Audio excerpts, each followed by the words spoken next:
The Book of Genesis, Chapter 1. In the beginning God created the heaven and the earth. And the earth was without form and void, and darkness was upon the face of the deep. And the Spirit of God moved upon the face of the waters. And God said, Let there be light. And there was light. And God saw the light that it was good. And God divided the light from the darkness. And God called the light day, and the darkness he called night. And the evening and the morning were the first day. And God said, Let there be a firmament in the midst of the waters, and let it divide the waters from the waters. And God made the firmament, and divided the waters which were under the firmament from the waters which were above the firmament. And it was so. And God called the firmament heaven. And the evening and the morning were the second day. And God said, Let the waters under the heaven be gathered together unto one place, and let the dry land appear. And it was so. And God called the dry land earth, and the gathering together of the waters called he seas. And God saw that it was good. And God said, Let the earth bring forth grass, the herb yielding seed, and the fruit tree yielding fruit after his kind, whose seed is in itself upon the earth. And it was so. And the earth brought forth grass, an herb yielding seed after his kind, and the tree yielding fruit, whose seed was in itself after his kind. And God saw that it was good. And the evening and the morning were the third day. And God said, Let there be lights in the firmament of the heaven to divide the day from the night. And let them be for signs, and for seasons, and for days and years. And let them be for lights in the firmament of the heaven, to give light upon the earth. And it was so. And God made two great lights, the greater light to rule the day, and the lesser light to rule the night. He made the stars also. And God set them in the firmament of the heaven to give light upon the earth, and to rule over the day and over the night, and to divide the light from the darkness.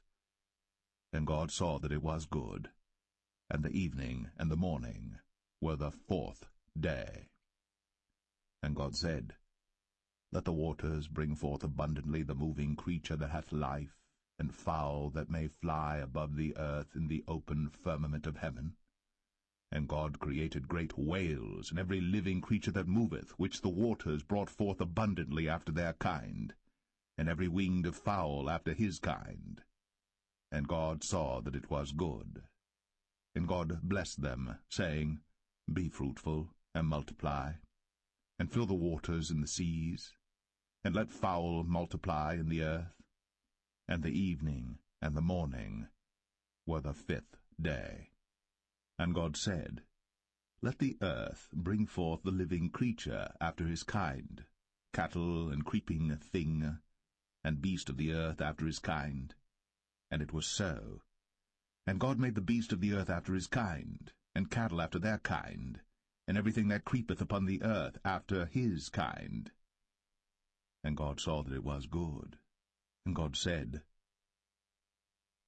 Let us make man in our image, after our likeness, and let them have dominion over the fish of the sea, and over the fowl of the air, and over the cattle, and over all the earth, and over every creeping thing that creepeth upon the earth. So God created man in his own image.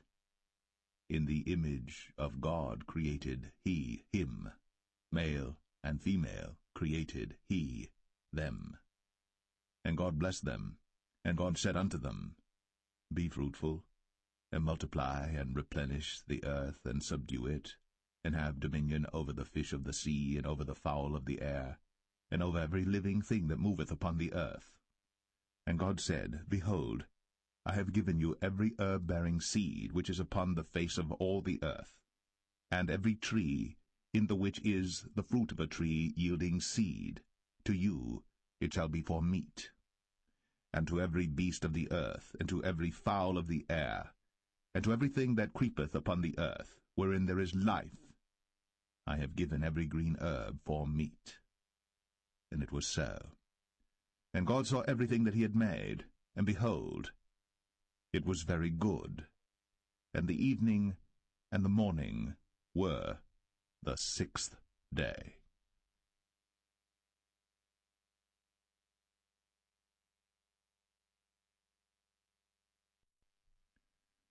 Genesis 2.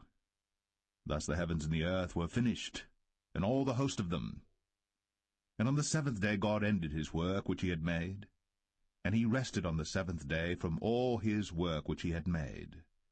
And God blessed the 7th day, and sanctified it, because that in it he had rested from all his work which God created and made. These are the generations of the heavens and of the earth when they were created, in the day that the Lord God made the earth and the heavens. And every plant of the field before it was in the earth, and every herb of the field before it grew. For the Lord God had not caused it to rain upon the earth, and there was not a man to till the ground. But there went up a mist from the earth, and watered the whole face of the ground. And the Lord God formed man of the dust of the ground, and breathed into his nostrils the breath of life. And man became a living soul. And the Lord God planted a garden eastward in Eden, and there he put the man whom he had formed. And out of the ground made the Lord God to grow every tree that is pleasant to the sight, and good for food, the tree of life also in the midst of the garden, and the tree of knowledge of good and evil. And a river went out of Eden to water the garden, and from thence it was parted, and became into 4 heads. The name of the first is Pison. That is it which compasseth the whole land of Havilah, where there is gold. And the gold of that land is good. There is bdellium, and the onyx stone. And the name of the second river is Gihon. The same is it that compasseth the whole land of Ethiopia. And the name of the third river is Hiddekel. That is it which goeth toward the east of Assyria. And the 4th river is Euphrates. And the Lord God took the man, and put him into the Garden of Eden to dress it, and to keep it. And the Lord God commanded the man, saying, Of every tree of the garden thou mayest freely eat, but of the tree of the knowledge of good and evil thou shalt not eat of it. For in the day that thou eatest thereof, thou shalt surely die. And the Lord God said, It is not good that the man should be alone. I will make him an helpmeet for him.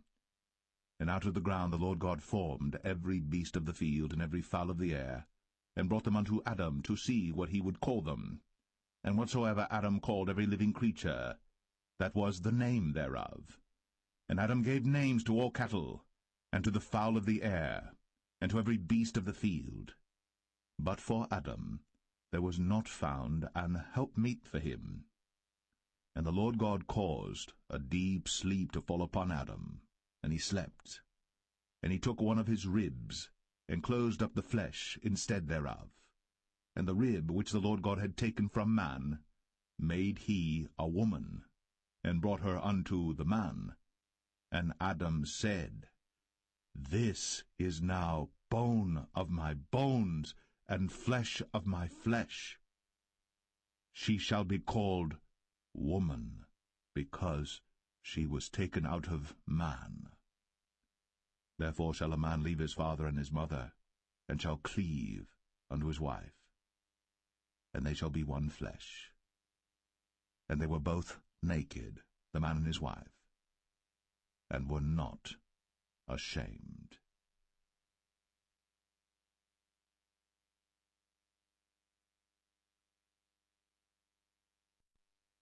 Genesis 3. Now the serpent was more subtle than any beast of the field which the Lord God had made. And he said unto the woman, Yea, hath God said, Ye shall not eat of every tree of the garden? And the woman said unto the serpent, We may eat of the fruit of the trees of the garden. But of the fruit of the tree which is in the midst of the garden, God hath said, Ye shall not eat of it, neither shall ye touch it, lest ye die. And the serpent said unto the woman, Ye shall not surely die.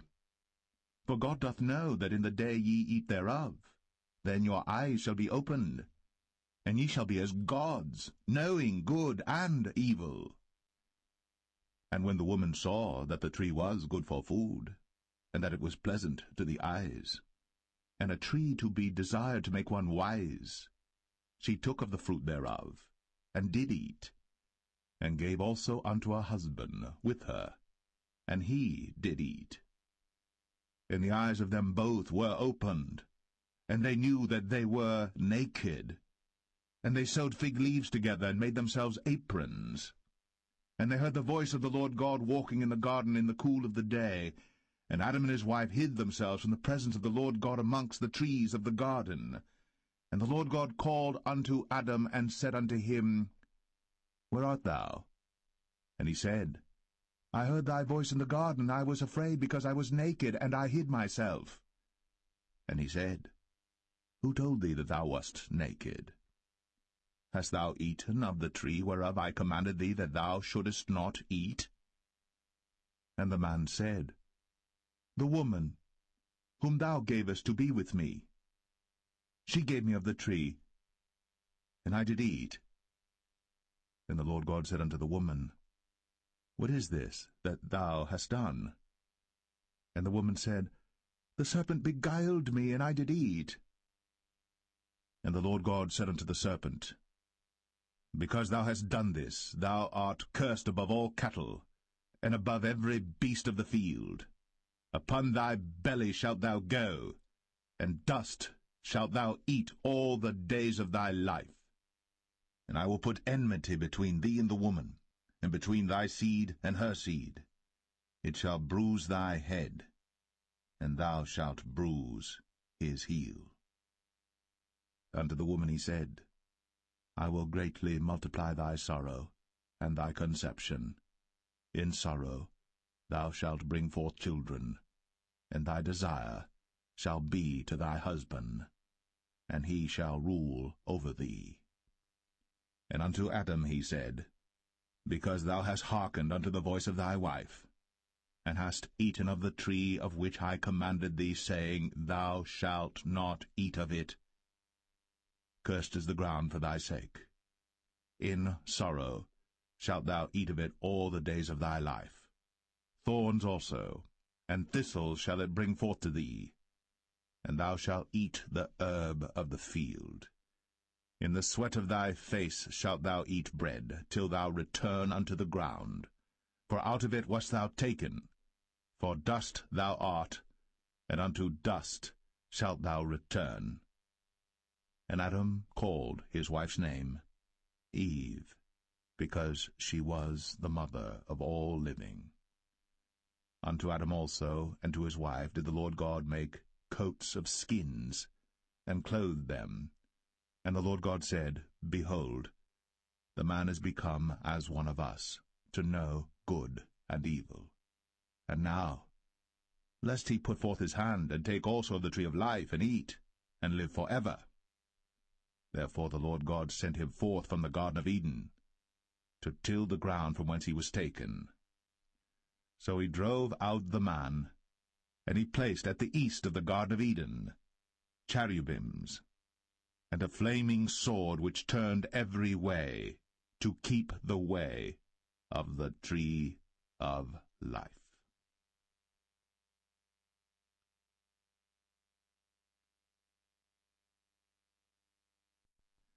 Genesis 4. And Adam knew Eve his wife, and she conceived and bare Cain, and said, I have gotten a man from the Lord. And she again bare his brother Abel, and Abel was a keeper of sheep, but Cain was a tiller of the ground. And in process of time it came to pass that Cain brought of the fruit of the ground an offering unto the Lord. And Abel he also brought of the firstlings of his flock, and of the fat thereof. And the Lord had respect unto Abel and to his offering. But unto Cain and to his offering he had not respect. And Cain was very wroth, and his countenance fell. And the Lord said unto Cain, Why art thou wroth? And why is thy countenance fallen? If thou doest well, shalt thou not be accepted? And if thou doest not well, sin lieth at the door, and unto thee shall be his desire, and thou shalt rule over him. And Cain talked with Abel his brother. And it came to pass, when they were in the field, that Cain rose up against Abel his brother, and slew him. And the Lord said unto Cain, Where is Abel thy brother? And he said, I know not. Am I my brother's keeper? And he said, What hast thou done? The voice of thy brother's blood crieth unto me from the ground. And now art thou cursed from the earth, which hath opened her mouth to receive thy brother's blood from thy hand. When thou tillest the ground, it shall not henceforth yield unto thee her strength. A fugitive and a vagabond shall thou be in the earth. And Cain said unto the Lord, My punishment is greater than I can bear. Behold, thou hast driven me out this day from the face of the earth, and from thy face shall I be hid. And I shall be a fugitive and a vagabond in the earth. And it shall come to pass that every one that findeth me shall slay me. And the Lord said unto him, Therefore whosoever slayeth Cain, vengeance shall be taken on him sevenfold. And the Lord set a mark upon Cain, lest any finding him should kill him. And Cain went out from the presence of the Lord, and dwelt in the land of Nod, on the east of Eden. And Cain knew his wife, and she conceived, and bare Enoch. And he builded a city, and called the name of the city after the name of his son, Enoch. And unto Enoch was born Irad, and Irad begat Mahushael, and Mahushael begat Methusael, and Methusael begat Lamech. And Lamech took unto him 2 wives. The name of the one was Adah, and the name of the other Zillah. And Adah bare Jabal. He was the father of such as dwell in tents, and of such as have cattle. And his brother's name was Jubal. He was the father of all such as handle the harp and organ. And Zillah, she also bare Tubal-Cain, an instructor of every artificer in brass and iron. And the sister of Tubal-Cain was Naamah. And Lamech said unto his wives, Adah and Zillah, Hear my voice, ye wives of Lamech. Hearken unto my speech. For I have slain a man to my wounding, and a young man to my hurt. If Cain shall be avenged sevenfold, truly Lamech 77-fold. And Adam knew his wife again, and she bare a son, and called his name Seth. For God, said she, hath appointed me another seed instead of Abel, whom Cain slew. And to Seth, to him also there was born a son, and he called his name Enos. Then began men to call upon the name of the Lord.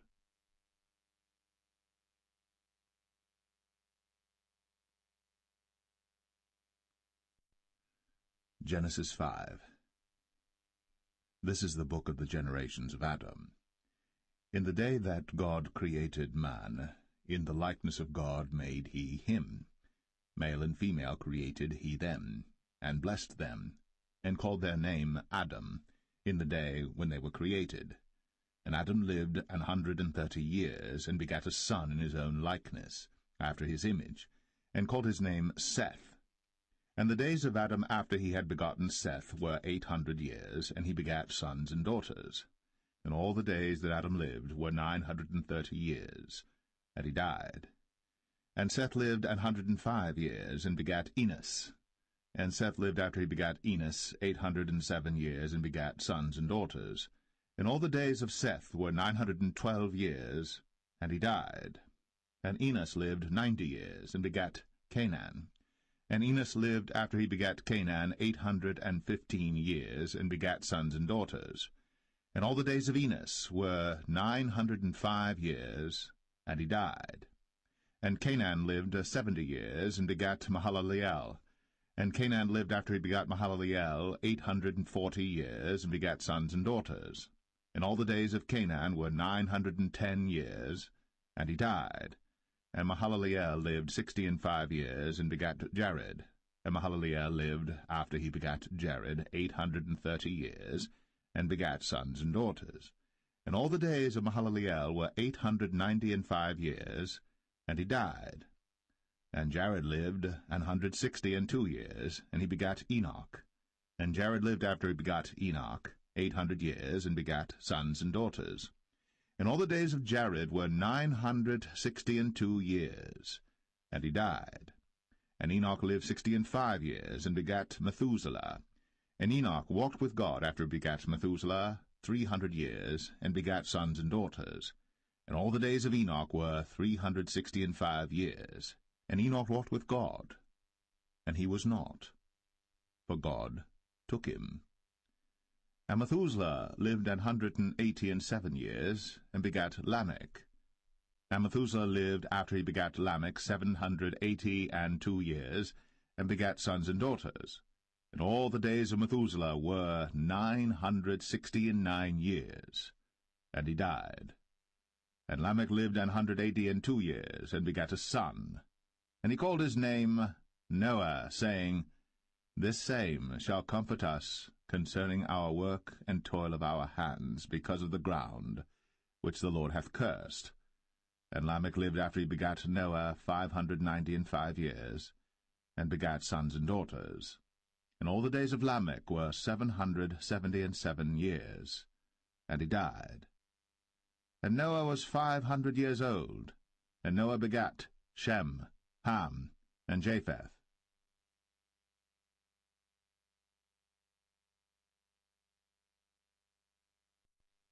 Genesis 6. And it came to pass, when men began to multiply on the face of the earth, and daughters were born unto them, that the sons of God saw the daughters of men that they were fair, and they took them wives of all which they chose. And the Lord said, My spirit shall not always strive with man, for that he also is flesh. Yet his days shall be 120 years. There were giants in the earth in those days, and also after that, when the sons of God came in unto the daughters of men, and they bare children to them, the same became mighty men, which were of old, men of renown. And God saw that the wickedness of man was great in the earth, and that every imagination of the thoughts of his heart was only evil continually. And it repented the Lord that he had made man on the earth, and it grieved him at his heart. And the Lord said, I will destroy man whom I have created from the face of the earth, both man and beast, and the creeping thing, and the fowls of the air, for it repenteth me that I have made them. But Noah found grace in the eyes of the Lord. These are the generations of Noah. Noah was a just man, and perfect in his generations. And Noah walked with God. And Noah begat 3 sons, Shem, Ham, and Japheth. The earth also was corrupt before God, and the earth was filled with violence. And God looked upon the earth, and behold, it was corrupt, for all flesh had corrupted his way upon the earth. And God said unto Noah, The end of all flesh is come before me, for the earth is filled with violence through them, and behold, I will destroy them with the earth. Make thee an ark of gopher wood. Rooms shalt thou make in the ark, and shalt pitch it within and without with pitch. And this is the fashion which thou shalt make it of.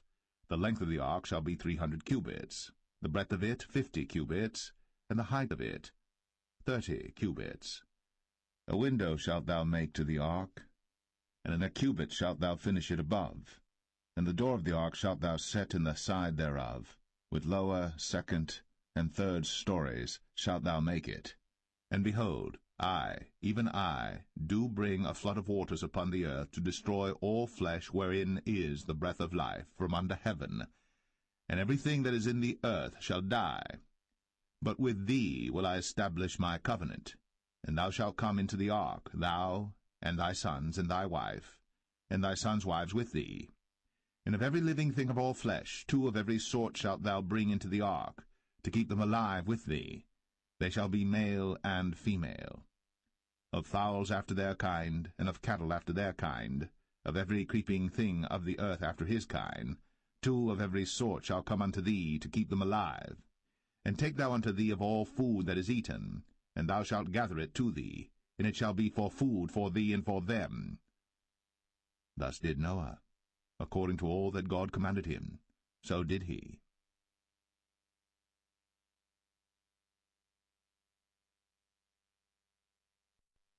Genesis 7.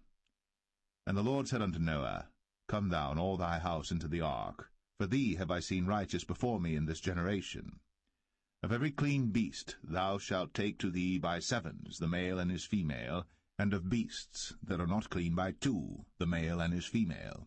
Of fowls also of the air by 7s, the male and the female, to keep seed alive upon the face of all the earth. For yet 7 days, and I will cause it to rain upon the earth 40 days and 14 nights. And every living substance that I have made will I destroy from off the face of the earth. And Noah did according unto all that the Lord commanded him. And Noah was 600 years old when the flood of waters was upon the earth. And Noah went in, and his sons and his wife, and his sons' wives with him, into the ark because of the waters of the flood, of clean beasts, and of beasts that are not clean, and of fowls, and of everything that creepeth upon the earth. There went in 2 and 2 unto Noah into the ark, the male and the female, as God had commanded Noah. And it came to pass after 7 days, that the waters of the flood were upon the earth. In the 600th year of Noah's life, in the 2nd month, the 17th day of the month, the same day, were all the fountains of the great deep broken up. And the windows of heaven were opened, and the rain was upon the earth 40 days and 40 nights. In the selfsame day entered Noah and Shem and Ham and Japheth, the sons of Noah, and Noah's wife, and the 3 wives of his sons with them, into the ark, they and every beast after his kind, and all the cattle after their kind, and every creeping thing that creepeth upon the earth after his kind, and every fowl after his kind, every bird of every sort. And they went in unto Noah into the ark, 2 and 2 of all flesh, wherein is the breath of life. And they that went in male and female of all flesh, as God had commanded him. And the Lord shut him in.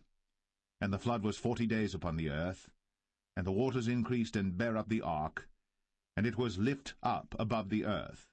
And the waters prevailed, and were increased greatly upon the earth, and the ark went upon the face of the waters. And the waters prevailed exceedingly upon the earth, and all the high hills that were under the whole heaven were covered. 15 cubits upward did the waters prevail, and the mountains were covered. And all flesh died that moved upon the earth, both of fowl, and of cattle, and of beast, and of every creeping thing that creepeth upon the earth. And every man, all in whose nostrils was the breath of life, of all that was in the dry land, died. And every living substance was destroyed which was upon the face of the ground, both man, and cattle, and the creeping things, and the fowl of the heaven, and they were destroyed from the earth. And Noah only remained alive, and they that were with him in the ark. And the waters prevailed upon the earth 150 days.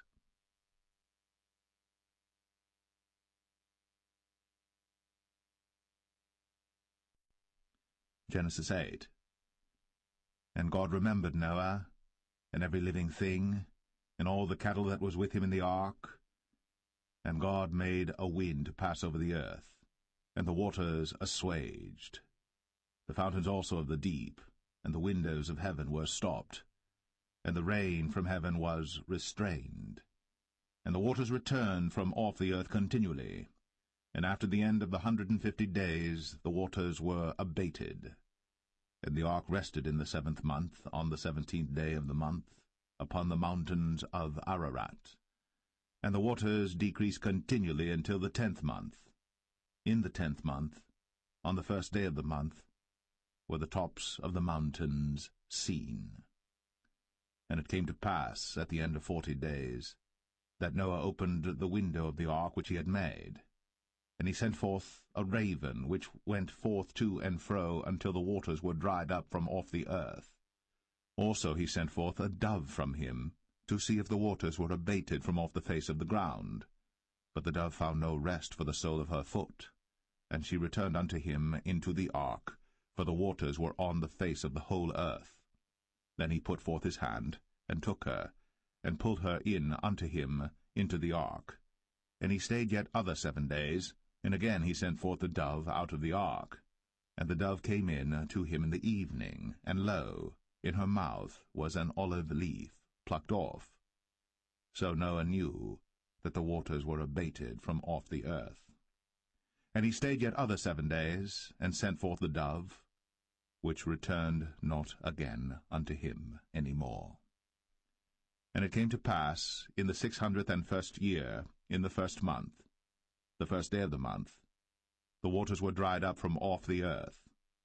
And Noah removed the covering of the ark, and looked, and behold, the face of the ground was dry. And in the 2nd month, on the 27th day of the month, was the earth dried. And God spake unto Noah, saying, Go forth of the ark, thou, and thy wife, and thy sons wives with thee. Bring forth with thee every living thing that is with thee of all flesh, both of fowl, and of cattle, and of every creeping thing that creepeth upon the earth, that they may breed abundantly in the earth, and be fruitful and multiply upon the earth. And Noah went forth, and his sons and his wife, and his sons' wives with him, every beast, every creeping thing, and every fowl, and whatsoever creepeth upon the earth, after their kinds, went forth out of the ark. And Noah builded an altar unto the Lord, and took of every clean beast, and of every clean fowl, and offered burnt offerings on the altar. And the Lord smelled a sweet savour. And the Lord said in his heart, I will not again curse the ground any more for man's sake. For the imagination of man's heart is evil from his youth, neither will I again smite any more everything living, as I have done. While the earth remaineth, seedtime and harvest, and cold and heat, and summer and winter, and day and night, shall not cease.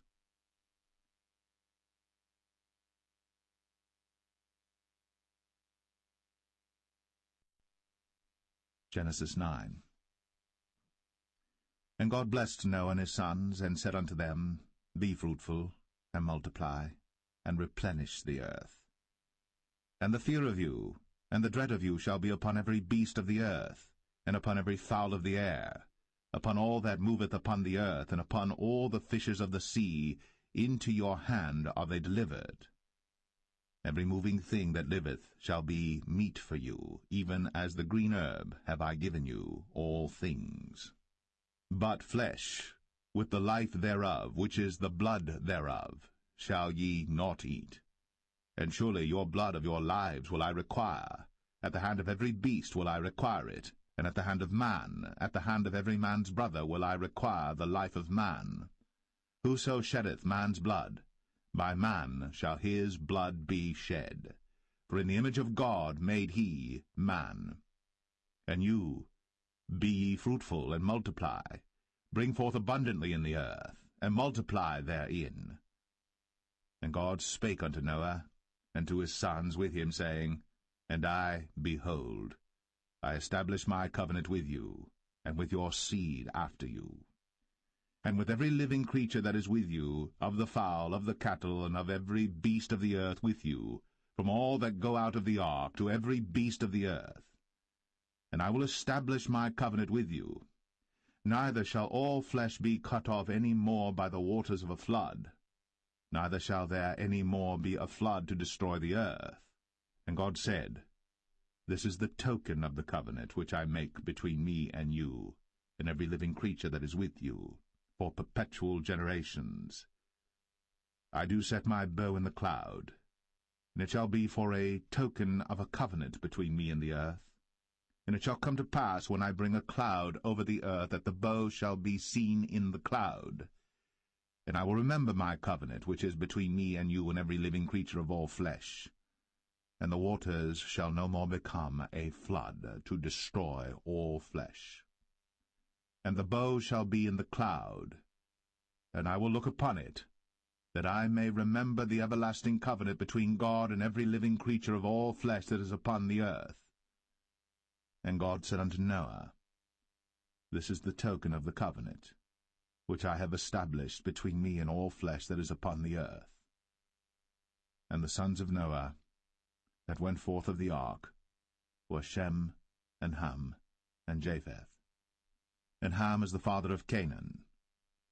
These are the 3 sons of Noah, and of them was the whole earth overspread. And Noah began to be an husbandman, and he planted a vineyard.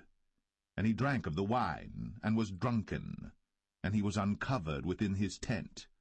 And Ham, the father of Canaan, saw the nakedness of his father, and told his 2 brethren without. And Shem and Japheth took a garment, and laid it upon both their shoulders, and went backward, and covered the nakedness of their father. And their faces were backward, and they saw not their father's nakedness. And Noah awoke from his wine, and knew what his younger son had done unto him. And he said, Cursed be Canaan, a servant of servants shall he be unto his brethren. And he said, Blessed be the Lord God of Shem, and Canaan shall be his servant. God shall enlarge Japheth, and he shall dwell in the tents of Shem, and Canaan shall be his servant. And Noah lived after the flood 350 years. And all the days of Noah were 950 years.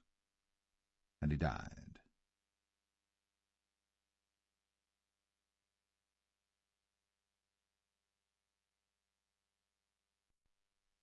Genesis 10. Now these are the generations of the sons of Noah, Shem, Ham, and Japheth. And unto them were sons born after the flood. The sons of Japheth, Gomer, and Magog, and Madai, and Javan, and Tubal, and Meshech, and Taras. And the sons of Gomer, Ashkenaz, and Riphath, and Togarmah. And the sons of Javan, Elisha, and Tarshish, Kittim, and Dodanim. But these were the isles of the Gentiles divided in their lands, every one after his tongue, after their families, in their nations. And the sons of Ham, Cush, and Mizraim, and Phut, and Canaan. And the sons of Cush, Seba, and Havilah, and Sabta, and Ramah, and Sabteka. And the sons of Ramah, Sheba, and Dedan. And Cush begat Nimrod. He began to be a mighty one in the earth. He was a mighty hunter before the Lord. Wherefore it is said, even as Nimrod the mighty hunter before the Lord. And the beginning of his kingdom was Babel, and Erech, and Akkad, and Calneh in the land of Shinar. Out of that land went forth Ashur, and builded Nineveh, and the city Rehoboth, and Calah. And Rezin between Nineveh and Calah, the same is a great city. And Mizraim begat Ludim, and Anamim, and Lehabim, and Naphtuhim, and Pathruzim, and Casluhim, out of whom came Philistim, and Caphtorim. And Canaan begat Sidon his firstborn, and Heth, and the Jebusite, and the Amorite, and the Girgashite, and the Hivite, and the Archite, and the Sinite, and the Arvadite, and the Zemarite, and the Hamathite. And afterward were the families of the Canaanites spread abroad. And the border of the Canaanites was from Sidon, as thou comest to Gerar, unto Gaza, as thou goest unto Sodom and Gomorrah, and Admah, and Zeboim, even unto Lasha. These are the sons of Ham, after their families, after their tongues, in their countries, and in their nations. Unto Shem also, the father of all the children of Eber, the brother of Japheth, the elder, even to him were children born, the children of Shem, Elam, and Ashur, and Arphaxad, and Lud, and Aram. And the children of Aram, Uz, and Hul, and Gether, and Mash. And Arphaxad begat Salah, and Salah begat Eber. And unto Eber were born 2 sons. The name of one was Peleg, for in his days was the earth divided, and his brother's name was Joktan. And Joktan begat Almadad, and Sheleph, and Hazarmaveth, and Jerah, and Hadoram, and Uzal, and Diklah, and Obal, and Abimael, and Sheba, and Ophir, and Havilah, and Jobab. All these were the sons of Joktan. And their dwelling was from Mesha, as thou goest unto Sephar, a mount of the east. These are the sons of Shem, after their families, after their tongues, in their lands, after their nations. These are the families of the sons of Noah, after their generations, in their nations, and by these were the nations divided in the earth after the flood.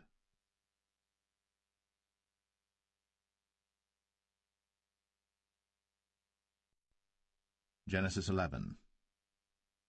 And the whole earth was of one language, and of one speech. And it came to pass, as they journeyed from the east, that they found a plain in the land of Shinar, and they dwelt there. And they said one to another, Go to, let us make brick, and burn them thoroughly. And they had brick for stone, and slime had they for mortar. And they said, Go to, let us build us a city and a tower, whose top may reach unto heaven.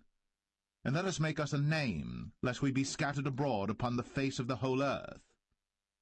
And the Lord came down to see the city and the tower, which the children of men builded. And the Lord said, Behold, the people is one, and they have all one language, and this they begin to do? And now nothing will be restrained from them, which they have imagined to do. Go to, let us go down, and there confound their language, that they may not understand one another's speech. So the Lord scattered them abroad from thence upon the face of all the earth, and they left off to build the city. Therefore is the name of it called Babel, because the Lord did there confound the language of all the earth, and from thence did the Lord scatter them abroad upon the face of all the earth. These are the generations of Shem. Shem was 100 years old, and begat Arphaxad 2 years after the flood. And Shem lived after he begat Arphaxad 500 years, and begat sons and daughters. And Arphaxad lived 35 years, and begat Salah. And Arphaxad lived after he begat Salah 403 years, and begat sons and daughters. And Salah lived 30 years, and begat Eber. And Salah lived after he begat Eber 403 years, and begat sons and daughters. And Eber lived 34 years, and begat Peleg. And Eber lived after he begat Peleg 430 years, and begat sons and daughters. And Peleg lived 30 years, and begat Reu. And Peleg lived after he begat Reu 209 years, and begat sons and daughters. And Reu lived 32 years, and begat Serug. And Reu lived after he begat Serug 207 years, and begat sons and daughters. And Serug lived 30 years, and begat Nahor. And Serug lived after he begat Nahor 200 years, and begat sons and daughters. And Nahor lived 29 years, and begat Terah. And Nahor lived after he begat Terah 119 years, and begat sons and daughters. And Terah lived 70 years, and begat Abram, Nahor, and Haran. Now these are the generations of Terah. Terah begat Abram, Nahor, and Haran begat Lot. And Haran died before his father Terah in the land of his nativity, in Ur of the Chaldees. And Abram and Nahor took them wives. The name of Abram's wife was Sarai, and the name of Nahor's wife, Milcah, the daughter of Haran, the father of Milcah, and the father of Iscah. But Sarai was barren, she had no child. And Terah took Abram his son, and Lot the son of Haran his son's son, and Sarai his daughter-in-law his son Abram's wife. And they went forth with them from Ur of the Chaldees, to go into the land of Canaan. And they came unto Haran, and dwelt there. And the days of Terah were 205 years, and Terah died in Haran.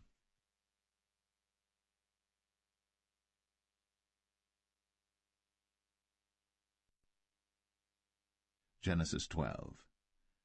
Now the Lord had said unto Abram, Get thee out of thy country, and from thy kindred, and from thy father's house, unto a land that I will show thee.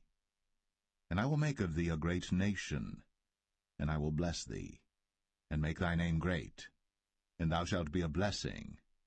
And I will bless them that bless thee, and curse him that curseth thee. And in thee shall all families of the earth be blessed. So Abram departed, as the Lord had spoken unto him. And Lot went with him. And Abram was 75 old, when he departed out of Haran. And Abram took Sarai his wife, and Lot his brother's son, and all their substance that they had gathered, and the souls that they had gotten in Haran.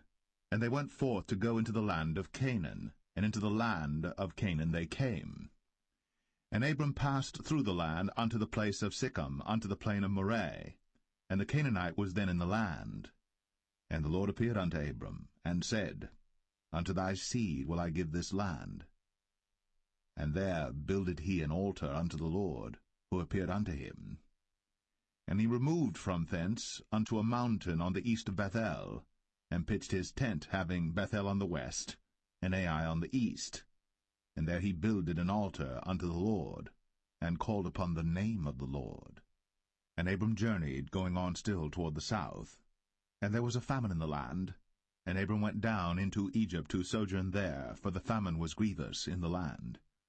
And it came to pass, when he was come near to enter into Egypt, that he said unto Sarai his wife, Behold now, I know that thou art a fair woman to look upon. Therefore it shall come to pass, when the Egyptians shall see thee, that they shall say, This is his wife, and they will kill me, but they will save thee alive. Say, I pray thee, Thou art my sister, that it may be well with me for thy sake, and my soul shall live because of thee. And it came to pass, that when Abram was come into Egypt, the Egyptians beheld the woman that she was very fair. The princes also of Pharaoh saw her, and commended her before Pharaoh. And the woman was taken into Pharaoh's house. And he entreated Abram well for her sake. And he had sheep, and oxen, and he-asses, and men-servants, and maidservants, and she-asses, and camels. And the Lord plagued Pharaoh, and his house with great plagues, because of Sarai, Abram's wife. And Pharaoh called Abram, and said, What is this that thou hast done unto me? Why didst thou not tell me that she was thy wife? Why saidst thou, She is my sister, so I might have taken her to be my wife? Now therefore behold thy wife, take her, and go thy way. And Pharaoh commanded his men concerning him, and they sent him away, and his wife, and all that he had.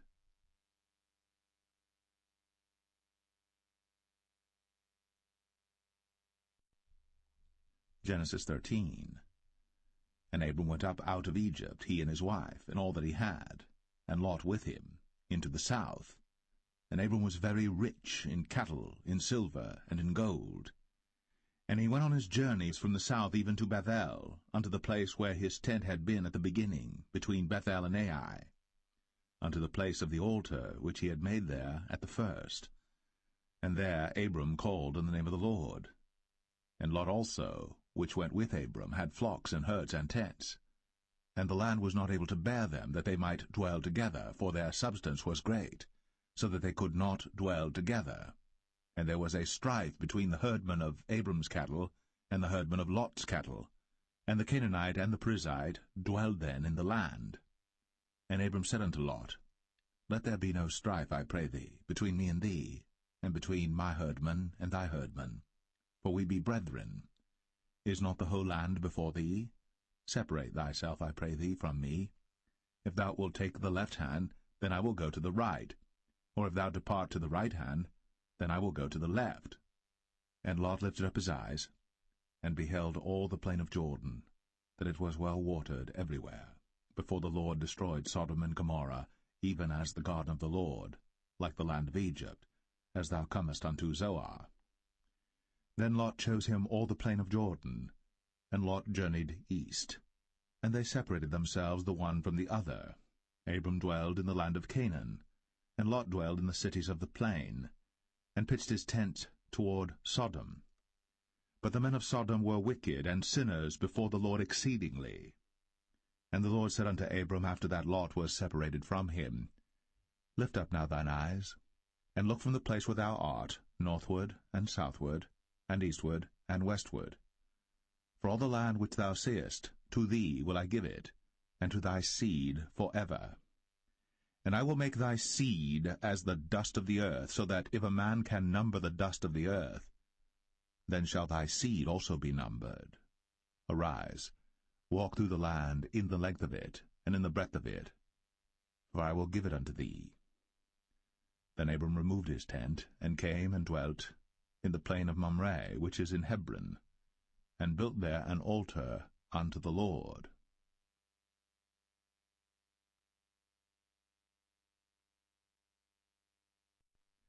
Genesis 14. And it came to pass in the days of Amraphel, king of Shinar, Arioch, king of Elasar, Chedorlaomer, king of Elam, and Tidal, king of nations, that these made war with Bera, king of Sodom, and with Birsha, king of Gomorrah, Shinab, king of Admah, and Shemeber, king of Zeboim, and the king of Bela, which is Zoar. All these were joined together in the vale of Siddim, which is the salt sea. 12 years they served Chedorlaomer, and in the 13th year they rebelled. And in the 14th year came Chedorlaomer, and the kings that were with him, and smote the Rephaims in Ashtaroth Karnaim, and the Zazims in Ham, and the Emims in Shaveh Kiriathaim, and the Horites in their Mount Seir unto El Paran, which is by the wilderness.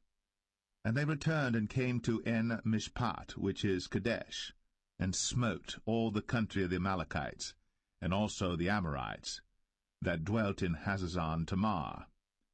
And there went out the king of Sodom, and the king of Gomorrah, and the king of Admah, and the king of Zeboim, and the king of Bela, the same as Zoar, and they joined battle with them in the vale of Siddim, with Chedorlaomer the king of Elam, and with Tidal king of nations, and Amraphel king of Shinar, and Arioch king of Elasar, 4 kings with 5. And the vale of Siddim was full of slime pits, and the kings of Sodom and Gomorrah fled, and fell there. And they that remained fled to the mountain. And they took all the goods of Sodom and Gomorrah, and all their victuals, and went their way. And they took Lot, Abram's brother's son, who dwelt in Sodom, and his goods, and departed. And there came one that had escaped, and told Abram the Hebrew, for he dwelt in the plain of Mamre the Amorite, brother of Eshcol, and brother of Aner, and these were confederate with Abram. And when Abram heard that his brother was taken captive, he armed his trained servants, born in his own house, 318, and pursued them unto Dan. And he divided himself against them, he and his servants, by night, and smote them, and pursued them unto Hobah, which is on the left hand of Damascus. And he brought back all the goods, and also brought again his brother Lot, and his goods, and the women also, and the people. And the king of Sodom went out to meet him after his return from the slaughter of Chedorlaomer, and of the kings that were with him at the valley of Shaveh, which is the king's dale. And Melchizedek king of Salem brought forth bread and wine, and he was the priest of the Most High God. And he blessed him, and said, Blessed be Abram of the Most High God, possessor of heaven and earth. And blessed be the Most High God, which hath delivered thine enemies into thy hand. And he gave him tithes of all. And the king of Sodom said unto Abram, Give me the persons, and take the goods to thyself. And Abram said to the king of Sodom, I have lifted up mine hand unto the Lord, the Most High God, the possessor of heaven and earth, that I will not take from a thread, even to a shoe latchet, and that I will not take anything that is thine, lest thou shouldst say, I have made Abram rich. Save only that which the young men have eaten, and the portion of the men which went with me, Aner, Eshcol, and Mamre, let them take their portion.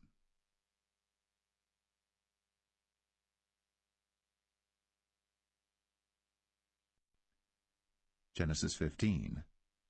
After these things, the word of the Lord came unto Abram in a vision, saying, Fear not, Abram, I am thy shield, and thy exceeding great reward.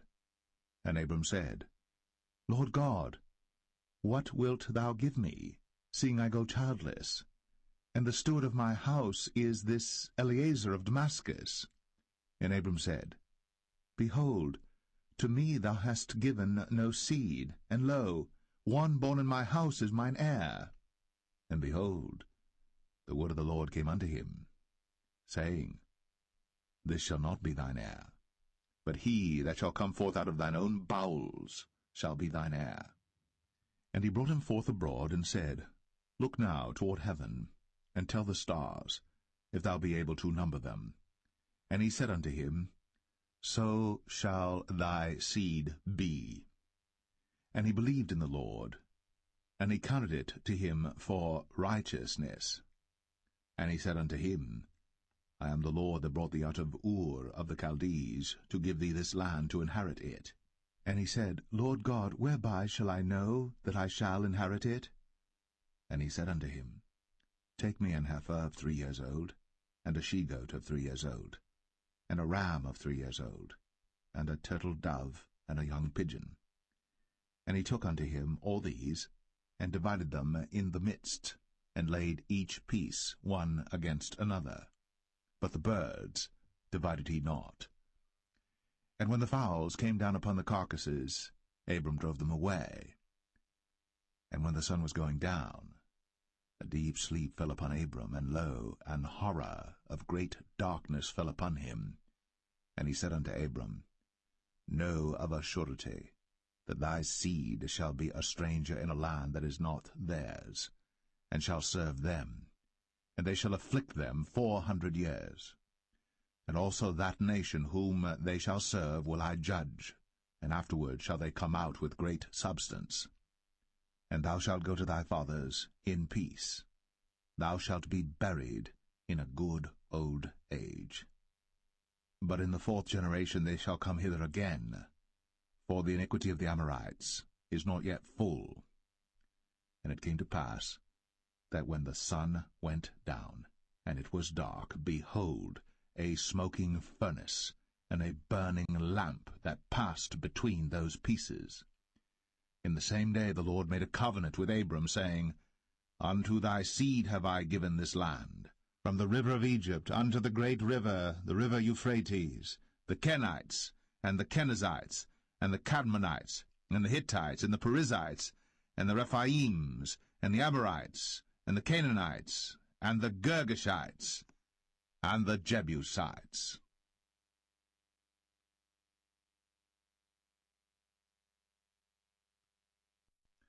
Genesis 16. Now Sarai, Abram's wife, bare him no children. And she had an handmaid, an Egyptian, whose name was Hagar. And Sarai said unto Abram, Behold now, the Lord hath restrained me from bearing. I pray thee, go in unto my maid. It may be that I may obtain children by her. And Abram hearkened to the voice of Sarai. And Sarai, Abram's wife, took Hagar her maid, the Egyptian, after Abram had dwelt 10 years in the land of Canaan, and gave her to her husband Abram to be his wife.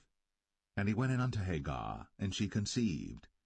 And when she saw that she had conceived, her mistress was despised in her eyes.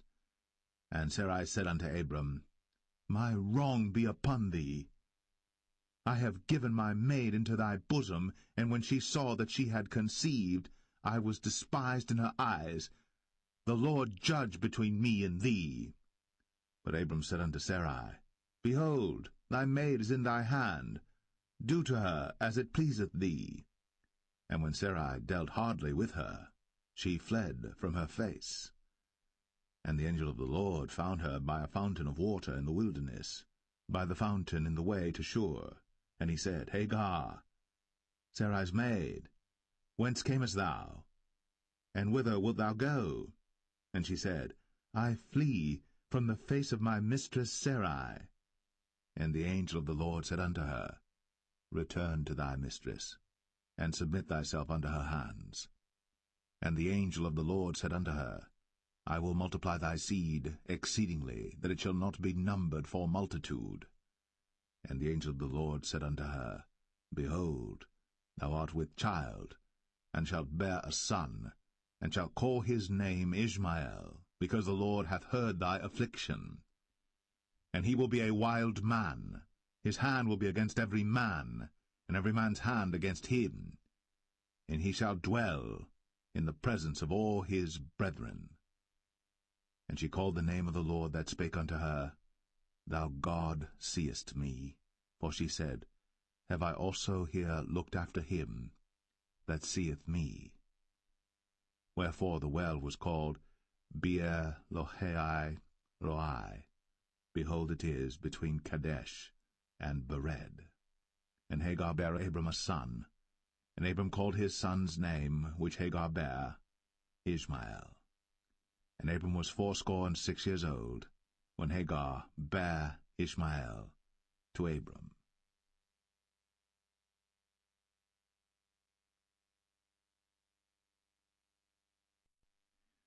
Genesis 17.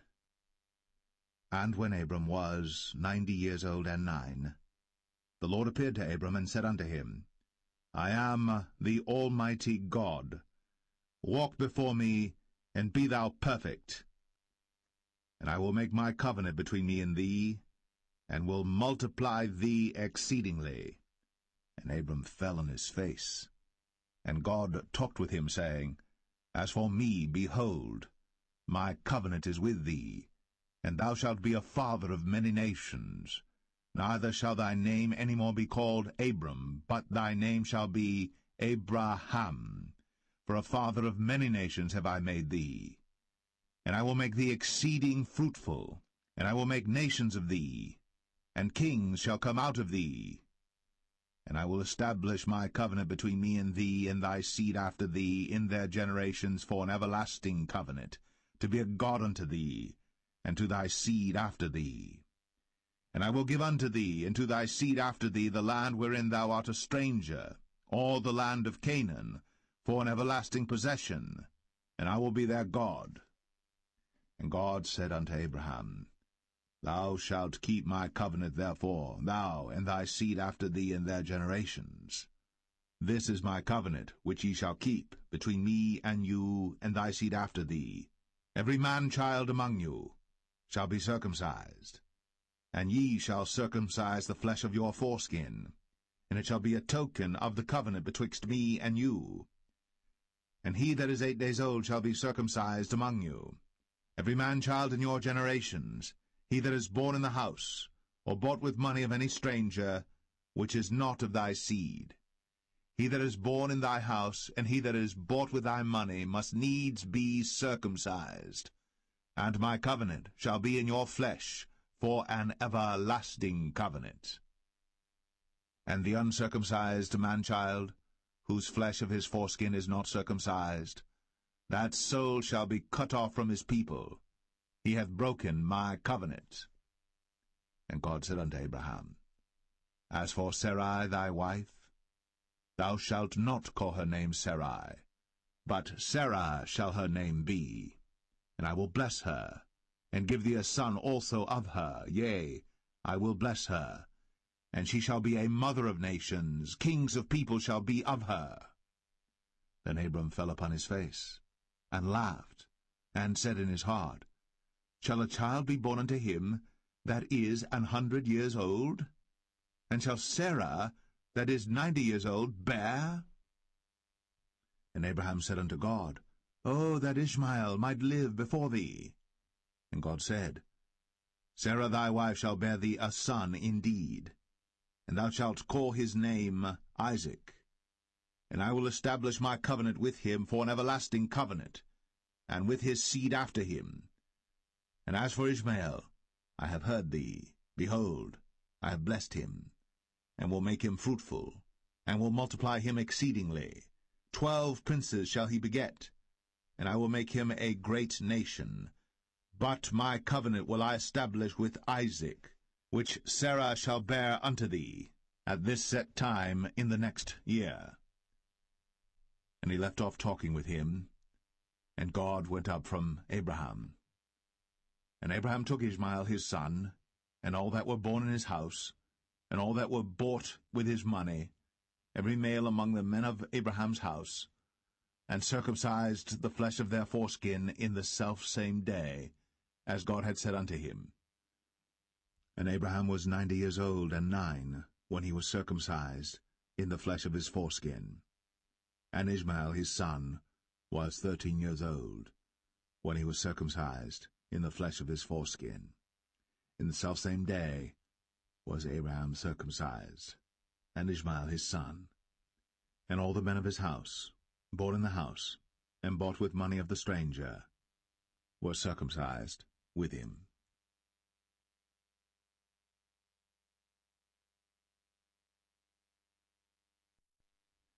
Genesis 18. And the Lord appeared unto him in the plains of Mamre, and he sat in the tent door in the heat of the day.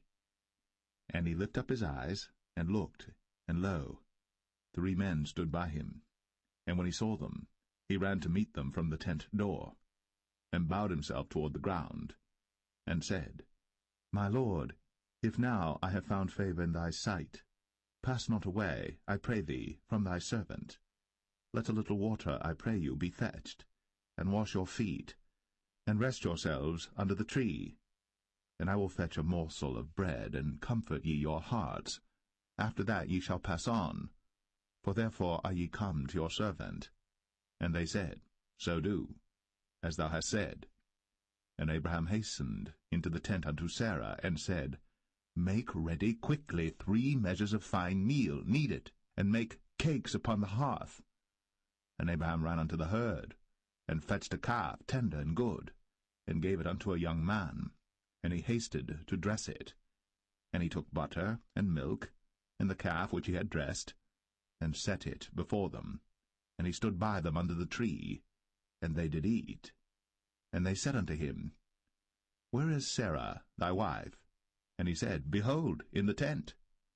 And he said, I will certainly return unto thee according to the time of life, and lo, Sarah thy wife shall have a son.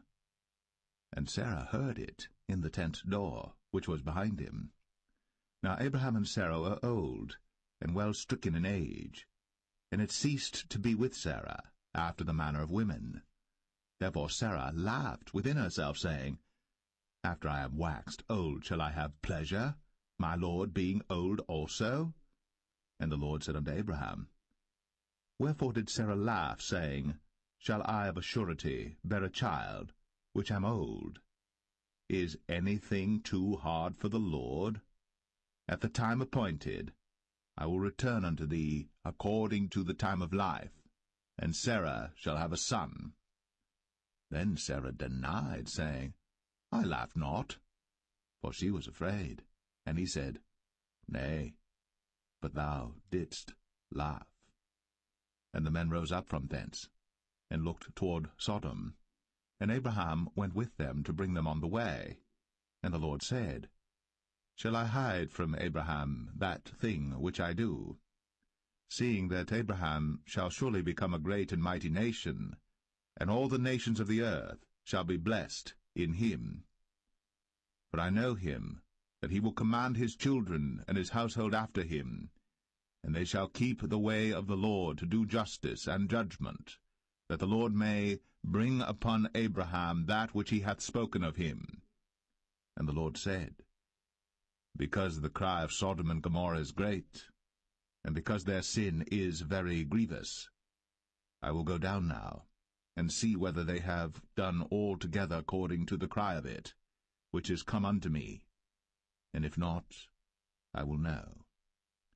And the men turned their faces from thence, and went toward Sodom. But Abraham stood yet before the Lord.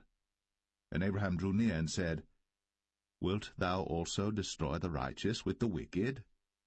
Peradventure there be 50 righteous within the city. Wilt thou also destroy, and not spare the place, for the 50 righteous that are therein? That be far from thee to do after this manner, to slay the righteous with the wicked, and that the righteous should be as the wicked, that be far from thee. Shall not the judge of all the earth do right? And the Lord said, If I find in Sodom 50 righteous within the city, then I will spare all the place for their sakes. And Abraham answered and said, Behold now, I have taken upon me to speak unto the Lord, which am but dust and ashes. Peradventure, there shall lack 5 of the 50 righteous. Wilt thou destroy all the city for lack of 5? And he said, If I find there 40 and 5, I will not destroy it. And he spake unto him yet again, and said, Peradventure, there shall be 40 found there. And he said, I will not do it for 40's sake. And he said unto him, O, let not the Lord be angry, and I will speak. Peradventure, there shall 30 be found there. And he said, I will not do it, if I find 30 there. And he said, Behold now, I have taken upon me to speak unto the Lord. Peradventure there shall be 20 found there. And he said, I will not destroy it for 20's sake. And he said, O, let not the Lord be angry, and I will speak yet but this once. Peradventure 10 shall be found there. And he said, I will not destroy it for 10's sake. And the Lord went his way, as soon as he had left communing with Abraham. And Abraham returned unto his place.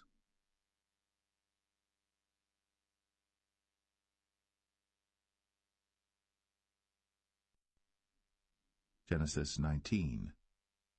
And there came 2 angels to Sodom at even, and Lot sat in the gate of Sodom. And Lot, seeing them, rose up to meet them. And he bowed himself with his face toward the ground. And he said, Behold now, my lords, turn in, I pray you, into your servant's house, and tarry all night, and wash your feet, and ye shall rise up early, and go on your ways. And they said, Nay, but we will abide in the street all night. And he pressed upon them greatly. And they turned in unto him, and entered into his house. And he made them a feast, and did bake unleavened bread, and they did eat. But before they lay down, the men of the city, even the men of Sodom, compassed the house round, both old and young, all the people from every quarter. And they called unto Lot, and said unto him, Where are the men which came into thee this night? Bring them out unto us, that we may know them. And Lot went out at the door unto them, and shut the door after him, and said, I pray you, brethren, do not so wickedly. Behold now, I have 2 daughters which have not known man. Let me, I pray you, bring them out unto you, and do ye to them as is good in your eyes. Only unto these men do nothing, for therefore came they under the shadow of my roof. And they said, Stand back. And they said again, This one fellow came in to sojourn, and he will needs be a judge. Now will we deal worse with thee than with them. And they pressed sore upon the man, even Lot, and came near to break the door. But the men put forth their hand, and pulled Lot into the house to them, and shut to the door. And they smote the men that were at the door of the house with blindness, both small and great, so that they wearied themselves to find the door. And the men said unto Lot, Hast thou here any besides, son-in-law, and thy sons, and thy daughters, and whatsoever thou hast in the city, bring them out of this place. For we will destroy this place, because the cry of them is waxen great before the face of the Lord, and the Lord hath sent us to destroy it. And Lot went out, and spake unto his sons-in-law, which married his daughters, and said, Up, get you out of this place, for the Lord will destroy this city. But he seemed as one that mocked unto his sons-in-law. And when the morning arose, then the angels hastened Lot, saying, Arise, take thy wife and thy 2 daughters, which are here, lest thou be consumed in the iniquity of the city. And while he lingered, the man laid hold upon his hand, and upon the hand of his wife, and upon the hand of his 2 daughters, the Lord being merciful unto him. And they brought him forth, and set him without the city. And it came to pass, when they had brought them forth abroad, that he said, Escape for thy life, look not behind thee, neither stay thou in all the plain, escape to the mountain, lest thou be consumed. And Lot said unto them, "O not so, my lord. Behold now, thy servant hath found grace in thy sight, and thou hast magnified thy mercy which thou hast shown unto me in saving my life. And I cannot escape to the mountain, lest some evil take me and I die. Behold now, this city is near to flee unto, and it is a little one. O let me escape thither. Is it not a little one, and my soul shall live?" And he said unto him, "See, I have accepted thee concerning this thing also, that I will not overthrow this city, for the which thou hast spoken. Haste thee, escape thither, for I cannot do anything till thou be come thither." Therefore the name of the city was called Zoar. The sun was risen upon the earth, when Lot entered into Zoar. Then the Lord rained upon Sodom and upon Gomorrah brimstone and fire from the Lord out of heaven. And he overthrew those cities, and all the plain, and all the inhabitants of the cities, and that which grew upon the ground. But his wife looked back from behind him, and she became a pillar of salt. And Abraham gat up early in the morning to the place where he stood before the Lord. And he looked toward Sodom and Gomorrah, and toward all the land of the plain, and beheld, and lo, the smoke of the country went up as the smoke of a furnace. And it came to pass, when God destroyed the cities of the plain, that God remembered Abraham, and sent Lot out of the midst of the overthrow, when he overthrew the cities in the which Lot dwelt. And Lot went up out of Zoar, and dwelt in the mountain, and his 2 daughters with him, for he feared to dwell in Zoar, and he dwelt in a cave, he and his 2 daughters. And the firstborn said unto the younger, Our father is old, and there is not a man in the earth to come in unto us after the manner of all the earth. Come, let us make our father drink wine, and we will lie with him, that we may preserve seed of our father. And they made their father drink wine that night. And the firstborn went in, and lay with her father. And he perceived not when she lay down, nor when she arose. And it came to pass on the morrow, that the firstborn said unto the younger, Behold, I lay yesternight with my father. Let us make him drink wine this night also, and go thou in, and lie with him, that we may preserve seed of our father. And they made their father drink wine that night also. And the younger arose, and lay with him. And he perceived not when she lay down, nor when she arose. Thus were both the daughters of Lot with child by their father. And the firstborn bare a son, and called his name Moab. The same is the father of the Moabites unto this day. And the younger, she also bare a son, and called his name Ben-Ami. The same is the father of the children of Ammon unto this day.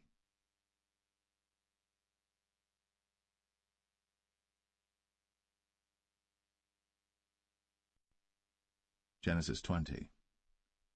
And Abraham journeyed from thence toward the south country, and dwelled between Kadesh and Shur, and sojourned in Gerar. And Abraham said of Sarah his wife, She is my sister. And Abimelech king of Gerar sent and took Sarah. But God came to Abimelech in a dream by night, and said to him, Behold, thou art but a dead man, for the woman which thou hast taken, for she is a man's wife. But Abimelech had not come near her, and he said, Lord, wilt thou slay also a righteous nation? Said he not unto me, She is my sister? And she, even she herself, said, He is my brother? In the integrity of my heart and innocency of my hands have I done this. And God said unto him in a dream, Yea, I know that thou didst this in the integrity of thy heart. For I also withheld thee from sinning against me. Therefore suffered I thee not to touch her. Now therefore restore the man his wife, for he is a prophet, and he shall pray for thee, and thou shalt live. And if thou restore her not, know thou that thou shalt surely die, thou and all that are thine. Therefore Abimelech rose early in the morning, and called all his servants, and told all these things in their ears. And the men were sore afraid. Then Abimelech called Abraham, and said unto him, What hast thou done unto us? And what have I offended thee, that thou hast brought on me and on my kingdom a great sin? Thou hast done deeds unto me that ought not to be done. And Abimelech said unto Abraham, What sawest thou, that thou hast done this thing? And Abraham said, Because I thought, surely the fear of God is not in this place, and they will slay me for my wife's sake. And yet indeed she is my sister. She is the daughter of my father, but not the daughter of my mother, and she became my wife. And it came to pass, when God caused me to wander from my father's house, that I said unto her, This is thy kindness which thou shalt show unto me. At every place whither we shall come, say of me, He is my brother. And Abimelech took sheep and oxen, and men servants, and women servants, and gave them unto Abraham, and restored him Sarah his wife. And Abimelech said, Behold, my land is before thee. Dwell where it pleaseth thee. And unto Sarah he said, Behold, I have given thy brother 1,000 pieces of silver. Behold, he is to thee a covering of the eyes, unto all that are with thee, and with all other. Thus she was reproved. So Abraham prayed unto God, and God healed Abimelech and his wife and his maidservants, and they bare children. For the Lord had fast closed up all the wombs of the house of Abimelech, because of Sarah, Abraham's wife.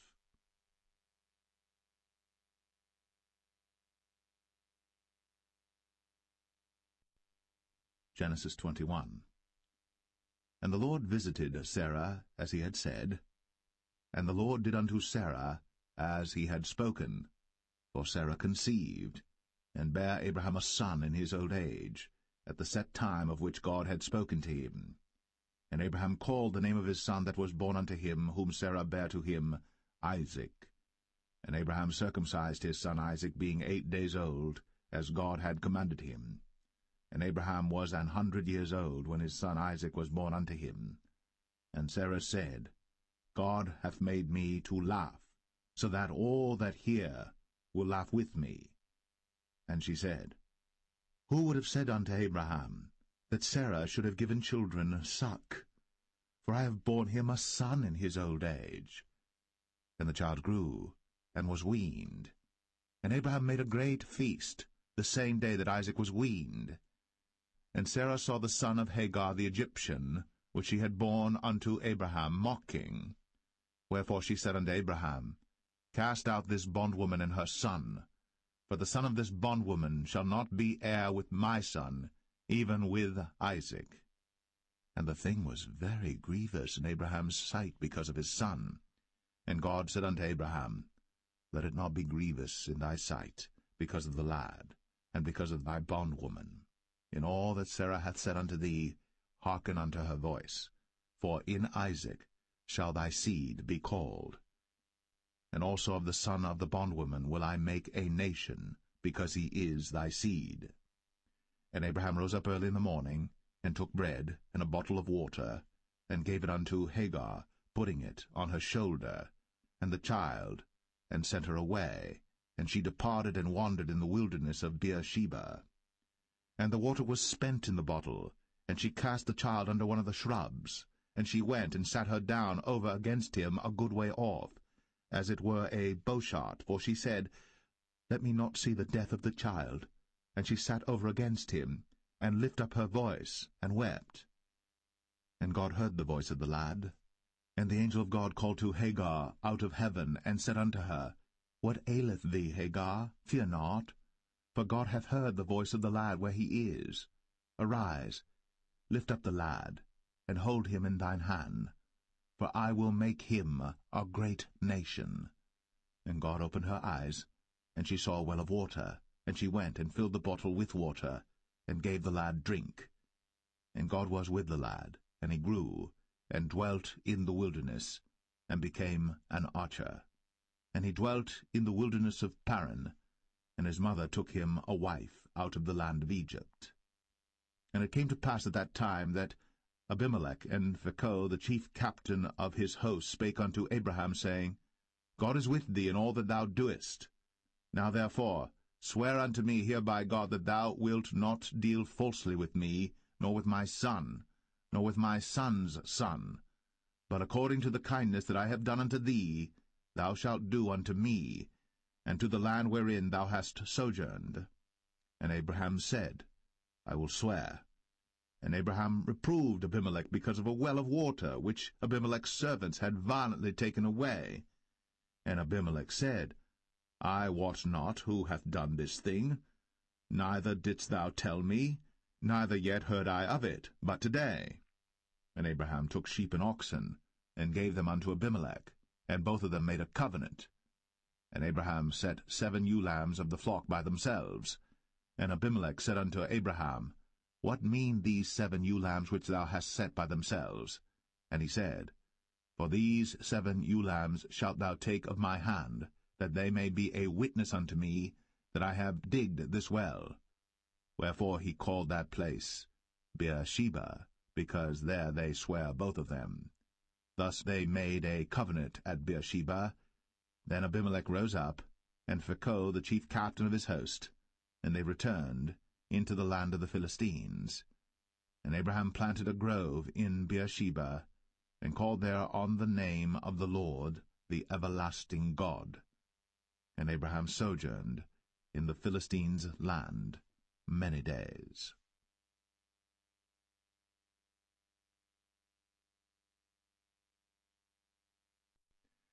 Genesis 22. And it came to pass, after these things, that God did tempt Abraham, and said unto him, Abraham. And he said, Behold, here I am. And he said, Take now thy son, thine only son Isaac, whom thou lovest, and get thee into the land of Moriah, and offer him there for a burnt offering upon one of the mountains which I will tell thee of. And Abraham rose up early in the morning, and saddled his ass, and took 2 of his young men with him, and Isaac his son, and clave the wood for the burnt offering, and rose up, and went unto the place of which God had told him. Then on the 3rd day Abraham lifted up his eyes, and saw the place afar off. And Abraham said unto his young men, Abide ye here with the ass, and I and the lad will go yonder, and worship, and come again to you. And Abraham took the wood of the burnt offering, and laid it upon Isaac his son. And he took the fire in his hand, and a knife, and they went both of them together. And Isaac spake unto Abraham his father, and said, My father? And he said, Here am I, my son. And he said, Behold, the fire and the wood. But where is the lamb for a burnt offering? And Abraham said, My son, God will provide himself a lamb for a burnt offering. So they went both of them together. And they came to the place which God had told him of. And Abraham built an altar there, and laid the wood in order, and bound Isaac his son, and laid him on the altar upon the wood. And Abraham stretched forth his hand, and took the knife to slay his son. And the angel of the Lord called unto him out of heaven, and said, Abraham, Abraham! And he said, Here am I. And he said, Lay not thine hand upon the lad, neither do thou anything unto him. For now I know that thou fearest God, seeing thou hast not withheld thy son, thine only son, from me. And Abraham lifted up his eyes, and looked, and behold, behind him a ram caught in a thicket by his horns. And Abraham went, and took the ram, and offered him up for a burnt offering in the stead of his son. And Abraham called the name of that place Jehovah-Jireh, as it is said to this day, In the mount of the Lord it shall be seen. And the angel of the Lord called unto Abraham out of heaven the 2nd time, and said, By myself have I sworn, saith the Lord, for because thou hast done this thing, and hast not withheld thy son, thine only son, that in blessing I will bless thee, and in multiplying I will multiply thy seed as the stars of the heaven, and as the sand which is upon the seashore, and thy seed shall possess the gate of his enemies. And in thy seed shall all the nations of the earth be blessed, because thou hast obeyed my voice. So Abraham returned unto his young men, and they rose up, and went together to Beersheba. And Abraham dwelt at Beersheba.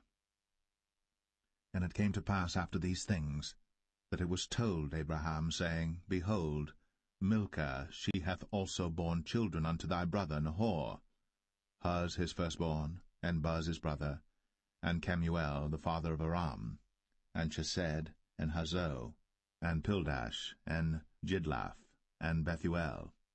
And Bethuel begat Rebekah. These 8 Milcah did bear to Nahor, Abraham's brother.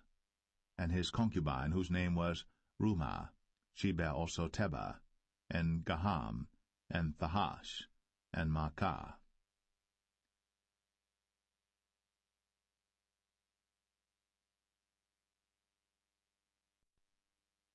Genesis 23.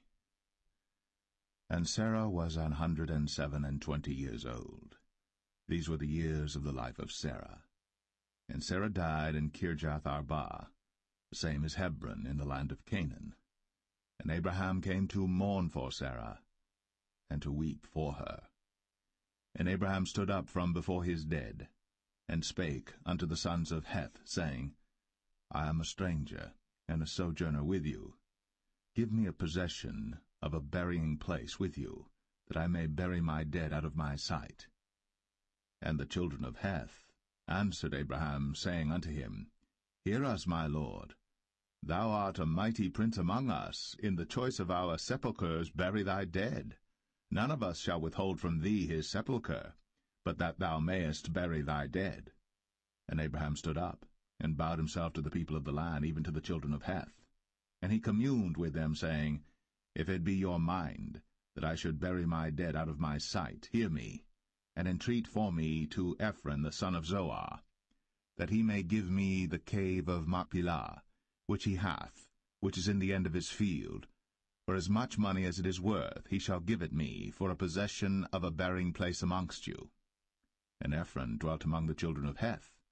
And Ephron the Hittite answered Abraham in the audience of the children of Heth, even of all that went in at the gate of his city, saying, Nay, my lord, hear me.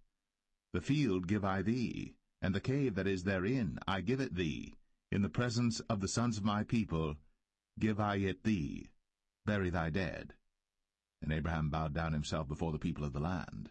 And he spake unto Ephron in the audience of the people of the land, saying, But if thou wilt give it, I pray thee, hear me. I will give thee money for the field. Take it of me, and I will bury my dead there. And Ephron answered Abraham, saying unto him, My lord, hearken unto me. The land is worth 400 shekels of silver. What is that betwixt me and thee? Bury therefore thy dead. And Abraham hearkened unto Ephron, and Abraham weighed to Ephron the silver, which he had named in the audience of the sons of Heth, 400 shekels of silver, current money, with the merchant. And the field of Ephron which was in Machpelah, which was before Mamre, the field and the cave which was therein, and all the trees that were in the field, that were in all the borders round about, were made sure unto Abraham for a possession in the presence of the children of Heth, before all that went in at the gate of his city. And after this Abraham buried Sarah his wife, in the cave of the field of Machpelah before Mamre. The same is Hebron in the land of Canaan. And the field, and the cave that is therein, were made sure unto Abraham for a possession of a burying place by the sons of Heth.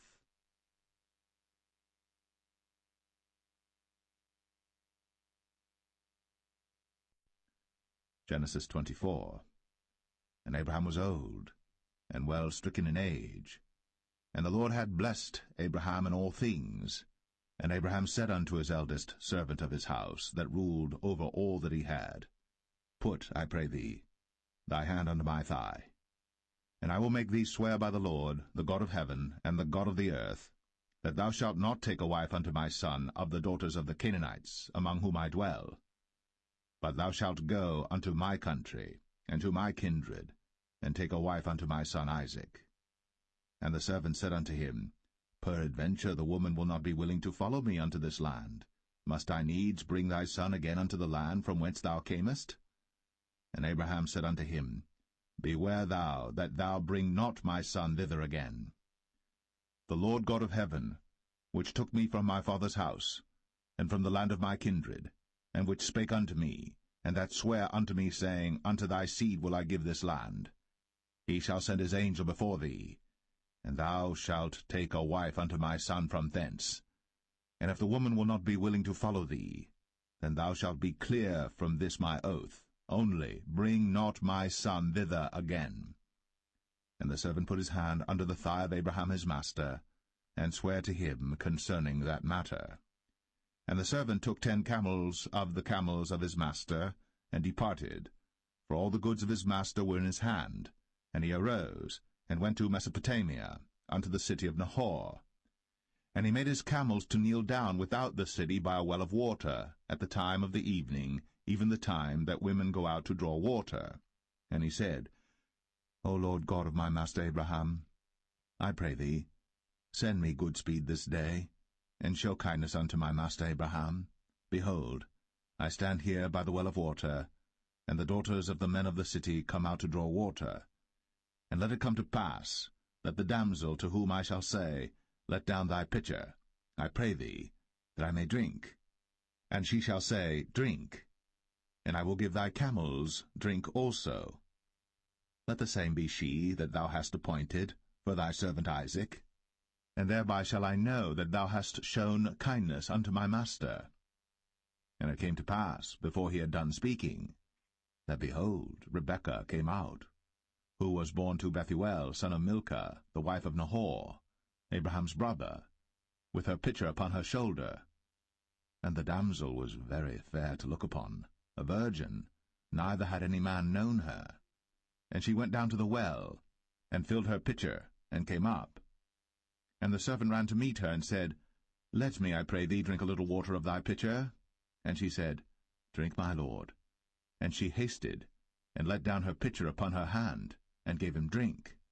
And when she had done giving him drink, she said, I will draw water for thy camels also, until they have done drinking. And she hasted, and emptied her pitcher into the trough, and ran again unto the well to draw water, and drew for all his camels. And the man, wondering at her, held his peace, to wit whether the Lord had made his journey prosperous or not. And it came to pass, as the camels had done drinking, that the man took a golden earring of 1/2 shekel weight, and 2 bracelets for her hands of 10 shekels weight of gold, and said, Whose daughter art thou? Tell me, I pray thee. Is there room in thy father's house for us to lodge in? And she said unto him, I am the daughter of Bethuel, the son of Milcah, which she bare unto Nahor. She said moreover unto him, We have both straw and provender enough, and room to lodge in. And the man bowed down his head, and worshipped the Lord. And he said, Blessed be the Lord God of my master Abraham, who hath not left destitute my master of his mercy and his truth. I being in the way, the Lord led me to the house of my master's brethren. And the damsel ran, and told them of her mother's house these things. And Rebekah had a brother, and his name was Laban. And Laban ran out unto the man, unto the well. And it came to pass, when he saw the earring and bracelets upon his sister's hands, and when he heard the words of Rebekah his sister, saying, Thus spake the man unto me, that he came unto the man, and behold, he stood by the camels at the well. And he said, Come in, thou blessed of the Lord. Wherefore standest thou without? For I have prepared the house and room for the camels. And the man came into the house, and he ungirded his camels, and gave straw and provender for the camels, and water to wash his feet, and the men's feet that were with him. And there was set meat before him to eat, but he said, I will not eat until I have told mine errand. And he said, Speak on. And he said, I am Abraham's servant. And the Lord hath blessed my master greatly, and he is become great. And he hath given him flocks, and herds, and silver, and gold, and menservants, and maidservants, and camels, and asses. And Sarah my master's wife bare a son to my master when she was old, and unto him hath he given all that he hath. And my master made me swear, saying, Thou shalt not take a wife to my son of the daughters of the Canaanites in whose land I dwell, but thou shalt go unto my father's house, and to my kindred, and take a wife unto my son. And I said unto my master, Peradventure the woman will not follow me. And he said unto me, The Lord before whom I walk will send his angel with thee, and prosper thy way. And thou shalt take a wife for my son of my kindred, and of my father's house. Then shalt thou be clear from this my oath, when thou comest to my kindred. And if they give not thee one, thou shalt be clear from my oath. And I came this day unto the well, and said, O Lord God of my master Abraham, if now thou do prosper my way which I go, behold, I stand by the well of water. And it shall come to pass that when the virgin cometh forth to draw water, and I say to her, Give me, I pray thee, a little water of thy pitcher to drink, and she say to me, Both drink thou, and I will also draw for thy camels, let the same be the woman whom the Lord hath appointed out for my master's son. And before I had done speaking in mine heart, behold, Rebekah came forth with her pitcher on her shoulder, and she went down unto the well, and drew water. And I said unto her, Let me drink, I pray thee. And she made haste, and let down her pitcher from her shoulder, and said, Drink, and I will give thy camels drink also. So I drank, and she made the camels drink also. And I asked her, and said, Whose daughter art thou? And she said, The daughter of Bethuel, Nahor's son, whom Milcah bare unto him. And I put the earring upon her face, and the bracelets upon her hands. And I bowed down my head, and worshipped the Lord, and blessed the Lord God of my master Abraham, which had led me in the right way to take my master's brother's daughter unto his son. And now, if ye will deal kindly and truly with my master, tell me, and if not, tell me, that I may turn to the right hand or to the left. Then Laban and Bethuel answered and said, The thing proceedeth from the Lord. We cannot speak unto thee bad or good. Behold, Rebekah is before thee. Take her and go, and let her be thy master's son's wife, as the Lord hath spoken. And it came to pass that when Abraham's servant heard their words, he worshipped the Lord, bowing himself to the earth. And the servant brought forth jewels of silver and jewels of gold and raiment, and gave them to Rebekah. He gave also to her brother and to her mother precious things. And they did eat and drink, he and the men that were with him, and tarried all night. And they rose up in the morning, and he said, Send me away unto my master.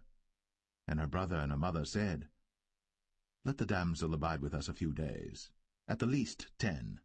After that she shall go. And he said unto them, Hinder me not, seeing the Lord hath prospered my way. Send me away, that I may go to my master. And they said, We will call the damsel, and inquire at her mouth. And they called Rebekah, and said unto her, Wilt thou go with this man? And she said, I will go. And they sent away Rebekah, their sister, and her nurse, and Abraham's servant, and his men. And they blessed Rebekah, and said unto her, Thou art our sister. Be thou the mother of thousands of millions, and let thy seed possess the gate of those which hate them. And Rebekah arose, and her damsels, and they rode upon the camels, and followed the man. And the servant took Rebekah, and went his way. And Isaac came from the way of the well Lahai-roi, for he dwelt in the south country.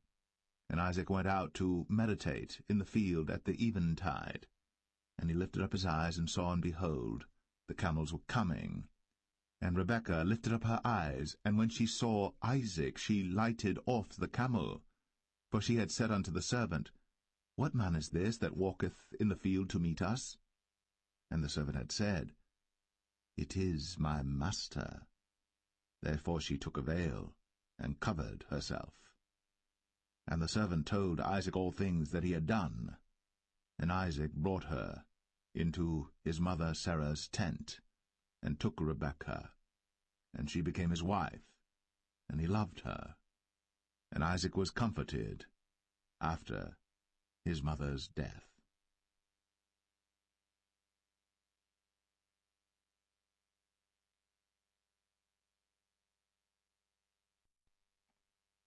Genesis 25. Then again Abraham took a wife, and her name was Keturah. And she bare him Zimran, and Jokshan, and Medan, and Midian, and Ishbak, and Shua. And Jokshan begat Sheba and Dedan. And the sons of Dedan were Ashrim, and Letashim, and Leumim. And the sons of Midian, Ephah, and Epher, and Hanok, and Abidah, and Eldaah. All these were the children of Keturah. And Abraham gave all that he had unto Isaac. But unto the sons of the concubines which Abraham had, Abraham gave gifts, and sent them away from Isaac his son while he yet lived eastward unto the east country. And these are the days of the years of Abraham's life which he lived, 160 years. Then Abraham gave up the ghost, and died in a good old age, an old man, and full of years, and was gathered to his people. And his sons Isaac and Ishmael buried him in the cave of Machpelah in the field of Ephron the son of Zoar the Hittite, which is before Mamre, the field which Abraham purchased of the sons of Heth. There was Abraham buried, and Sarah his wife. And it came to pass after the death of Abraham that God blessed his son Isaac, and Isaac dwelt by the well, Lahai Roi. Now these are the generations of Ishmael, Abraham's son, whom Hagar the Egyptian, Sarah's handmaid, bare unto Abraham. And these are the names of the sons of Ishmael, by their names according to their generations: the firstborn of Ishmael, Nebajoth, and Kedar, and Abiel, and Mibsam, and Mishma, and Dumah, and Massa, Hadar, and Tema, Jetur, Naphish, and Kedemah. These are the sons of Ishmael, and these are their names by their towns and by their castles, 12 princes according to their nations. And these are the years of the life of Ishmael, 137 years. And he gave up the ghost, and died, and was gathered unto his people. And they dwelt from Havilah unto Shur, that is before Egypt, as thou goest toward Assyria. And he died in the presence of all his brethren. And these are the generations of Isaac, Abraham's son. Abraham begat Isaac. And Isaac was 40 years old when he took Rebekah to wife, the daughter of Bethuel the Syrian of Padan Aram, the sister to Laban the Syrian. And Isaac entreated the Lord for his wife, because she was barren. And the Lord was entreated of him, and Rebekah his wife conceived. And the children struggled together within her. And she said, If it be so, why am I thus? And she went to inquire of the Lord. And the Lord said unto her, 2 nations are in thy womb, and 2 manner of people shall be separated from thy bowels. And the one people shall be stronger than the other people, and the elder shall serve the younger. And when her days to be delivered were fulfilled, behold, there were twins in her womb. And the first came out red, all over, like an hairy garment. And they called his name Esau. And after that came his brother out, and his hand took hold on Esau's heel, and his name was called Jacob. And Isaac was 80 years old when she bare them. And the boys grew, and Esau was a cunning hunter, a man of the field, and Jacob was a plain man, dwelling in tents. And Isaac loved Esau because he did eat of his venison, but Rebekah loved Jacob. And Jacob sod pottage, and Esau came from the field, and he was faint. And Esau said to Jacob, Feed me, I pray thee, with that same red pottage, for I am faint. Therefore was his name called Edom. And Jacob said, Sell me this day thy birthright. And Esau said, Behold, I am at the point to die, and what profit shall this birthright do to me? And Jacob said, Swear to me this day. And he sware unto him. and he sold his birthright unto Jacob. Then Jacob gave Esau bread and pottage of lentils, and he did eat and drink, and rose up, and went his way. Thus Esau despised his birthright.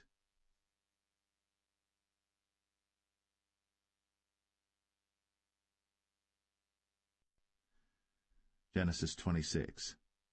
And there was a famine in the land beside the first famine that was in the days of Abraham. And Isaac went unto Abimelech king of the Philistines unto Gerar. And the Lord appeared unto him, and said, Go not down into Egypt. Dwell in the land which I shall tell thee of. Sojourn in this land, and I will be with thee, and will bless thee. For unto thee and unto thy seed I will give all these countries, and I will perform the oath which I sware unto Abraham thy father. And I will make thy seed to multiply as the stars of heaven, and will give unto thy seed all these countries, and in thy seed shall all the nations of the earth be blessed, because that Abraham obeyed my voice, and kept my charge, my commandments, my statutes, and my laws. And Isaac dwelt in Gerar. And the men of the place asked him of his wife, and he said, She is my sister. For he feared to say, She is my wife, lest, said he, the men of the place should kill me for Rebekah, because she was fair to look upon. And it came to pass, when he had been there a long time, that Abimelech king of the Philistines looked out at a window, and saw, and behold, Isaac was sporting with Rebekah his wife. And Abimelech called Isaac, and said, Behold, of a surety she is thy wife. And how saidst thou, She is my sister? And Isaac said unto him, Because I said, Lest I die for her. And Abimelech said, What is this thou hast done unto us? One of the people might lightly have lain with thy wife, and thou shouldest have brought guiltiness upon us. And Abimelech charged all his people, saying, He that toucheth this man or his wife shall surely be put to death. Then Isaac sowed in that land, and received in the same year 100-fold, and the Lord blessed him. And the man waxed great, and went forward, and grew until he became very great. For he had possession of flocks, and possession of herds, and great store of servants. And the Philistines envied him. For all the wells which his father's servants had digged in the days of Abraham his father, the Philistines had stopped them, and filled them with earth. And Abimelech said unto Isaac, Go from us, for thou art much mightier than we. And Isaac departed thence, and pitched his tent in the valley of Gerar, and dwelt there. And Isaac digged again the wells of water, which they had digged in the days of Abraham his father, for the Philistines had stopped them after the death of Abraham, and he called their names after the names by which his father had called them. And Isaac's servants digged in the valley, and found there a well of springing water. And the herdmen of Gerar did strive with Isaac's herdmen, saying, The water is ours. And he called the name of the well Esek, because they strove with him. And they digged another well, and strove for that also. And he called the name of it Sitnah. And he removed from thence, and digged another well, and for that they strove not. And he called the name of it Rehoboth. And he said, For now the Lord hath made room for us, and we shall be fruitful in the land. And he went up from thence to Beersheba. And the Lord appeared unto him the same night, and said, I am the God of Abraham thy father. Fear not, for I am with thee, and will bless thee, and multiply thy seed for my servant Abraham's sake. And he builded an altar there, and called upon the name of the Lord, and pitched his tent there. And there Isaac's servants digged a well. Then Abimelech went to him from Gerar, and Ahuzzath one of his friends, and Phicol the chief captain of his army. And Isaac said unto them, Wherefore come ye to me, seeing ye hate me, and have sent me away from you? And they said, We saw certainly that the Lord was with thee. And we said, Let there be now an oath betwixt us, even betwixt us and thee, and let us make a covenant with thee, that thou wilt do us no hurt, as we have not touched thee, and as we have done unto thee nothing but good, and have sent thee away in peace. Thou art now the blessed of the Lord. And he made them a feast, and they did eat and drink. And they rose up betimes in the morning, and sware one to another. And Isaac sent them away, and they departed from him in peace. And it came to pass the same day that Isaac's servants came, and told him concerning the well which they had digged, and said unto him, We have found water. And he called it Sheba. Therefore the name of the city is Beersheba unto this day. And Esau was 40 years old when he took to wife Judith the daughter of Beri the Hittite, and Bashemath the daughter of Elon the Hittite, which were a grief of mind unto Isaac and to Rebekah.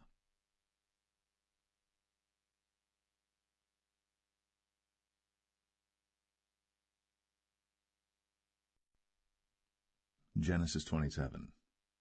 And it came to pass that when Isaac was old, and his eyes were dim, so that he could not see, he called Esau his eldest son, and said unto him, My son. And he said unto him, Behold, here am I. And he said, Behold now, I am old, I know not the day of my death. Now therefore take, I pray thee, thy weapons, thy quiver, and thy bow, and go out to the field, and take me some venison, and make me savory meat, such as I love, and bring it to me, that I may eat, that my soul may bless thee before I die. And Rebekah heard when Isaac spake to Esau his son. And Esau went to the field to hunt for venison, and to bring it. And Rebekah spake unto Jacob her son, saying, Behold, I heard thy father speak unto Esau thy brother, saying, Bring me venison, and make me savory meat, that I may eat, and bless thee before the Lord, before my death. Now therefore, my son, obey my voice according to that which I command thee. Go now to the flock, and fetch me from thence 2 good kids of the goats, and I will make them savory meat for thy father, such as he loveth. And thou shalt bring it to thy father, that he may eat, and that he may bless thee before his death. And Jacob said to Rebekah his mother, Behold, Esau my brother is a hairy man, and I am a smooth man. My father peradventure will feel me, and I shall seem to him as a deceiver, and I shall bring a curse upon me, and not a blessing. And his mother said unto him, Upon me be thy curse, my son, only obey my voice, and go fetch me them. And he went, and fetched, and brought them to his mother. And his mother made savory meat, such as his father loved. And Rebekah took goodly raiment of her eldest son Esau, which were with her in the house, and put them upon Jacob her younger son. And she put the skins of the kids of the goats upon his hands, and upon the smooth of his neck. And she gave the savory meat, and the bread, which she had prepared, into the hand of her son Jacob. And he came unto his father, and said, My father. And he said, Here am I. Who art thou, my son? And Jacob said unto his father, I am Esau thy firstborn. I have done according as thou badest me.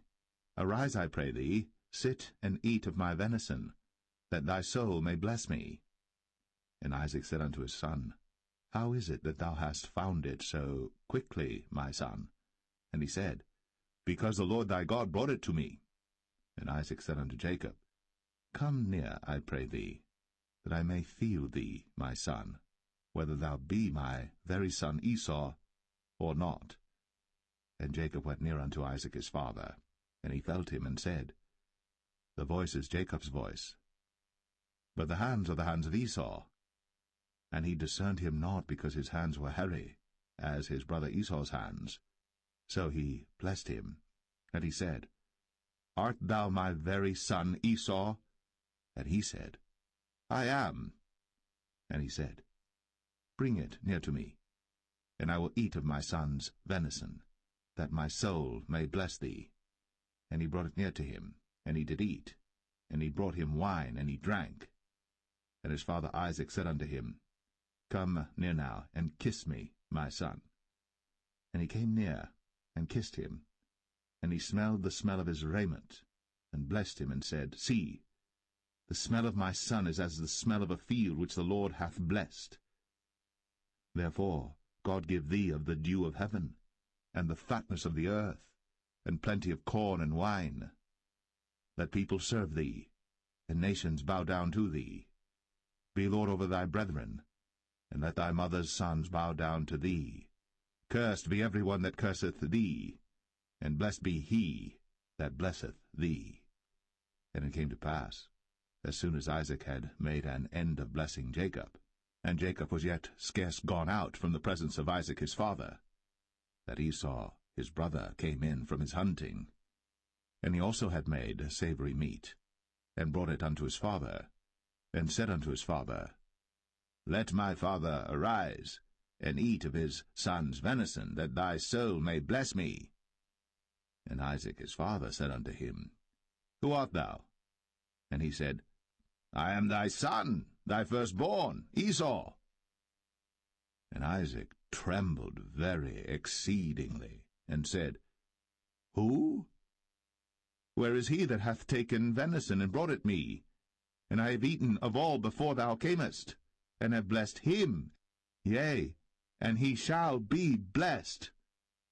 And when Esau heard the words of his father, he cried with a great and exceeding bitter cry, and said unto his father, Bless me, even me also, O my father.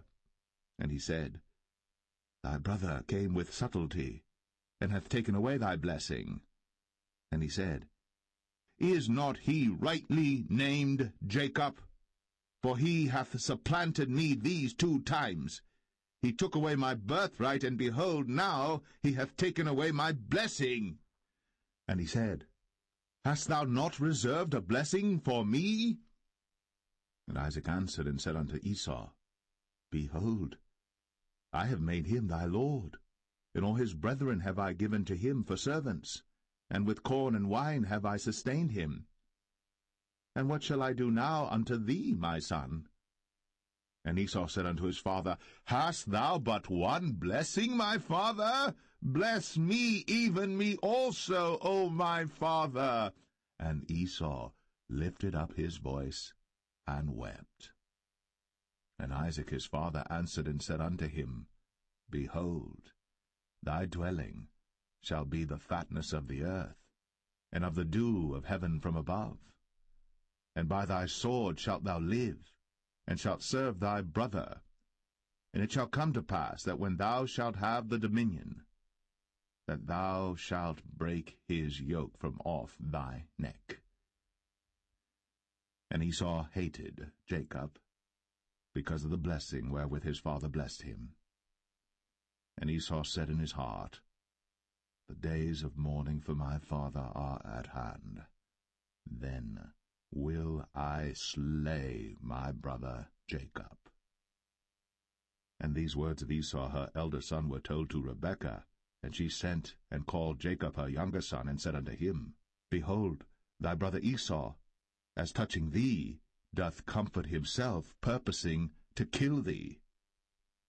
Now therefore, my son, obey my voice, and arise. Flee thou to Laban my brother, to Haran, and tarry with him a few days, until thy brother's fury turn away, until thy brother's anger turn away from thee, and he forget that which thou hast done to him. Then I will send and fetch thee from thence. Why should I be deprived also of you both in one day? And Rebekah said to Isaac, I am weary of my life because of the daughters of Heth. If Jacob take a wife of the daughters of Heth, such as these which are of the daughters of the land, what good shall my life do me?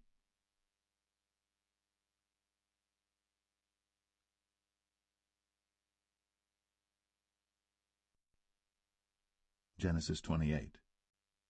And Isaac called Jacob, and blessed him, and charged him, and said unto him, Thou shalt not take a wife of the daughters of Canaan. Arise, go to Padan Aram, to the house of Bethuel thy mother's father, and take thee a wife from thence of the daughters of Laban thy mother's brother. And God Almighty bless thee, and make thee fruitful, and multiply thee, that thou mayest be a multitude of people, and give thee the blessing of Abraham to thee, and to thy seed with thee, that thou mayest inherit the land wherein thou art a stranger, which God gave unto Abraham.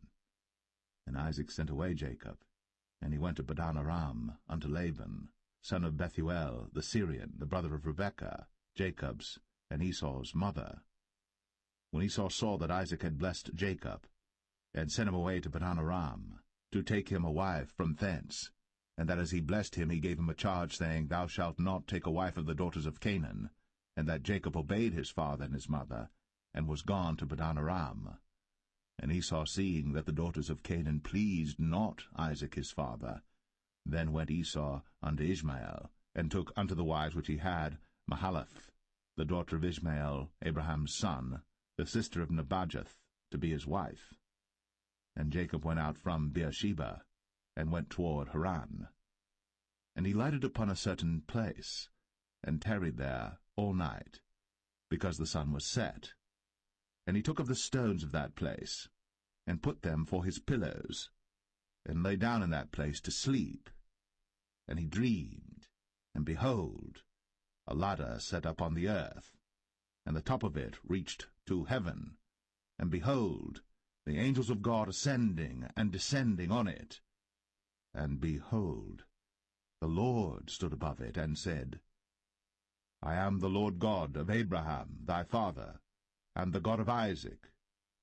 The land whereon thou liest, to thee will I give it, and to thy seed. And thy seed shall be as the dust of the earth, and thou shalt spread abroad to the west, and to the east, and to the north, and to the south. And in thee and in thy seed shall all the families of the earth be blessed. And behold, I am with thee, and will keep thee in all places whither thou goest, and will bring thee again into this land. For I will not leave thee, until I have done that which I have spoken to thee of. And Jacob awaked out of his sleep, and he said, Surely the Lord is in this place, and I knew it not. And he was afraid, and said, How dreadful is this place! This is none other but the house of God, and this is the gate of heaven. And Jacob rose up early in the morning, and took the stone that he had put for his pillows, and set it up for a pillar, and poured oil upon the top of it. And he called the name of that place Bethel, but the name of that city was called Luz at the first.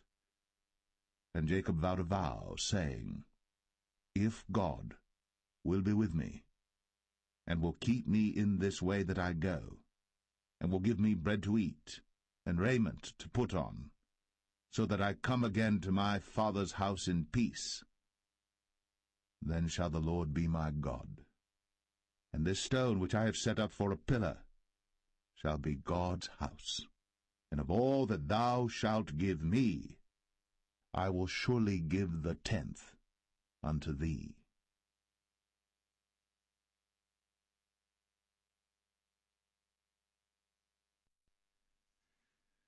Genesis 29.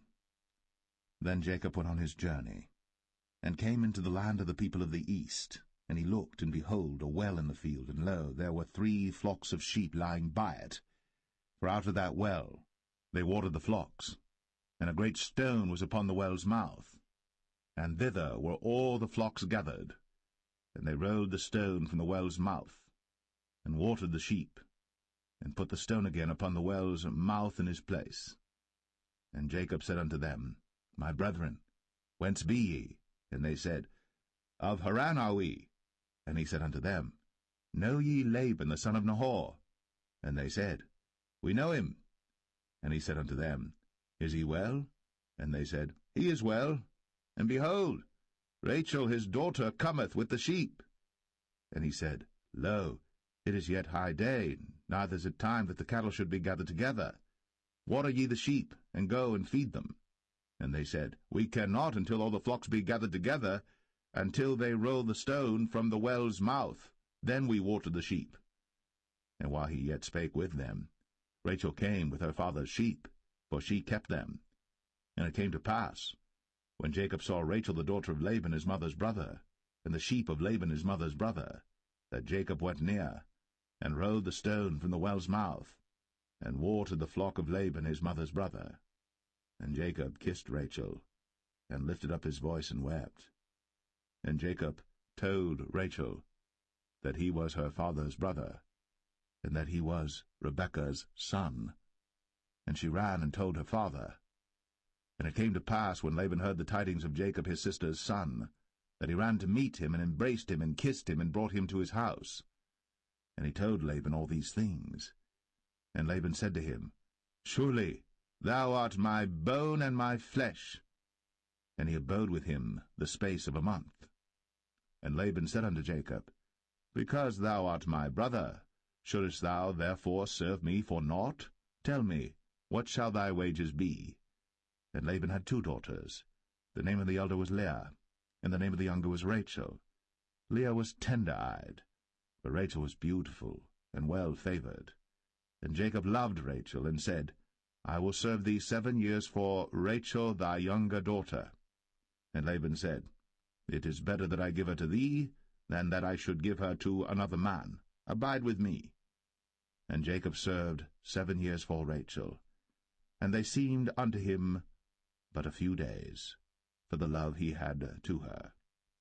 And Jacob said unto Laban, Give me my wife, for my days are fulfilled, that I may go in unto her.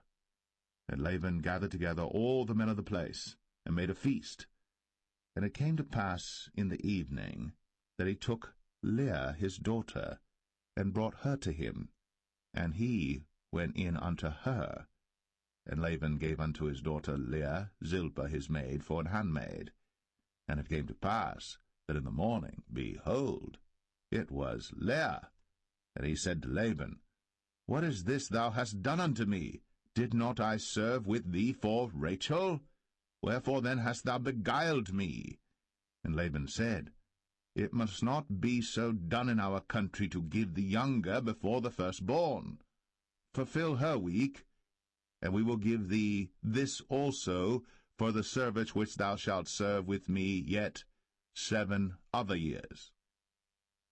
And Jacob did so, and fulfilled her week, and he gave him Rachel his daughter to wife also.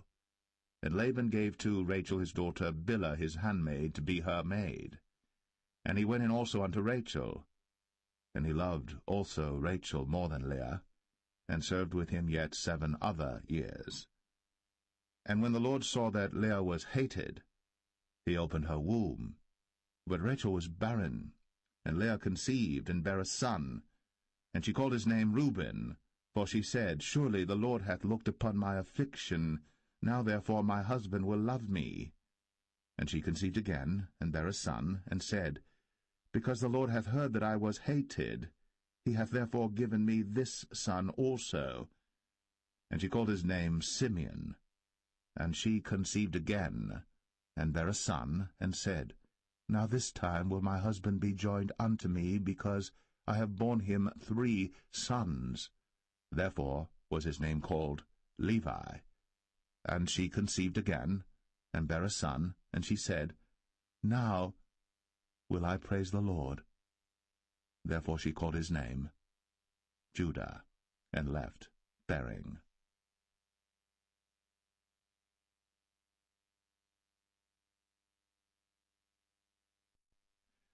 Genesis 30. And when Rachel saw that she bare Jacob no children, Rachel envied her sister, and said unto Jacob, Give me children, or else I die. And Jacob's anger was kindled against Rachel, and he said, Am I in God's stead, who hath withheld from thee the fruit of the womb? And she said, Behold my maid Bilhah, go in unto her, and she shall bear upon my knees, that I may also have children by her. And she gave him Bilhah her handmaid to wife, and Jacob went in unto her. And Bilhah conceived, and bare Jacob a son. And Rachel said, God hath judged me, and hath also heard my voice, and hath given me a son. Therefore called she his name Dan. And Bilhah Rachel's maid conceived again, and bare Jacob a second son. And Rachel said, With great wrestlings have I wrestled with my sister, and I have prevailed. And she called his name Naphtali. When Leah saw that she had left bearing, she took Zilpah her maid, and gave her Jacob to wife. And Zilpah, Leah's maid, bare Jacob a son. And Leah said, A troop cometh. And she called his name Gad. And Zilpah, Leah's maid, bare Jacob a second son. And Leah said, Happy am I, for the daughters will call me blessed. And she called his name Asher. And Reuben went in the days of wheat harvest, and found mandrakes in the field, and brought them unto his mother Leah. Then Rachel said to Leah, Give me, I pray thee, of thy son's mandrakes. And she said unto her, Is it a small matter that thou hast taken my husband? And wouldst thou take away my son's mandrakes also? And Rachel said, Therefore he shall lie with thee tonight, for thy son's mandrakes. And Jacob came out of the field in the evening, and Leah went out to meet him, and said, Thou must come in unto me, for surely I have hired thee with my son's mandrakes. And he lay with her that night. And God hearkened unto Leah, and she conceived, and bare Jacob the fifth son. And Leah said, God hath given me my hire, because I have given my maiden to my husband. And she called his name Issachar. And Leah conceived again, and bare Jacob the sixth son. And Leah said, God hath endued me with a good dowry. Now will my husband dwell with me, because I have borne him 6 sons. And she called his name Zebulun. And afterwards she bare a daughter, and called her name Dinah. And God remembered Rachel, and God hearkened to her, and opened her womb. And she conceived, and bare a son, and said, God hath taken away my reproach. And she called his name Joseph, and said, The Lord shall add to me another son. And it came to pass, when Rachel had borne Joseph, that Jacob said unto Laban, Send me away, that I may go unto mine own place, and to my country. Give me my wives and my children, for whom I have served thee, and let me go, for thou knowest my service which I have done thee. And Laban said unto him, I pray thee, if I have found favor in thine eyes, tarry, for I have learned by experience that the Lord hath blessed me for thy sake. And he said, Appoint me thy wages, and I will give it. And he said unto him, Thou knowest how I have served thee, and how thy cattle was with me. For it was little which thou hadst before I came, and it is now increased unto a multitude. And the Lord hath blessed thee since my coming. And now, when shall I provide for mine own house also? And he said, What shall I give thee? And Jacob said, Thou shalt not give me anything. If thou wilt do this thing for me, I will again feed and keep thy flock. I will pass through all thy flock today, removing from thence all the speckled and spotted cattle, and all the brown cattle among the sheep, and the spotted and speckled among the goats, and of such shall be my hire.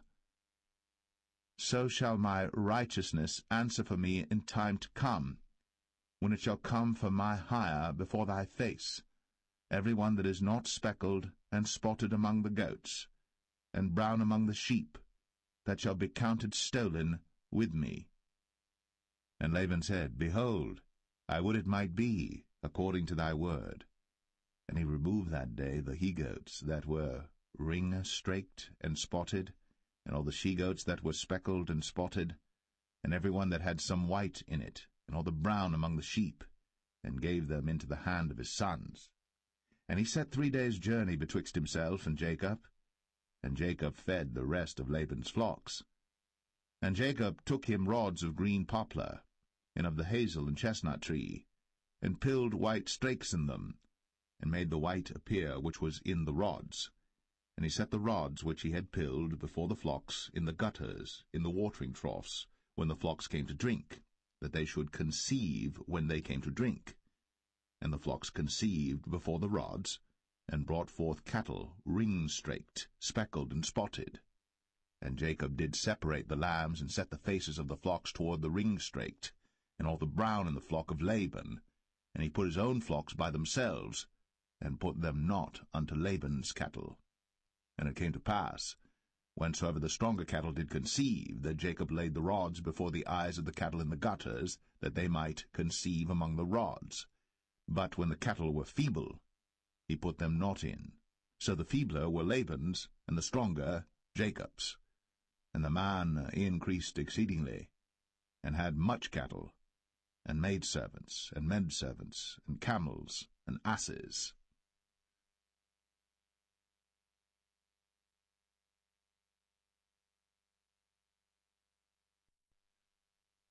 Genesis 31. And he heard the words of Laban's sons, saying, Jacob hath taken away all that was our father's, and of that which was our father's hath he gotten all this glory. And Jacob beheld the countenance of Laban, and behold, it was not toward him as before. And the Lord said unto Jacob, Return unto the land of thy fathers, and to thy kindred, and I will be with thee.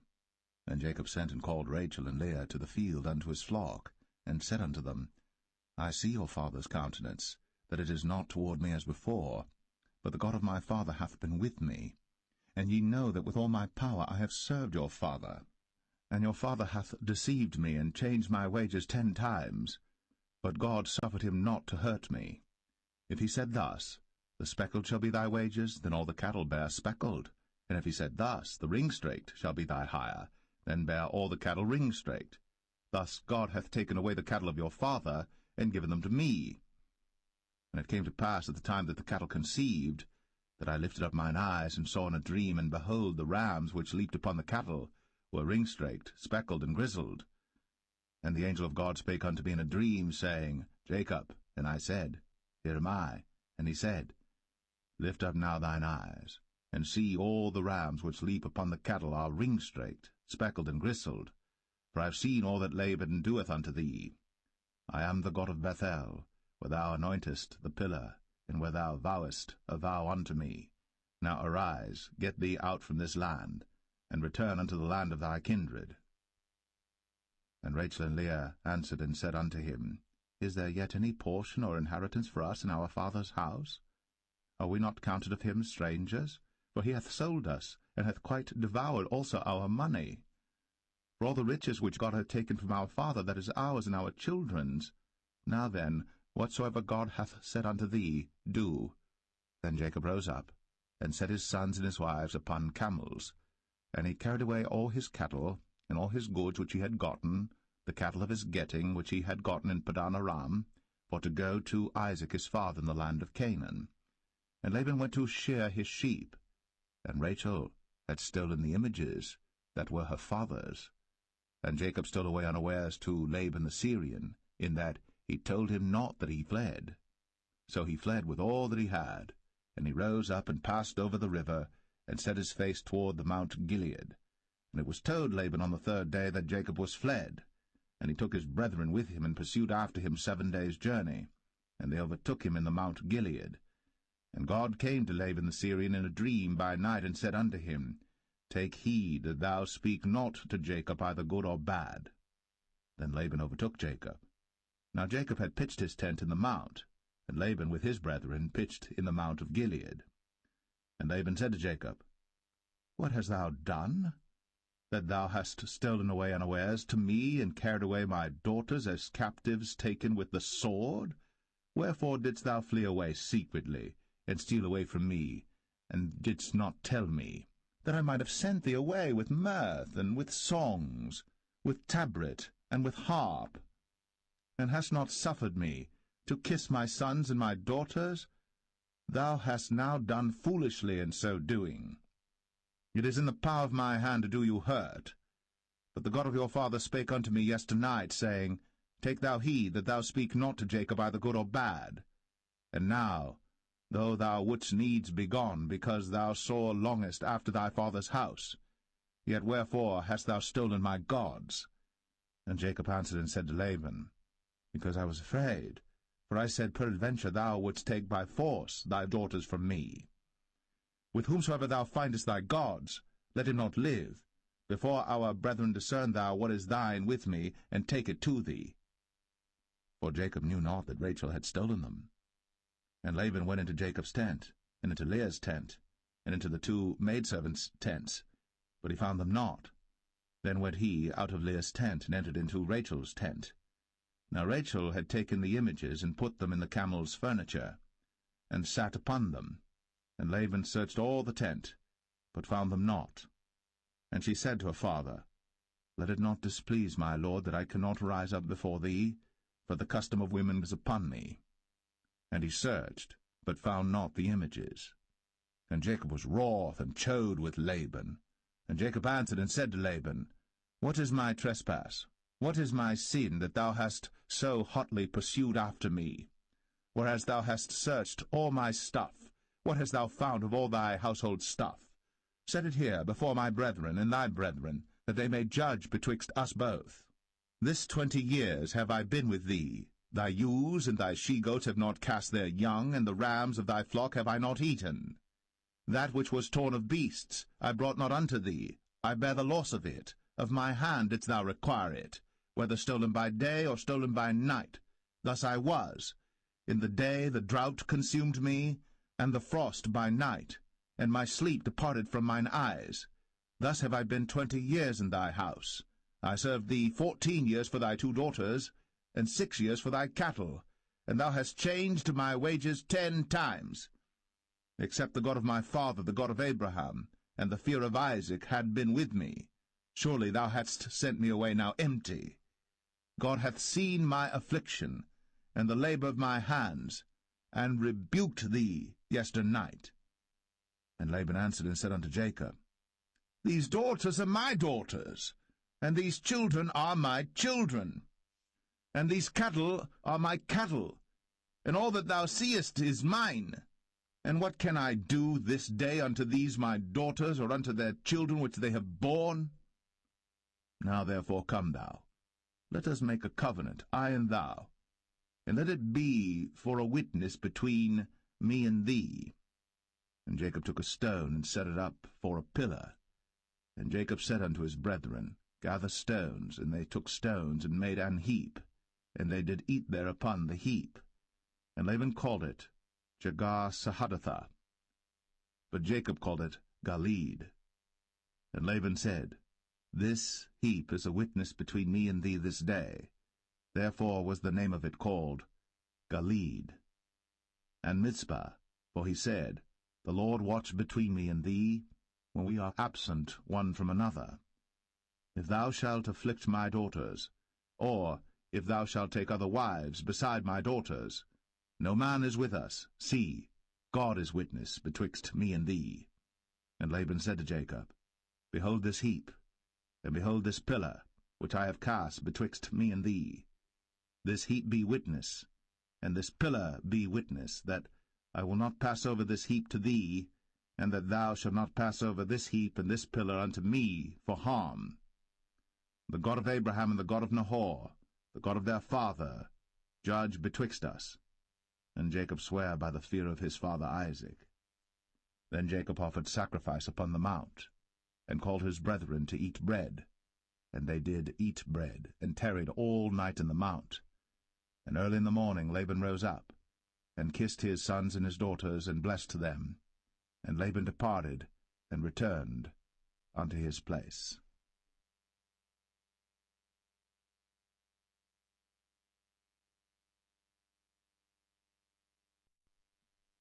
Genesis 32. And Jacob went on his way, and the angels of God met him. And when Jacob saw them, he said, This is God's host. And he called the name of that place Mahanaim. And Jacob sent messengers before him to Esau his brother unto the land of Seir, the country of Edom. And he commanded them, saying, Thus shall ye speak unto my lord Esau. Thy servant Jacob saith thus, I have sojourned with Laban, and stayed there until now. And I have oxen and asses, flocks and menservants and women servants. And I have sent to tell my lord that I may find grace in thy sight. And the messengers returned to Jacob, saying, We came to thy brother Esau, and also he cometh to meet thee, and 400 men with him. Then Jacob was greatly afraid and distressed. And he divided the people that was with him, and the flocks and herds, and the camels, into 2 bands, and said, If Esau come to the one company and smite it, then the other company which is left shall escape. And Jacob said, O God of my father Abraham, and God of my father Isaac, The Lord which saidest unto me, Return unto thy country, and to thy kindred, and I will deal well with thee. I am not worthy of the least of all the mercies, and of all the truth which thou hast shown unto thy servant. For with my staff I passed over this Jordan, now I am become 2 bands. Deliver me, I pray thee, from the hand of my brother, from the hand of Esau, for I fear him, lest he will come and smite me, and the mother with the children. And thou saidest, I will surely do thee good, and make thy seed as the sand of the sea, which cannot be numbered for multitude. And he lodged there that same night, and took of that which came to his hand a present for Esau his brother, 200 she-goats, and 20 he-goats, 200 ewes, and 20 rams, 30 milch camels with their coats, 40 kine, and 10 bulls, 20 she-asses, and 10 foals. And he delivered them into the hand of his servants, every drove by themselves, and said unto his servants, Pass over before me, and put a space betwixt drove and drove. And he commanded the foremost, saying, When Esau my brother meeteth thee, and asketh thee, saying, Whose art thou? And whither goest thou? And whose are these before thee? Then thou shalt say, They be thy servant Jacob's.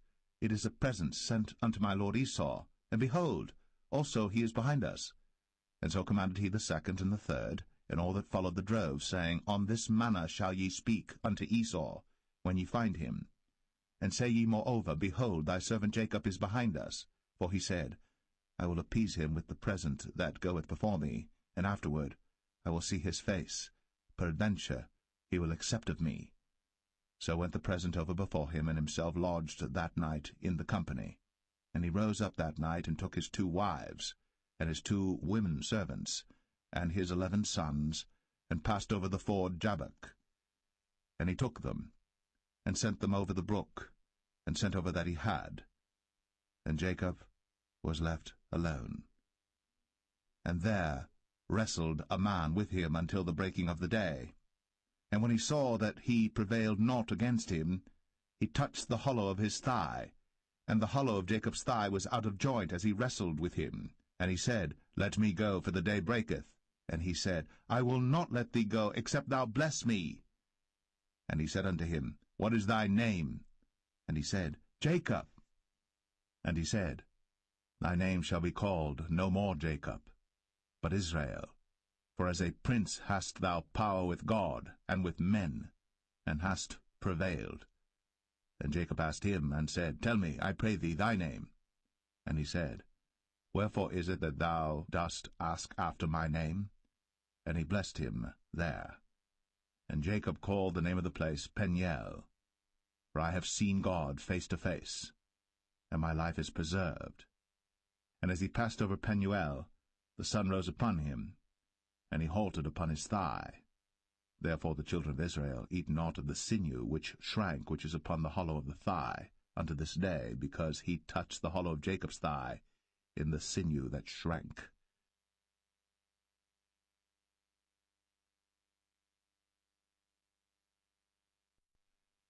Genesis 33. And Jacob lifted up his eyes, and looked, and behold, Esau came, and with him 400 men. And he divided the children unto Leah, and unto Rachel, and unto the 2 handmaids. And he put the handmaids and their children foremost, and Leah and her children after, and Rachel and Joseph hindermost. And he passed over before them, and bowed himself to the ground 7 times, until he came near to his brother. And Esau ran to meet him, and embraced him, and fell on his neck, and kissed him, and they wept. And he lifted up his eyes, and saw the women and the children, and said, Who are those with thee? And he said, The children which God hath graciously given thy servant. Then the handmaidens came near, they and their children, and they bowed themselves.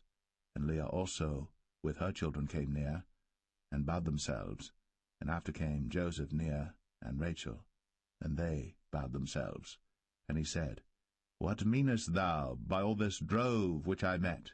And he said, These are to find grace in the sight of my Lord.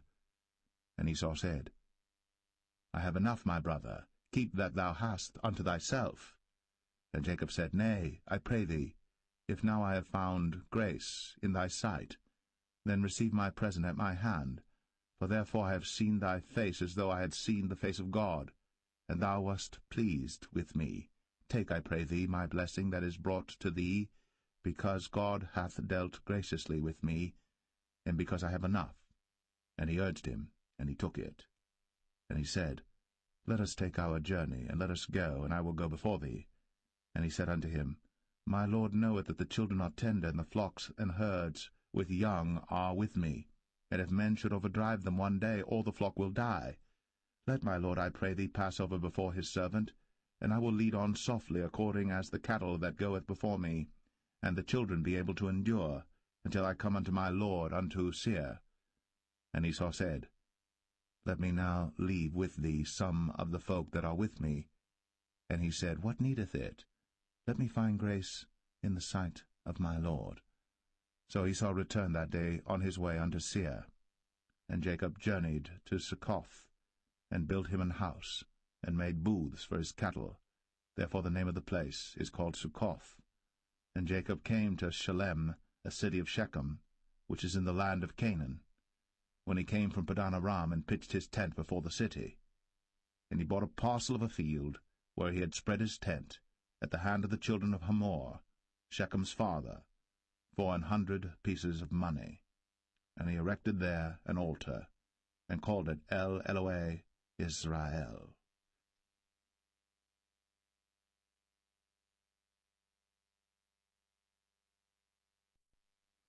Genesis 34.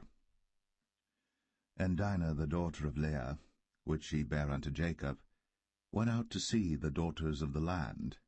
And when Shechem, the son of Hamor the Hivite, prince of the country, saw her, he took her, and lay with her, and defiled her.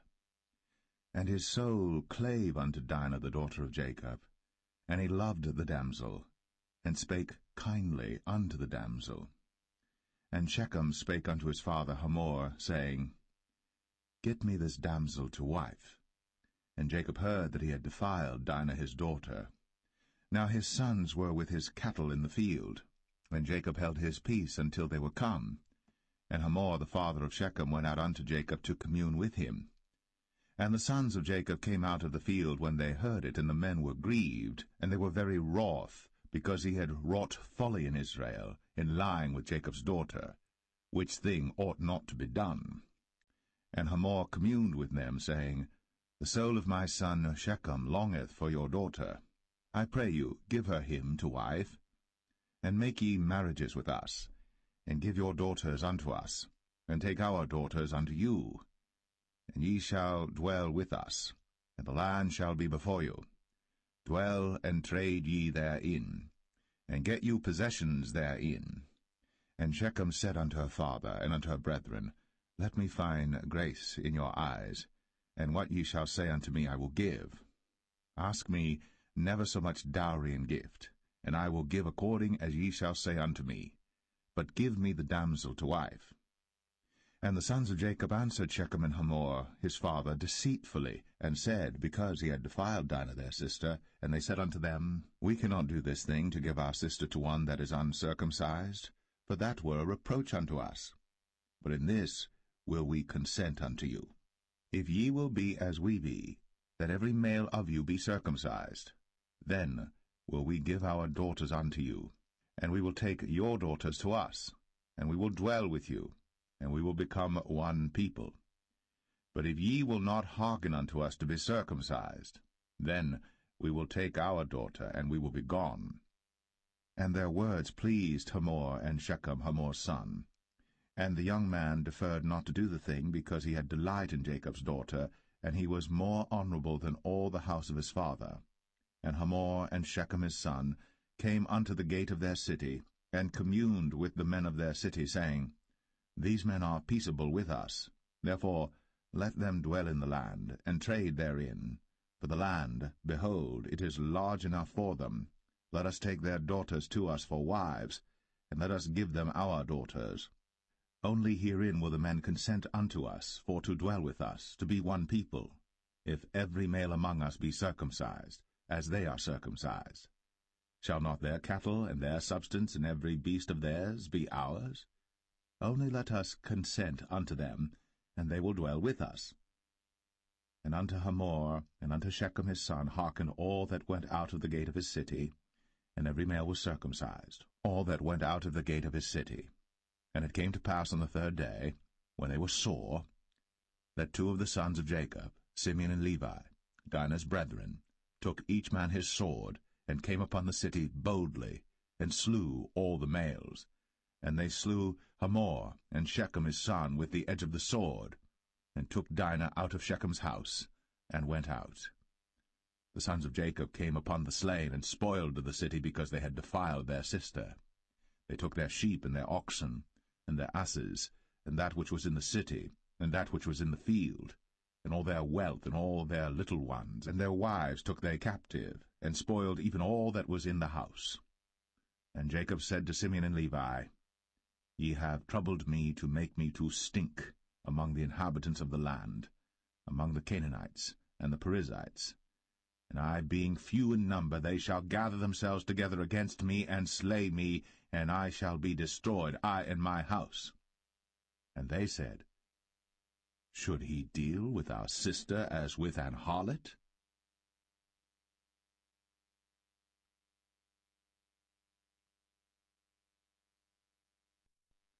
Genesis 35. And God said unto Jacob, Arise, go up to Bethel, and dwell there, and make there an altar unto God, that appeared unto thee when thou fleddest from the face of Esau thy brother. Then Jacob said unto his household, and to all that were with him, Put away the strange gods that are among you, and be clean, and change your garments, and let us arise, and go up to Bethel. And I will make there an altar unto God, who answered me in the day of my distress, and was with me in the way which I went. And they gave unto Jacob all the strange gods which were in their hand, and all their earrings which were in their ears. And Jacob hid them under the oak which was by Shechem. And they journeyed, and the terror of God was upon the cities that were round about them, and they did not pursue after the sons of Jacob. So Jacob came to Luz, which is in the land of Canaan, that is Bethel, he and all the people that were with him. And he built there an altar, and called the place El Bethel, because there God appeared unto him, when he fled from the face of his brother. But Deborah, Rebekah's nurse, died, and she was buried beneath Bethel, under an oak. And the name of it was called Elon Bar-Koth. And God appeared unto Jacob again when he came out of Padan Aram, and blessed him. And God said unto him, Thy name is Jacob. Thy name shall not be called any more Jacob, but Israel shall be thy name. And he called his name Israel. And God said unto him, I am God Almighty. Be fruitful and multiply. A nation and a company of nations shall be of thee, and kings shall come out of thy loins. And the land which I gave Abraham and Isaac, to thee I will give it, and to thy seed after thee will I give the land. And God went up from him in the place where he talked with him. And Jacob set up a pillar in the place where he talked with him, even a pillar of stone. And he poured a drink offering thereon, and he poured oil thereon. And Jacob called the name of the place where God spake with him, Bethel. And they journeyed from Bethel. And there was but a little way to come to Ephrath. And Rachel travailed, and she had hard labor. And it came to pass, when she was in hard labor, that the midwife said unto her, Fear not, thou shalt have this son also. And it came to pass, as her soul was in departing, for she died, that she called his name Ben-Oni, but his father called him Benjamin. And Rachel died, and was buried, in the way to Ephrath, which is Bethlehem. And Jacob set a pillar upon her grave, that is, the pillar of Rachel's grave, unto this day. And Israel journeyed, and spread his tent beyond the tower of Adar. And it came to pass, when Israel dwelt in that land, that Reuben went and lay with Bilhah his father's concubine, and Israel heard it. Now the sons of Jacob were 12, the sons of Leah, Reuben, Jacob's firstborn, and Simeon, and Levi, and Judah, and Issachar, and Zebulun. The sons of Rachel, Joseph and Benjamin. And the sons of Bilhah, Rachel's handmaid, Dan and Naphtali. And the sons of Zilpah, Leah's handmaid, Gad and Asher. These are the sons of Jacob, which were born to him in Padan Aram.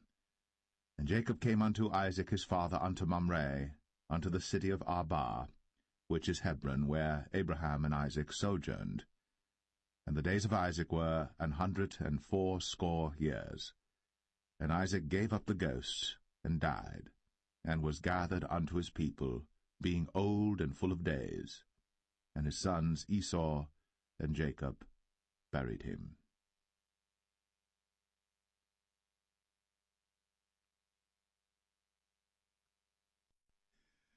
Genesis 36. Now these are the generations of Esau, who is Edom. Esau took his wives of the daughters of Canaan, Adah the daughter of Elon the Hittite, and Aholibamah the daughter of Anah the daughter of Zibeon the Hivite, and Bashemath, Ishmael's daughter, sister of Nebajoth. And Adah bare to Esau Eliphaz, and Bashemath bare Ruel. And Aholibamah bare Jeush, and Jalam, and Korah. These are the sons of Esau, which were born unto him in the land of Canaan. And Esau took his wives, and his sons, and his daughters, and all the persons of his house, and his cattle, and all his beasts, and all his substance, which he had got in the land of Canaan, and went into the country from the face of his brother Jacob. For their riches were more than that they might dwell together, and the land wherein they were strangers could not bear them because of their cattle. Thus dwelt Esau in Mount Seir. Esau is Edom. And these are the generations of Esau, the father of the Edomites, in Mount Seir. These are the names of Esau's sons: Eliphaz, the son of Adah, the wife of Esau; Ruel, the son of Bashemath, the wife of Esau. And the sons of Eliphaz were Teman, Omar, Zepho, and Gatam, and Kenaz. And Timnah was concubine to Eliphaz, Esau's son, and she bare to Eliphaz Amalek. These were the sons of Adah, Esau's wife. And these are the sons of Reuel, Nahath, and Zerah, Shammah, and Mizah. These were the sons of Bashemath, Esau's wife. And these were the sons of Aholibamah, the daughter of Anah, the daughter of Zibeon, Esau's wife. And she bare to Esau Jeush, and Jalam, and Korah. These were dukes of the sons of Esau. The sons of Eliphaz, the firstborn son of Esau, Duke Teman, Duke Omar, Duke Zepho, Duke Kenaz, Duke Korah, Duke Gatam, and Duke Amalek. These are the dukes that came of Eliphaz in the land of Edom. These were the sons of Adah.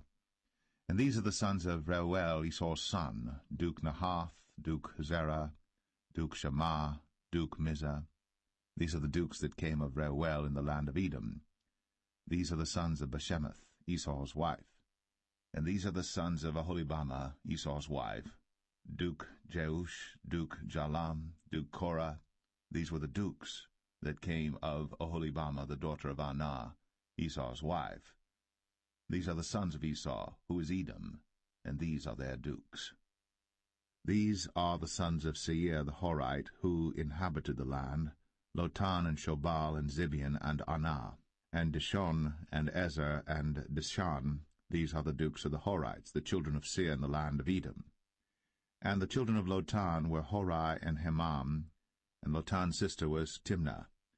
And the children of Shobal were these: Alvan, and Manahath, and Ebal, Shepho, and Onam.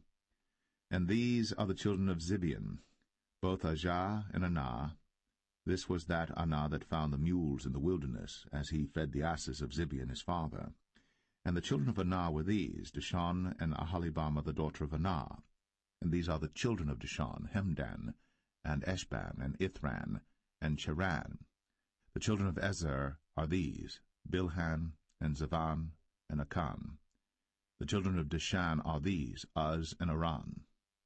These are the dukes that came of the Horites: Duke Lotan, Duke Shobal, Duke Zibeon, Duke Anah, Duke Dishon, Duke Ezer, Duke Dishan. These are the dukes that came of Hori among their dukes in the land of Seir. And these are the kings that reigned in the land of Edom, before there reigned any king over the children of Israel. And Bela the son of Beor reigned in Edom, and the name of his city was Dinhabah. And Bela died, and Jobab the son of Zerah of Bozrah reigned in his stead. And Jobab died, and Husham of the land of Temani reigned in his stead. And Husham died, and Hadad the son of Bedad, who smote Midian in the field of Moab, reigned in his stead. And the name of his city was Avith. And Hadad died, and Samlah of Masrekah reigned in his stead. And Samlah died, and Saul of Rehoboth by the river reigned in his stead. And Saul died, and Baal-Hanan the son of Achbor reigned in his stead. And Baal-Hanan the son of Achbor died, and Hadar reigned in his stead. And the name of his city was Pau, and his wife's name was Mehetabel, and the daughter of Matred, the daughter of Mezahab. And these are the names of the dukes that came of Esau, according to their families after their places by their names: Duke Timnah, Duke Alvah, Duke Jetheth, Duke Aholibama, Duke Elah, Duke Pinon, Duke Kenaz, Duke Taman, Duke Mibsar, Duke Magdiel, Duke Aram. These be the dukes of Edom, according to their habitations in the land of their possession. He is Esau, the father of the Edomites.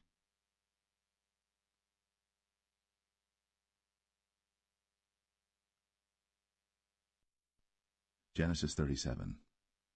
And Jacob dwelt in the land wherein his father was a stranger, in the land of Canaan.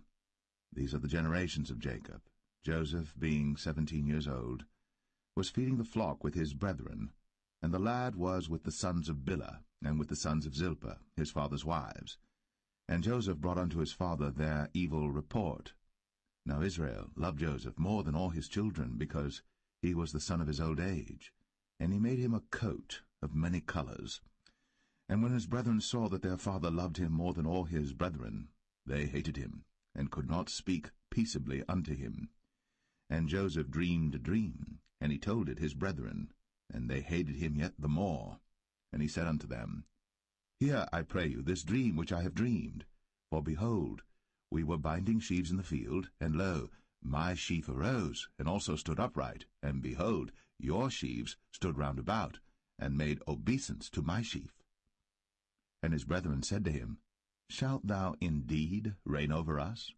Or shalt thou indeed have dominion over us? And they hated him yet the more for his dreams, and for his words. And he dreamed yet another dream, and told it his brethren, and said, Behold, I have dreamed a dream more, and behold, the sun, and the moon, and the 11 stars made obeisance to me. And he told it to his father, and to his brethren, and his father rebuked him, and said unto him, What is this dream that thou hast dreamed? Shall I and thy mother, and thy brethren indeed come to bow down ourselves to thee to the earth? And his brethren envied him. But his father observed the saying. And his brethren went to feed their father's flock in Shechem. And Israel said unto Joseph, Do not thy brethren feed the flock in Shechem? Come, and I will send thee unto them. And he said to him, Here am I.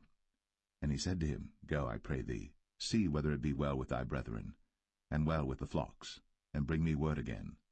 So he sent him out of the vale of Hebron, and he came to Shechem. And a certain man found him, and behold, he was wandering in the field. And the man asked him, saying, What seekest thou? And he said, I seek my brethren. Tell me, I pray thee, where they feed their flocks. And the man said, They are departed hence, for I heard them say, Let us go to Dothan. And Joseph went after his brethren, and found them in Dothan. And when they saw him afar off, even before he came near unto them, they conspired against him to slay him. And they said one to another, Behold, this dreamer cometh. Come now, therefore, and let us slay him, and cast him into some pit.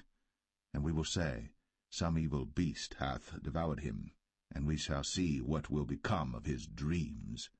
And Reuben heard it, and he delivered him out of their hands, and said, Let us not kill him. And Reuben said unto them, Shed no blood, but cast him into this pit that is in the wilderness, and lay no hand upon him, that he might rid him out of their hands, to deliver him to his father again. And it came to pass, when Joseph was come unto his brethren, that they stripped Joseph out of his coat of many colors that was on him, And they took him, and cast him into a pit, and the pit was empty, there was no water in it. And they sat down to eat bread. And they lifted up their eyes and looked, and behold, a company of Ishmaelites came from Gilead with their camels bearing spicery and balm and myrrh, going to carry it down to Egypt. And Judah said unto his brethren, What profit is it if we slay our brother, and conceal his blood? Come, and let us sell him to the Ishmaelites, and let not our hand be upon him, for he is our brother, and our flesh. And his brethren were content. Then there passed by Midianites, merchantmen, and they drew and lifted up Joseph out of the pit, and sold Joseph to the Ishmaelites for 20 pieces of silver, and they brought Joseph into Egypt. And Reuben returned unto the pit, and behold, Joseph was not in the pit. And he rent his clothes. And he returned unto his brethren, and said, The child is not, and I, whither shall I go? And they took Joseph's coat, and killed a kid of the goats, and dipped the coat in the blood. And they sent the coat of many colors, and they brought it to their father, and said, This have we found. Know now whether it be thy son's coat or no. And he knew it, and said, It is my son's coat. An evil beast hath devoured him. Joseph is without doubt rent in pieces. And Jacob rent his clothes, and put sackcloth upon his loins, and mourned for his son many days. And all his sons and all his daughters rose up to comfort him. But he refused to be comforted, and he said, For I will go down into the grave unto my son mourning. Thus his father wept for him. And the Midianites sold him into Egypt unto Potiphar, an officer of Pharaoh's, and captain of the guard.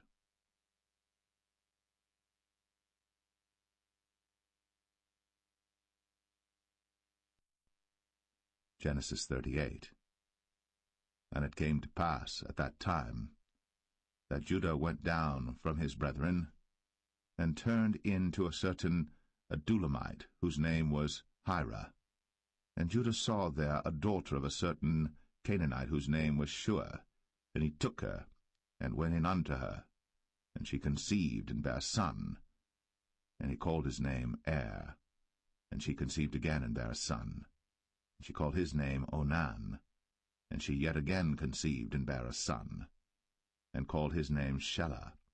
And he was at Chezib, when she bare him. And Judah took a wife for Er his firstborn, whose name was Tamar. And Er, Judah's firstborn, was wicked in the sight of the Lord, and the Lord slew him. And Judah said unto Onan, Go in unto thy brother's wife, and marry her, and raise up seed to thy brother. And Onan knew that the seed should not be his. And it came to pass, when he went in unto his brother's wife, that he spilled it on the ground, lest that he should give seed to his brother. And the thing which he did displeased the Lord, wherefore he slew him also. Then said Judah to Tamar his daughter-in-law, Remain a widow at thy father's house, till Shelah my son be grown. For he said, Lest peradventure he die also, as his brethren did. And Tamar went and dwelt in her father's house. And in process of time the daughter of Shua, Judah's wife, died. And Judah was comforted, and went up unto his sheep-shearers to Timnath, he and his friend Hira, the Adulamite. And it was told Tamar, saying, Behold, thy father-in-law goeth up to Timnath to shear his sheep. And she put her widow's garments off from her, and covered her with a veil, and wrapped herself, and sat in an open place, which is by the way to Timnath. For she saw that Shelah was grown, and she was not given unto him to wife. When Judah saw her, he thought her to be an harlot, because she had covered her face. And he turned unto her by the way, and said, Go to, I pray thee, let me come in unto thee. For he knew not that she was his daughter-in-law. And she said, What wilt thou give me, that thou mayest come in unto me? And he said, I will send thee a kid from the flock. And she said, Wilt thou give me a pledge, till thou send it? And he said, What pledge shall I give thee? And she said, Thy signet, and thy bracelets, and thy staff that is in thine hand. And he gave it her, and came in unto her. And she conceived by him. And she arose and went away, and laid by her veil from her, and put on the garments of her widowhood. And Judah sent the kid by the hand of his friend the Adullamite, to receive his pledge from the woman's hand, but he found her not.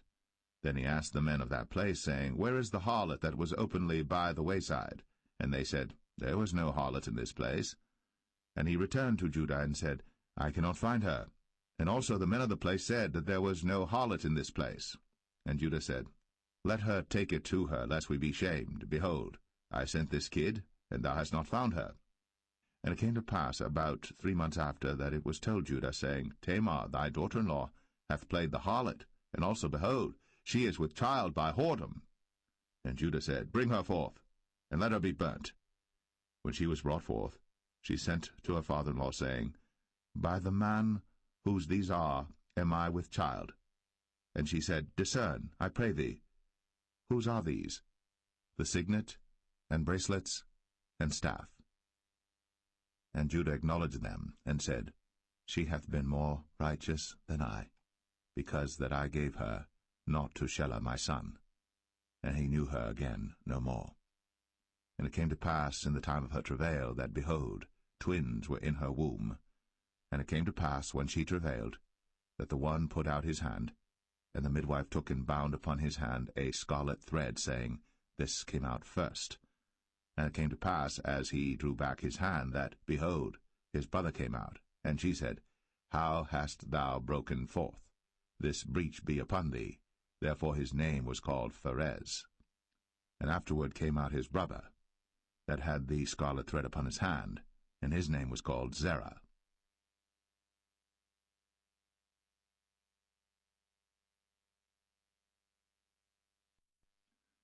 Genesis 39. And Joseph was brought down to Egypt, and Potiphar, an officer of Pharaoh, captain of the guard, an Egyptian, bought him of the hands of the Ishmaelites, which had brought him down thither. And the Lord was with Joseph, and he was a prosperous man, and he was in the house of his master the Egyptian.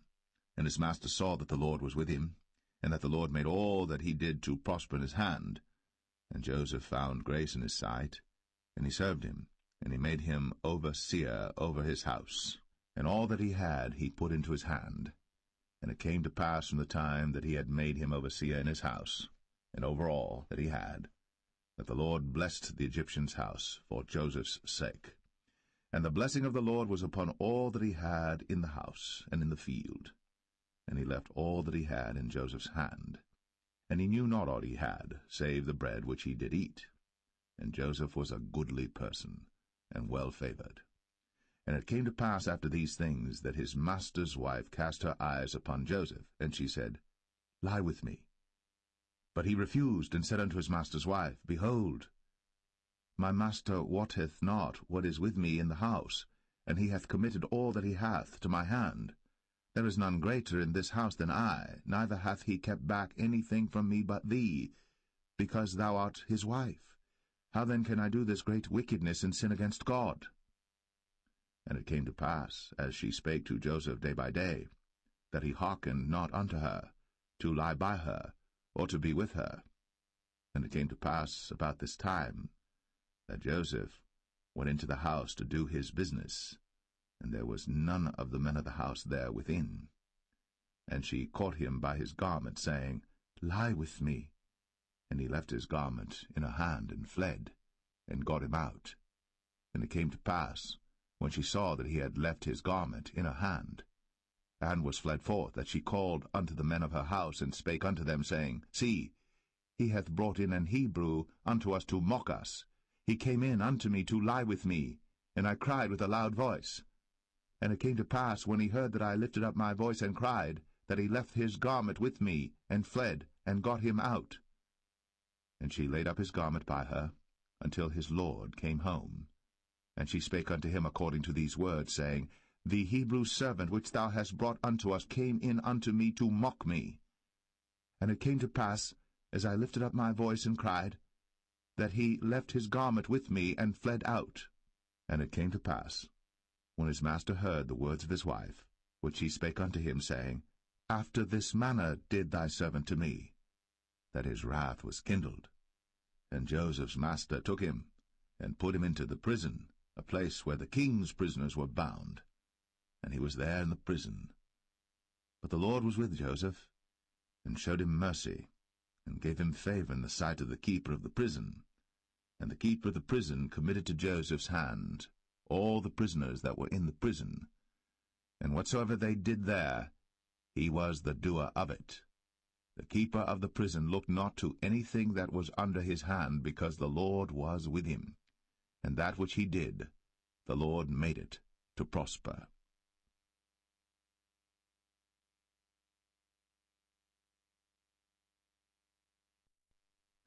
Genesis 40. And it came to pass, after these things, that the butler of the king of Egypt and his baker had offended their lord the king of Egypt. And Pharaoh was wroth against two of his officers, against the chief of the butlers and against the chief of the bakers. And he put them in ward in the house of the captain of the guard into the prison, the place where Joseph was bound. And the captain of the guard charged Joseph with them, and he served them. And they continued a season in ward. And they dreamed a dream, both of them, each man his dream in one night, each man according to the interpretation of his dream, the butler and the baker of the king of Egypt, which were bound in the prison. And Joseph came in unto them in the morning, and looked upon them, and behold, they were sad. And he asked Pharaoh's officers that were with him in the ward of his lord's house, saying, Wherefore look ye so sadly today? And they said unto him, We have dreamed a dream, and there is no interpreter of it. And Joseph said unto them, Do not interpretations belong to God? Tell me them, I pray you. And the chief butler told his dream to Joseph, and said to him, In my dream, behold, a vine was before me. And in the vine were 3 branches, and it was as though it budded, and her blossoms shot forth, and the clusters thereof brought forth ripe grapes. And Pharaoh's cup was in my hand, and I took the grapes, and pressed them into Pharaoh's cup, and I gave the cup into Pharaoh's hand. And Joseph said unto him, This is the interpretation of it. The 3 branches are 3 days. Yet within 3 days shall Pharaoh lift up thine head, and restore thee unto thy place, and thou shalt deliver Pharaoh's cup into his hand, after the former manner when thou wast his butler. But think on me when it shall be well with thee, and show kindness, I pray thee, unto me, and make mention of me unto Pharaoh, and bring me out of this house. For indeed I was stolen away out of the land of the Hebrews, and here also have I done nothing that they should put me into the dungeon. When the chief baker saw that the interpretation was good, he said unto Joseph, I also was in my dream, and behold, I had 3 white baskets on my head, and in the uppermost basket there was of all manner of bake meats for Pharaoh, and the birds did eat them out of the basket upon my head. And Joseph answered and said, This is the interpretation thereof.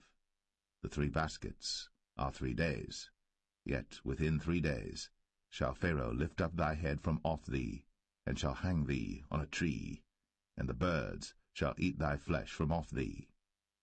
And it came to pass, the 3rd day, which was Pharaoh's birthday, that he made a feast unto all his servants, and he lifted up the head of the chief butler and of the chief baker among his servants. And he restored the chief butler unto his butlership again, and he gave the cup into Pharaoh's hand. But he hanged the chief baker, as Joseph had interpreted to them.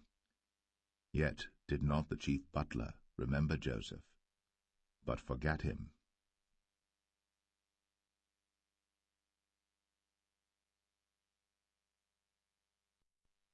Genesis 41. And it came to pass at the end of 2 full years, that Pharaoh dreamed, and behold, he stood by the river. And behold, there came up out of the river 7 well-favored kine, and fat-fleshed, and they fed in a meadow. And behold, 7 other kine came up after them out of the river, ill-favored, and lean-fleshed, and stood by the other kine upon the brink of the river. and the ill-favored and lean-fleshed kine did eat up the 7 well-favored and fat kine. So Pharaoh awoke. And he slept and dreamed the second time, and behold, 7 ears of corn came up upon one stalk, rank and good. And behold, 7 thin ears, and blasted with the east wind, sprung up after them. And the 7 thin ears devoured the 7 rank and full ears. And Pharaoh awoke, and behold, it was a dream. And it came to pass in the morning that his spirit was troubled, and he sent and called for all the magicians of Egypt, and all the wise men thereof. And Pharaoh told them his dream, but there was none that could interpret them unto Pharaoh. Then spake the chief butler unto Pharaoh, saying, I do remember my faults this day. Pharaoh was wroth with his servants, and put me in ward of the captain of the guard's house, both me and the chief baker. And we dreamed a dream in one night, I and he. We dreamed each man according to the interpretation of his dream. And there was there with us a young man, an Hebrew, servant to the captain of the guard. And we told him, and he interpreted to us our dreams. To each man according to his dream he did interpret. And it came to pass, as he interpreted to us, so it was. Me he restored unto mine office, and him he hanged. Then Pharaoh sent and called Joseph, and they brought him hastily out of the dungeon. And he shaved himself, and changed his raiment, and came in unto Pharaoh. And Pharaoh said unto Joseph, I have dreamed a dream, and there is none that can interpret it. And I have heard say of thee, that thou canst understand a dream to interpret it. And Joseph answered Pharaoh, saying, It is not in me. God shall give Pharaoh an answer of peace. And Pharaoh said unto Joseph, In my dream, behold, I stood upon the bank of the river, and behold, there came up out of the river 7 kine, fat-fleshed, and well-favoured, and they fed in a meadow, and behold, 7 other kine came up after them, poor, and very ill-favoured, and lean-fleshed, such as I never saw in all the land of Egypt for badness. And the lean and the ill-favoured kine did eat up the first 7 fat kine. And when they had eaten them up, it could not be known that they had eaten them, but they were still ill-favoured, as at the beginning. So I awoke. And I saw in my dream, and behold, 7 ears came up in one stalk, full and good. And behold, 7 ears withered, thin, and blasted with the east wind, sprung up after them. And the thin ears devoured the 7 good ears. And I told this unto the magicians, but there was none that could declare it to me. And Joseph said unto Pharaoh, The dream of Pharaoh is one. God hath shown Pharaoh what he is about to do. The 7 good kine are 7 years, and the 7 good ears are 7 years. The dream is one. And the 7 thin and ill-favoured kine that came up after them are 7 years, and the 7 empty ears blasted with the east wind shall be 7 years of famine. This is the thing which I have spoken unto Pharaoh. What God is about to do, he showeth unto Pharaoh. Behold, there come 7 years of great plenty throughout all the land of Egypt, and there shall arise after them 7 years of famine, and all the plenty shall be forgotten in the land of Egypt, and the famine shall consume the land, and the plenty shall not be known in the land by reason of that famine following, for it shall be very grievous. And for that the dream was doubled unto Pharaoh twice. It is because the thing is established by God, and God will shortly bring it to pass. Now therefore let Pharaoh look out a man discreet and wise, and set him over the land of Egypt. Let Pharaoh do this, and let him appoint officers over the land, and take up the 5th part of the land of Egypt in the 7 plenteous years, and let them gather all the food of those good years that come, and lay up corn under the hand of Pharaoh, and let them keep food in the cities. And that food shall be for store to the land against the 7 years of famine, which shall be in the land of Egypt, that the land perish not through the famine. And the thing was good in the eyes of Pharaoh, and in the eyes of all his servants. And Pharaoh said unto his servants, Can we find such a one as this is, a man in whom the Spirit of God is? And Pharaoh said unto Joseph, Forasmuch as God hath shown thee all this, there is none so discreet and wise as thou art. Thou shalt be over my house, and according unto thy word shall all my people be ruled. Only in the throne will I be greater than thou. And Pharaoh said unto Joseph, See, I have set thee over all the land of Egypt. And Pharaoh took off his ring from his hand, and put it upon Joseph's hand, and arrayed him in vestures of fine linen, and put a gold chain about his neck. And he made him to ride in the second chariot which he had. And they cried before him, Bow the knee. And he made him ruler over all the land of Egypt. And Pharaoh said unto Joseph, I am Pharaoh, and without thee shall no man lift up his hand or foot in all the land of Egypt. And Pharaoh called Joseph's name Zaphnath-Paneah, and he gave him to wife Asenath, the daughter of Potipherah, priest of On. And Joseph went out over all the land of Egypt. And Joseph was 30 years old when he stood before Pharaoh king of Egypt.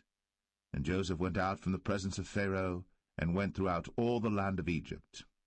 And in the 7 plenteous years the earth brought forth by handfuls. And he gathered up all the food of the 7 years which were in the land of Egypt, and laid up the food in the cities, the food of the field, which was round about every city, laid he up in the same. And Joseph gathered corn, as the sand of the sea, very much, until he left numbering, for it was without number. And unto Joseph were born 2 sons before the years of famine came, which Asenath, the daughter of Potipherah, priest of On, bare unto him. And Joseph called the name of the firstborn Manasseh, for God, said he, hath made me forget all my toil, and all my father's house. And the name of the second called he Ephraim, for God hath caused me to be fruitful in the land of my affliction. And the 7 years of plenteousness that was in the land of Egypt were ended, and the 7 years of dearth began to come, according as Joseph had said.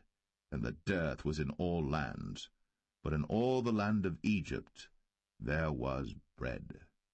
And when all the land of Egypt was famished, the people cried to Pharaoh for bread. And Pharaoh said unto all the Egyptians, Go unto Joseph, what he saith to you, do. And the famine was over all the face of the earth.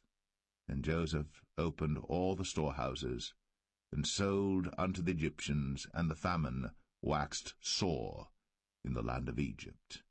And all countries came into Egypt to Joseph for to buy corn, because that the famine was so sore in all lands.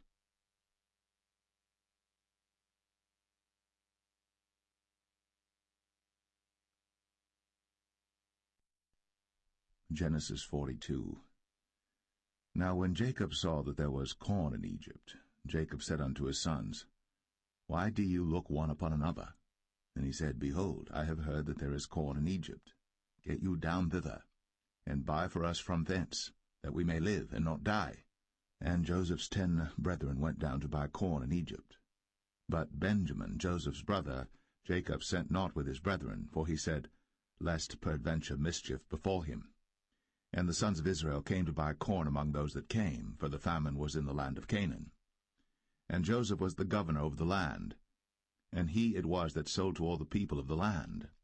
And Joseph's brethren came, and bowed down themselves before him with their faces to the earth. And Joseph saw his brethren, and he knew them, but made himself strange unto them, and spake roughly unto them. And he said unto them, Whence come ye? And they said, From the land of Canaan to buy food. And Joseph knew his brethren, but they knew not him. And Joseph remembered the dreams which he dreamed of them, and said unto them, Ye are spies. To see the nakedness of the land ye are come. And they said unto him, Nay, my lord, but to buy food are thy servants come. We are all one man's sons, we are true men, thy servants are no spies. And he said unto them, Nay, but to see the nakedness of the land ye are come. And they said, Thy servants are 12 brethren, the sons of one man in the land of Canaan. And behold, the youngest is this day with our father, and one is not. And Joseph said unto them, That is it that I spake unto you, saying, Ye are spies. Hereby ye shall be proved. By the life of Pharaoh ye shall not go forth hence, except your youngest brother come hither. Send one of you, and let him fetch your brother, and ye shall be kept in prison, that your words may be proved, whether there be any truth in you, or else by the life of Pharaoh surely ye are spies. And he put them all together into ward 3 days. And Joseph said unto them the 3rd day, This do and live, for I fear God. If ye be true men, let one of your brethren be bound in the house of your prison. Go ye, carry corn for the famine of your houses. But bring your youngest brother unto me. So shall your words be verified, and ye shall not die. And they did so. And they said one to another, We are verily guilty concerning our brother, in that we saw the anguish of his soul when he besought us, and we would not hear. Therefore is this distress come upon us. And Reuben answered them, saying, Spake I not unto you, saying, Do not sin against the child? And ye would not hear. Therefore, behold, also his blood is required. And they knew not that Joseph understood them, for he spake unto them by an interpreter. And he turned himself about from them, and wept, and returned to them again, and communed with them, and took from them Simeon, and bound him before their eyes. Then Joseph commanded to fill their sacks with corn, and to restore every man's money into his sack, and to give them provision for the way. And thus did he unto them. And they laded their asses with the corn, and departed thence. And as one of them opened his sack, to give his ass provender in the inn, he espied his money, for behold, it was in his sack's mouth. And he said unto his brethren, My money is restored, and lo, it is even in my sack. And their heart failed them, and they were afraid, saying one to another, What is this that God hath done unto us? And they came unto Jacob their father unto the land of Canaan, and told him all that befell unto them, saying, The man who is the Lord of the land spake roughly to us, and took us for spies of the country.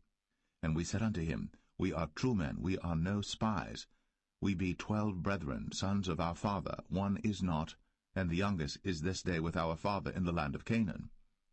And the man, the Lord of the country, said unto us, Hereby shall I know that ye are true men. Leave one of your brethren here with me, and take food for the famine of your households, and be gone. And bring your youngest brother unto me. Then shall I know that ye are no spies, but that ye are true men. So will I deliver you your brother, and ye shall traffic in the land. And it came to pass, as they emptied their sacks, that, behold, every man's bundle of money was in his sack. And when both they and their father saw the bundles of money, they were afraid. And Jacob their father said unto them, Me have ye bereaved my children. Joseph is not, and Simeon is not, and ye will take Benjamin away? All these things are against me.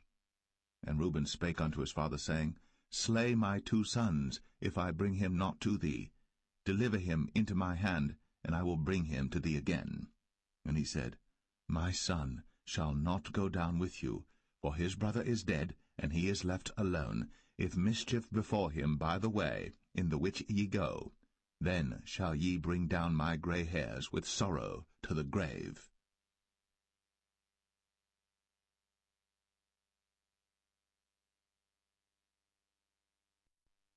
Genesis 43.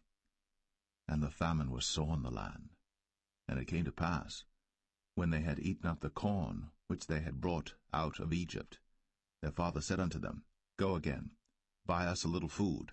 And Judah spake unto him, saying, The man did solemnly protest unto us, saying, Ye shall not see my face, except your brother be with you.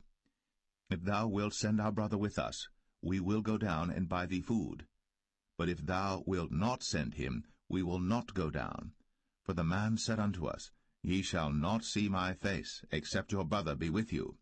And Israel said, Wherefore dealt ye so ill with me, as to tell the man whether ye had yet a brother? And they said, The man asked us straitly of our state, and of our kindred, saying, Is your father yet alive? Have ye another brother? And we told him according to the tenor of these words. Could we certainly know that he would say, Bring your brother down? And Judah said unto Israel his father, Send the lad with me, and we will arise and go, that we may live and not die, both we and thou, and also our little ones. I will be surety for him. Of my hand shalt thou require him. If I bring him not unto thee, and set him before thee, then let me bear the blame for ever. For except we had lingered, surely now we had returned this second time. And their father Israel said unto them, If it must be so now, do this. Take of the best fruits in the land in your vessels, and carry down the man a present, a little balm, and a little honey, spices, and myrrh, nuts, and almonds. And take double money in your hand, and the money that was brought again in the mouth of your sacks, carry it again in your hand. Peradventure it was an oversight.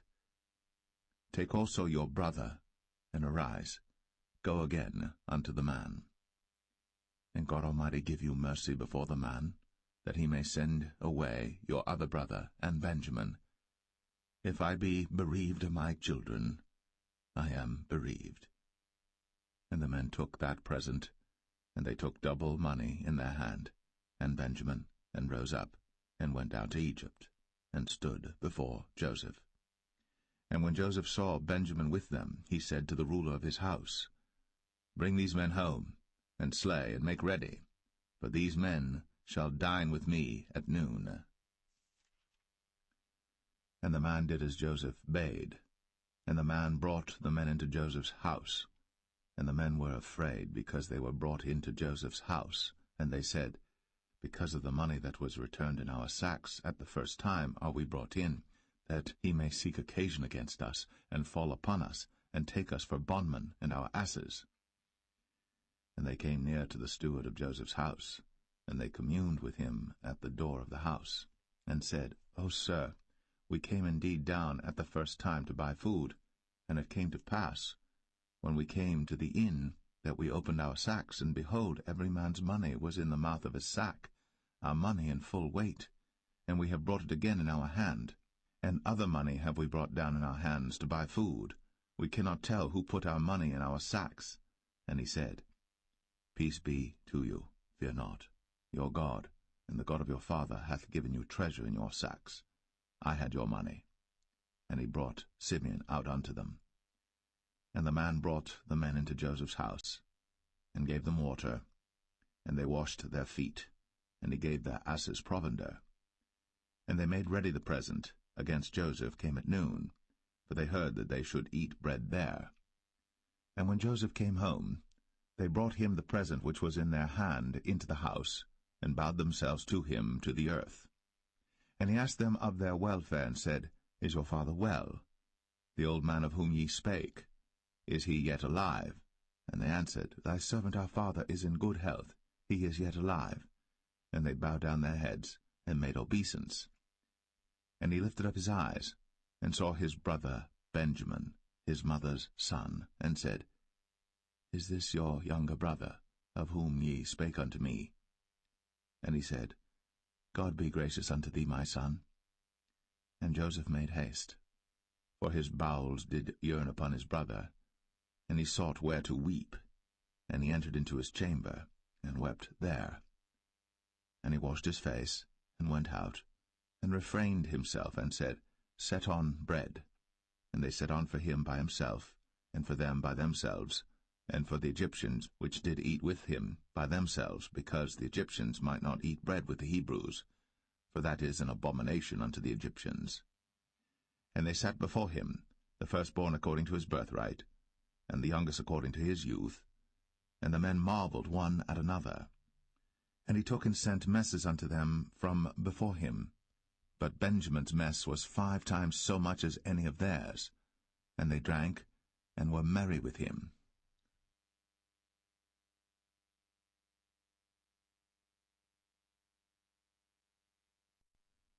Genesis 44. And he commanded the steward of his house, saying, Fill the men's sacks with food, as much as they can carry, and put every man's money in his sack's mouth. And put my cup, the silver cup, in the sack's mouth of the youngest, and his corn money. And he did according to the word that Joseph had spoken. As soon as the morning was light, the men were sent away, they and their asses. And when they were gone out of the city, and not yet far off, Joseph said unto his steward, Up, follow after the men, and when thou dost overtake them, say unto them, Wherefore have ye rewarded evil for good? Is not this it in which my Lord drinketh, and whereby indeed he divineth? Ye have done evil in so doing. And he overtook them, and he spake unto them these same words. And they said unto him, Wherefore saith my Lord these words? God forbid that thy servants should do according to this thing. Behold, the money which we found in our sacks' mouths we brought again unto thee out of the land of Canaan. How then should we steal out of thy Lord's house silver or gold? With whomsoever of thy servants it be found, both let him die, and we also will be my Lord's bondmen. And he said, Now also let it be according unto your words. He with whom it is found shall be my servant, and ye shall be blameless. Then they speedily took down every man his sack to the ground, and opened every man his sack. And he searched, and began at the eldest, and left at the youngest, and the cup was found in Benjamin's sack. Then they rent their clothes, and laded every man his ass, and returned to the city. And Judah and his brethren came to Joseph's house, for he was yet there, and they fell before him on the ground. And Joseph said unto them, What deed is this that ye have done? Wot ye not that such a man as I can certainly divine? And Judah said, What shall we say unto my lord? What shall we speak? Or how shall we clear ourselves? God hath found out the iniquity of thy servants. Behold, we are my Lord's servants, both we, and he also with whom the cup is found. And he said, God forbid that I should do so. But the man in whose hand the cup is found, he shall be my servant. And as for you, get you up in peace unto your father. Then Judah came near unto him, and said, O my lord, let thy servant, I pray thee, speak a word in my lord's ears, and let not thine anger burn against thy servant, for thou art even as Pharaoh. My lord asked his servants, saying, Have ye a father or a brother? And we said unto my lord, We have a father, an old man, and a child of his old age, a little one. And his brother is dead, and he alone is left of his mother, and his father loveth him. And thou saidst unto thy servants, Bring him down unto me, that I may set mine eyes upon him. And we said unto my lord, The lad could not leave his father, for if he should leave his father would die. And thou saidst unto thy servants, Except your youngest brother come down with you, ye shall see my face no more. And it came to pass, when we came up unto thy servant my father, we told him the words of my lord.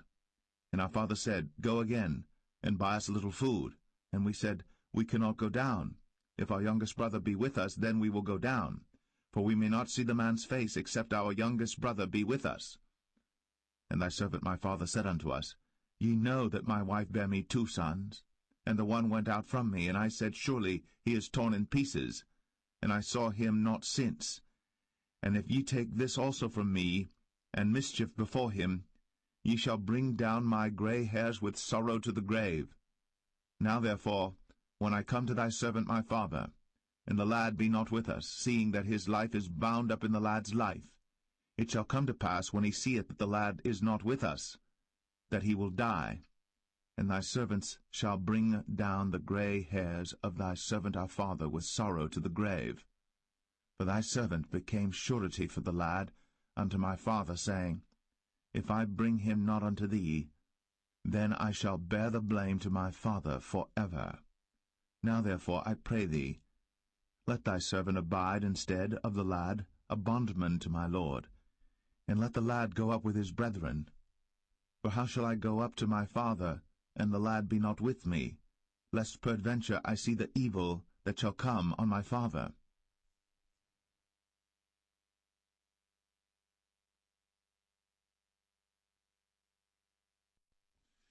Genesis 45.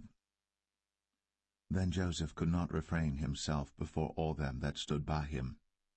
And he cried, Cause every man to go out from me. And there stood no man with him, while Joseph made himself known unto his brethren. And he wept aloud. And the Egyptians in the house of Pharaoh heard. And Joseph said unto his brethren, I am Joseph. Doth my father yet live? And his brethren could not answer him, for they were troubled at his presence. And Joseph said unto his brethren, Come near to me, I pray you. And they came near, and he said, I am Joseph your brother, whom ye sold into Egypt. Now therefore be not grieved, nor angry with yourselves, that ye sold me hither, for God did send me before you to preserve life. For these 2 years hath the famine been in the land, and yet there are 5 years, in the which there shall neither be earing nor harvest. And God sent me before you to preserve you a posterity in the earth, and to save your lives by a great deliverance. So now it was not you that sent me hither, but God. And he hath made me a father to Pharaoh, and lord of all his house, and a ruler throughout all the land of Egypt. Haste ye, and go up to my father, and say unto him, Thus saith thy son Joseph, God hath made me lord of all Egypt. Come down unto me, tarry not. And thou shalt dwell in the land of Goshen. And thou shalt be near unto me, thou and thy children, and thy children's children, and thy flocks and thy herds, and all that thou hast. And there will I nourish thee. For yet there are 5 years of famine, lest thou and thy household, and all that thou hast, come to poverty. And behold, your eyes see, in the eyes of my brother Benjamin, that it is my mouth that speaketh unto you. And ye shall tell my father of all my glory in Egypt, and of all that ye have seen. And ye shall haste and bring down my father hither. And he fell upon his brother Benjamin's neck, and wept. And Benjamin wept upon his neck. Moreover he kissed all his brethren, and wept upon them, and after that his brethren talked with him. And the fame thereof was heard in Pharaoh's house, saying, Joseph's brethren are come. And it pleased Pharaoh well, and his servants. And Pharaoh said unto Joseph, Say unto thy brethren, This do ye, lade your beasts, and go, get you unto the land of Canaan. And take your father and your households, and come unto me, and I will give you the good of the land of Egypt, and ye shall eat the fat of the land. Now thou art commanded, this do ye, take you wagons out of the land of Egypt, for your little ones, and for your wives, and bring your father, and come. Also regard not your stuff, for the good of all the land of Egypt is yours. And the children of Israel did so. And Joseph gave them wagons according to the commandment of Pharaoh, and gave them provision for the way. To all of them he gave each man changes of raiment, but to Benjamin he gave 300 pieces of silver, and 5 changes of raiment. And to his father he sent after this manner, 10 asses laden with the good things of Egypt, and 10 she-asses laden with corn and bread and meat for his father by the way. So he sent his brethren away, and they departed. And he said unto them, See that ye fall not out by the way. And they went up out of Egypt, and came into the land of Canaan unto Jacob their father, and told him, saying, Joseph is yet alive, and he is governor over all the land of Egypt. And Jacob's heart fainted, for he believed them not. And they told him all the words of Joseph, which he had said unto them. And when he saw the wagons which Joseph had sent to carry him, the spirit of Jacob their father revived. And Israel said, It is enough.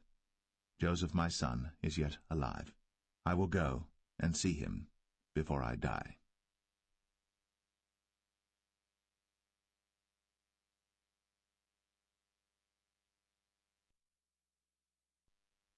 Genesis 46. And Israel took his journey with all that he had, and came to Beersheba, and offered sacrifices unto the God of his father Isaac. And God spake unto Israel in the visions of the night, and said, Jacob, Jacob. And he said, Here am I. And he said, I am God, the God of thy father. Fear not to go down into Egypt, for I will there make of thee a great nation. I will go down with thee into Egypt, and I will also surely bring thee up again, and Joseph shall put his hand upon thine eyes. And Jacob rose up from Beersheba, and the sons of Israel carried Jacob their father, and their little ones, and their wives, in the wagons which Pharaoh had sent to carry him. And they took their cattle and their goods which they had gotten in the land of Canaan, and came into Egypt, Jacob and all his seed with him, his sons, and his sons' sons with him, his daughters, and his sons' daughters, and all his seed brought he with him into Egypt. And these are the names of the children of Israel, which came into Egypt, Jacob and his sons, Reuben, Jacob's firstborn, and the sons of Reuben, Hanok and Phalu, and Hezron and Carmi, and the sons of Simeon, Jemuel, and Jamin, and Ohad, and Jachin, and Zohar, and Shaul the son of a Canaanitish woman, and the sons of Levi, Gershon, Kohath, and Merari, and the sons of Judah, Er, and Onan, and Shelah, and Pharez, and Zerah. But Er and Onan died in the land of Canaan. And the sons of Pharez were Hezron and Hamul. And the sons of Issachar, Tola, and Phuvah, and Job, and Shimron. And the sons of Zebulun, Sered, and Elon, and Jaleel. These be the sons of Leah, which he bare unto Jacob in Padan Aram, with his daughter Dinah. All the souls of his sons and his daughters were 33. And the sons of Gad, Ziphion, and Haggai, Shunai, and Esbon, Eri, and Aradai, and Arali. And the sons of Asher, Jimnah, and Ishua, and Isui, and Beriah, and Sarah their sister. And the sons of Beriah, Heber, and Malchiel. These are the sons of Zilpah, whom Laban gave to Leah his daughter, and these she bare unto Jacob, even 16 souls. The sons of Rachel, Jacob's wife, Joseph and Benjamin. And unto Joseph in the land of Egypt were born Manasseh and Ephraim, which Asenath, the daughter of Potipherah, priest of On, bare unto him. And the sons of Benjamin were Bela, and Becher, and Ashbel, Gera, and Naaman, Ehi, and Rosh, Muppim, and Huppim, and Ard. These are the sons of Rachel, which were born to Jacob. All the souls were 14. And the sons of Dan, Hushim. And the sons of Naphtali, Jaziel, and Gunai, and Jezer, and Shillem. These are the sons of Bilhah, which Laban gave unto Rachel his daughter, and she bare these unto Jacob. All the souls were 7. All the souls that came with Jacob into Egypt, which came out of his loins, besides Jacob's sons' wives, all the souls were 66. And the sons of Joseph, which were born him in Egypt, were 2 souls. All the souls of the house of Jacob, which came into Egypt, were 70. And he sent Judah before him unto Joseph, to direct his face unto Goshen. And they came into the land of Goshen. And Joseph made ready his chariot, and went up to meet Israel his father to Goshen, and presented himself unto him. And he fell on his neck, and wept on his neck a good while. And Israel said unto Joseph, Now let me die, since I have seen thy face, because thou art yet alive. And Joseph said unto his brethren, and unto his father's house, I will go up and show Pharaoh, and say unto him, My brethren, and my father's house, which were in the land of Canaan, are come unto me. And the men are shepherds, for their trade hath been to feed cattle, and they have brought their flocks, and their herds, and all that they have. And it shall come to pass, when Pharaoh shall call you, and shall say, What is your occupation? That ye shall say, Thy servant's trade hath been about cattle from our youth, even until now, both we and also our fathers, that ye may dwell in the land of Goshen. For every shepherd is an abomination unto the Egyptians.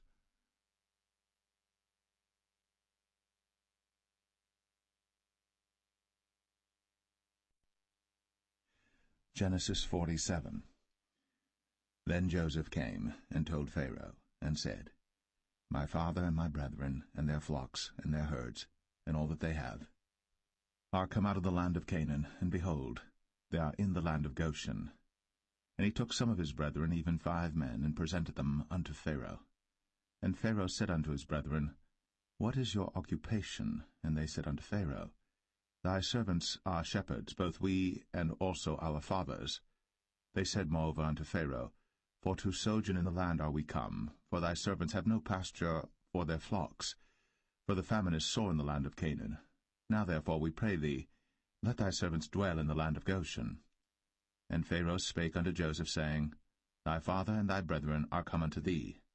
The land of Egypt is before thee. In the best of the land make thy father and brethren to dwell. In the land of Goshen let them dwell. And if thou knowest any men of activity among them, then make them rulers over my cattle. And Joseph brought in Jacob his father, and set him before Pharaoh. And Jacob blessed Pharaoh. And Pharaoh said unto Jacob, How old art thou? And Jacob said unto Pharaoh, The days of the years of my pilgrimage are 130 years. Few and evil have the days of the years of my life been, and have not attained unto the days of the years of the life of my fathers in the days of their pilgrimage. And Jacob blessed Pharaoh, and went out from before Pharaoh. And Joseph placed his father and his brethren, and gave them a possession in the land of Egypt, in the best of the land, in the land of Ramses, as Pharaoh had commanded. And Joseph nourished his father and his brethren, and all his father's household, with bread according to their families. And there was no bread in all the land, for the famine was very sore, so that the land of Egypt and all the land of Canaan fainted by reason of the famine. And Joseph gathered up all the money that was found in the land of Egypt and in the land of Canaan, for the corn which they bought. And Joseph brought the money into Pharaoh's house. And when money failed in the land of Egypt and in the land of Canaan, all the Egyptians came unto Joseph, and said, Give us bread, for why should we die in thy presence? For the money faileth. And Joseph said, Give your cattle, and I will give you for your cattle, if money fail. And they brought their cattle unto Joseph, and Joseph gave them bread in exchange for horses, and for the flocks, and for the cattle of the herds, and for the asses, and he fed them with bread for all their cattle for that year. When that year was ended, they came unto him the 2nd year, and said unto him, We will not hide it from my lord, how that our money is spent. My lord also hath our herds of cattle. There is not aught left in the sight of my lord, but our bodies and our lands. Wherefore shall we die before thine eyes, both we and our land? Buy us now land for bread, and we and our land will be servants unto Pharaoh, and give us seed, that we may live and not die, that the land be not desolate. And Joseph bought all the land of Egypt for Pharaoh. For the Egyptians sold every man his field, because the famine prevailed over them. So the land became Pharaoh's. And as for the people, he removed them to cities from one end of the borders of Egypt even to the other end thereof. Only the land of the priests bought he not, for the priests had a portion assigned them of Pharaoh, and did eat their portion which Pharaoh gave them, wherefore they sold not their lands. Then Joseph said unto the people, Behold, I have bought you this day, and your land for Pharaoh. Lo, here is seed for you, and ye shall sow the land. And it shall come to pass in the increase, that ye shall give the 5th part unto Pharaoh, and 4 parts shall be your own, for seed of the field, and for your food, and for them of your households, and for food for your little ones. And they said, Thou hast saved our lives. Let us find grace in the sight of my lord, and we will be Pharaoh's servants. And Joseph made it a law over the land of Egypt unto this day, that Pharaoh should have the 5th part, except the land of the priests only, which became not Pharaoh's. And Israel dwelt in the land of Egypt, in the country of Goshen. And they had possessions therein, and grew and multiplied exceedingly. And Jacob lived in the land of Egypt 17 years. So the whole age of Jacob was 147 years. And the time drew nigh that Israel must die. And he called his son Joseph, and said unto him, If now I have found grace in thy sight, put, I pray thee, thy hand under my thigh, and deal kindly and truly with me. Bury me not, I pray thee, in Egypt, but I will lie with my fathers, and thou shalt carry me out of Egypt, and bury me in their burying place. And he said, I will do as thou hast said. And he said, Swear unto me. And he sware unto him. And Israel bowed himself upon the bed's head.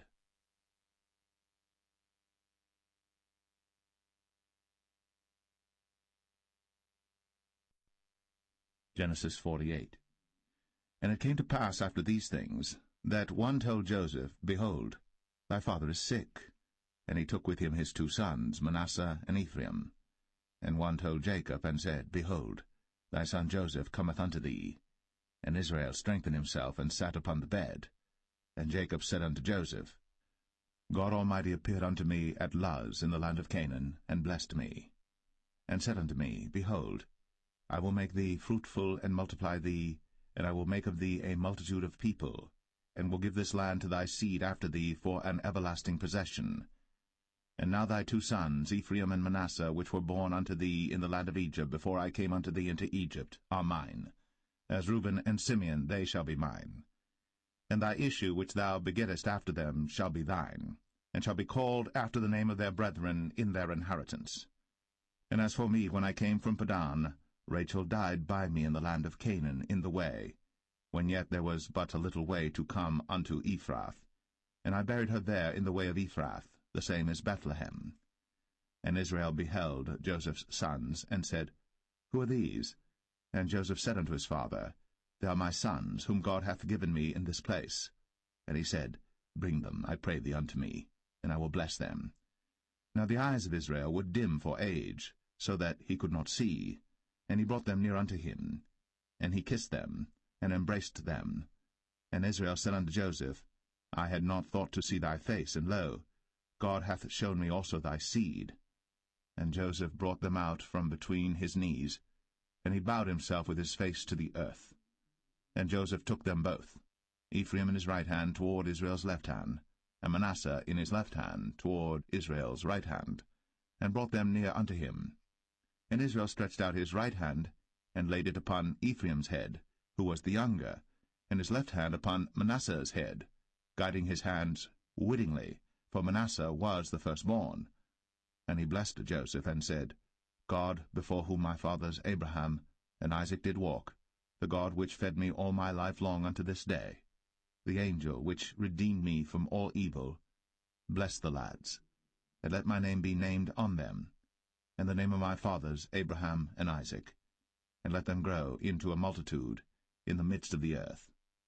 And when Joseph saw that his father laid his right hand upon the head of Ephraim, it displeased him, and he held up his father's hand to remove it from Ephraim's head unto Manasseh's head. And Joseph said unto his father, Not so, my father, for this is the firstborn. Put thy right hand upon his head. And his father refused, and said, I know it, my son, I know it. He also shall become a people, and he also shall be great. But truly his younger brother shall be greater than he, and his seed shall become a multitude of nations. And he blessed them that day, saying, In thee shall Israel bless, saying, God make thee as Ephraim and as Manasseh. And he set Ephraim before Manasseh. And Israel said unto Joseph, Behold, I die, but God shall be with you, and bring you again unto the land of your fathers. Moreover, I have given to thee one portion above thy brethren, which I took out of the hand of the Amorite with my sword and with my bow.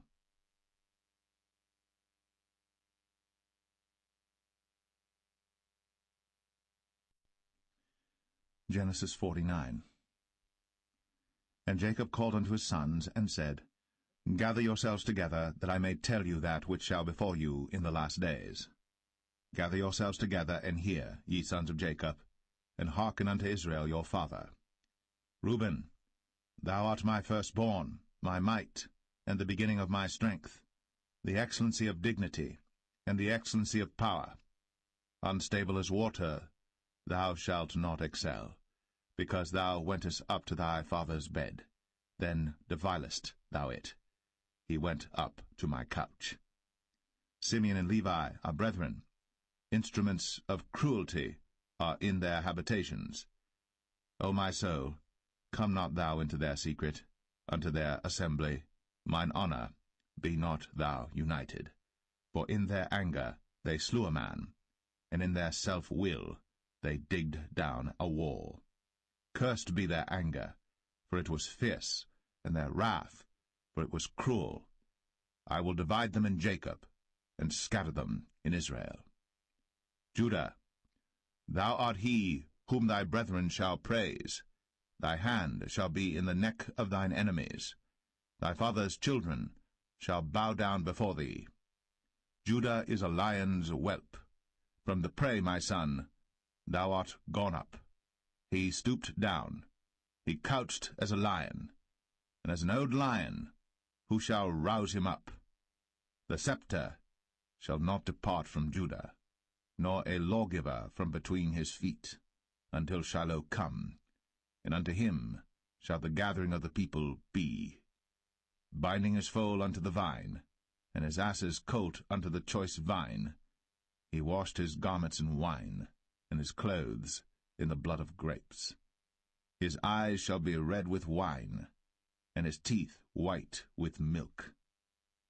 Zebulun shall dwell at the haven of the sea, and he shall be for an haven of ships, and his border shall be unto Zidon. Issachar is a strong ass couching down between two burdens. And he saw that rest was good, and the land that it was pleasant, and bowed his shoulder to bear, and became a servant unto tribute. Dan shall judge his people, as one of the tribes of Israel. Dan shall be a serpent by the way, an adder in the path, that biteth the horse heels, so that his rider shall fall backward. I have waited for thy salvation, O Lord. Gad, a troop shall overcome him, but he shall overcome at the last. Out of Asher his bread shall be fat, and he shall yield royal dainties. Naphtali is a hind let loose, he giveth goodly words. Joseph is a fruitful bough, even a fruitful bough by a well, whose branches run over the wall. The archers have sorely grieved him, and shot at him, and hated him. But his bow abode in strength, and the arms of his hands were made strong by the hands of the mighty God of Jacob. From thence is the shepherd, the stone of Israel.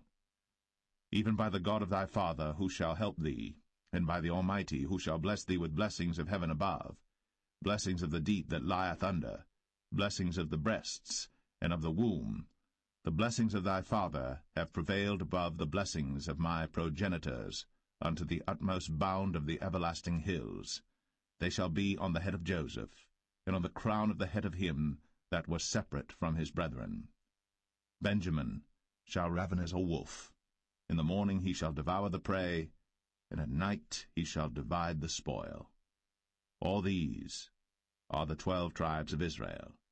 And this is it that their father spake unto them, and blessed them, every one, according to his blessing, he blessed them. And he charged them, and said unto them, I am to be gathered unto my people. Bury me with my fathers in the cave that is in the field of Ephron the Hittite, in the cave that is in the field of Machpelah, which is before Mamre, in the land of Canaan, which Abraham bought with the field of Ephron the Hittite, for a possession of a burying place. There they buried Abraham and Sarah his wife. There they buried Isaac and Rebekah his wife, and there I buried Leah. The purchase of the field and of the cave that is therein was from the children of Heth. And when Jacob had made an end of commanding his sons, he gathered up his feet into the bed, and yielded up the ghost, and was gathered unto his people.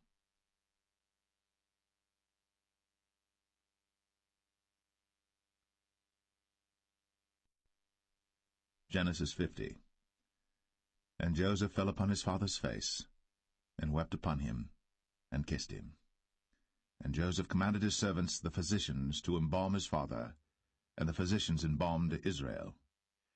And 40 days were fulfilled for him, for so are fulfilled the days of those which are embalmed. And the Egyptians mourned for him 60 days. And when the days of his mourning were past, Joseph spake unto the house of Pharaoh, saying, If now I have found grace in your eyes, speak, I pray you, in the ears of Pharaoh, saying, My father made me swear, saying, Lo, I die, in my grave which I have digged for me in the land of Canaan. There shalt thou bury me. Now therefore let me go up, I pray thee, and bury my father, and I will come again. And Pharaoh said, Go up, and bury thy father, according as he made thee swear. And Joseph went up to bury his father, and with him went up all the servants of Pharaoh, the elders of his house, and all the elders of the land of Egypt, and all the house of Joseph, and his brethren, and his father's house, only their little ones, and their flocks, and their herds. they left in the land of Goshen.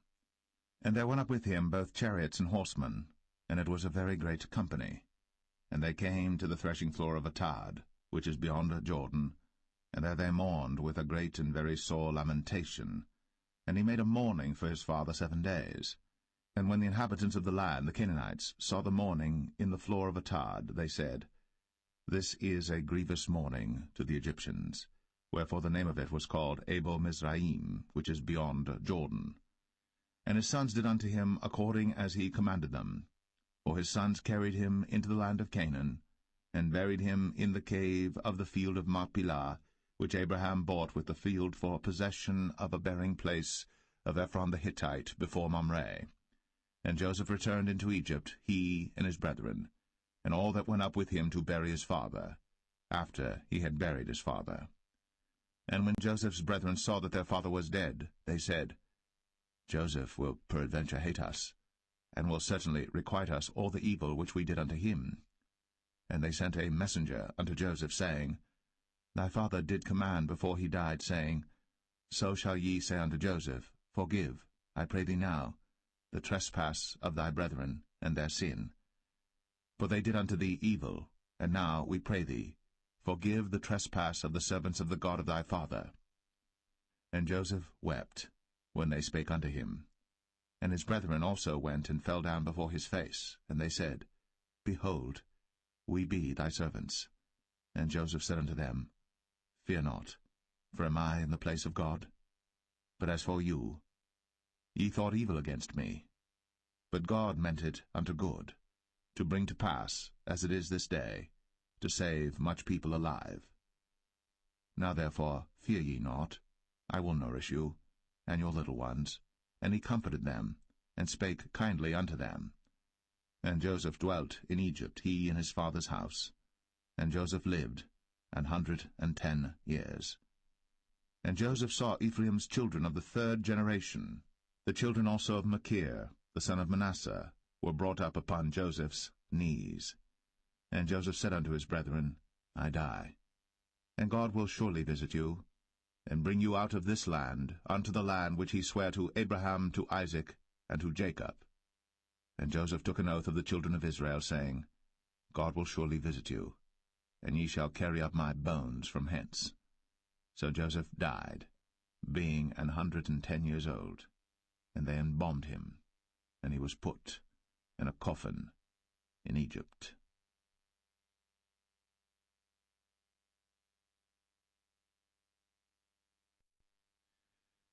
The Book of Exodus, Chapter 1. Now these are the names of the children of Israel, which came into Egypt. Every man in his household came with Jacob: Reuben, Simeon, Levi, and Judah, Issachar, Zebulun, and Benjamin, Dan and Naphtali, Gad and Asher. And all the souls that came out of the loins of Jacob were 70 souls, for Joseph was in Egypt already. And Joseph died, and all his brethren, and all that generation. And the children of Israel were fruitful, and increased abundantly, and multiplied, and waxed exceeding mighty, and the land was filled with them. Now there arose up a new king over Egypt, which knew not Joseph. And he said unto his people, Behold, the people of the children of Israel are more and mightier than we. Come on, let us deal wisely with them, lest they multiply. And it come to pass, that when there falleth out any war, they join also unto our enemies, and fight against us, and so get them up out of the land. Therefore they did set over them taskmasters, to afflict them with their burdens, and they built for Pharaoh treasure cities, Pithom and Ramses. But the more they afflicted them, the more they multiplied and grew, and they were grieved because of the children of Israel. And the Egyptians made the children of Israel to serve with rigor, and they made their lives bitter with hard bondage, in mortar, and in brick, and in all manner of service in the field. All their service wherein they made them serve was with rigor. And the king of Egypt spake to the Hebrew midwives, of which the name of the one was Shiphrah, and the name of the other Puah. And he said, When ye do the office of a midwife to the Hebrew women, and see them upon the stools, if it be a son, then ye shall kill him, but if it be a daughter, then she shall live. But the midwives feared God, and did not as the king of Egypt commanded them, but saved the men-children alive. And the king of Egypt called for the midwives, and said unto them, Why have ye done this thing, and have saved the men-children alive? And the midwives said unto Pharaoh, Because the Hebrew women are not as the Egyptian women, for they are lively, and are delivered ere the midwives come in unto them. Therefore God dealt well with the midwives, and the people multiplied, and waxed very mighty. And it came to pass, because the midwives feared God, that he made them houses. And Pharaoh charged all his people, saying, Every son that is born ye shall cast into the river, and every daughter ye shall save alive.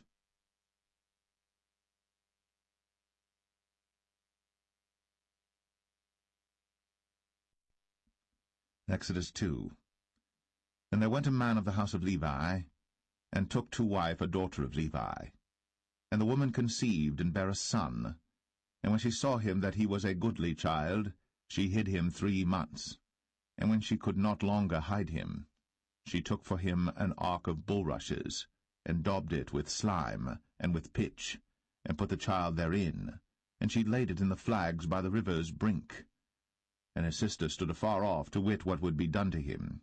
And the daughter of Pharaoh came down to wash herself at the river, and her maidens walked along by the river's side. And when she saw the ark among the flags, she sent her maid to fetch it. And when she had opened it, she saw the child, and behold, the babe wept. And she had compassion on him, and said, This is one of the Hebrews' children. Then said his sister to Pharaoh's daughter, Shall I go and call to thee a nurse of the Hebrew women, that she may nurse the child for thee? And Pharaoh's daughter said to her, Go. And the maid went, and called the child's mother. And Pharaoh's daughter said unto her, Take this child away, and nurse it for me, and I will give thee thy wages. And the woman took the child, and nursed it. And the child grew, and she brought him unto Pharaoh's daughter, and he became her son.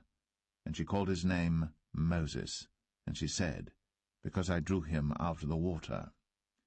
And it came to pass in those days, when Moses was grown, that he went out unto his brethren, and looked on their burdens.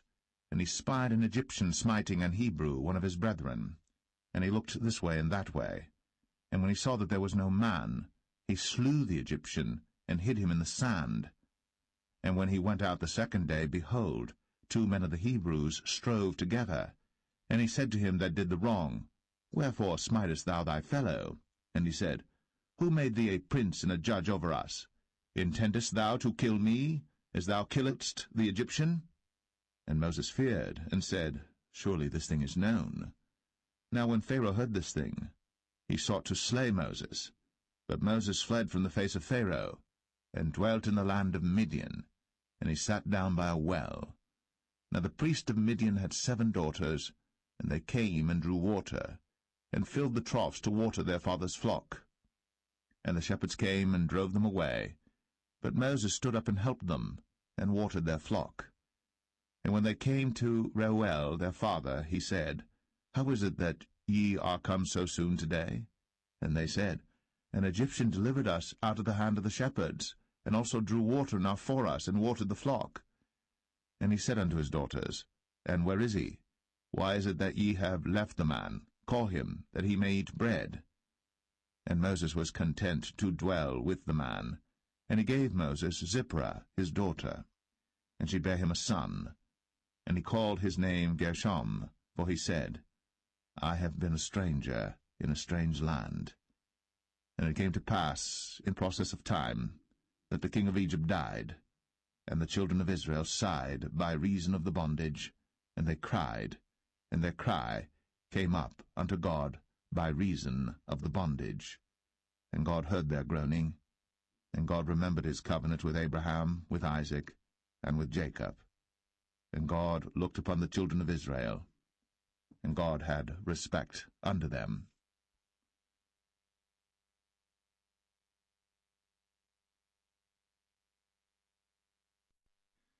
Exodus 3.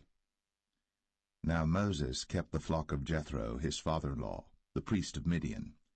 And he led the flock to the backside of the desert, and came to the mountain of God, even to Horeb. And the angel of the Lord appeared unto him in a flame of fire out of the midst of a bush. And he looked, and behold, the bush burned with fire, and the bush was not consumed. And Moses said, I will now turn aside and see this great sight, why the bush is not burnt. And when the Lord saw that he turned aside to see, God called unto him out of the midst of the bush, and said, Moses, Moses. And he said, Here am I. And he said, Draw not nigh hither.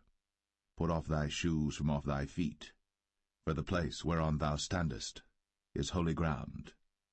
Moreover, he said, I am the God of thy father, the God of Abraham, the God of Isaac, and the God of Jacob. And Moses hid his face, for he was afraid to look upon God. And the Lord said, I have surely seen the affliction of my people which are in Egypt, and have heard their cry by reason of their taskmasters.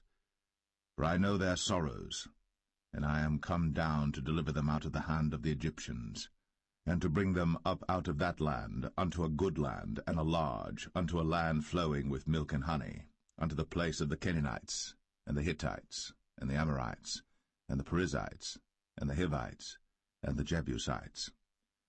Now therefore, behold, the cry of the children of Israel is come unto me, and I have also seen the oppression wherewith the Egyptians oppress them. Come now therefore, and I will send thee unto Pharaoh, that thou mayest bring forth my people, the children of Israel, out of Egypt. And Moses said unto God, Who am I, that I should go unto Pharaoh, and that I should bring forth the children of Israel out of Egypt? And he said, Certainly I will be with thee, and this shall be a token unto thee, that I have sent thee. When thou hast brought forth the people out of Egypt, ye shall serve God upon this mountain. And Moses said unto God, Behold, when I come unto the children of Israel, and shall say unto them, The God of your fathers has sent me unto you, and they shall say to me, What is his name? What shall I say unto them? And God said unto Moses, I am that I am. And he said, Thus shalt thou say unto the children of Israel, I am hath sent me unto you. And God said moreover unto Moses, Thus shalt thou say unto the children of Israel, The Lord God of your fathers, the God of Abraham, the God of Isaac, and the God of Jacob, hath sent me unto you. This is my name for ever, and this is my memorial unto all generations. Go and gather the elders of Israel together, and say unto them, The Lord God of your fathers, the God of Abraham, of Isaac, and of Jacob, appeared unto me, saying, I have surely visited you, and seen that which is done to you in Egypt. And I have said, I will bring you up out of the affliction of Egypt, unto the land of the Canaanites, and the Hittites, and the Amorites, and the Perizzites, and the Hivites, and the Jebusites, unto a land flowing with milk and honey. And they shall hearken to thy voice, and thou shalt come, thou and the elders of Israel, unto the king of Egypt, and ye shall say unto him, The Lord God of the Hebrews hath met with us. And now let us go, we beseech thee, 3 days' journey into the wilderness, that we may sacrifice to the Lord our God. And I am sure that the king of Egypt will not let you go, no, not by a mighty hand. And I will stretch out my hand, and smite Egypt with all my wonders which I will do in the midst thereof. And after that he will let you go. And I will give this people favor in the sight of the Egyptians. And it shall come to pass that, when ye go, ye shall not go empty. But every woman shall borrow of her neighbor, and of her that sojourneth in her house, jewels of silver, and jewels of gold, and raiment. And ye shall put them upon your sons, and upon your daughters, and ye shall spoil the Egyptians.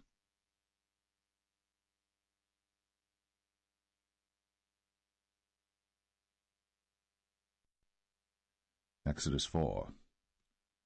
And Moses answered and said, But behold, they will not believe me, nor hearken unto my voice, but they will say, The Lord hath not appeared unto thee. And the Lord said unto him, What is that in thine hand? And he said, A rod. And he said, Cast it on the ground. And he cast it on the ground, and it became a serpent. And Moses fled from before it. And the Lord said unto Moses, Put forth thine hand, and take it by the tail. And he put forth his hand, and caught it. And it became a rod in his hand, that they may believe that the Lord God of their fathers, the God of Abraham, the God of Isaac, and the God of Jacob, hath appeared unto thee. And the Lord said furthermore unto him, Put now thine hand into thy bosom. And he put his hand into his bosom, and when he took it out, behold, his hand was leprous as snow. And he said, Put thine hand into thy bosom again. And he put his hand into his bosom again, and plucked it out of his bosom, and behold, it was turned again as his other flesh. And it shall come to pass, if they will not believe thee, neither hearken to the voice of the first sign, that they will believe the voice of the latter sign. And it shall come to pass, if they will not believe also these two signs, neither hearken unto thy voice, that thou shalt take of the water of the river, and pour it upon the dry land, and the water which thou takest out of the river shall become blood upon the dry land. And Moses said unto the Lord, O my Lord, I am not eloquent, neither heretofore nor since thou hast spoken unto thy servant, but I am slow of speech and of a slow tongue. And the Lord said unto him, Who hath made man's mouth? Or who maketh the dumb, or deaf, or the seeing, or the blind? Have not I the Lord? Now therefore go, and I will be with thy mouth, and teach thee what thou shalt say. And he said, O my Lord, send, I pray thee, by the hand of him whom thou wilt send. And the anger of the Lord was kindled against Moses, and he said, Is not Aaron the Levite thy brother? I know that he can speak well, and also, behold, he cometh forth to meet thee. And when he seeth thee, he will be glad in his heart. And thou shalt speak unto him, and put words in his mouth. And I will be with thy mouth, and with his mouth, and will teach you what ye shall do. And he shall be thy spokesman unto the people, and he shall be, even he, shall be to thee instead of a mouth, and thou shalt be to him instead of God. And thou shalt take this rod in thine hand, wherewith thou shalt do signs. And Moses went, and returned to Jethro his father-in-law, and said unto him, Let me go, I pray thee, and return unto my brethren which are in Egypt, and see whether they be yet alive. And Jethro said to Moses, Go in peace. And the Lord said unto Moses in Midian, Go, return into Egypt, for all the men are dead which sought thy life. And Moses took his wife and his sons, and set them upon an ass, and he returned to the land of Egypt. And Moses took the rod of God in his hand. And the Lord said unto Moses, When thou goest to return into Egypt, see that thou do all those wonders before Pharaoh, which I have put in thine hand. But I will harden his heart, that he shall not let the people go. And thou shalt say unto Pharaoh, Thus saith the Lord, Israel is my son, even my firstborn. And I say unto thee, Let my son go, that he may serve me. And if thou refuse to let him go, behold, I will slay thy son, even thy firstborn. And it came to pass by the way in the inn, that the Lord met him, and sought to kill him. Then Zipporah took a sharp stone, and cut off the foreskin of her son, and cast it at his feet, and said, Surely a bloody husband art thou to me. So he let him go. Then she said, A bloody husband thou art, because of the circumcision. And the Lord said to Aaron, Go into the wilderness to meet Moses. And he went, and met him in the mount of God, and kissed him. And Moses told Aaron all the words of the Lord who had sent him, and all the signs which he had commanded him. And Moses and Aaron went and gathered together all the elders of the children of Israel. And Aaron spake all the words which the Lord had spoken unto Moses, and did the signs in the sight of the people. And the people believed. And when they heard that the Lord had visited the children of Israel, and that he had looked upon their affliction, then they bowed their heads and worshipped.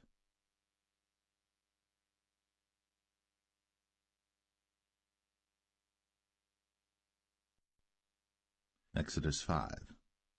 And afterward Moses and Aaron went in, and told Pharaoh, Thus saith the Lord God of Israel, Let my people go, that they may hold a feast unto me in the wilderness. And Pharaoh said, Who is the Lord that I should obey his voice to let Israel go? I know not the Lord, neither will I let Israel go. And they said, The God of the Hebrews hath met with us. Let us go, we pray thee, 3 days' journey into the desert, and sacrifice unto the Lord our God, lest he fall upon us with pestilence, or with the sword. And the king of Egypt said unto them, Wherefore do ye, Moses and Aaron? Let the people from their works get you unto your burdens. And Pharaoh said, Behold, the people of the land now are many, and ye make them rest from their burdens. And Pharaoh commanded the same day the taskmasters of the people and their officers, saying, Ye shall no more give the people straw to make brick, as heretofore. Let them go and gather straw for themselves. And the tale of the bricks which they did make heretofore ye shall lay upon them. Ye shall not diminish aught thereof. For they be idle. Therefore they cry, saying, Let us go and sacrifice to our God. Let their more work be laid upon the men, that they may labor therein, and let them not regard vain words. And the taskmasters of the people went out, and their officers, and they spake to the people, saying, Thus saith Pharaoh, I will not give you straw. Go ye, get you straw where you can find it, yet not aught of your work shall be diminished. So the people were scattered abroad throughout all the land of Egypt to gather stubble instead of straw. And the taskmasters hasted them, saying, Fulfill your works, your daily tasks, as when there was straw. And the officers of the children of Israel, which Pharaoh's taskmasters had set over them, were beaten, and demanded, Wherefore have ye not fulfilled your task, in making brick both yesterday and today, as heretofore? Then the officers of the children of Israel came and cried unto Pharaoh, saying, Wherefore dealest thou thus with thy servants? There is no straw given unto thy servants. And they say to us, Make brick. And behold, thy servants are beaten, but the fault is in thine own people. But he said, Ye are idle, ye are idle. Therefore ye say, Let us go and do sacrifice to the Lord. Go therefore now and work, for there shall no straw be given you. Yet shall ye deliver the tale of bricks. And the officers of the children of Israel did see that they were in evil case, after it was said, Ye shall not minish aught from your bricks of your daily task. And they met Moses and Aaron, who stood in the way, as they came forth from Pharaoh. And they said unto them, The Lord look upon you and judge, because ye have made our savour to be abhorred in the eyes of Pharaoh, and in the eyes of his servants, to put a sword in their hand to slay us. And Moses returned unto the Lord, and said, Lord, wherefore hast thou so evil entreated this people? Why is it that thou hast sent me? For since I came to Pharaoh to speak in thy name, he hath done evil to this people, neither hast thou delivered thy people at all.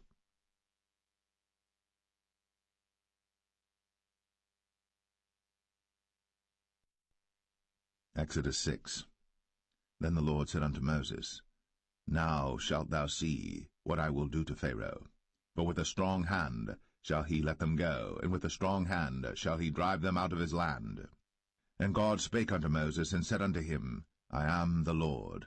And I appeared unto Abraham, unto Isaac, and unto Jacob, by the name of God Almighty, but by my name Jehovah was I not known to them. And I have also established my covenant with them, to give them the land of Canaan, the land of their pilgrimage, wherein they were strangers. And I have also heard the groaning of the children of Israel, whom the Egyptians keep in bondage, and I have remembered my covenant. Wherefore say unto the children of Israel, I am the Lord, and I will bring you out from under the burdens of the Egyptians, and I will rid you out of their bondage, and I will redeem you with a stretched out arm and with great judgments.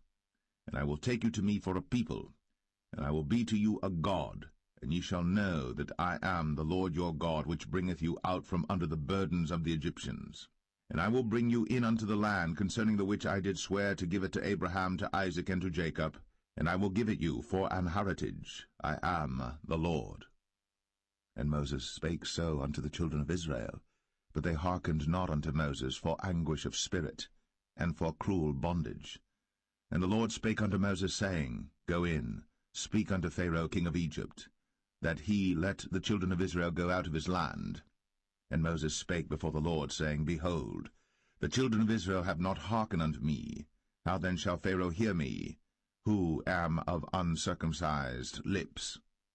And the Lord spake unto Moses and unto Aaron, and gave them a charge unto the children of Israel, and unto Pharaoh king of Egypt, to bring the children of Israel out of the land of Egypt. These be the heads of their fathers' houses, the sons of Reuben, the firstborn of Israel, Hanok and Palu, Hezron and Carmi. These be the families of Reuben. And the sons of Simeon, Jemuel and Jamin, and Ohad and Jachin, and Zohar and Shaul the son of a Canaanitish woman. These are the families of Simeon. And these are the names of the sons of Levi according to their generations, Gershon and Kohath and Merari. And the years of the life of Levi were 137 years. The sons of Gershon, Libni and Shimei, according to their families. And the sons of Kohath, Amram and Izhar, and Hebron and Uzziel. And the years of the life of Kohath were 133 years. And the sons of Merari, Mahalai and Mushai. These are the families of Levi according to their generations. And Amram took him Jochebed, his father's sister, to wife, and she bare him, Aaron and Moses. And the years of the life of Amram were 137 years. And the sons of Izhar, Korah and Nepheg and Zichri. And the sons of Uzziel, Mishael and Elzaphan and Zithri. And Aaron took him Elisheba, daughter of Aminadab, sister of Nahshon, to wife, and she bare him Nadab and Abihu, Eleazar and Ithamar. And the sons of Korah, Asir and Elkanah and Abiasaph. These are the families of the Korhites. And Eleazar, Aaron's son, took him one of the daughters of Putiel to wife, and she bare him Phinehas. These are the heads of the fathers of the Levites according to their families. These are that Aaron and Moses, to whom the Lord said, Bring out the children of Israel from the land of Egypt, according to their armies. These are they which spake to Pharaoh king of Egypt, to bring out the children of Israel from Egypt. These are that, Moses and Aaron. And it came to pass on the day when the Lord spake unto Moses in the land of Egypt, that the Lord spake unto Moses, saying, I am the Lord. Speak thou unto Pharaoh king of Egypt all that I say unto thee. And Moses said before the Lord, Behold, I am of uncircumcised lips, and how shall Pharaoh hearken unto me?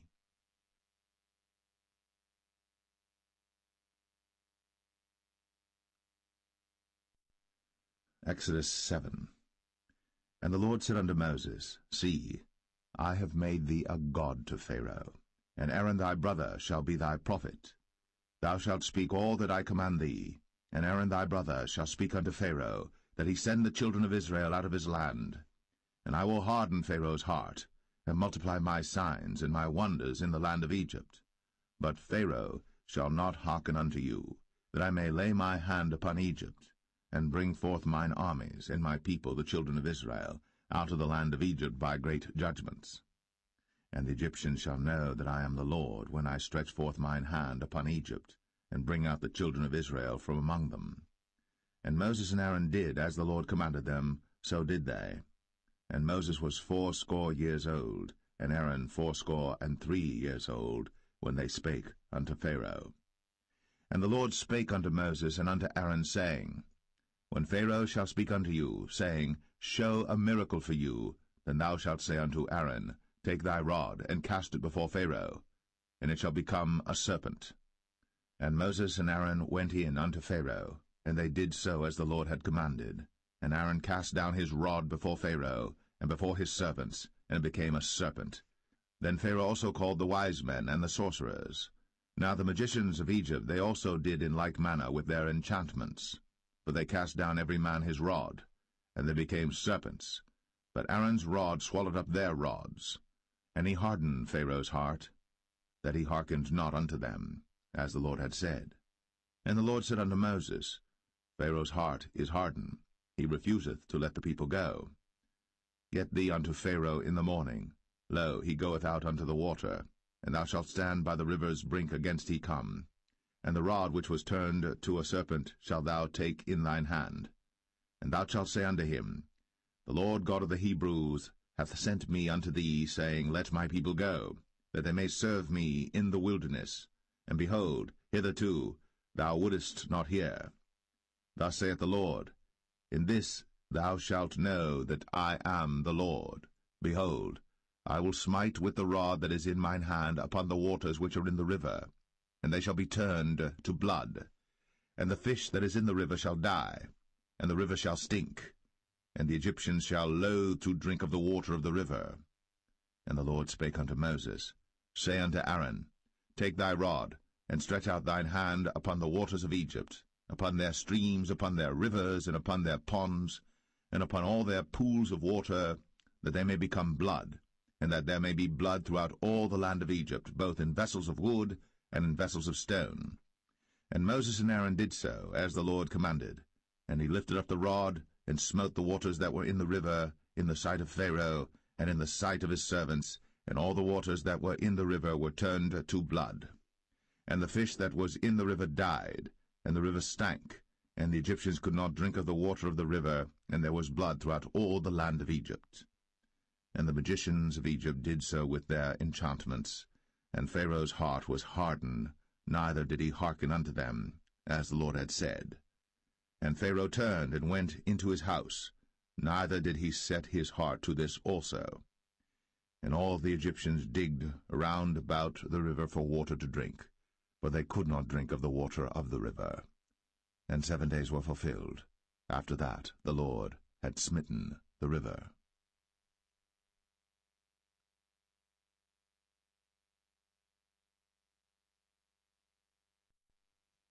Exodus 8. And the Lord spake unto Moses, Go unto Pharaoh, and say unto him, Thus saith the Lord, Let my people go, that they may serve me. And if thou refuse to let them go, behold, I will smite all thy borders with frogs, and the river shall bring forth frogs abundantly, which shall go up and come into thine house, and into thy bedchamber, and upon thy bed, and into the house of thy servants, and upon thy people, and into thine ovens, and into thy kneading troughs. And the frogs shall come up both on thee, and upon thy people, and upon all thy servants. And the Lord spake unto Moses, Say unto Aaron, Stretch forth thine hand with thy rod over the streams, over the rivers, and over the ponds, and cause frogs to come up upon the land of Egypt. And Aaron stretched out his hand over the waters of Egypt, and the frogs came up, and covered the land of Egypt. And the magicians did so with their enchantments, and brought up frogs upon the land of Egypt.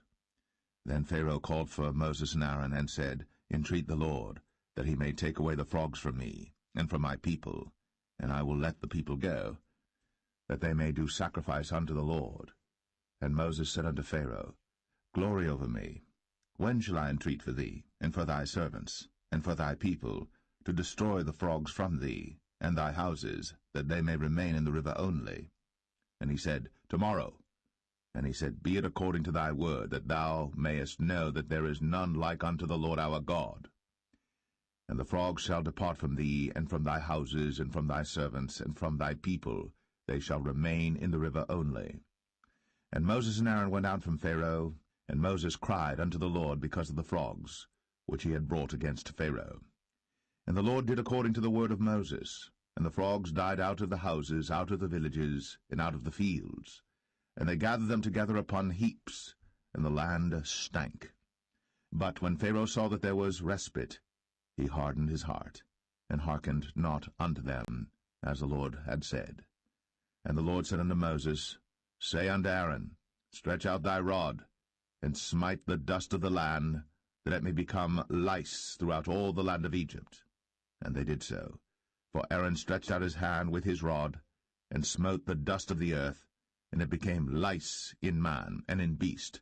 All the dust of the land became lice throughout all the land of Egypt.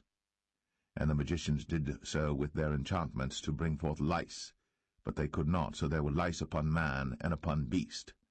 Then the magicians said unto Pharaoh, This is the finger of God.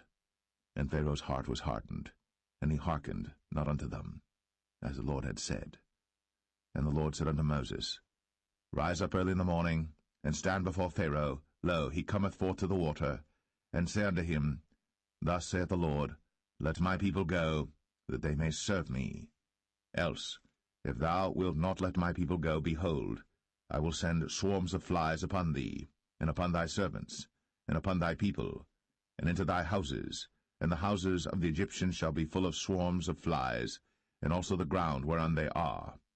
And I will sever in that day the land of Goshen, in which my people dwell, that no swarms of flies shall be there, to the end thou mayest know that I am the Lord in the midst of the earth.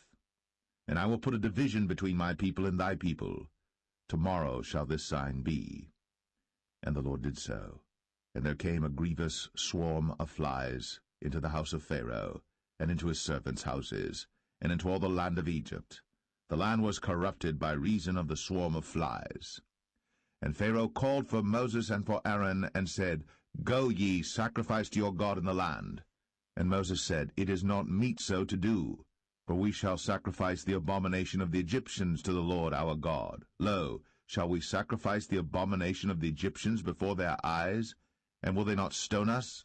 We will go 3 days' journey into the wilderness, and sacrifice to the Lord our God, as he shall command us.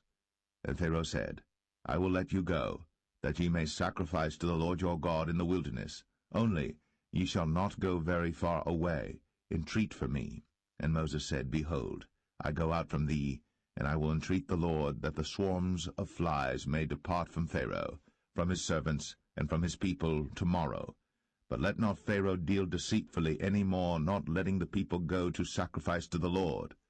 And Moses went out from Pharaoh, and entreated the Lord. And the Lord did according to the word of Moses, and he removed the swarms of flies from Pharaoh, from his servants, and from his people. There remained not one. And Pharaoh hardened his heart at this time also, neither would he let the people go.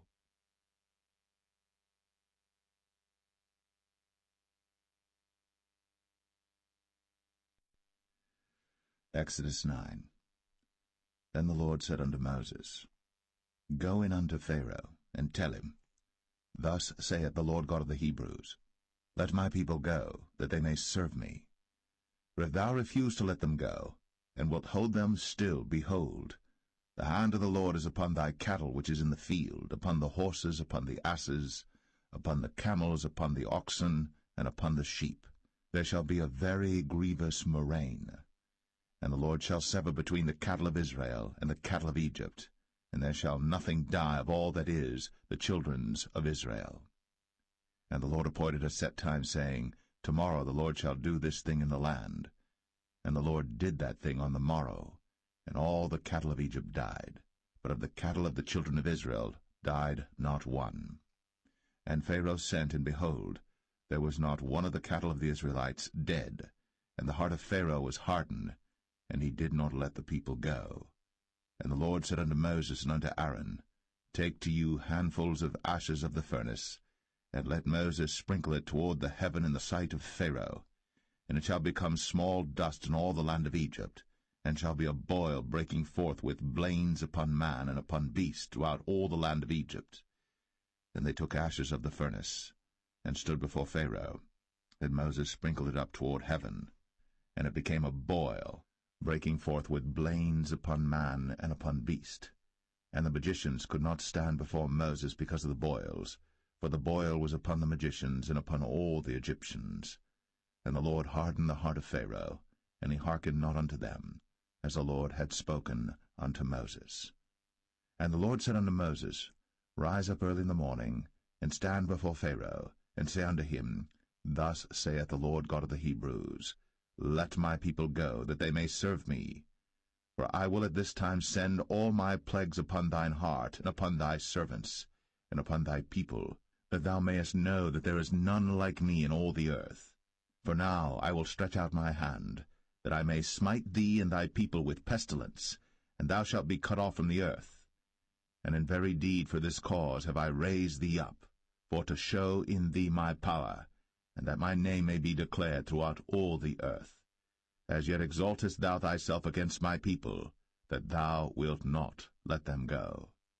Behold, tomorrow about this time I will cause it to rain a very grievous hail, such as hath not been in Egypt since the foundation thereof even until now. Send therefore now, and gather thy cattle, and all that thou hast in the field. For upon every man and beast which shall be found in the field, and shall not be brought home, the hail shall come down upon them, and they shall die. He that feared the word of the Lord among the servants of Pharaoh made his servants and his cattle flee into the houses. And he that regarded not the word of the Lord left his servants and his cattle in the field. And the Lord said unto Moses, Stretch forth thine hand toward heaven, that there may be hail in all the land of Egypt, upon man, and upon beast, and upon every herb of the field, throughout the land of Egypt. And Moses stretched forth his rod toward heaven, and the Lord sent thunder and hail, and the fire ran along upon the ground, and the Lord rained hail upon the land of Egypt. So there was hail, and fire mingled with the hail, very grievous, such as there was none like it in all the land of Egypt since it became a nation. And the hail smote throughout all the land of Egypt all that was in the field, both man and beast. And the hail smote every herb of the field, and brake every tree of the field. Only in the land of Goshen, where the children of Israel were, was there no hail. And Pharaoh sent and called for Moses and Aaron, and said unto them, I have sinned at this time. The Lord is righteous, and I and my people are wicked. Entreat the Lord, for it is enough that there be no more mighty thunderings and hail, and I will let you go, and ye shall stay no longer. And Moses said unto him, As soon as I am gone out of the city, I will spread abroad my hands unto the Lord, and the thunder shall cease, neither shall there be any more hail, that thou mayest know how that the earth is the Lord's. But as for thee and thy servants, I know that ye will not yet fear the Lord God. And the flax and the barley was smitten, for the barley was in the ear, and the flax was bold. But the wheat and the rye were not smitten, for they were not grown up. And Moses went out of the city from Pharaoh, and spread abroad his hands unto the Lord, and the thunders and hail ceased, and the rain was not poured upon the earth. And when Pharaoh saw that the rain and the hail and the thunders were ceased, he sinned yet more, and hardened his heart, he and his servants. And the heart of Pharaoh was hardened, neither would he let the children of Israel go, as the Lord had spoken by Moses.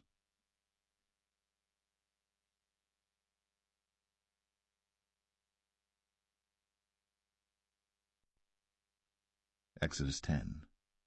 And the Lord said unto Moses, Go in unto Pharaoh, for I have hardened his heart, and the heart of his servants, that I might show these my signs before him, and that thou mayest tell in the ears of thy son, and of thy son's son, what things I have wrought in Egypt, and my signs which I have done among them, that ye may know how that I am the Lord.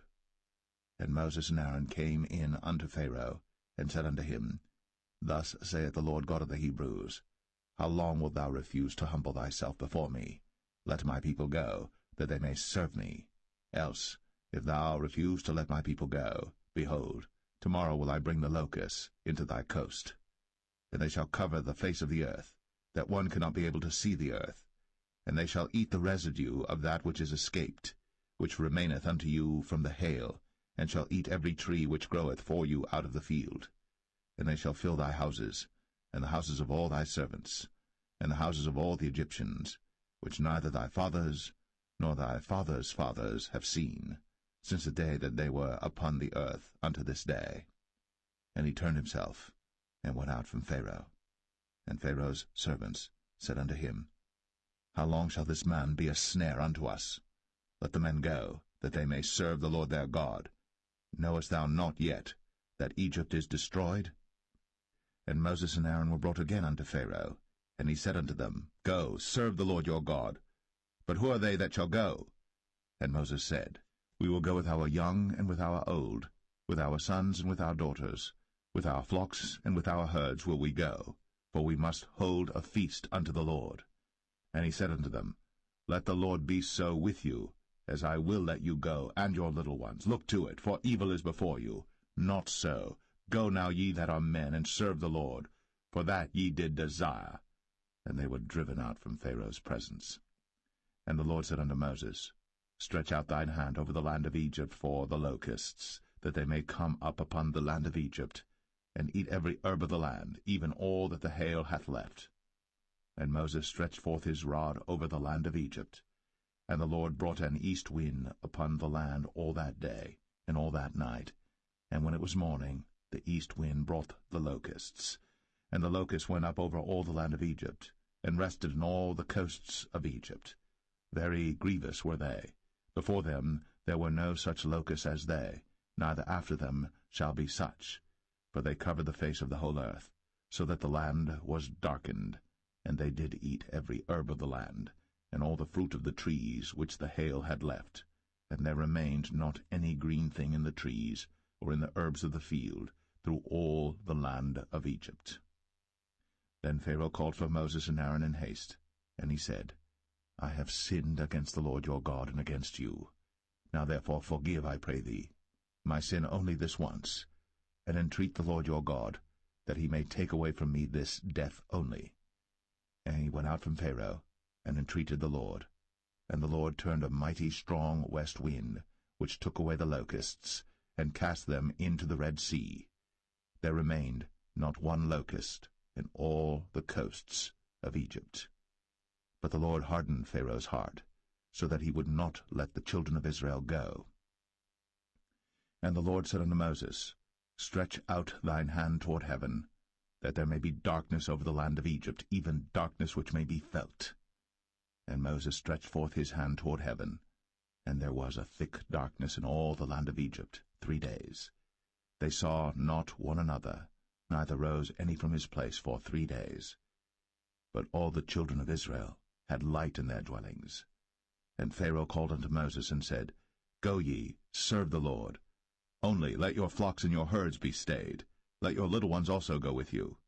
And Moses said, Thou must give us also sacrifices and burnt offerings, that we may sacrifice unto the Lord our God. Our cattle also shall go with us. There shall not an hoof be left behind, for thereof must we take to serve the Lord our God, and we know not with what we must serve the Lord until we come thither. But the Lord hardened Pharaoh's heart, and he would not let them go. And Pharaoh said unto him, Get thee from me, take heed to thyself, see my face no more, for in that day thou seest my face, thou shalt die. And Moses said, Thou hast spoken well. I will see thy face again no more.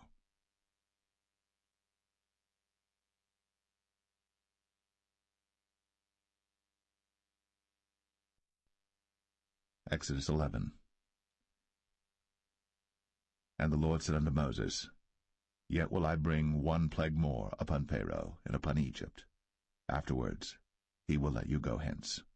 When he shall let you go, he shall surely thrust you out hence altogether. Speak now in the ears of the people, and let every man borrow of his neighbor, and every woman of her neighbor, jewels of silver and jewels of gold. And the Lord gave the people favor in the sight of the Egyptians. Moreover, the man Moses was very great in the land of Egypt, in the sight of Pharaoh's servants, and in the sight of the people.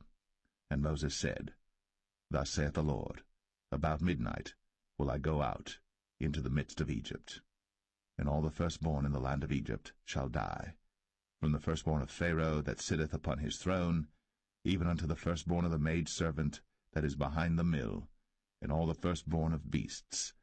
And there shall be a great cry throughout all the land of Egypt, such as there was none like it, nor shall be like it any more.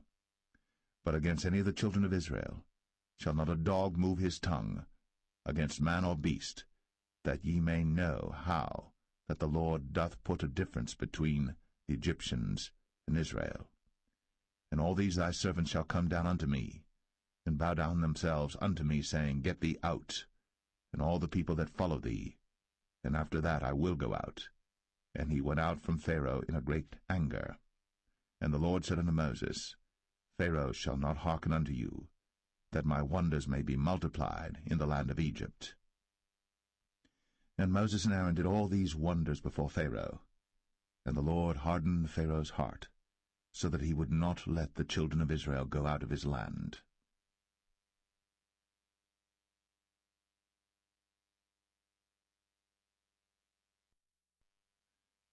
Exodus 12.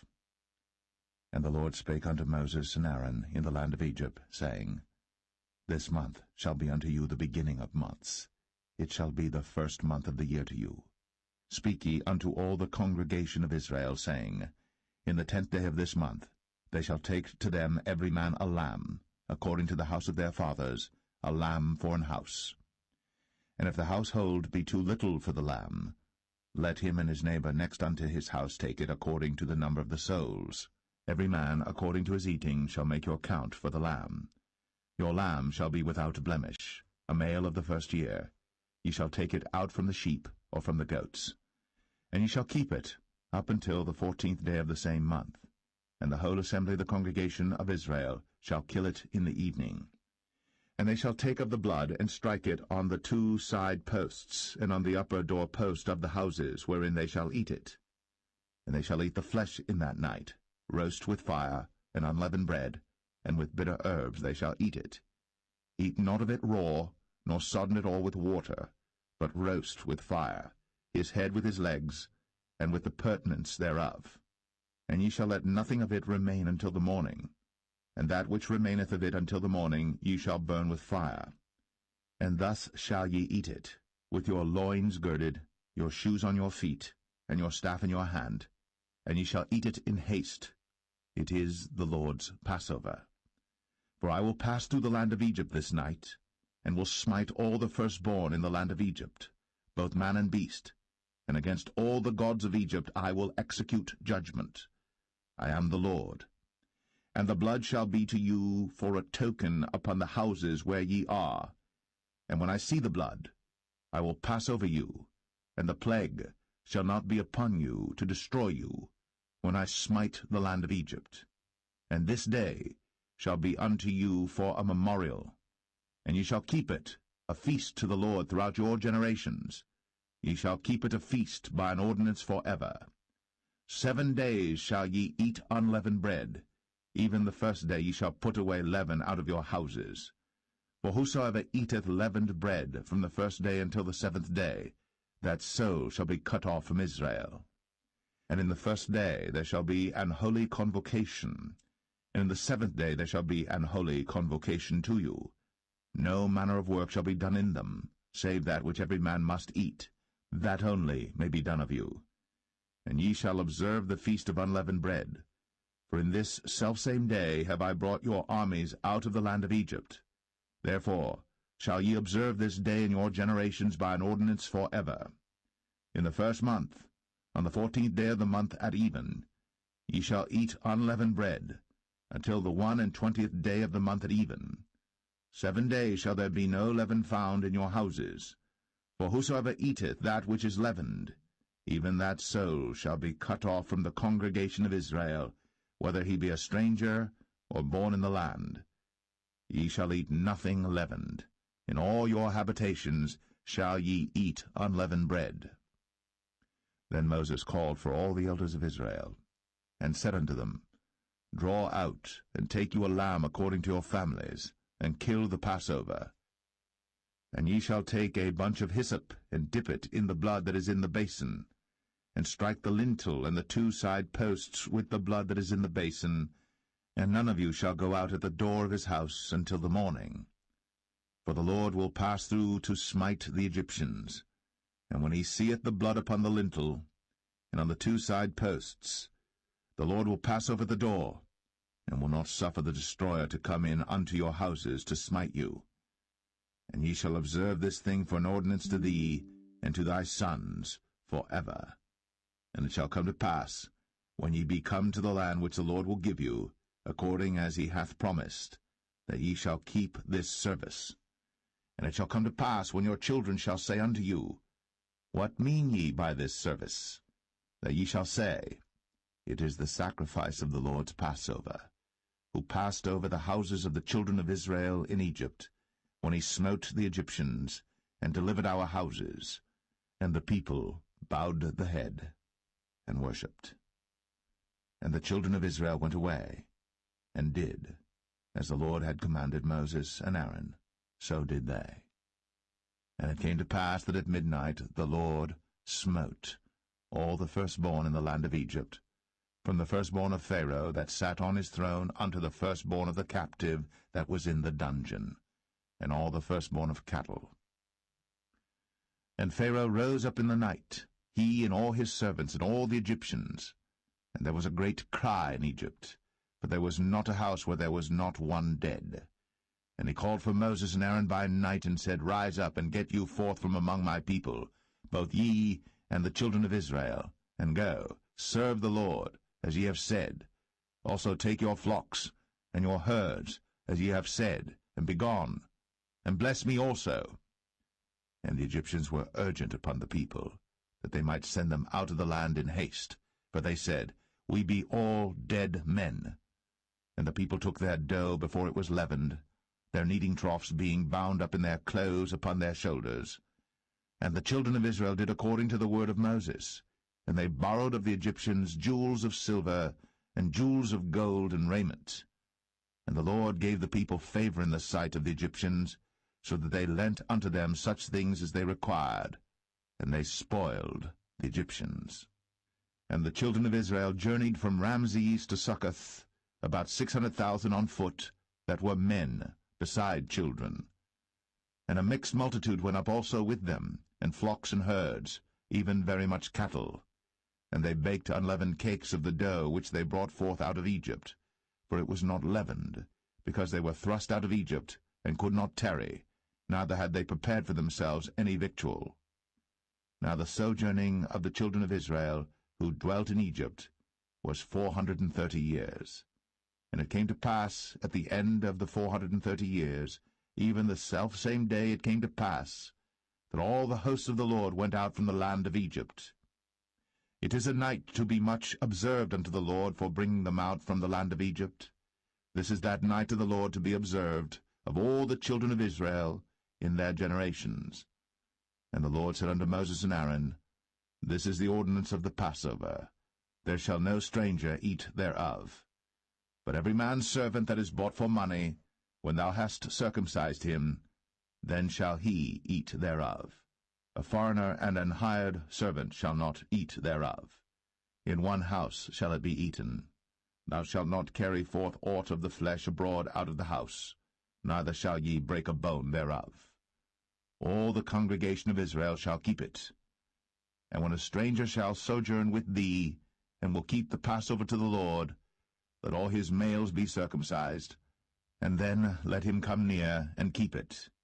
And he shall be as one that is born in the land. For no uncircumcised person shall eat thereof. One law shall be to him that is homeborn, and unto the stranger that sojourneth among you. Thus did all the children of Israel.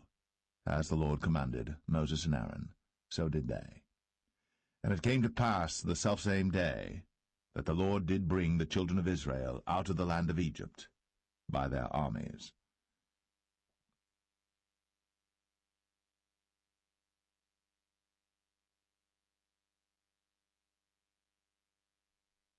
Exodus 13. And the Lord spake unto Moses, saying, Sanctify unto me all the firstborn, whatsoever openeth the womb among the children of Israel, both of man and of beast, it is mine. And Moses said unto the people, Remember this day in which ye came out from Egypt, out of the house of bondage, for by strength of hand the Lord brought you out from this place. There shall no leavened bread be eaten. This day came ye out in the month Abib. And it shall be, when the Lord shall bring thee into the land of the Canaanites, and the Hittites, and the Amorites, and the Hivites, and the Jebusites, which he sware unto thy fathers to give thee, a land flowing with milk and honey, that thou shalt keep this service in this month. 7 days thou shalt eat unleavened bread, and in the 7th day shall be a feast to the Lord. Unleavened bread shall be eaten 7 days, and there shall no leavened bread be seen with thee, neither shall there be leaven seen with thee in all thy quarters. And thou shalt show thy son in that day, saying, This is done, because of that which the Lord did unto me, when I came forth out of Egypt. And it shall be for a sign unto thee upon thine hand, and for a memorial between thine eyes, that the Lord's law may be in thy mouth. For with a strong hand hath the Lord brought thee out of Egypt. Thou shalt therefore keep this ordinance in his season from year to year. And it shall be, when the Lord shall bring thee into the land of the Canaanites, as he sware unto thee and to thy fathers, and shall give it thee, that thou shalt set apart unto the Lord all that openeth the matrix, and every firstling that cometh of a beast which thou hast, the males shall be the Lord's. And every firstling of an ass thou shalt redeem with a lamb, and if thou wilt not redeem it, then thou shalt break his neck. And all the firstborn of man among thy children shalt thou redeem. And it shall be, when thy son asketh thee in time to come, saying, What is this? That thou shalt say unto him, By strength of hand the Lord brought us out from Egypt, from the house of bondage. And it came to pass, when Pharaoh would hardly let us go, that the Lord slew all the firstborn in the land of Egypt, both the firstborn of man and the firstborn of beast. Therefore I sacrifice to the Lord all that openeth the matrix, being males, but all the firstborn of my children I redeem. And it shall be for a token upon thine hand, and for frontlets between thine eyes, for by strength of hand the Lord brought us forth out of Egypt. And it came to pass, when Pharaoh had let the people go, that God led them not through the way of the land of the Philistines, although that was near, for God said, Lest peradventure the people repent when they see war, and they return to Egypt. But God led the people about through the way of the wilderness of the Red Sea, and the children of Israel went up harnessed out of the land of Egypt.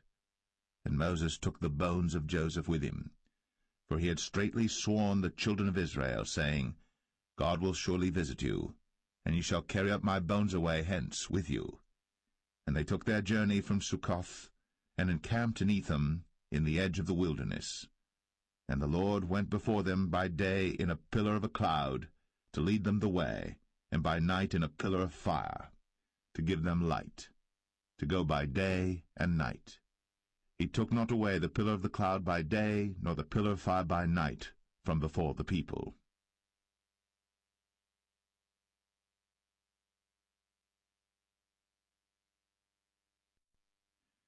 Exodus 14. And the Lord spake unto Moses, saying, Speak unto the children of Israel, that they turn and encamp before Pi-hahiroth, between Migdol and the sea, over against Baal-zephon. Before it shall ye encamp by the sea. For Pharaoh will say of the children of Israel, They are entangled in the land, the wilderness hath shut them in, and I will harden Pharaoh's heart, that he shall follow after them, and I will be honored upon Pharaoh, and upon all his host, that the Egyptians may know that I am the Lord. And they did so. And it was told the king of Egypt that the people fled, and the heart of Pharaoh and of his servants was turned against the people, and they said, Why have we done this, that we have let Israel go from serving us? And he made ready his chariot, and took his people with him. And he took 600 chosen chariots, and all the chariots of Egypt, and captains over every one of them. And the Lord hardened the heart of Pharaoh king of Egypt, and he pursued after the children of Israel. And the children of Israel went out with an high hand. But the Egyptians pursued after them all the horses and chariots of Pharaoh, and his horsemen and his army, and overtook them encamping by the sea, beside Pi-hahiroth, before Baal-zephon.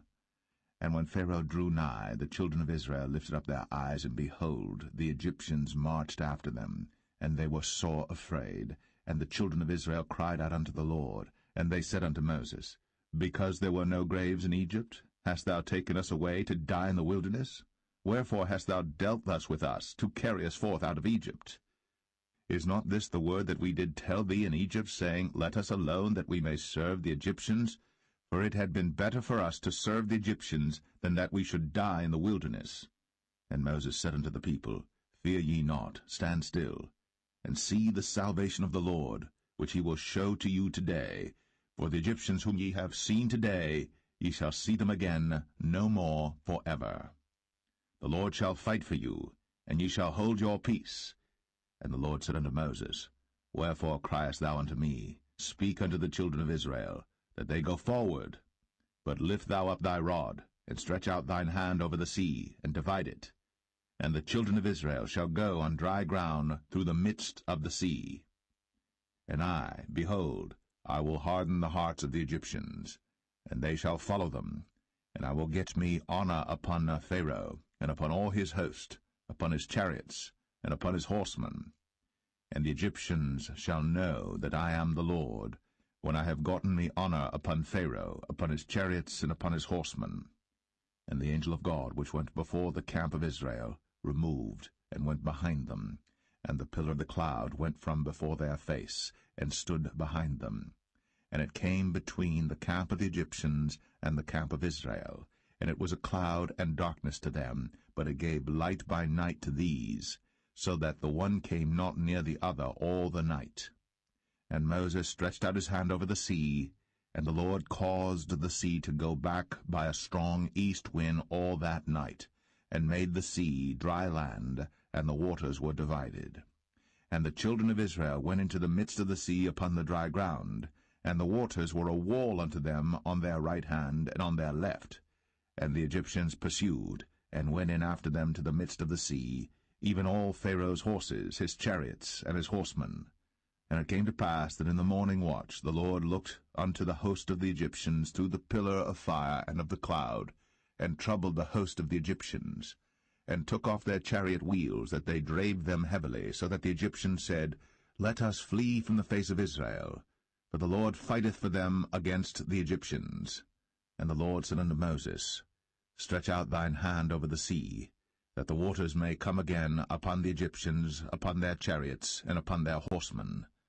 And Moses stretched forth his hand over the sea, and the sea returned to his strength when the morning appeared, and the Egyptians fled against it.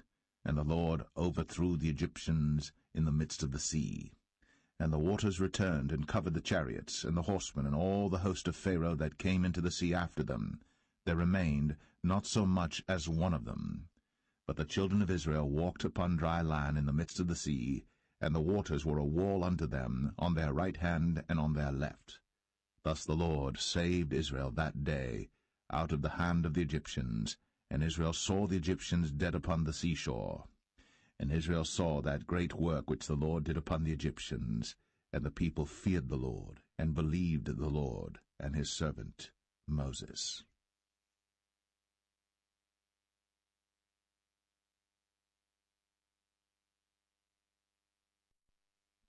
Exodus 15. Then sang Moses and the children of Israel this song unto the Lord, and spake, saying, I will sing unto the Lord, for he hath triumphed gloriously. The horse and his rider hath he thrown into the sea. The Lord is my strength and song, and he is become my salvation. He is my God, and I will prepare him an habitation, my father's God, and I will exalt him. The Lord is a man of war, the Lord is his name.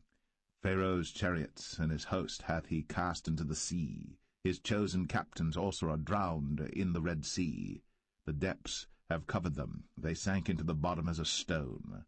Thy right hand, O Lord, is become glorious in power. Thy right hand, O Lord, hath dashed in pieces the enemy. And in the greatness of thine excellency thou hast overthrown them that rose up against thee. Thou sentest forth thy wrath, which consumed them as stubble. And with the blast of thy nostrils the waters were gathered together. The floods stood upright as an heap, and the depths were congealed in the heart of the sea. The enemy said, I will pursue, I will overtake, I will divide the spoil. My lust shall be satisfied upon them. I will draw my sword, my hand shall destroy them. Thou didst blow with thy wind, the sea covered them. They sank as lead in the mighty waters. Who is like unto thee, O Lord, among the gods? Who is like thee, glorious in holiness, fearful in praises, doing wonders? Thou stretchest out thy right hand, the earth swallowed them. Thou in thy mercy hast led forth the people which thou hast redeemed. Thou hast guided them in thy strength unto thy holy habitation. The people shall hear and be afraid. Sorrow shall take hold on the inhabitants of Palestina. Then the dukes of Edom shall be amazed. The mighty men of Moab, trembling, shall take hold upon them. All the inhabitants of Canaan shall melt away. Fear and dread shall fall upon them. By the greatness of thine arm they shall be as still as a stone. till thy people pass over, O Lord, till the people pass over, which thou hast purchased.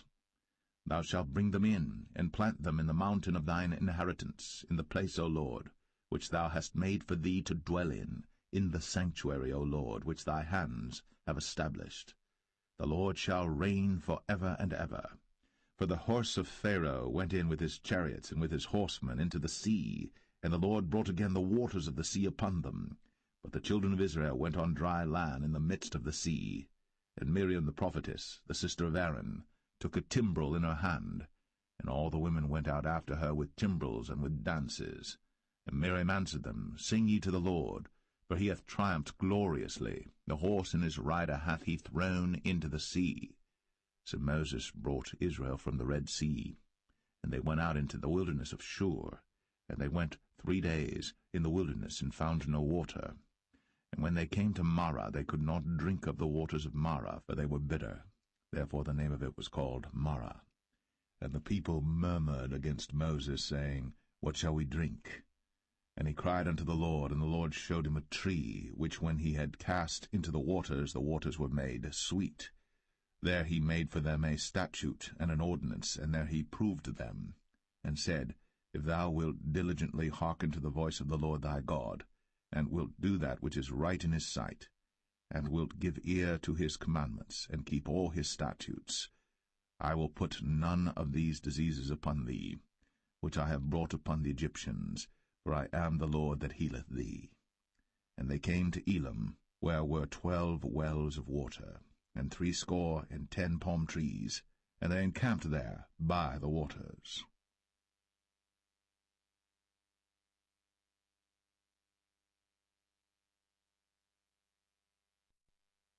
Exodus 16. And they took their journey from Elim, and all the congregation of the children of Israel came unto the wilderness of Sin, which is between Elim and Sinai, on the 15th day of the 2nd month, after their departing out of the land of Egypt. And the whole congregation of the children of Israel murmured against Moses and Aaron in the wilderness. And the children of Israel said unto them, Would to God we had died by the hand of the Lord in the land of Egypt, when we sat by the flesh pots, and when we did eat bread to the full. For ye have brought us forth into this wilderness to kill this whole assembly with hunger. Then said the Lord unto Moses, Behold, I will rain bread from heaven for you, and the people shall go out and gather a certain rate every day, that I may prove them, whether they will walk in my law or no. And it shall come to pass that on the 6th day they shall prepare that which they bring in, and it shall be twice as much as they gather daily. And Moses and Aaron said unto all the children of Israel, At even then ye shall know that the Lord hath brought you out from the land of Egypt. And in the morning then ye shall see the glory of the Lord, for that he heareth your murmurings against the Lord. And what are we, that ye murmur against us? And Moses said, This shall be when the Lord shall give you in the evening flesh to eat, and in the morning bread to the full, for that the Lord heareth your murmurings, which ye murmur against him. And what are we? Your murmurings are not against us, but against the Lord. And Moses spake unto Aaron, Say unto all the congregation of the children of Israel, Come near before the Lord, for he hath heard your murmurings. And it came to pass, as Aaron spake unto the whole congregation of the children of Israel, that they looked toward the wilderness, and behold, the glory of the Lord appeared in the cloud. And the Lord spake unto Moses, saying, I have heard the murmurings of the children of Israel. Speak unto them, saying, At even ye shall eat flesh, and in the morning ye shall be filled with bread, and ye shall know that I am the Lord your God. And it came to pass, that at even the quails came up, and covered the camp, and in the morning the dew lay round about the host. And when the dew that lay was gone up, behold, upon the face of the wilderness there lay a small round thing, as small as the hoarfrost on the ground. And when the children of Israel saw it, they said one to another, It is manna, for they wist not what it was. And Moses said unto them, This is the bread which the Lord hath given you to eat. This is the thing which the Lord hath commanded. Gather of it every man according to his eating, an omer for every man according to the number of your persons. Take ye every man for them which are in his tents. And the children of Israel did so, and gathered some more, some less. And when they did meet it with an omer, he that gathered much had nothing over, and he that gathered little had no lack. They gathered every man according to his eating. And Moses said, Let no man leave of it till the morning. Notwithstanding they hearkened not unto Moses, but some of them left of it until the morning. And it bred worms, and stank. And Moses was wroth with them. And they gathered it every morning, every man according to his eating. And when the sun waxed hot, it melted. And it came to pass that on the 6th day they gathered twice as much bread, 2 omers for one man. And all the rulers of the congregation came and told Moses. And he said unto them, This is that which the Lord hath said. Tomorrow is the rest of the holy Sabbath unto the Lord. Bake that which ye shall bake today, and seethe that ye will seethe, and that which remaineth over lay up for you to be kept until the morning. And they laid it up till the morning, as Moses bade, and it did not stink, neither was there any worm therein. And Moses said, Eat that today, for today is a Sabbath unto the Lord.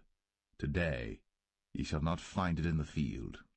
6 days ye shall gather it, but on the 7th day, which is the Sabbath, in it there shall be none. And it came to pass that there went out some of the people on the 7th day for to gather, and they found none. And the Lord said unto Moses, How long refuse ye to keep my commandments and my laws? See, for that the Lord hath given you the Sabbath. Therefore he giveth you on the 6th day the bread of 2 days. Abide ye every man in his place. Let no man go out of his place on the 7th day. So the people rested on the 7th day. And the house of Israel called the name thereof manna. And it was like coriander seed, white, and the taste of it was like wafers made with honey. And Moses said, This is the thing which the Lord commandeth. Fill an omer of it to be kept for your generations, that they may see the bread wherewith I have fed you in the wilderness, when I brought you forth from the land of Egypt. And Moses said unto Aaron, Take a pot, and put an omer full of manna therein, and lay it up before the Lord, to be kept for your generations. As the Lord commanded Moses, so Aaron laid it up before the testimony to be kept. And the children of Israel did eat manna 40 years, until they came to a land inhabited. They did eat manna, until they came unto the borders of the land of Canaan. Now an omer is the 10th part of an ephah.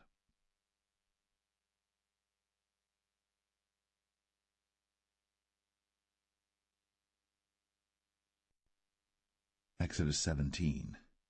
And all the congregation of the children of Israel journeyed from the wilderness of Sin after their journeys, according to the commandment of the Lord, and pitched in Rephidim. And there was no water for the people to drink. Wherefore the people did chide with Moses, and said, Give us water that we may drink. And Moses said unto them, Why chide ye with me? Wherefore do ye tempt the Lord? And the people thirsted there for water. And the people murmured against Moses, and said, Wherefore is this that thou hast brought us up out of Egypt, to kill us, and our children, and our cattle with thirst? And Moses cried unto the Lord, saying, What shall I do unto this people? They be almost ready to stone me. And the Lord said unto Moses, Go on before the people, and take with thee of the elders of Israel, and thy rod wherewith thou smotest the river, take in thine hand, and go. Behold, I will stand before thee there upon the rock in Horeb, and thou shalt smite the rock. And there shall come water out of it, that the people may drink. And Moses did so in the sight of the elders of Israel.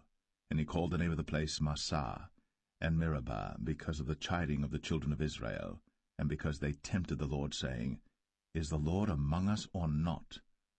Then came Amalek and fought with Israel in Rephidim. And Moses said unto Joshua, Choose us out men, and go out, fight with Amalek. Tomorrow I will stand on the top of the hill with the rod of God in mine hand. So Joshua did as Moses had said to him, and fought with Amalek. And Moses, Aaron, and Hur went up to the top of the hill. And it came to pass, when Moses held up his hand, that Israel prevailed. And when he let down his hand, Amalek prevailed.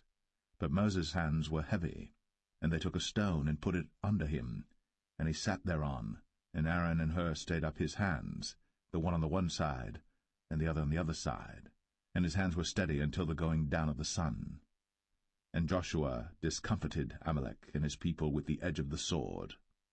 And the Lord said unto Moses, Write this for a memorial in a book, and rehearse it in the ears of Joshua.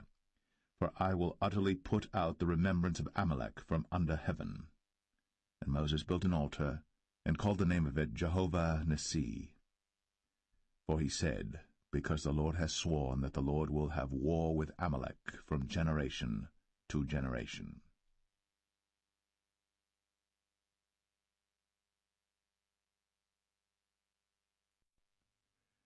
Exodus 18.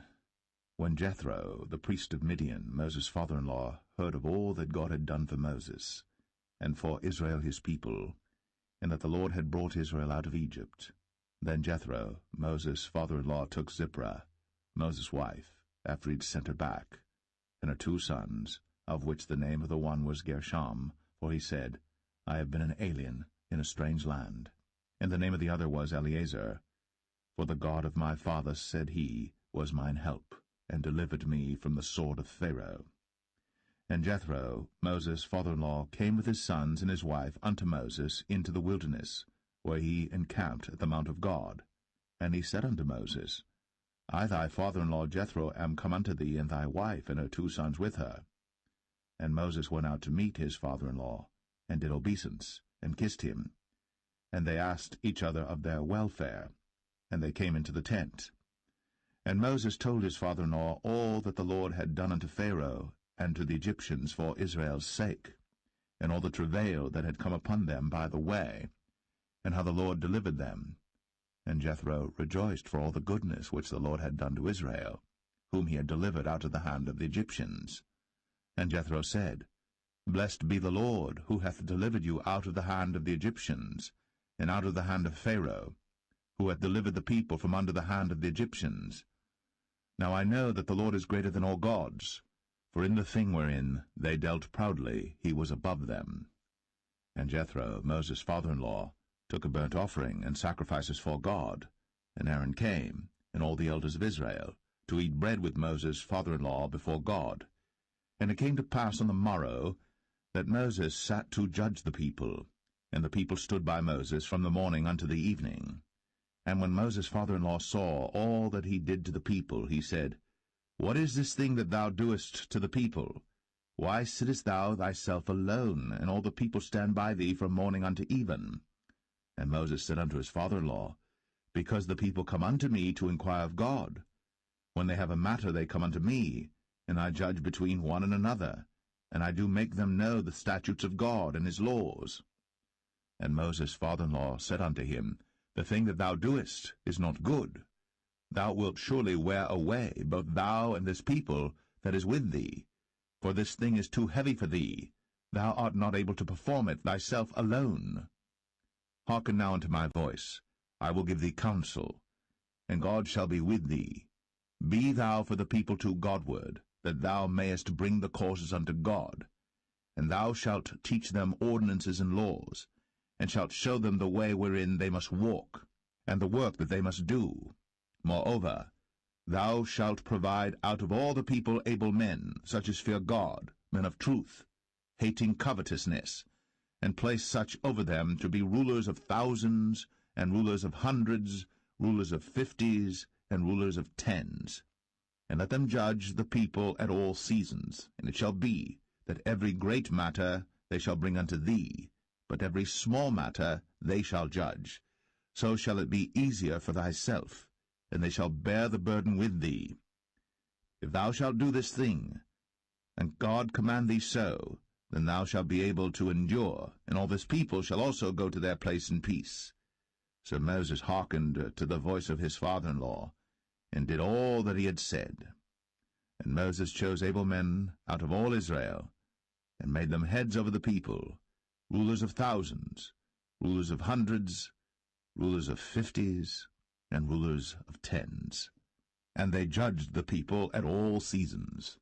The hard causes they brought unto Moses, but every small matter they judged themselves. And Moses let his father-in-law depart, and he went his way. into his own land.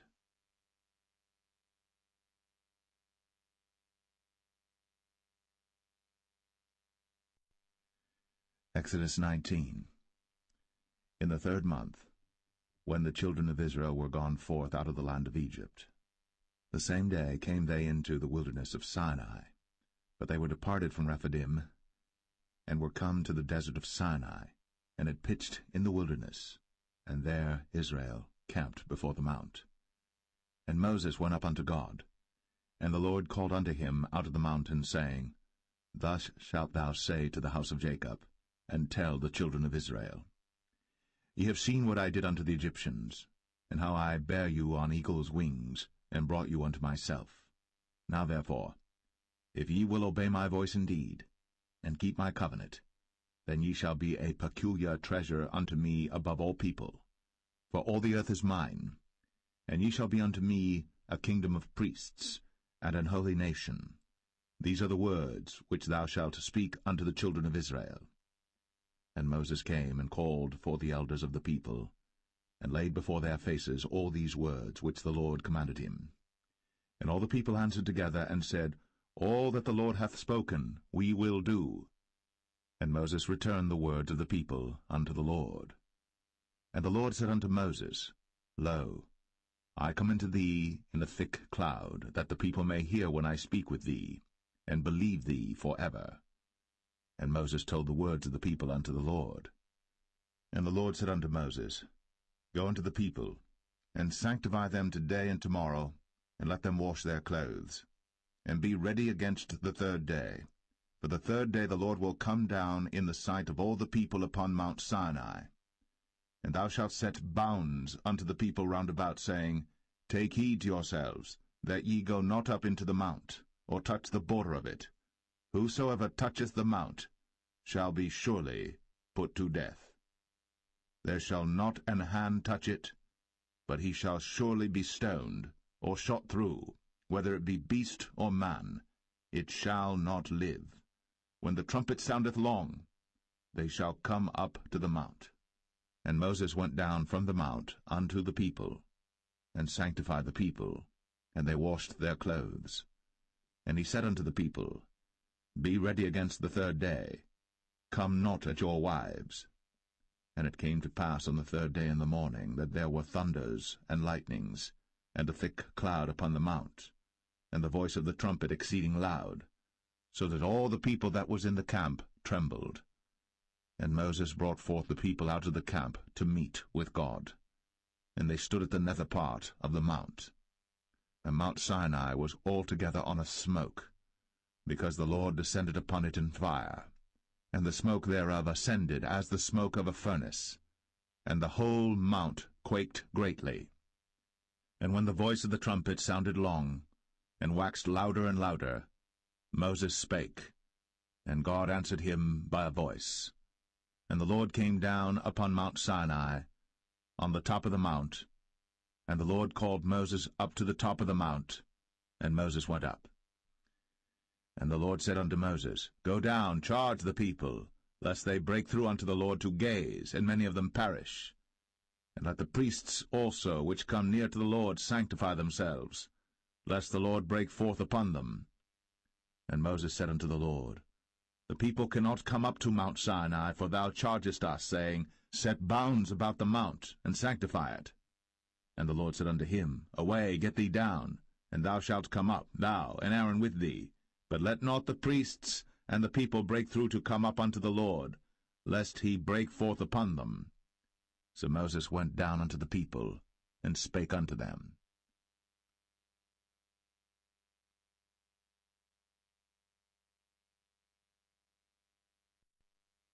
Exodus 20.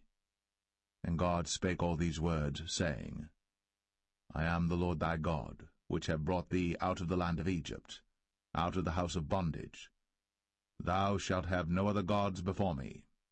Thou shalt not make unto thee any graven image, or any likeness of any thing that is in heaven above, or that is in the earth beneath, or that is in the water under the earth. Thou shalt not bow down thyself to them, nor serve them. For I, the Lord thy God, am a jealous God, visiting the iniquity of the fathers upon the children unto the third and fourth generation of them that hate me, and showing mercy unto thousands of them that love me, and keep my commandments.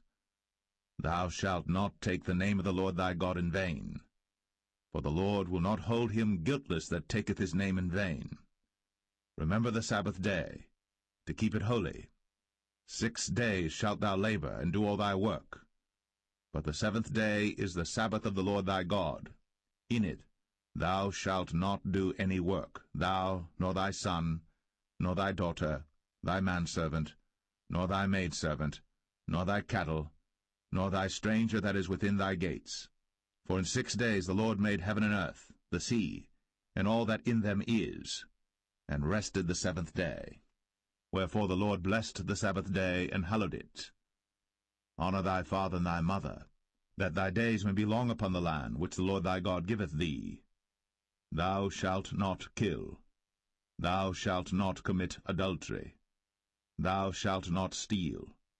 Thou shalt not bear false witness against thy neighbor. Thou shalt not covet thy neighbor's house. Thou shalt not covet thy neighbor's wife, nor his manservant, nor his maidservant, nor his ox, nor his ass, nor anything that is thy neighbor's. And all the people saw the thunderings, and the lightnings, and the noise of the trumpet, and the mountain smoking. And when the people saw it, they removed, and stood afar off. And they said unto Moses, Speak thou with us, and we will hear. But let not God speak with us, lest we die. And Moses said unto the people, Fear not, for God is come to prove you, and that his fear may be before your faces, that ye sin not. And the people stood afar off. And Moses drew near unto the thick darkness where God was. And the Lord said unto Moses, Thus thou shalt say unto the children of Israel, Ye have seen that I have talked with you from heaven. Ye shall not make with me gods of silver, neither shall ye make unto you gods of gold. An altar of earth thou shalt make unto me, and shalt sacrifice thereon thy burnt offerings, and thy peace offerings, thy sheep and thine oxen. In all places where I record my name I will come unto thee, and I will bless thee. And if thou wilt make me an altar of stone, thou shalt not build it of hewn stone, for if thou lift up thy tool upon it, thou hast polluted it. Neither shalt thou go up by steps unto mine altar, that thy nakedness be not discovered thereon.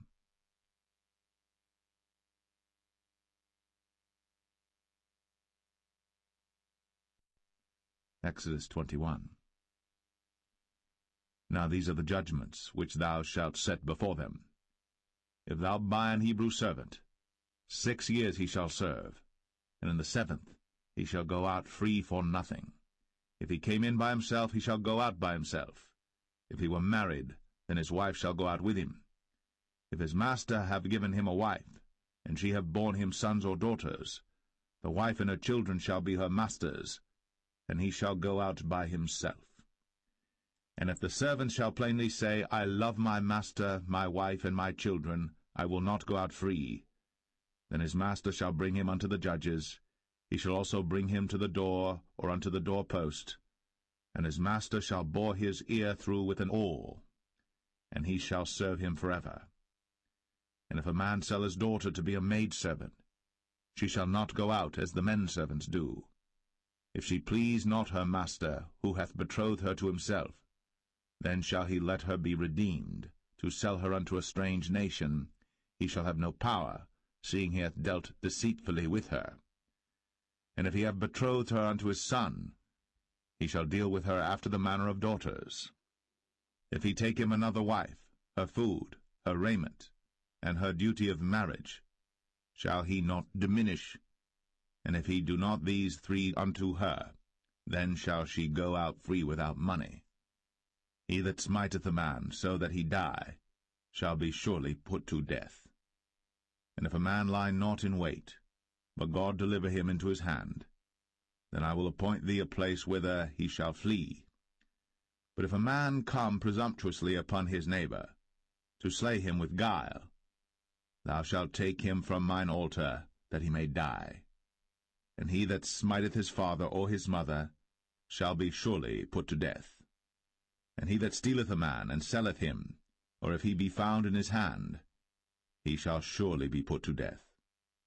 And he that curseth his father or his mother shall surely be put to death. And if men strive together, and one smite another with a stone, or with his fist, and he die not, but keepeth his bed, if he rise again and walk abroad upon his staff, then shall he that smote him be quit, only he shall pay for the loss of his time, and shall cause him to be thoroughly healed. And if a man smite his servant or his maid with a rod, and he die under his hand, he shall be surely punished. Notwithstanding, if he continue a day or two, he shall not be punished, for he is his money. If men strive and hurt a woman with child, so that her fruit depart from her, and yet no mischief follow, he shall be surely punished, according as the woman's husband will lay upon him, and he shall pay as the judges determine. And if any mischief follow, then thou shalt give life for life, eye for eye, tooth for tooth, hand for hand, foot for foot, burning for burning, wound for wound, stripe for stripe. And if a man smite the eye of his servant, or the eye of his maid, that it perish, he shall let him go free for his eye's sake. And if he smite out his manservant's tooth, or his maidservant's tooth, he shall let him go free for his tooth's sake. If an ox gore a man or a woman, that they die, then the ox shall be surely stoned, and his flesh shall not be eaten, but the owner of the ox shall be quit.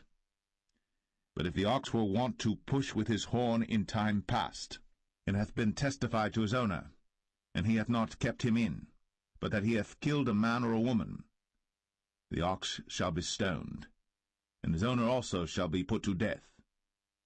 If there be laid on him a sum of money, then he shall give for the ransom of his life whatsoever is laid upon him. Whether he have gored a son, or have gored a daughter, according to this judgment shall it be done unto him. If the ox shall push a manservant or a maidservant, he shall give unto their master 30 shekels of silver, and the ox shall be stoned.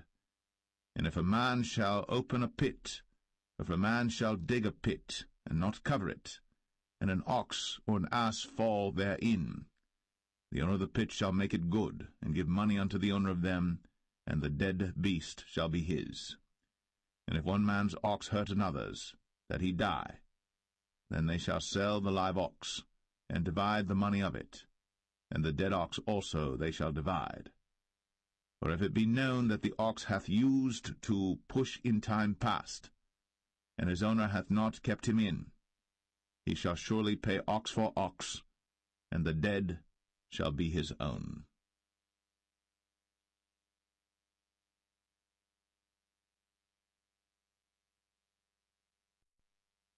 Exodus 22. If a man shall steal an ox or a sheep and kill it or sell it, he shall restore 5 oxen for an ox and 4 sheep for a sheep. If a thief be found breaking up, and be smitten that he die, there shall no blood be shed for him. If the sun be risen upon him, there shall be blood shed for him, for he should make full restitution. If he have nothing, then he shall be sold for his theft. If the theft be certainly found in his hand alive, whether it be ox or ass or sheep, he shall restore double. If a man shall cause a field or vineyard to be eaten, and shall put in his beast, and shall feed in another man's field, of the best of his own field and of the best of his own vineyard, shall he make restitution. If fire break out and catch in thorns, so that stacks of corn or the standing corn of the field be consumed therewith, he that kindled the fire shall surely make restitution. If a man shall deliver unto his neighbor money or stuff to keep, and it be stolen out of the man's house, if the thief be found, let him pay double. If the thief be not found, then the master of the house shall be brought unto the judges to see whether he have put his hand unto his neighbor's goods. For all manner of trespass, whether it be for ox, for ass, for sheep, for raiment, or for any manner of lost thing, which another challengeth to be his, the cause of both parties shall come before the judges, and whom the judges shall condemn, he shall pay double unto his neighbor. If a man deliver unto his neighbor an ass, or an ox, or a sheep, or any beast to keep, and it die, or be hurt, or driven away, no man seeing it, then shall an oath of the Lord be between them both, that he hath not put his hand unto his neighbor's goods, and the owner of it shall accept thereof, and he shall not make it good. And if it be stolen from him, he shall make restitution unto the owner thereof. If it be torn in pieces, then let him bring it for witness, and he shall not make good that which was torn. And if a man borrow aught of his neighbor, and it be hurt or die, the owner thereof being not with it, he shall surely make it good. But if the owner thereof be with it, he shall not make it good. If it be an hired thing, it came for his hire. And if a man entice a maid that is not betrothed, and lie with her, he shall surely endow her to be his wife. If her father utterly refuse to give her unto him, he shall pay money according to the dowry of virgins. Thou shalt not suffer a witch to live. Whosoever lieth with a beast shall surely be put to death. He that sacrificeth unto any god, save unto the Lord only, he shall be utterly destroyed. Thou shalt neither vex a stranger nor oppress him, for ye were strangers in the land of Egypt. Ye shall not afflict any widow or fatherless child. If thou afflict them in any wise, and they cry at all unto me, I will surely hear their cry, and my wrath shall wax hot, and I will kill you with the sword, and your wives shall be widows, and your children fatherless. If thou lend money to any of my people that is poor by thee, thou shalt not be to him as an usurer, neither shalt thou lay upon him usury.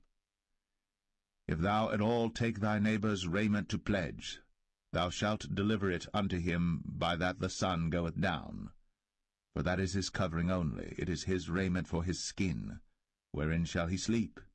And it shall come to pass, when he crieth unto me, that I will hear, for I am gracious.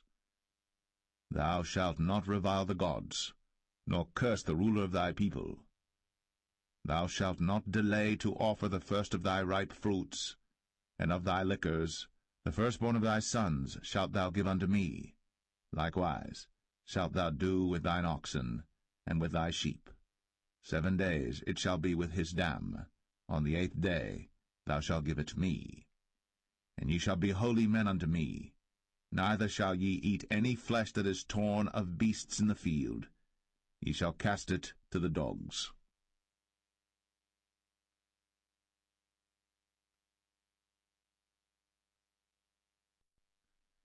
Exodus 23.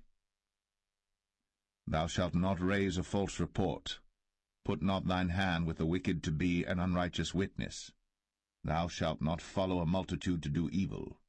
Neither shalt thou speak in a cause to decline after many to wrest judgment. Neither shalt thou countenance a poor man in his cause.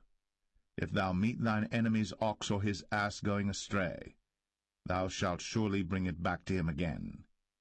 If thou see the ass of him that hateth thee lying under his burden, and wouldest forbear to help him, thou shalt surely help with him.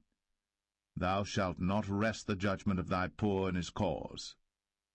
Keep thee far from a false matter, and the innocent and righteous slay thou not, for I will not justify the wicked. And thou shalt take no gift, for the gift blindeth the wise, and perverteth the words of the righteous. Also, thou shalt not oppress a stranger.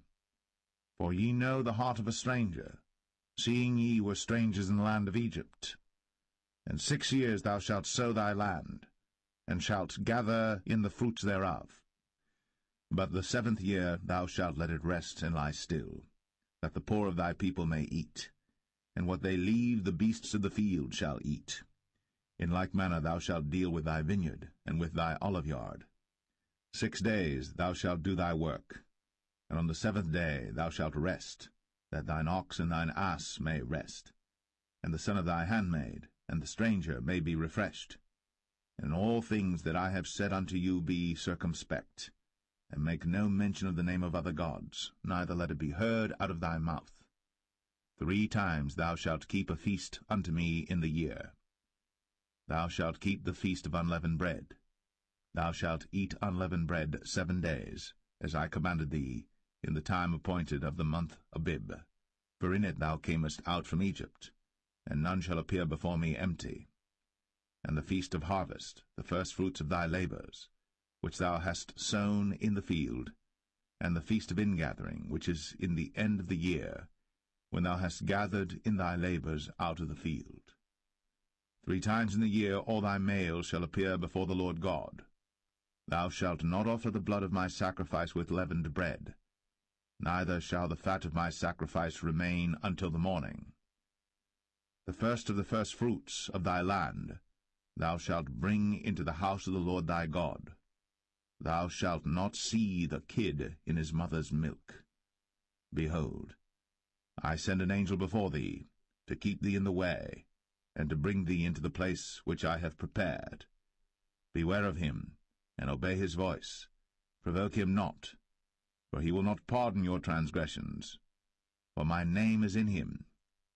But if thou shalt indeed obey his voice, and do all that I speak, then I will be an enemy unto thine enemies, and an adversary unto thine adversaries. For mine angel shall go before thee, and bring thee in unto the Amorites, and the Hittites, and the Perizzites, and the Canaanites, the Hivites, and the Jebusites, and I will cut them off. Thou shalt not bow down to their gods, nor serve them, nor do after their works, but thou shalt utterly overthrow them, and quite break down their images. And ye shall serve the Lord your God, and he shall bless thy bread and thy water, and I will take sickness away from the midst of thee. There shall nothing cast their young, nor be barren in thy land. The number of thy days I will fulfill. I will send my fear before thee, and will destroy all the people to whom thou shalt come, and I will make all thine enemies turn their backs unto thee. And I will send hornets before thee, which shall drive out the Hivite, the Canaanite, and the Hittite from before thee. I will not drive them out from before thee in 1 year, lest the land become desolate, and the beasts of the field multiply against thee. By little and little I will drive them out from before thee, until thou be increased and inherit the land. And I will set thy bounds from the Red Sea even unto the sea of the Philistines, and from the desert unto the river. For I will deliver the inhabitants of the land into your hand, and thou shalt drive them out before thee. Thou shalt make no covenant with them, nor with their gods. They shall not dwell in thy land, lest they make thee sin against me. For if thou serve their gods, it will surely be a snare unto thee.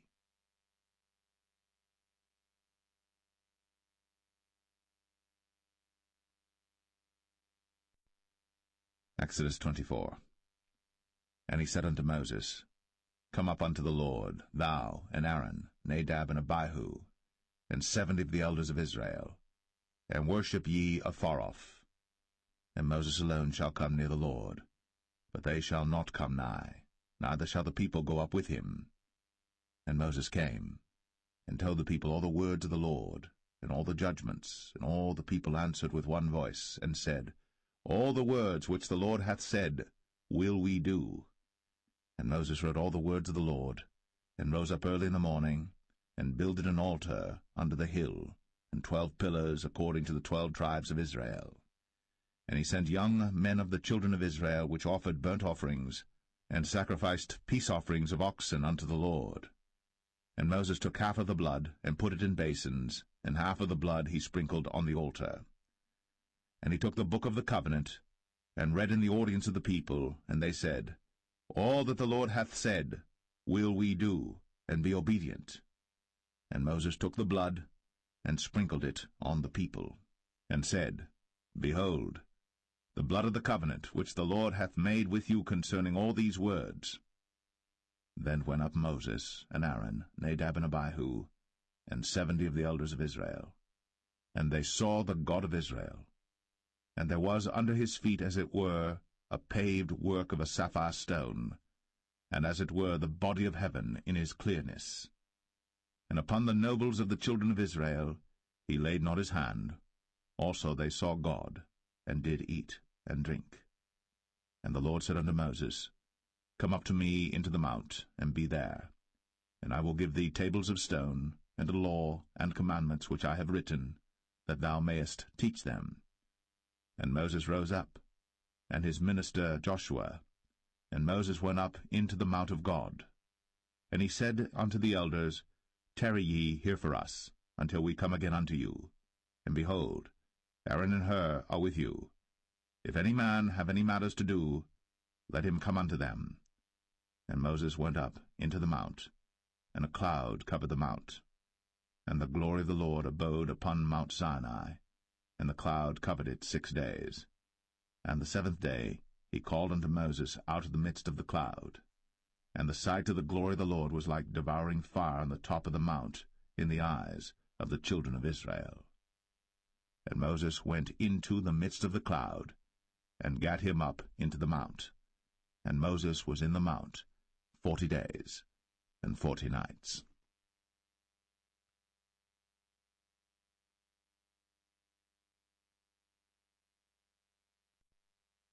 Exodus 25. And the Lord spake unto Moses, saying, Speak unto the children of Israel, that they bring me an offering of every man that giveth it willingly with his heart. Ye shall take my offering.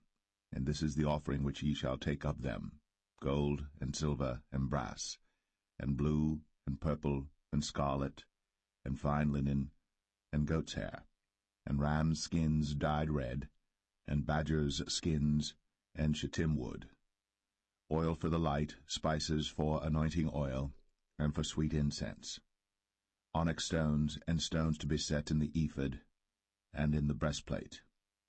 And let them make me a sanctuary, that I may dwell among them, according to all that I show thee, tabernacle, and the pattern of all the instruments thereof, even so shall ye make it. And they shall make an ark of shittim wood. 2 cubits and a half shall be the length thereof, and 1 cubit and a half the breadth thereof, and 1 cubit and a half the height thereof. And thou shalt overlay it with pure gold, within and without shalt thou overlay it, and shalt make upon it a crown of gold round about.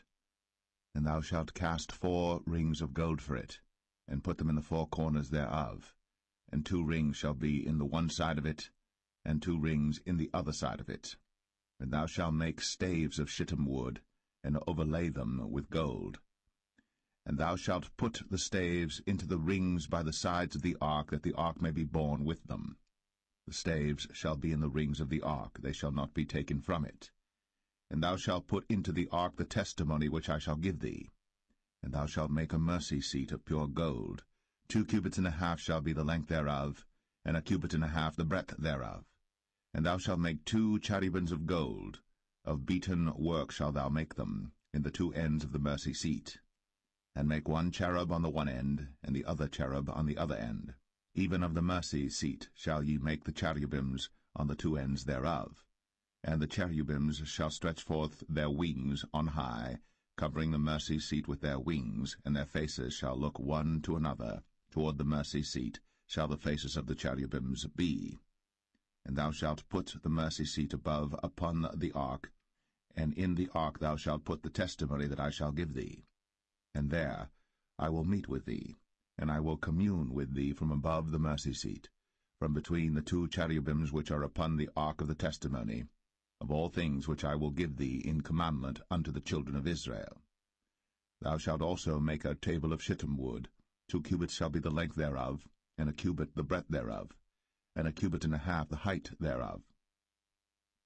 And thou shalt overlay it with pure gold, and make thereto a crown of gold round about. And thou shalt make unto it a border of an handbreadth round about, and thou shalt make a golden crown to the border thereof round about. And thou shalt make for it 4 rings of gold, and put the rings in the 4 corners that are on the 4 feet thereof.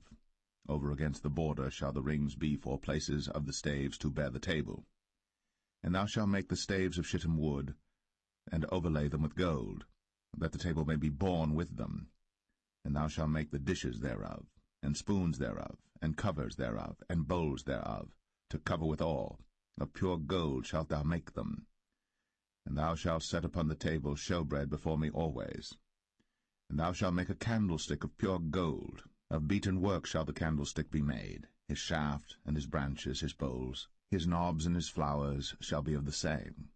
And 6 branches shall come out of the sides of it, 3 branches of the candlestick out of the one side, and 3 branches of the candlestick out of the other side.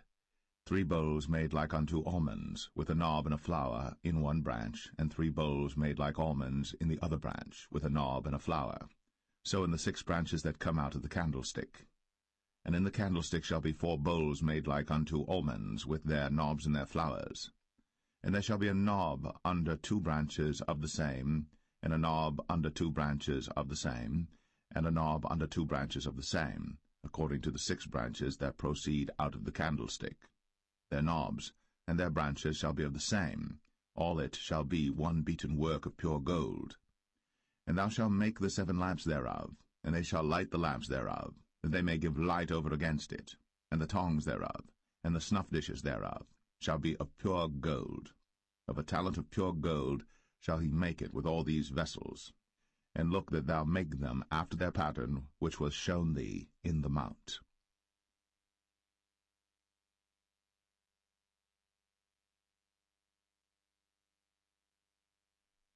Exodus 26. Moreover, thou shalt make the tabernacle with 10 curtains of fine twined linen, and blue, and purple, and scarlet. With cherubims of cunning work shalt thou make them. The length of one curtain shall be 28 cubits, and the breadth of one curtain 4 cubits, and every one of the curtains shall have one measure. The 5 curtains shall be coupled together one to another, and other 5 curtains shall be coupled one to another. And thou shalt make loops of blue upon the edge of the one curtain, from the selvage in the coupling. And likewise shalt thou make in the uttermost edge of another curtain, in the coupling of the second. 50 loops shalt thou make in the one curtain, and 50 loops shalt thou make in the edge of the curtain that is in the coupling of the second, that the loops may take hold one of another. And thou shalt make 50 taches of gold, and couple the curtains together with the taches, and it shall be one tabernacle. And thou shalt make curtains of goat's hair to be a covering upon the tabernacle. 11 curtains shalt thou make. The length of one curtain shall be 30 cubits, and the breadth of one curtain 4 cubits, and the 11 curtains shall be all of one measure. And thou shalt couple 5 curtains by themselves, and 6 curtains by themselves, and shalt double the 6 curtains in the forefront of the tabernacle. And thou shalt make 50 loops on the edge of the one curtain that is outmost in the coupling, and 50 loops in the edge of the curtain which coupleth the second. And thou shalt make 50 taches of brass, and put the taches into the loops, and couple the tent together, that it may be one. And the remnant that remaineth of the curtains of the tent, the half curtain that remaineth, shall hang over the backside of the tabernacle, and a cubit on the one side, and a cubit on the other side of that which remaineth in the length of the curtains of the tent. It shall hang over the sides of the tabernacle on this side, and on that side to cover it. And thou shalt make a covering for the tent of rams' skins dyed red, and a covering above of badgers' skins. And thou shalt make boards for the tabernacle of shittim wood standing up. 10 cubits shall be the length of a board, and a cubit and a half shall be the breadth of one board. 2 tenons shall there be in one board, set in order, one against another. Thus shalt thou make for all the boards of the tabernacle. And thou shalt make the boards for the tabernacle 20 boards on the south side southward. And thou shalt make 40 sockets of silver under the 20 boards, 2 sockets under one board for his 2 tenons, and 2 sockets under another board for his 2 tenons. And for the second side of the tabernacle on the north side there shall be 20 boards, and there 40 sockets of silver, 2 sockets under one board, and 2 sockets under another board. And for the sides of the tabernacle westward thou shalt make 6 boards. And 2 boards shalt thou make for the corners of the tabernacle in the 2 sides.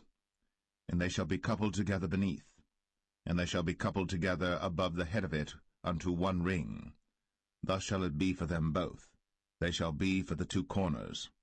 And they shall be 8 boards, and their sockets of silver 16 sockets, 2 sockets under one board, and 2 sockets under another board. And thou shalt make bars of shittim wood, 5 for the boards of the one side of the tabernacle, and 5 bars for the boards of the other side of the tabernacle, and 5 bars for the boards of the side of the tabernacle for the 2 sides westward. And the middle bar in the midst of the boards shall reach from end to end. And thou shalt overlay the boards with gold, and make their rings of gold, for places for the bars. And thou shalt overlay the bars with gold. And thou shalt rear up the tabernacle according to the fashion thereof which was shown thee in the mount. And thou shalt make a veil of blue and purple and scarlet and fine twined linen of cunning work. With cherubims shall it be made. And thou shalt hang it upon 4 pillars of shittim wood overlaid with gold. Their hooks shall be of gold, upon the 4 sockets of silver. And thou shalt hang up the veil under the taches, that thou mayest bring in thither within the veil the ark of the testimony. And the veil shall divide unto you between the holy place and the most holy. And thou shalt put the mercy seat upon the ark of the testimony in the most holy place.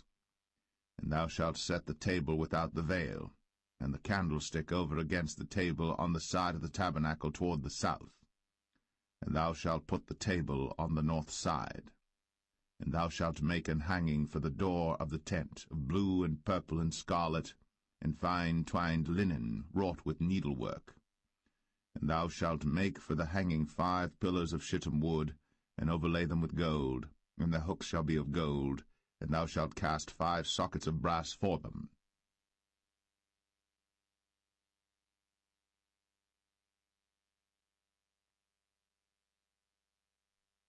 Exodus 27. And thou shalt make an altar of shittim wood, 5 cubits long and 5 cubits broad. The altar shall be 4 square, and the height thereof shall be 3 cubits. And thou shalt make the horns of it upon the 4 corners thereof. His horns shall be of the same, and thou shalt overlay it with brass. And thou shalt make his pans to receive his ashes, and his shovels, and his basins, and his flesh hooks, and his fire pans. All the vessels thereof thou shalt make of brass. And thou shalt make for it a grate of network of brass, and upon the net shalt thou make 4 brazen rings in the 4 corners thereof. And thou shalt put it under the compass of the altar beneath, that the net may be even to the midst of the altar. And thou shalt make staves for the altar, staves of shittim wood, and overlay them with brass. And the staves shall be put into the rings, and the staves shall be upon the 2 sides of the altar to bear it. Hollow with boards shalt thou make it, as it was shown thee in the mount, so shall they make it. And thou shalt make the court of the tabernacle for the south side. Southward there shall be hangings for the court of fine twined linen, of 100 cubits long for one side. And the 20 pillars thereof, and their 20 sockets shall be of brass. The hooks of the pillars, and their fillets, shall be of silver. And likewise for the north side in length there shall be hangings of 100 cubits long, and his 20 pillars, and their 20 sockets of brass, the hooks of the pillars, and their fillets of silver. And for the breadth of the court on the west side shall be hangings of 50 cubits, their pillars 10, and their sockets 10. And the breadth of the court on the east side eastward shall be 50 cubits. The hangings of one side of the gate shall be 15 cubits, their pillars 3, and their sockets 3. And on the other side shall be hangings 15 cubits, their pillars 3, and their sockets 3. And for the gate of the court shall be an hanging of 20 cubits of blue, and purple, and scarlet, and fine twined linen, wrought with needlework, and their pillars shall be 4, and their sockets 4. All the pillars round about the court shall be filleted with silver. Their hooks shall be of silver, and their sockets of brass. The length of the court shall be 100 cubits, and the breadth 50 everywhere, and the height 5 cubits of fine twined linen, and their sockets of brass. All the vessels of the tabernacle, and all the service thereof, and all the pins thereof, and all the pins of the court shall be of brass. And thou shalt command the children of Israel that they bring thee pure oil, olive beaten for the light, to cause the lamp to burn always. In the tabernacle of the congregation without the veil, which is before the testimony, Aaron and his sons shall order it from evening to morning before the Lord. It shall be a statute for ever, unto their generations, on the behalf of the children of Israel.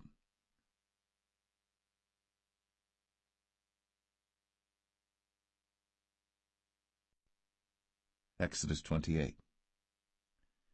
And take thou unto thee Aaron thy brother, and his sons with him, from among the children of Israel, that he may minister unto me in the priest's office, even Aaron, Nadab, and Abihu, Eleazar, and Ithamar, Aaron's sons.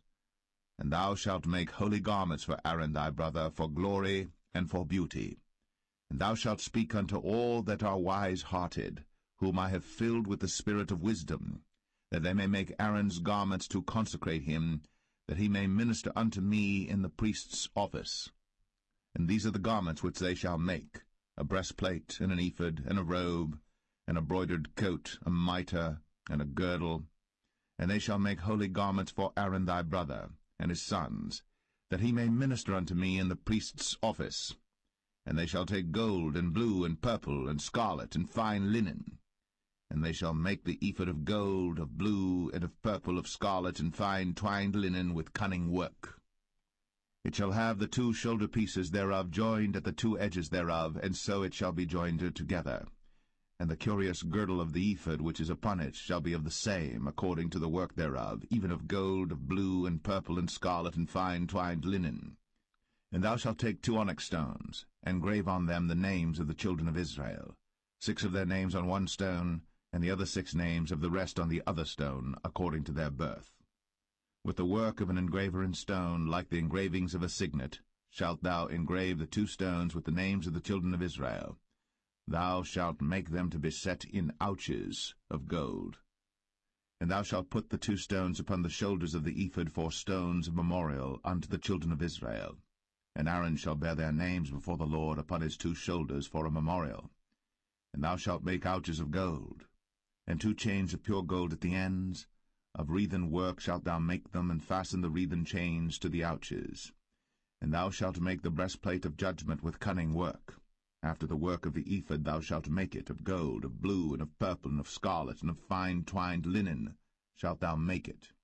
4 square it shall be, being doubled. A span shall be the length thereof, and a span shall be the breadth thereof. And thou shalt set in it settings of stones, even 4 rows of stones. The first row shall be a sardius, a topaz, and a carbuncle. This shall be the first row.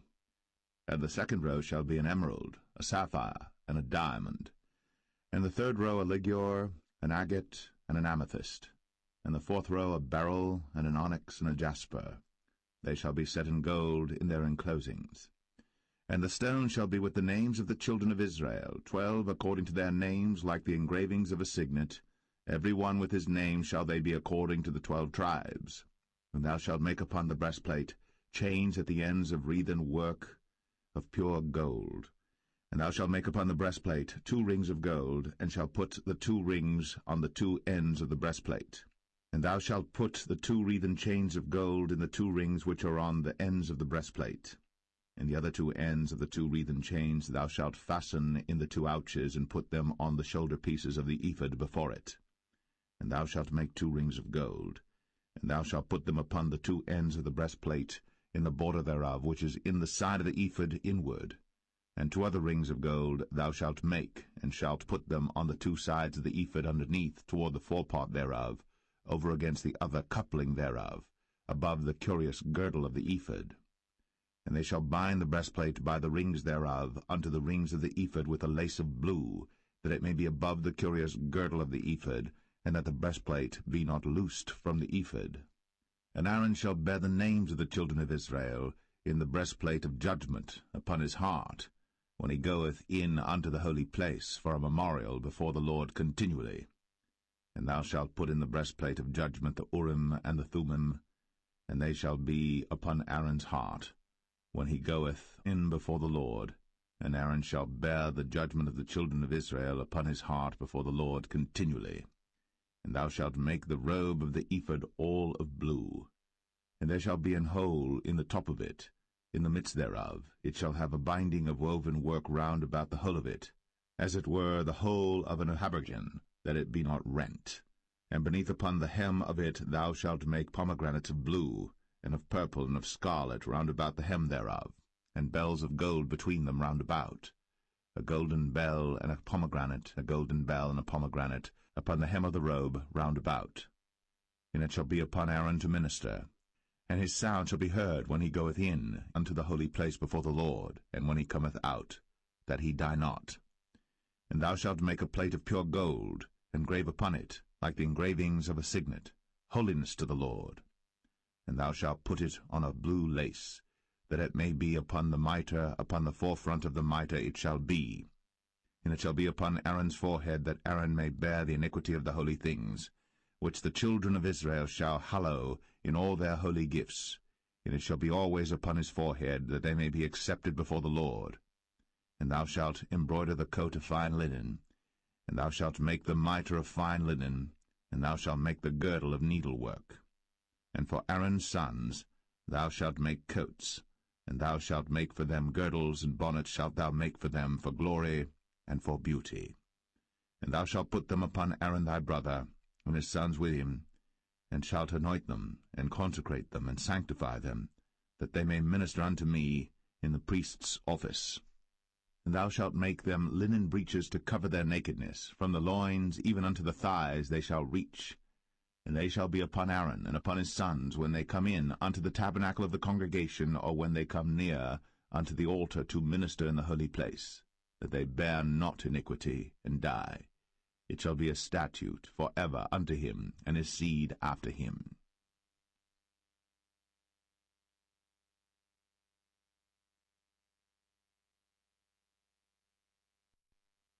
Exodus 29. And this is the thing that thou shalt do unto them to hallow them, to minister unto me in the priest's office. Take 1 young bullock, and 2 rams without blemish, and unleavened bread and cakes unleavened, tempered with oil, and wafers unleavened, anointed with oil, of wheaten flour shalt thou make them. And thou shalt put them into 1 basket, and bring them in the basket, with the bullock and the 2 rams. And Aaron and his sons thou shalt bring unto the door of the tabernacle of the congregation, and shalt wash them with water. And thou shalt take the garments, and put upon Aaron the coat, and the robe of the ephod, and the ephod, and the breastplate, and gird him with the curious girdle of the ephod. And thou shalt put the mitre upon his head, and put the holy crown upon the mitre. Then shalt thou take the anointing oil, and pour it upon his head, and anoint him. And thou shalt bring his sons, and put coats upon them. And thou shalt gird them with girdles, Aaron and his sons, and put the bonnets on them, and the priest's office shall be theirs for a perpetual statute. And thou shalt consecrate Aaron and his sons. And thou shalt cause a bullock to be brought before the tabernacle of the congregation, and Aaron and his sons shall put their hands upon the head of the bullock. And thou shalt kill the bullock before the Lord, by the door of the tabernacle of the congregation. And thou shalt take of the blood of the bullock, and put it upon the horns of the altar with thy finger, and pour all the blood beside the bottom of the altar. And thou shalt take all the fat that covereth the inwards, and the caul that is above the liver, and the 2 kidneys, and the fat that is upon them, and burn them upon the altar. But the flesh of the bullock, and his skin, and his dung, shalt thou burn with fire without the camp. It is a sin offering. Thou shalt also take 1 ram, and Aaron and his sons shall put their hands upon the head of the ram. And thou shalt slay the ram, and thou shalt take his blood, and sprinkle it round about upon the altar. And thou shalt cut the ram in pieces, and wash the inwards of him and his legs, and put them unto his pieces and unto his head. And thou shalt burn the whole ram upon the altar. It is a burnt offering unto the Lord. It is a sweet savour, an offering made by fire unto the Lord. And thou shalt take the other ram, and Aaron and his sons shall put their hands upon the head of the ram. Then shalt thou kill the ram, and take of his blood, and put it upon the tip of the right ear of Aaron, and upon the tip of the right ear of his sons, and upon the thumb of their right hand, and upon the great toe of their right foot, and sprinkle the blood upon the altar round about. And thou shalt take of the blood that is upon the altar, and of the anointing oil, and sprinkle it upon Aaron, and upon his garments, and upon his sons, and upon the garments of his sons with him. And he shall be hallowed, and his garments, and his sons' garments with him. Also thou shalt take of the ram the fat and the rump, and the fat that covereth the inwards, and the caul above the liver, and the 2 kidneys, and the fat that is upon them, and the right shoulder, for it is a ram of consecration, and 1 loaf of bread, and 1 cake of oiled bread, and 1 wafer out of the basket of the unleavened bread that is before the Lord. And thou shalt put all in the hands of Aaron, and in the hands of his sons, and shalt wave them for a wave offering before the Lord. And thou shalt receive them of their hands, and burn them upon the altar for a burnt offering, for a sweet savour before the Lord. It is an offering made by fire unto the Lord. And thou shalt take the breast of the ram of Aaron's consecration, and wave it for a wave offering before the Lord, and it shall be thy part. And thou shalt sanctify the breast of the wave offering, and the shoulder of the heave offering, which is waved, and which is heaved up, of the ram of the consecration, even of that which is for Aaron, and of that which is for his sons. And it shall be Aaron's and his sons by a statute for ever from the children of Israel. For it is an heave offering, and it shall be an heave offering from the children of Israel of the sacrifice of their peace offerings, even their heave offering unto the Lord. And the holy garments of Aaron shall be his sons after him, to be anointed therein, and to be consecrated in them. And that son that is priest in his stead shall put them on 7 days, when he cometh into the tabernacle of the congregation to minister in the holy place. And thou shalt take the ram of the consecration, and seethe his flesh in the holy place. And Aaron and his sons shall eat the flesh of the ram, and the bread that is in the basket by the door of the tabernacle of the congregation. And they shall eat those things wherewith the atonement was made, to consecrate and to sanctify them. But a stranger shall not eat thereof, because they are holy. And if aught of the flesh of the consecrations, or of the bread, remain unto the morning, then thou shalt burn the remainder with fire. It shall not be eaten, because it is holy. And thus shalt thou do unto Aaron and to his sons, according to all things which I have commanded thee. 7 days shalt thou consecrate them. And thou shalt offer every day a bullock for a sin offering, for atonement. And thou shalt cleanse the altar, when thou hast made an atonement for it. And thou shalt anoint it, to sanctify it. 7 days thou shalt make an atonement for the altar, and sanctify it. And it shall be an altar most holy. Whatsoever toucheth the altar shall be holy. Now this is that which thou shalt offer upon the altar: 2 lambs of the first year, day by day, continually. The 1 lamb thou shalt offer in the morning, and the other lamb thou shalt offer at even. And with the 1 lamb a 10th deal of flour mingled with the 4th part of an hin of beaten oil, and the 4th part of an hin of wine for a drink offering. And the other lamb thou shalt offer at even, and shalt do thereto according to the meat offering of the morning, and according to the drink offering thereof, for a sweet savour, an offering made by fire unto the Lord. This shall be a continual burnt offering throughout your generations at the door of the tabernacle of the congregation before the Lord, where I will meet you, to speak there unto thee. And there I will meet with the children of Israel, and the tabernacle shall be sanctified by my glory. And I will sanctify the tabernacle of the congregation and the altar. I will sanctify also both Aaron and his sons to minister to me in the priest's office. And I will dwell among the children of Israel, and will be their God. And they shall know that I am the Lord their God, that brought them forth out of the land of Egypt, that I may dwell among them. I am the Lord their God.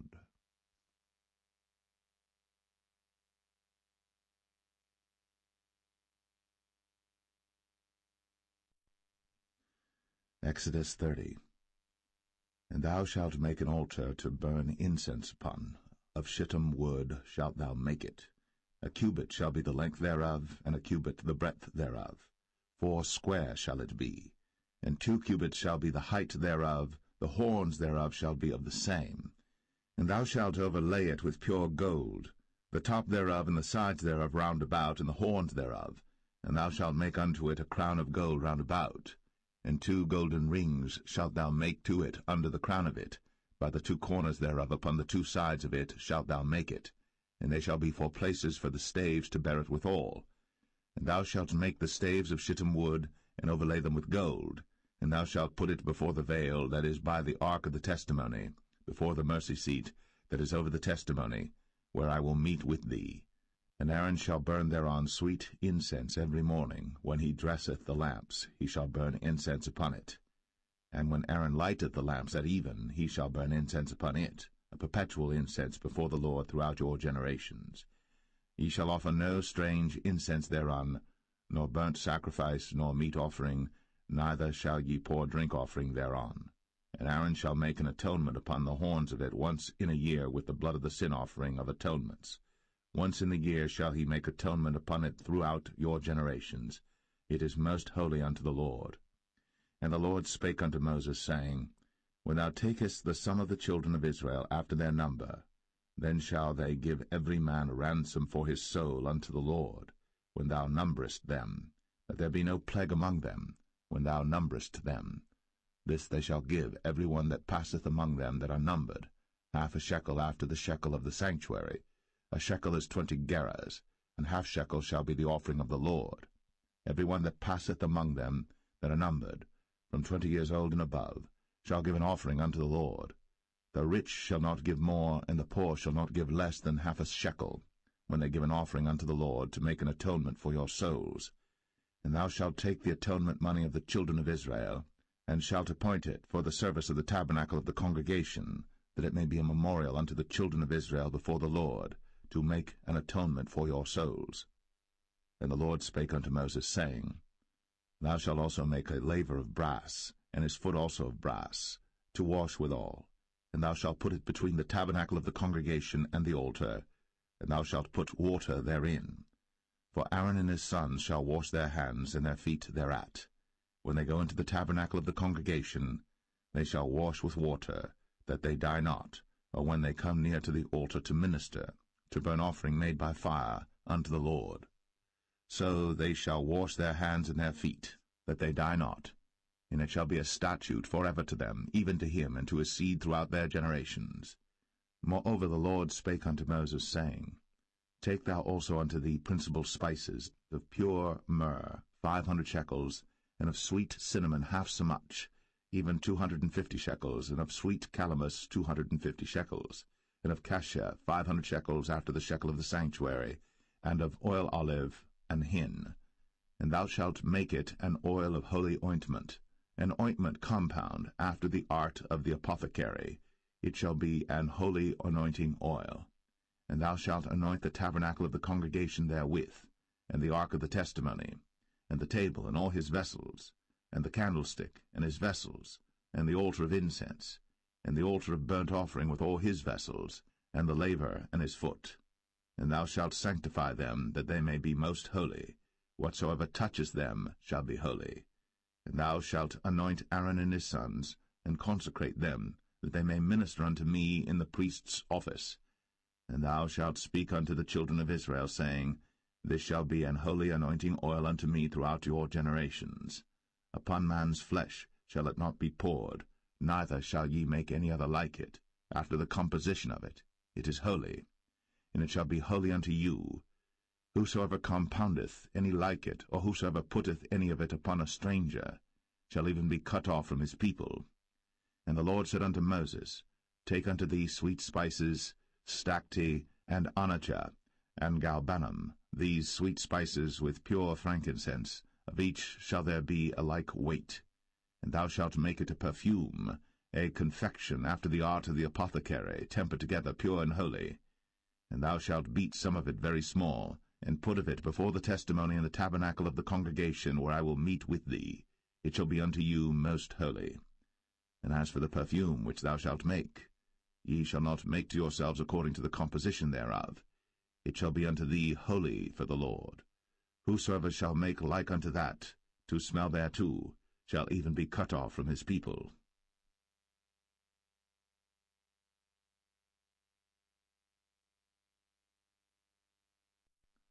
Exodus 31. And the Lord spake unto Moses, saying, See, I have called by name Bezalel the son of Uri, the son of Hur, of the tribe of Judah, and I have filled him with the Spirit of God, in wisdom, and in understanding, and in knowledge, and in all manner of workmanship, to devise cunning works, to work in gold, and in silver, and in brass, and in cutting of stones, to set them, and in carving of timber, to work in all manner of workmanship. And I, behold, I have given with him Aholiab, the son of Ahisamach, of the tribe of Dan. And in the hearts of all that are wise-hearted I have put wisdom, that they may make all that I have commanded thee: the tabernacle of the congregation, and the ark of the testimony, and the mercy seat that is thereupon, and all the furniture of the tabernacle, and the table, and his furniture, and the pure candlestick with all his furniture, and the altar of incense, and the altar of burnt offering with all his furniture, and the laver and his foot, and the cloths of service, and the holy garments for Aaron the priest, and the garments of his sons to minister in the priest's office, and the anointing oil, and sweet incense for the holy place, according to all that I have commanded thee shall they do. And the Lord spake unto Moses, saying, Speak thou also unto the children of Israel, saying, Verily, my Sabbaths ye shall keep, for it is a sign between me and you throughout your generations, that ye may know that I am the Lord that doth sanctify you. Ye shall keep the Sabbath therefore, for it is holy unto you. Every one that defileth it shall surely be put to death. For whosoever doeth any work therein, that soul shall be cut off from among his people. 6 days may work be done, but in the 7th is the Sabbath of rest, holy to the Lord. Whosoever doeth any work in the Sabbath day, he shall surely be put to death. Wherefore the children of Israel shall keep the Sabbath, to observe the Sabbath throughout their generations, for a perpetual covenant. It is a sign between me and the children of Israel forever. For in 6 days the Lord made heaven and earth, and on the 7th day he rested and was refreshed. And he gave unto Moses, when he had made an end of communing with him upon Mount Sinai, 2 tables of testimony, tables of stone, written with the finger of God.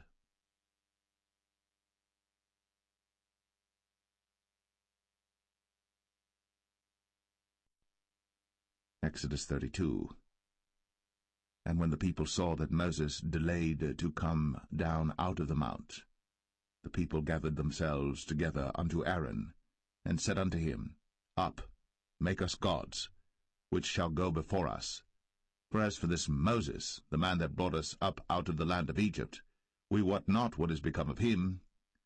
And Aaron said unto them, Break off the golden earrings which are in the ears of your wives, of your sons, and of your daughters, and bring them unto me. And all the people brake off the golden earrings which were in their ears, and brought them unto Aaron. And he received them at their hand, and fashioned it with a graving tool, after he had made it a molten calf. And they said, These be thy gods, O Israel, which brought thee up out of the land of Egypt. And when Aaron saw it, he built an altar before it. And Aaron made proclamation and said, Tomorrow is a feast to the Lord. And they rose up early on the morrow, and offered burnt offerings, and brought peace offerings. And the people sat down to eat and to drink, and rose up to play. And the Lord said unto Moses, Go, get thee down, for thy people, which thou broughtest out of the land of Egypt, have corrupted themselves. They have turned aside quickly out of the way which I commanded them. They have made them a molten calf, and have worshipped it, and have sacrificed thereunto, and said, These be thy gods, O Israel, which have brought thee up out of the land of Egypt. And the Lord said unto Moses, I have seen this people, and behold, it is a stiff-necked people. Now therefore let me alone, that my wrath may wax hot against them, and that I may consume them, and I will make of thee a great nation. And Moses besought the Lord his God, and said, Lord, why doth thy wrath wax hot against thy people, which thou hast brought forth out of the land of Egypt with great power, and with a mighty hand? Wherefore should the Egyptians speak and say, For mischief did he bring them out, to slay them in the mountains, and to consume them from the face of the earth? Turn from thy fierce wrath, and repent of this evil against thy people. Remember Abraham, Isaac, and Israel, thy servants, to whom thou swarest by thine own self, and saidst unto them, I will multiply your seed as the stars of heaven, and all this land that I have spoken of will I give unto your seed, and they shall inherit it forever. And the Lord repented of the evil which he thought to do unto his people. And Moses turned, and went down from the mount, and the 2 tables of the testimony were in his hand. The tables were written on both their sides. On the one side and on the other were they written. And the tables were the work of God, and the writing was the writing of God, graven upon the tables. And when Joshua heard the noise of the people as they shouted, he said unto Moses, There is a noise of war in the camp. And he said, It is not the voice of them that shout for mastery, neither is it the voice of them that cry for being overcome, but the noise of them that sing do I hear. And it came to pass, as soon as he came nigh unto the camp, that he saw the calf and the dancing. And Moses' anger waxed hot, and he cast the tables out of his hands, and brake them beneath the mount. And he took the calf which they had made, and burnt it in the fire, and ground it to powder, and strawed it upon the water, and made the children of Israel drink of it. And Moses said unto Aaron, What did this people unto thee, that thou hast brought so great a sin upon them? And Aaron said, Let not the anger of my Lord wax hot. Thou knowest the people, that they are set on mischief. For they said unto me, Make us gods, which shall go before us. For as for this Moses, the man that brought us up out of the land of Egypt, we wot not what is become of him. And I said unto them, Whosoever hath any gold, let them break it off. So they gave it to me. Then I cast it into the fire, and there came out this calf. And when Moses saw that the people were naked, for Aaron had made them naked unto their shame among their enemies, then Moses stood in the gate of the camp, and said, Who is on the Lord's side? Let him come unto me. And all the sons of Levi gathered themselves together unto him. And he said unto them, Thus saith the Lord God of Israel, Put every man his sword by his side, and go in and out from gate to gate throughout the camp, and slay every man his brother, and every man his companion, and every man his neighbor. And the children of Levi did according to the word of Moses. And there fell of the people that day about 3,000 men. For Moses had said, Consecrate yourselves today to the Lord, even every man upon his son, and upon his brother, that he may bestow upon you a blessing this day. And it came to pass on the morrow, that Moses said unto the people, Ye have sinned a great sin, and now I will go up unto the Lord. Peradventure I shall make an atonement for your sin. And Moses returned unto the Lord, and said, O this people have sinned a great sin, and have made them gods of gold. Yet now, if thou wilt forgive their sin, and if not, blot me, I pray thee, out of thy book, which thou hast written. And the Lord said unto Moses, Whosoever hath sinned against me, him will I blot out of my book. Therefore now go, lead the people unto the place of which I have spoken unto thee. Behold, mine angel shall go before thee. Nevertheless, in the day when I visit, I will visit their sin upon them. And the Lord plagued the people, because they made the calf which Aaron made.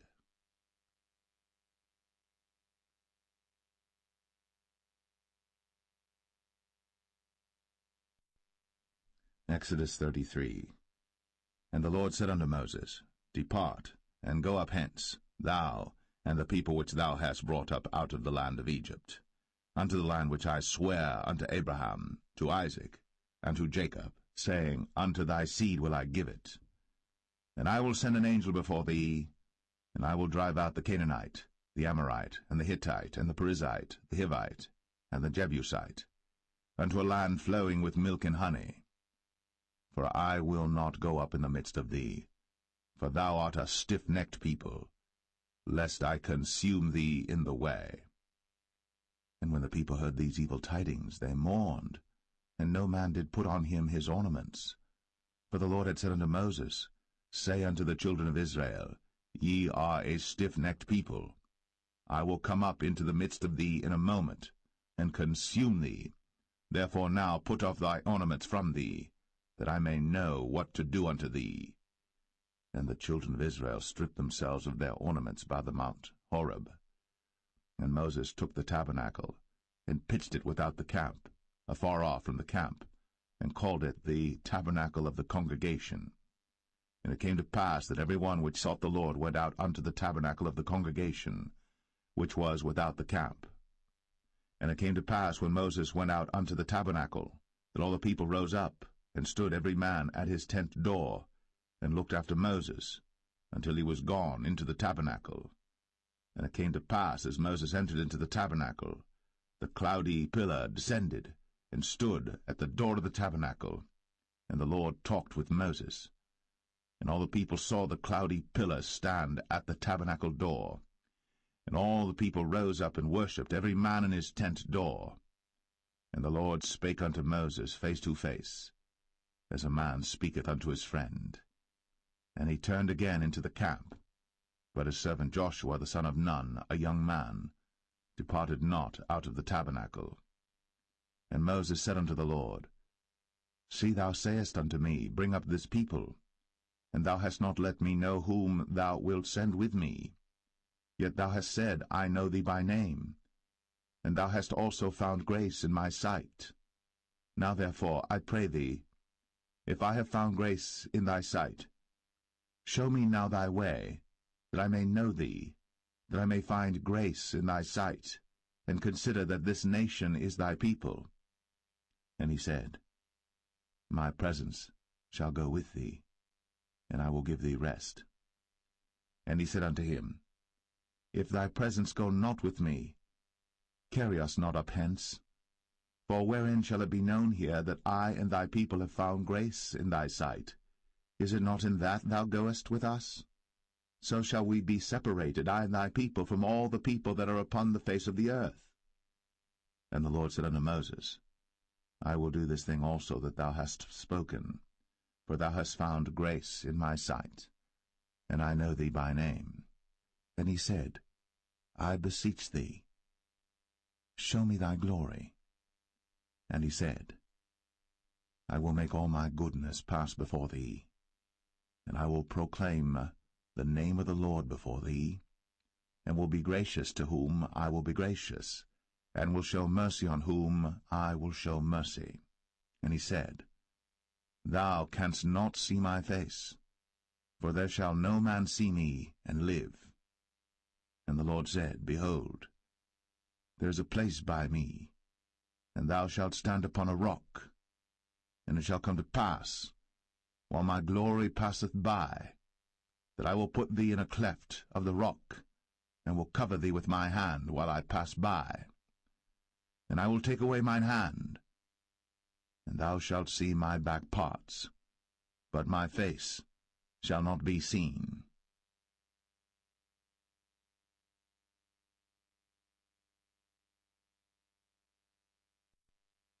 Exodus 34. And the Lord said unto Moses, Hew thee 2 tables of stone like unto the first. And I will write upon these tables the words that were in the first tables which thou breakest. And be ready in the morning, and come up in the morning unto Mount Sinai, and present thyself there to me in the top of the mount. And no man shall come up with thee, neither let any man be seen throughout all the mount, neither let the flocks nor herds feed before that mount. And he hewed 2 tables of stone like unto the first. And Moses rose up early in the morning, and went up unto Mount Sinai, as the Lord had commanded him, and took in his hand the 2 tables of stone. And the Lord descended in the cloud, and stood with him there, and proclaimed the name of the Lord. And the Lord passed by before him, and proclaimed, the Lord God, merciful and gracious, long-suffering, and abundant in goodness and truth, keeping mercy for thousands, forgiving iniquity, and transgression and sin, and that will by no means clear the guilty, visiting the iniquity of the fathers upon the children, and upon the children's children, unto the 3rd and to the 4th generation. And Moses made haste, and bowed his head toward the earth, and worshipped. And he said, If now I have found grace in thy sight, O Lord, let my Lord, I pray thee, go among us. For it is a stiff-necked people, and pardon our iniquity and our sin, and take us for thine inheritance. And he said, Behold, I make a covenant Before all thy people I will do marvels, such as have not been done in all the earth, nor in any nation. And all the people among which thou art shall see the work of the Lord. For it is a terrible thing that I will do with thee. Observe thou that which I command thee this day. Behold, I drive out before thee the Amorite, and the Canaanite, and the Hittite, and the Perizzite, and the Hivite, and the Jebusite. Take heed to thyself, lest thou make a covenant with the inhabitants of the land whither thou goest, lest it be for a snare in the midst of thee. But ye shall destroy their altars, break their images, and cut down their groves. For thou shalt worship no other god, for the Lord whose name is a jealous God. Lest thou make a covenant with the inhabitants of the land, and they go a-whoring after their gods, and do sacrifice unto their gods, and one call thee, and thou eat of his sacrifice, and thou take of their daughters unto thy sons, and their daughters go a-whoring after their gods, and make thy sons go a-whoring after their gods. Thou shalt make thee no molten gods. The feast of unleavened bread shalt thou keep. 7 days thou shalt eat unleavened bread, as I commanded thee, in the time of the month Abib. For in the month Abib thou camest out from Egypt. All that openeth the matrix is mine, and every firstling among thy cattle, whether ox or sheep that is male. But the firstling of an ass thou shalt redeem with a lamb. And if thou redeem him not, then shalt thou break his neck. All the firstborn of thy sons thou shalt redeem, and none shall appear before me empty. 6 days thou shalt work, but on the 7th day thou shalt rest. In earing time and in harvest thou shalt rest. And thou shalt observe the feast of weeks, of the firstfruits of wheat harvest, and the feast of ingathering at the year's end. Thrice in the year shall all your men-children appear before the Lord God, the God of Israel. For I will cast out the nations before thee, and enlarge thy borders. Neither shall any man desire thy land, when thou shalt go up to appear before the Lord thy God thrice in the year. Thou shalt not offer the blood of my sacrifice with leaven, neither shall the sacrifice of the feast of the Passover be left unto the morning. The first of the firstfruits of thy land thou shalt bring unto the house of the Lord thy God. Thou shalt not see the kid in his mother's milk. And the Lord said unto Moses, Write thou these words, for after the tenor of these words I have made a covenant with thee and with Israel. And he was there with the Lord 40 days and 40 nights. He did neither eat bread nor drink water. And he wrote upon the tables the words of the covenant, the 10 commandments. And it came to pass, when Moses came down from Mount Sinai, with the 2 tables of testimony in Moses' hand, when he came down from the mount, that Moses wist not that the skin of his face shone, while he talked with them. And when Aaron and all the children of Israel saw Moses, behold, the skin of his face shone, and they were afraid to come nigh him. And Moses called unto them, and Aaron and all the rulers of the congregation returned unto him. And Moses talked with them, and afterward all the children of Israel came nigh, and he gave them in commandment all that the Lord had spoken with him in Mount Sinai. Until Moses had done speaking with them, he put a veil on his face. But when Moses went in before the Lord to speak with him, he took the veil off until he came out. And he came out, and spake unto the children of Israel that which he was commanded. And the children of Israel saw the face of Moses, that the skin of Moses' face shone. And Moses put the veil upon his face again, until he went in to speak with him.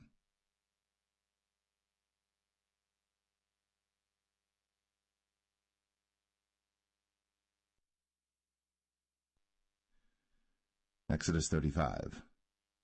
And Moses gathered all the congregation of the children of Israel together, and said unto them, These are the words which the Lord hath commanded, that ye should do them.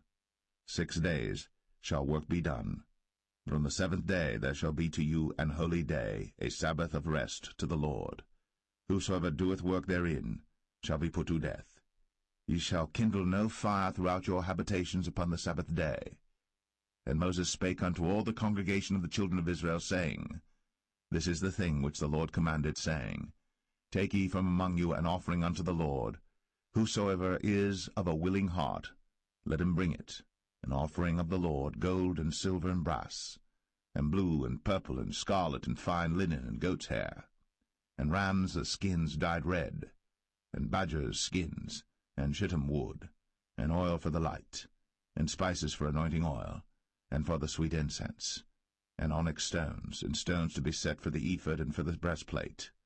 And every wise-hearted among you shall come, and make all that the Lord hath commanded, the tabernacle, his tent, and his covering, his taches, and his boards, his bars, his pillars, and his sockets, the ark and the staves thereof, with the mercy seat and the veil of the covering, the table and his staves, and all his vessels, and the showbread, the candlestick also for the light, and his furniture, and his lamps, with the oil for the light, and the incense altar, and his staves, and the anointing oil, and the sweet incense, and the hanging for the door at the entering in of the tabernacle, the altar of burnt offering, with his brazen grate, his staves, and all his vessels, the laver and his foot, the hangings of the court, his pillars, and their sockets, and the hanging for the door of the court, the pins of the tabernacle, and the pins of the court, and their cords, the cloths of service, to do service in the holy place, the holy garments for Aaron the priest, and the garments of his sons to minister in the priest's office. And all the congregation of the children of Israel departed from the presence of Moses. And they came, every one whose heart stirred him up, and every one whom his spirit made willing. And they brought the Lord's offering to the work of the tabernacle of the congregation, and for all his service, and for the holy garments. And they came, both men and women, as many as were willing-hearted, and brought bracelets and earrings and rings and tablets, all jewels of gold. And every man that offered an offering of gold unto the Lord. And every man with whom was found blue and purple and scarlet and fine linen and goat's hair, and red skins of rams and badgers' skins brought them.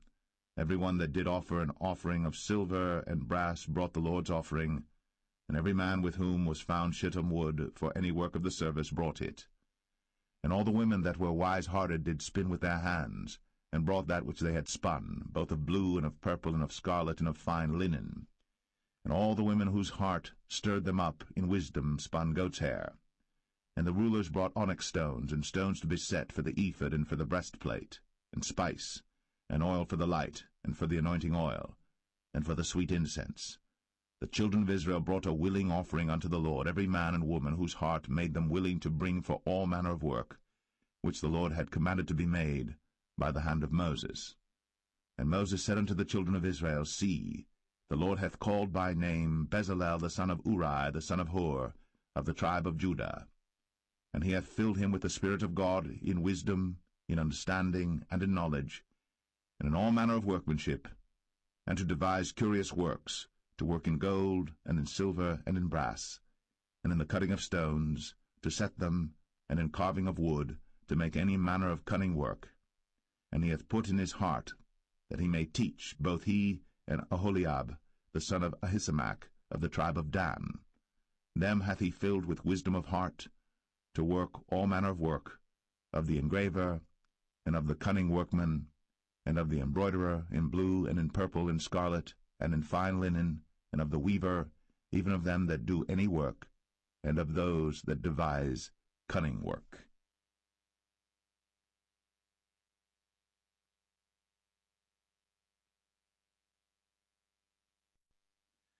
Exodus 36.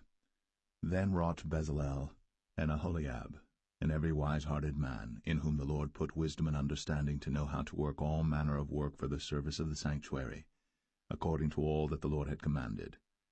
And Moses called Bezalel and Aholiab, and every wise-hearted man, in whose heart the Lord had put wisdom, even every one whose heart stirred him up to come unto the work to do it.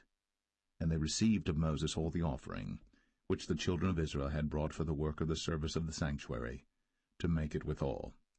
And they brought yet unto him free offerings every morning. And all the wise men that wrought all the work of the sanctuary came every man from his work which they made. And they spake unto Moses, saying, The people bring much more than enough for the service of the work, which the Lord commanded to make.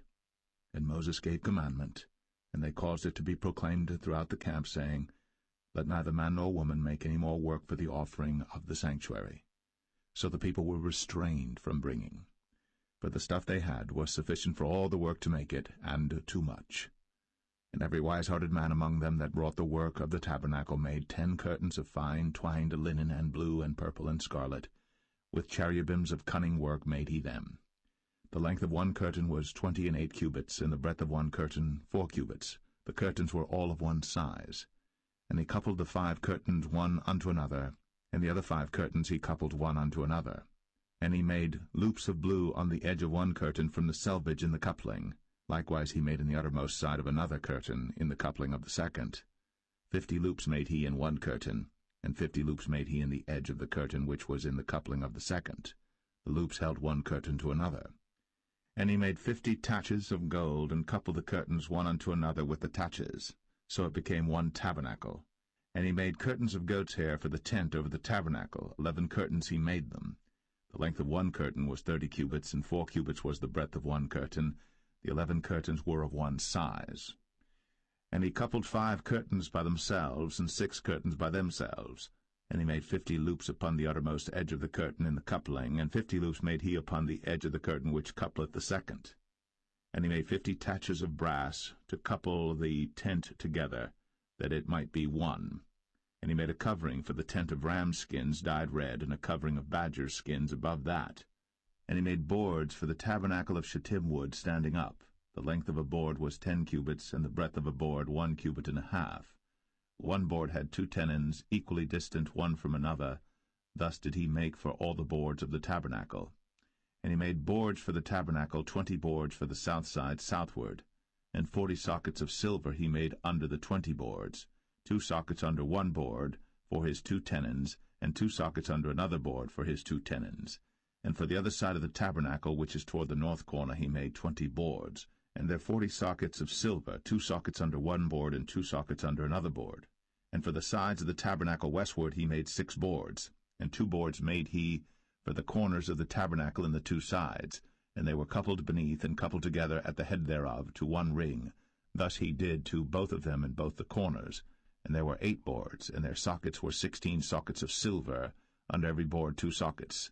And he made bars of shittim wood, 5 for the boards of the one side of the tabernacle, and 5 bars for the boards of the other side of the tabernacle, and 5 bars for the boards of the tabernacle for the sides westward. And he made the middle bar to shoot through the boards from the one end to the other.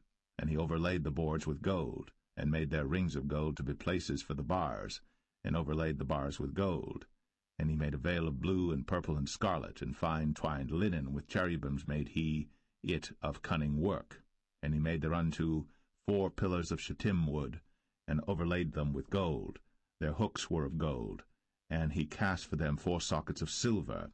And he made an hanging for the tabernacle door of blue and purple and scarlet, and fine twined linen of needlework. And the 5 pillars of it with their hooks, and he overlaid their chapiters and their fillets with gold. But their 5 sockets were of brass.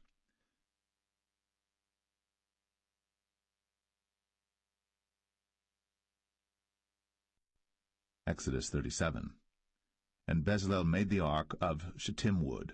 2 cubits and a half was the length of it, and 1 cubit and a half the breadth of it, and 1 cubit and a half the height of it.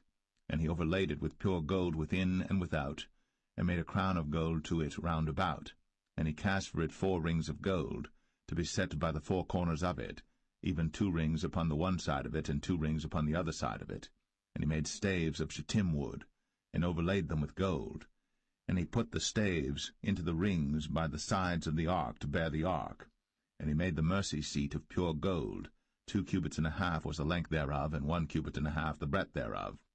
And he made 2 cherubims of gold, beaten out of one piece made he them, on the 2 ends of the mercy seat. 1 cherub on the end, on this side, and another cherub on the other end on that side. Out of the mercy seat made he the cherubims on the 2 ends thereof. And the cherubims spread out their wings on high, and covered with their wings over the mercy seat, with their faces one to another. Even to the mercy seatward were the faces of the cherubims. And he made the table of shittim wood. 2 cubits was the length thereof, and 1 cubit the breadth thereof, and 1 cubit and a half the height thereof. And he overlaid it with pure gold, and made thereunto a crown of gold round about. Also he made thereunto a border of an handbreadth round about, and made a crown of gold for the border thereof round about. And he cast for it 4 rings of gold, and put the rings upon the 4 corners that were in the 4 feet thereof. Over against the border were the rings, the places for the staves to bear the table. And he made the staves of shittim wood, and overlaid them with gold to bear the table. And he made the vessels which were upon the table, his dishes, and his spoons, and his bowls, and his covers, to cover withal of pure gold. And he made the candlestick of pure gold. Of beaten work made he the candlestick. His shaft and his branch, his bowls, his knobs, and his flowers were of the same. And 6 branches going out of the sides thereof, 3 branches of the candlestick out of the one side thereof, and 3 branches of the candlestick out of the other side thereof. 3 bowls made after the fashion of almonds in one branch, a knob and a flower, and 3 bowls made like almonds in another branch, a knob and a flower. So throughout the 6 branches, going out of the candlestick. And in the candlestick were 4 bowls made like almonds, his knobs and his flowers, and a knob under 2 branches of the same, and a knob under 2 branches of the same, and a knob under 2 branches of the same, according to the 6 branches going out of it. Their knobs and their branches were of the same. All of it was one beaten work of pure gold. And he made his 7 lamps, and his snuffers, and his snuff dishes of pure gold. Of a talent of pure gold made he it, and all the vessels thereof. And he made the incense altar of shittim wood. The length of it was a cubit, the breadth of it a cubit. It was 4 square, and 2 cubits was the height of it. The horns thereof were of the same. And he overlaid it with pure gold, both the top of it and the sides thereof round about. And the horns of it also he made unto it a crown of gold round about. And he made 2 rings of gold for it under the crown thereof, by the 2 corners of it upon the 2 sides thereof, to be places for the staves to bear it withal. And he made the staves of shittim wood, and overlaid them with gold. And he made the holy anointing oil, and the pure incense of sweet spices, according to the work of the apothecary.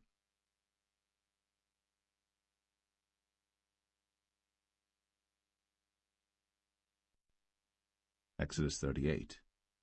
And he made the altar of burnt offering of shittim wood. 5 cubits was the length thereof, and 5 cubits the breadth thereof. It was 4 square, and 3 cubits the height thereof. And he made the horns thereof on the 4 corners of it. The horns thereof were of the same, and he overlaid it with brass. And he made all the vessels of the altar, the pots and the shovels and the basins and the flesh hooks and the firepans, all the vessels thereof made he of brass. And he made for the altar a brazen grate of network under the compass thereof, beneath unto the midst of it. And he cast 4 rings for the 4 ends of the grate of brass, to be places for the staves. And he made the staves of shittim wood, and overlaid them with brass. And he put the staves into the rings on the sides of the altar, to bear it withal. He made the altar hollow with boards. And he made the laver of brass, and the foot of it of brass, of the looking-glasses of the women assembling, which assembled at the door of the tabernacle of the congregation. And he made the court. On the south side southward the hangings of the court were of fine twined linen, 100 cubits. Their pillars were 20, and their brazen sockets 20. The hooks of the pillars and their fillets were of silver. And for the north side the hangings were 100 cubits, their pillars were 20, and their sockets of brass 20. The hooks of the pillars and their fillets of silver. And for the west side were hangings of 50 cubits, their pillars 10, and their sockets 10, the hooks of the pillars and their fillets of silver. And for the east side eastward 50 cubits. The hangings of the one side of the gate were 15 cubits, their pillars 3, and their sockets 3. And for the other side of the court gate, on this hand and that hand, were hangings of 15 cubits, their pillars 3, and their sockets 3. All the hangings of the court round about were of fine twined linen. And the sockets for the pillars were of brass, the hooks of the pillars and their fillets of silver, and the overlaying of their chapiters of silver. And all the pillars of the court were filleted with silver. And the hanging for the gate of the court was needlework, of blue and purple and scarlet and fine twined linen. And 20 cubits was the length, and the height and the breadth was 5 cubits, answerable to the hangings of the court. And their pillars were 4, and their sockets of brass 4, their hooks of silver, and the overlaying of their chapiters and their fillets of silver. And all the pins of the tabernacle and of the court round about were of brass. This is the sum of the tabernacle, even of the tabernacle of testimony, as it was counted, according to the commandment of Moses, for the service of the Levites, by the hand of Ithamar, son to Aaron the priest. And Bezalel, the son of Uri, the son of Hur, of the tribe of Judah, made all that the Lord commanded Moses. And with him was Aholiab, son of Ahisamach, of the tribe of Dan, an engraver, and a cunning workman, and an embroiderer in blue, and in purple, and in scarlet, and fine linen. All the gold that was occupied for the work in all the work of the holy place, even the gold of the offering, was 29 talents, and 730 shekels after the shekel of the sanctuary. And the silver of them that were numbered of the congregation was 100 talents, and 1,760 shekels after the shekel of the sanctuary. A bekah for every man, that is, half a shekel, after the shekel of the sanctuary, for every one that went to be numbered, from 20 years old and upward, for 600,000 and 3,550 men. And of the 100 talents of silver were cast the sockets of the sanctuary, and the sockets of the veil, and 100 sockets of the 100 talents, a talent for a socket. And of the 1,775 shekels he made hooks for the pillars, and overlaid their chapiters, and filleted them. And the brass of the offering was 70 talents, and 2,400 shekels. And therewith he made the sockets to the door of the tabernacle of the congregation, and the brazen altar, and the brazen grate for it, and all the vessels of the altar, and the sockets of the court round about, and the sockets of the court gate, and all the pins of the tabernacle, and all the pins of the court round about.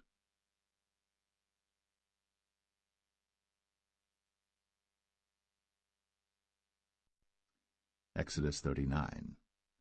And of the blue, and purple, and scarlet they made cloths of service, to do service in the holy place, and made the holy garments for Aaron, as the Lord commanded Moses. And he made the ephod of gold, blue, and purple, and scarlet, and fine twined linen. And they did beat the gold into thin plates, and cut it into wires, to work it in the blue, and in the purple, and in the scarlet, and in the fine linen, with cunning work. They made shoulder pieces for it, to couple it together. By the two edges was it coupled together. And the curious girdle of his ephod that was upon it was of the same, according to the work thereof, of gold, blue, and purple, and scarlet, and fine twined linen, as the Lord commanded Moses. And they wrought onyx stones enclosed in ouches of gold, graven as signets are graven, with the names of the children of Israel. And he put them on the shoulders of the ephod, that they should be stones for a memorial to the children of Israel, as the Lord commanded Moses. And he made the breastplate of cunning work, like the work of the ephod, of gold, blue, and purple, and scarlet, and fine twined linen. It was foursquare. They made the breastplate double. A span was the length thereof, and a span the breadth thereof, being doubled. And they set in it 4 rows of stones. The first row was a sardius, a topaz, and a carbuncle. This was the first row. And the second row an emerald, a sapphire, and a diamond. And the third row a ligure, an agate, and an amethyst. And the fourth row a beryl, an onyx, and a jasper. They were enclosed in ouches of gold in their enclosings. And the stones were according to the names of the children of Israel, 12 according to their names, like the engravings of a signet, every one with his name, according to the 12 tribes. And they made upon the breastplate chains at the ends of wreathen work of pure gold. And they made 2 ouches of gold, and 2 gold rings, and put the 2 rings in the 2 ends of the breastplate. And they put the 2 wreathen chains of gold in the 2 rings on the ends of the breastplate. And the 2 ends of the 2 wreathen chains they fastened in the 2 ouches, and put them on the shoulder pieces of the ephod before it. And they made 2 rings of gold, and put them on the 2 ends of the breastplate, upon the border of it, which was on the side of the ephod inward. And they made 2 other golden rings, and put them on the 2 sides of the ephod underneath, toward the forepart of it, over against the other coupling thereof, above the curious girdle of the ephod. And they did bind the breastplate by his rings unto the rings of the ephod with a lace of blue, that it might be above the curious girdle of the ephod, and that the breastplate might not be loosed from the ephod, as the Lord commanded Moses. And he made the robe of the ephod of woven work, all of blue. And there was an hole in the midst of the robe, as the hole of an habergeon, with a band round about the hole, that it should not rend. And they made upon the hems of the robe pomegranates of blue, and purple, and scarlet, and twined linen. And they made bells of pure gold, and put the bells between the pomegranates upon the hem of the robe, round about between the pomegranates, a bell and a pomegranate, round about the hem of the robe to minister in, as the Lord commanded Moses. And they made coats of fine linen of woven work for Aaron and for his sons, and a mitre of fine linen, and goodly bonnets of fine linen, and linen breeches of fine twined linen, and a girdle of fine twined linen, and blue and purple and scarlet of needlework, as the Lord commanded Moses.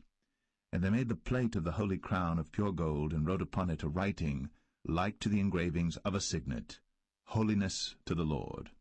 And they tied unto it a lace of blue, to fasten it on high upon the mitre, as the Lord commanded Moses.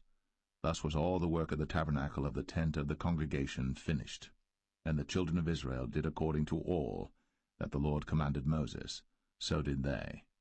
And they brought the tabernacle unto Moses, the tent, and all his furniture, his taches, his boards, his bars, and his pillars, and his sockets, and the covering of ram skins dyed red, and the covering of badger skins, and the veil of the covering, the ark of the testimony, and the staves thereof, and the mercy seat, the table and all the vessels thereof, and the showbread, the pure candlestick, with the lamps thereof, even with the lamps to be set in order, and all the vessels thereof, and the oil for light, and the golden altar, and the anointing oil, and the sweet incense, and the hanging for the tabernacle door, the brazen altar, and his grate of brass, his staves and all his vessels, the laver and his foot, the hangings of the court, his pillars and his sockets, and the hanging for the court gate, his cords, and his pins, and all the vessels of the service of the tabernacle for the tent of the congregation, the cloths of service to do service in the holy place, and the holy garments for Aaron the priest,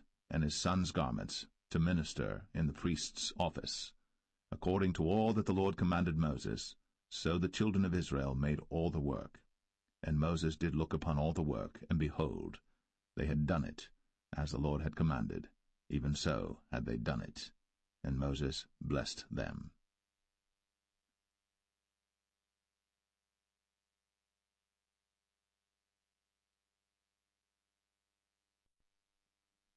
Exodus 40. And the Lord spake unto Moses, saying, On the first day of the first month shalt thou set up the tabernacle of the tent of the congregation, and thou shalt put therein the ark of the testimony, and cover the ark with the veil. And thou shalt bring in the table, and set in order the things that are to be set in order upon it.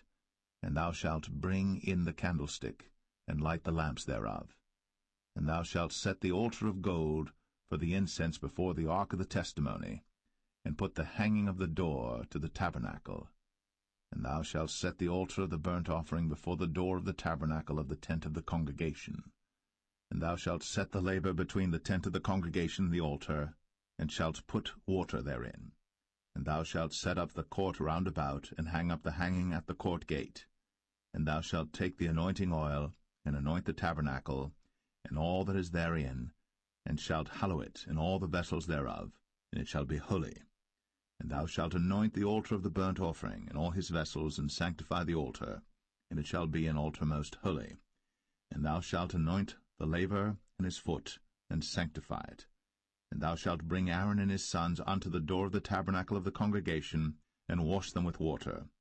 And thou shalt put upon Aaron the holy garments, and anoint him, and sanctify him, that he may minister unto me in the priest's office.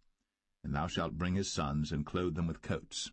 And thou shalt anoint them, as thou didst anoint their father, that they may minister unto me in the priest's office, for their anointing shall surely be an everlasting priesthood throughout their generations.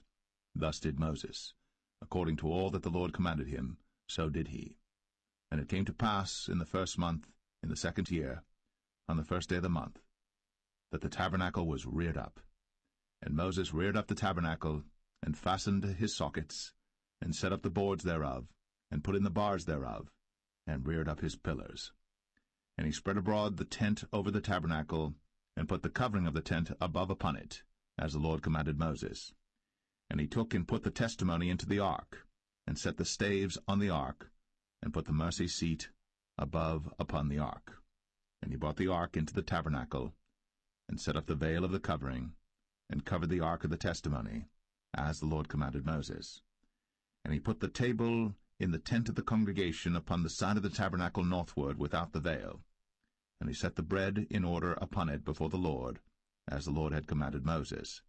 And he put the candlestick in the tent of the congregation over against the table on the side of the tabernacle southward.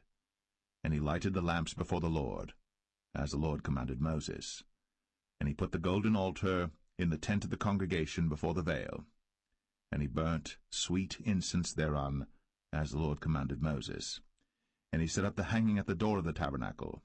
And he put the altar of burnt offering by the door of the tabernacle of the tent of the congregation, and offered upon it the burnt offering and the meat offering, as the Lord commanded Moses. And he set the laver between the tent of the congregation and the altar, and put water there to wash withal. And Moses and Aaron and his sons washed their hands and their feet thereat, when they went into the tent of the congregation, and when they came near unto the altar, they washed, as the Lord commanded Moses. And he reared up the court round about the tabernacle and the altar, and set up the hanging of the court gate. So Moses finished the work. Then a cloud covered the tent of the congregation, and the glory of the Lord filled the tabernacle. And Moses was not able to enter into the tent of the congregation, because the cloud abode thereon, and the glory of the Lord filled the tabernacle. And when the cloud was taken up from over the tabernacle, the children of Israel went onward in all their journeys. But if the cloud were not taken up, then they journeyed not till the day that it was taken up. For the cloud of the Lord was upon the tabernacle by day, and fire was on it by night, in the sight of all the house of Israel, throughout all their journeys.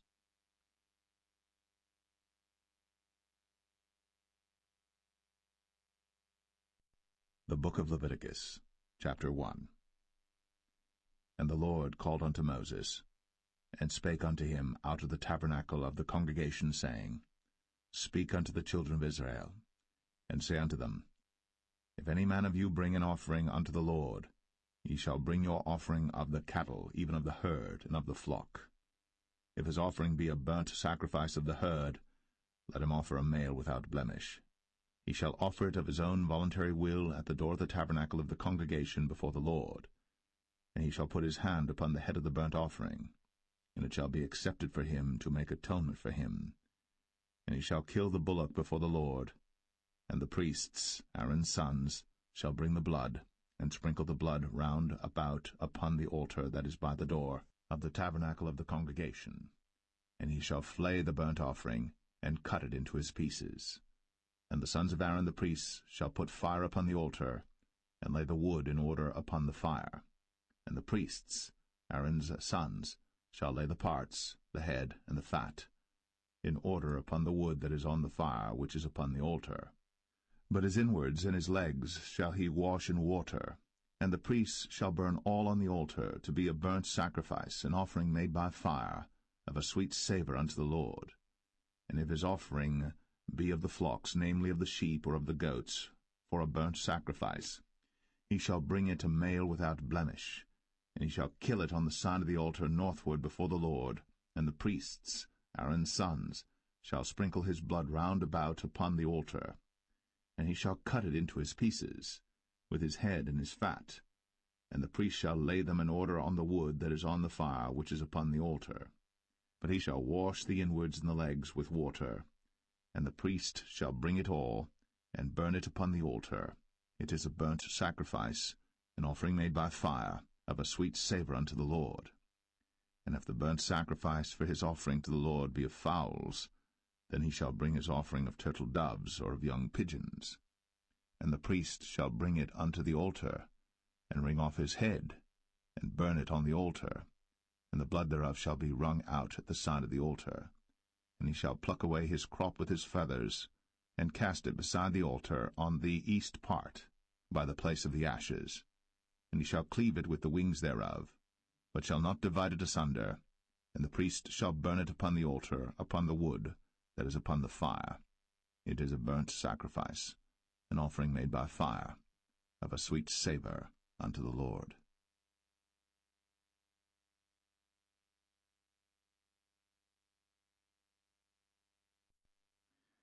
Leviticus 2. And when any will offer a meat offering unto the Lord, his offering shall be of fine flour, and he shall pour oil upon it, and put frankincense thereon, and he shall bring it to Aaron's sons the priests. And he shall take thereout his handful of the flour thereof, and of the oil thereof, with all the frankincense thereof. And the priests shall burn the memorial of it upon the altar, to be an offering made by fire, of a sweet savour unto the Lord. And the remnant of the meat offering shall be Aaron's and his sons. It is a thing most holy of the offerings of the Lord made by fire. And if thou bring an oblation of a meat offering baked in the oven, it shall be unleavened cakes of fine flour mingled with oil, or unleavened wafers anointed with oil. And if thy oblation be a meat offering baked in a pan, it shall be of fine flour, unleavened, mingled with oil. Thou shalt part it in pieces, and pour oil thereon. It is a meat offering. And if thy oblation be a meat offering baked in the frying pan, it shall be made of fine flour with oil. And thou shalt bring the meat offering that is made of these things unto the Lord, and when it is presented unto the priest, he shall bring it unto the altar. And the priest shall take from the meat offering a memorial thereof, and shall burn it upon the altar. It is an offering made by fire, of a sweet savour unto the Lord. And that which is left of the meat offering shall be Aaron's and his sons. It is a thing most holy of the offerings of the Lord made by fire. No meat offering which ye shall bring unto the Lord shall be made with leaven, for ye shall burn no leaven, nor any honey, in any offering of the Lord made by fire. As for the oblation of the firstfruits, ye shall offer them unto the Lord, but they shall not be burnt on the altar for a sweet savour. And every oblation of thy meat offering shalt thou season with salt, neither shalt thou suffer the salt of the covenant of thy God to be lacking from thy meat offering. With all thine offerings thou shalt offer salt. And if thou offer a meat offering of thy firstfruits unto the Lord, thou shalt offer for the meat offering of thy firstfruits green ears of corn dried by the fire, even corn beaten out of full ears. And thou shalt put oil upon it, and lay frankincense thereon. It is a meat offering. And the priest shall burn the memorial of it, part of the beaten corn thereof, and part of the oil thereof, with all the frankincense thereof. It is an offering made by fire unto the Lord.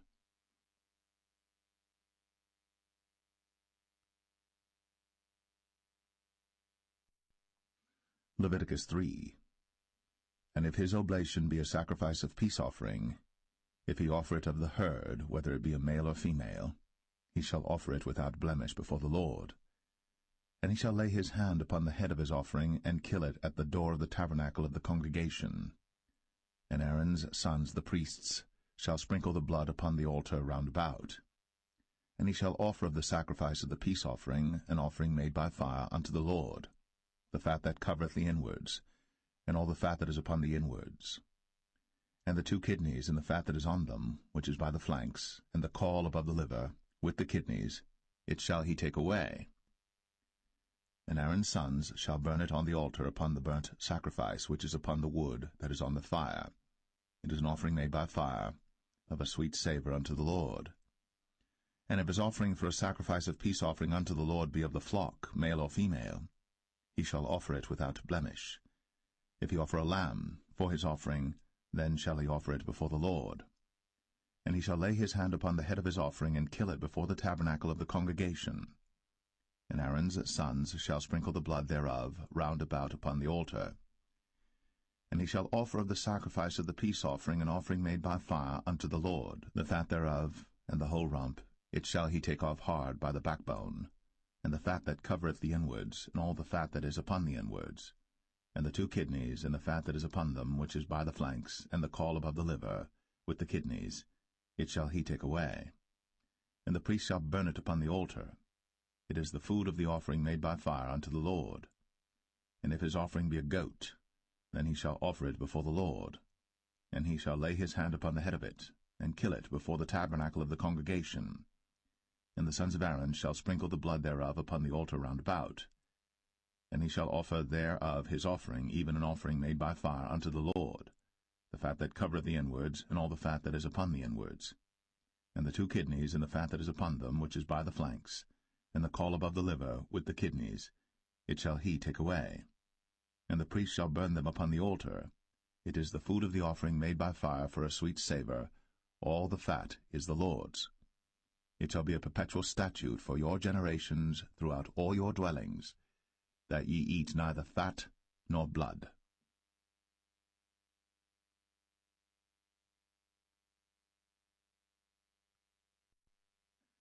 Leviticus 4. And the Lord spake unto Moses, saying, Speak unto the children of Israel, saying, If a soul shall sin through ignorance against any of the commandments of the Lord, concerning things which ought not to be done, and shall do against any of them, if the priest that is anointed do sin according to the sin of the people, then let him bring for his sin which he hath sinned a young bullock without blemish unto the Lord for a sin offering. And he shall bring the bullock unto the door of the tabernacle of the congregation before the Lord, and shall lay his hand upon the bullock's head, and kill the bullock before the Lord. And the priest that is anointed shall take of the bullock's blood, and bring it to the tabernacle of the congregation. And the priest shall dip his finger in the blood, and sprinkle of the blood 7 times before the Lord, before the veil of the sanctuary. And the priest shall put some of the blood upon the horns of the altar of sweet incense before the Lord, which is in the tabernacle of the congregation, and shall pour all the blood of the bullock at the bottom of the altar of the burnt offering, which is at the door of the tabernacle of the congregation. And he shall take off from it all the fat of the bullock for the sin offering, the fat that covereth the inwards, and all the fat that is upon the inwards, and the 2 kidneys, and the fat that is upon them, which is by the flanks, and the caul above the liver, with the kidneys, it shall he take away, as it was taken off from the bullock of the sacrifice of peace offerings, and the priest shall burn them upon the altar of the burnt offering. And the skin of the bullock, and all his flesh, with his head, and with his legs, and his inwards, and his dung, even the whole bullock shall he carry forth without the camp unto a clean place, where the ashes are poured out, and burn him on the wood with fire. Where the ashes are poured out shall he be burnt.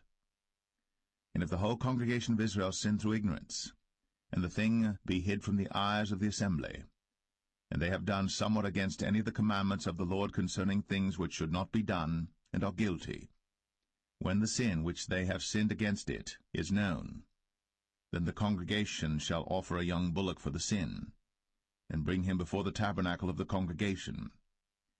And the elders of the congregation shall lay their hands upon the head of the bullock before the Lord, and the bullock shall be killed before the Lord. And the priest that is anointed shall bring of the bullock's blood to the tabernacle of the congregation. And the priest shall dip his finger in some of the blood, and sprinkle it 7 times before the Lord, even before the veil. And he shall put some of the blood upon the horns of the altar which is before the Lord, that is, in the tabernacle of the congregation, and shall pour out all the blood at the bottom of the altar of the burnt offering, which is at the door of the tabernacle of the congregation. And he shall take all his fat from him, and burn it upon the altar.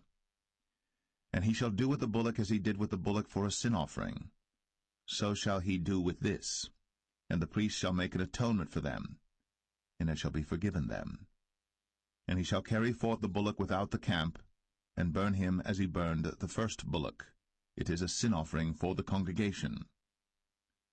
When a ruler hath sinned, and done somewhat through ignorance against any of the commandments of the Lord his God, concerning things which should not be done, and is guilty, or if his sin, wherein he hath sinned, come to his knowledge, he shall bring his offering, a kid of the goats, a male without blemish.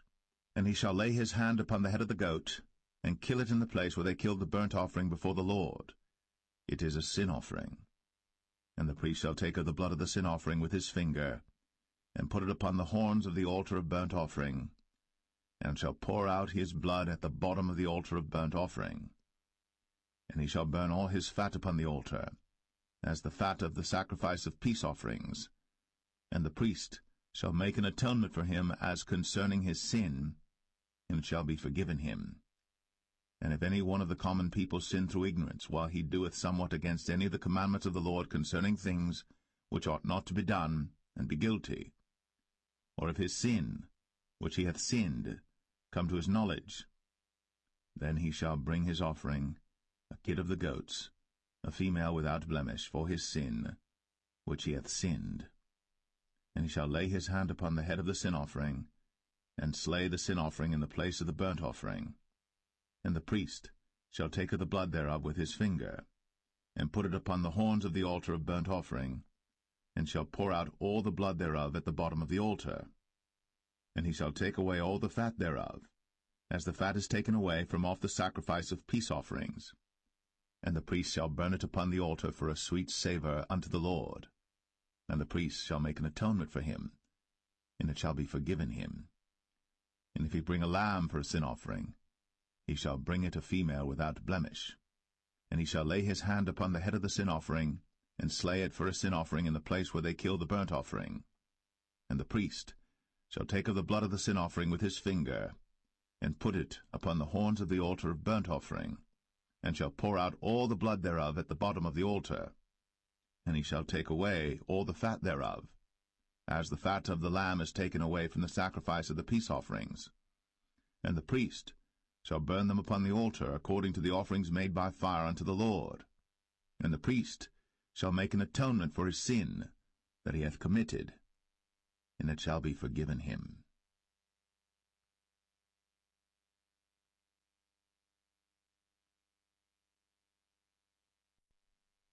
Leviticus 5. And if a soul sin, and hear the voice of swearing, and is a witness, whether he hath seen or known of it, if he do not utter it, then he shall bear his iniquity. Or if a soul touch any unclean thing, whether it be a carcass of an unclean beast, or a carcass of unclean cattle, or the carcass of unclean creeping things, atonement for him concerning his sin. And if he be not able to bring a lamb, then he shall bring for his trespass which he hath committed 2 turtle doves, or 2 young pigeons unto the Lord, one for a sin offering, and the other for a burnt offering. And he shall bring them unto the priest, who shall offer that which is for the sin offering first, and wring off his head from his neck, but shall not divide it asunder. And he shall sprinkle of the blood of the sin offering upon the side of the altar, and the rest of the blood shall be wrung out at the bottom of the altar. It is a sin offering. And he shall offer the second for a burnt offering according to the manner, and the priest shall make an atonement for him for his sin which he hath sinned, and it shall be forgiven him. But if he be not able to bring 2 turtle doves or 2 young pigeons, then he that sinned shall bring for his offering the 10th part of an ephah of fine flour for a sin offering. He shall put no oil upon it, neither shall he put any frankincense thereon, for it is a sin offering. Then shall he bring it to the priest, and the priest shall take his handful of it, even a memorial thereof, and burn it on the altar, according to the offerings made by fire unto the Lord. It is a sin offering. And the priest shall make an atonement for him as touching his sin that he hath sinned in one of these, and it shall be forgiven him. And the remnant shall be the priest's, as a meat offering. And the Lord spake unto Moses, saying, If a soul commit a trespass, and sin through ignorance in the holy things of the Lord, then he shall bring for his trespass unto the Lord a ram without blemish out of the flocks, with thy estimation by shekels of silver, after the shekel of the sanctuary, for a trespass offering. And he shall make amends for the harm that he hath done in the holy thing, and shall add the 5th part thereto, and give it unto the priest. And the priest shall make an atonement for him with the ram of the trespass offering, and it shall be forgiven him. And if a soul sin, and commit any of these things which are forbidden to be done by the commandments of the Lord, though he wist it not, yet is he guilty, and shall bear his iniquity. And he shall bring a ram without blemish out of the flock, with thy estimation, for a trespass offering unto the priest. And the priest shall make an atonement for him concerning his ignorance, wherein he erred and wist it not, and it shall be forgiven him. It is a trespass offering. He hath certainly trespassed against the Lord.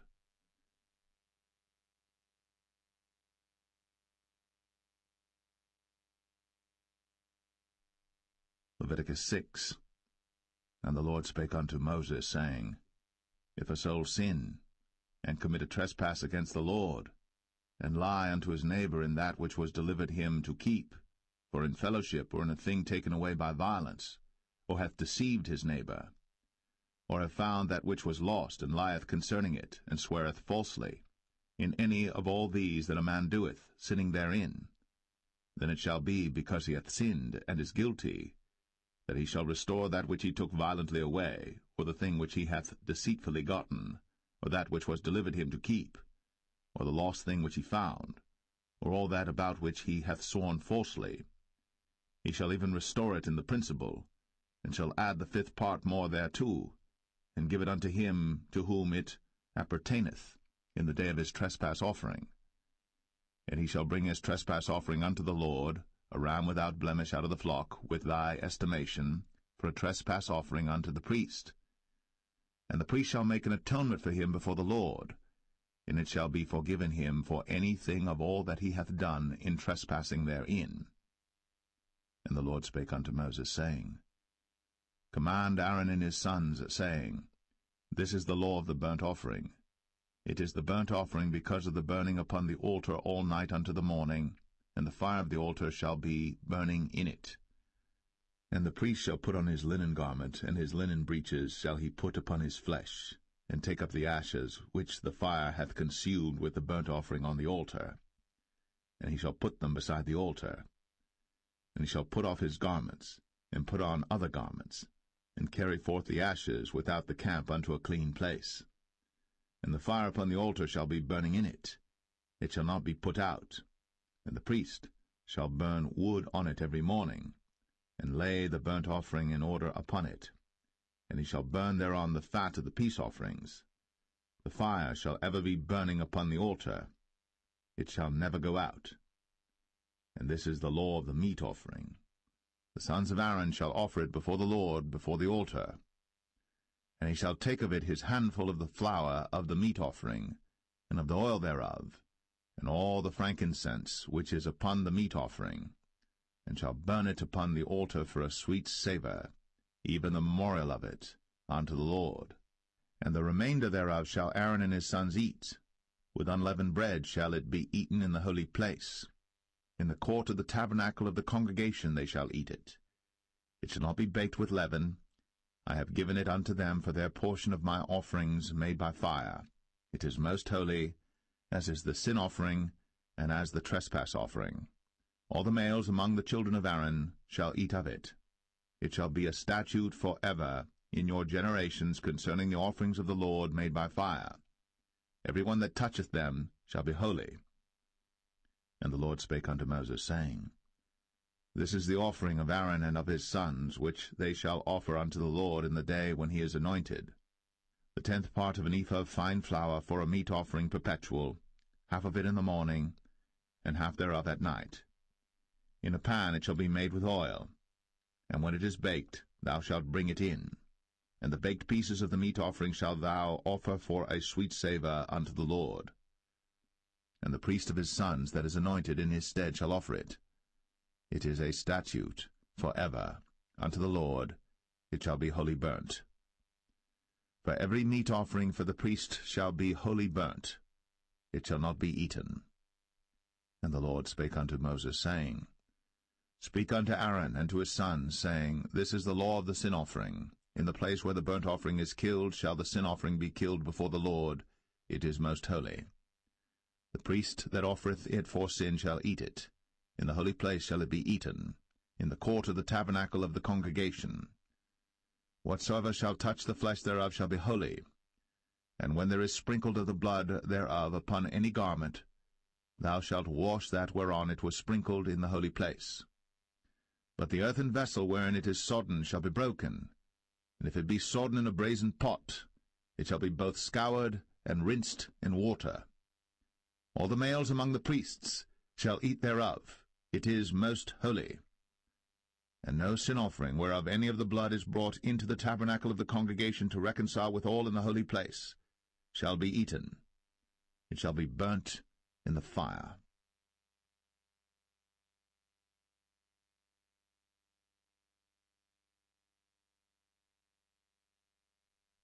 Leviticus 7. Likewise, this is the law of the trespass offering. It is most holy. In the place where they kill the burnt offering shall they kill the trespass offering, and the blood thereof shall he sprinkle round about upon the altar. And he shall offer of it all the fat thereof, the rump, and the fat that covereth the inwards, and the 2 kidneys, and the fat that is on them, which is by the flanks, and the caul that is above the liver, with the kidneys, it shall he take away. And the priest shall burn them upon the altar for an offering made by fire unto the Lord. It is a trespass offering. Every male among the priests shall eat thereof. It shall be eaten in the holy place. It is most holy. As the sin offering is, so is the trespass offering. There is one law for them. The priest that maketh atonement therewith shall have it. And the priest that offereth any man's burnt offering, even the priest, shall have to himself the skin of the burnt offering which he hath offered. And all the meat offering that is baked in the oven, and all that is dressed in the frying pan, and in the pan, shall be the priest's that offereth it. And every meat offering mingled with oil and dry shall all the sons of Aaron have, one as much as another. And this is the law of the sacrifice of peace offerings which he shall offer unto the Lord. If he offer it for a thanksgiving, then he shall offer with the sacrifice of thanksgiving unleavened cakes mingled with oil, and unleavened wafers anointed with oil, and cakes mingled with oil of fine flour fried. Besides the cakes, he shall offer for his offering leavened bread with the sacrifice of thanksgiving of his peace offerings, and of it he shall offer one out of the whole oblation for an heave offering unto the Lord, and it shall be the priest's that sprinkleth the blood of the peace offerings.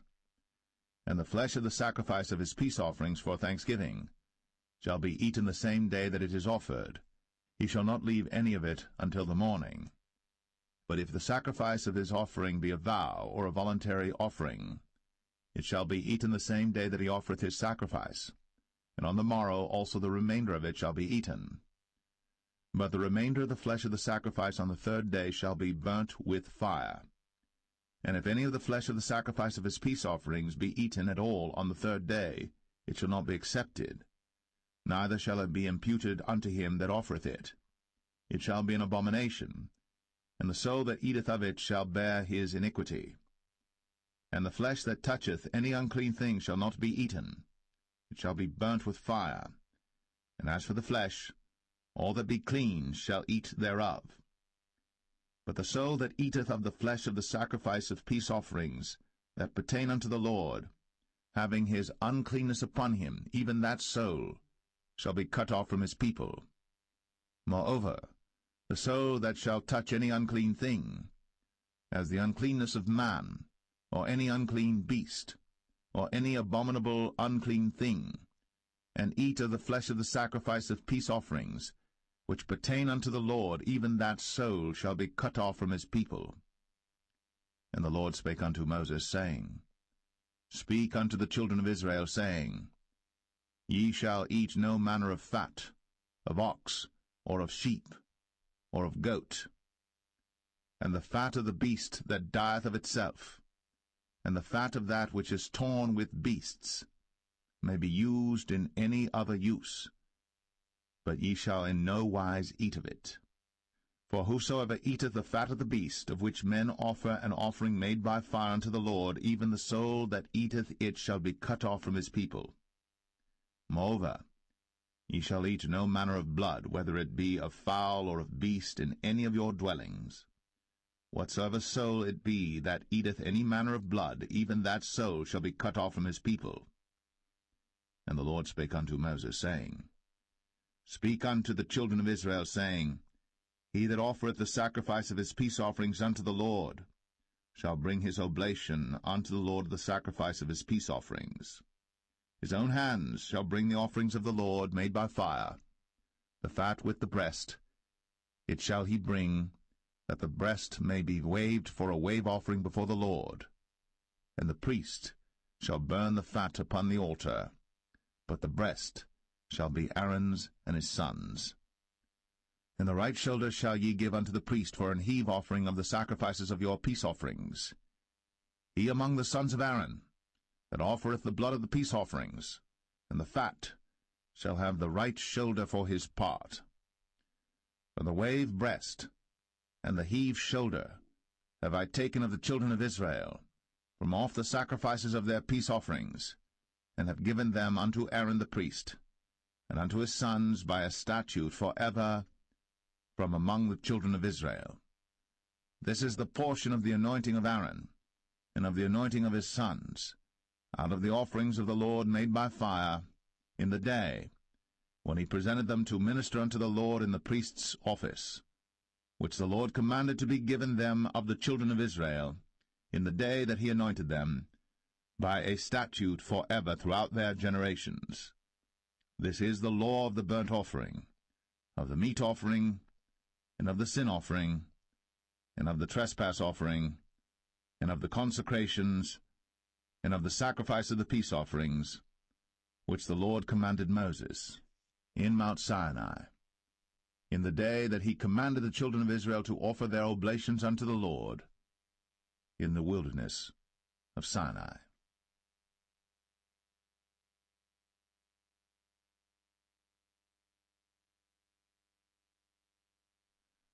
Leviticus 8. And the Lord spake unto Moses, saying, Take Aaron and his sons with him, and the garments and the anointing oil, and a bullock for the sin offering, and 2 rams, and a basket of unleavened bread. And gather thou all the congregation together unto the door of the tabernacle of the congregation. And Moses did as the Lord commanded him. And the assembly was gathered together unto the door of the tabernacle of the congregation. And Moses said unto the congregation, This is the thing which the Lord commanded to be done. And Moses brought Aaron and his sons, and washed them with water. And he put upon him the coat, and girded him with the girdle, and clothed him with the robe, and put the ephod upon him. And he girded him with the curious girdle of the ephod, and bound it unto him therewith. And he put the breastplate upon him. Also he put in the breastplate the Urim and the Thummim.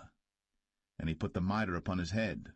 Also upon the mitre, even upon his forefront, did he put the golden plate, the holy crown, as the Lord commanded Moses. And Moses took the anointing oil, and anointed the tabernacle and all that was therein, and sanctified them. And he sprinkled thereof upon the altar 7 times, and anointed the altar and all his vessels, both the laver and his foot, to sanctify them. And he poured of the anointing oil upon Aaron's head, and anointed him, to sanctify him.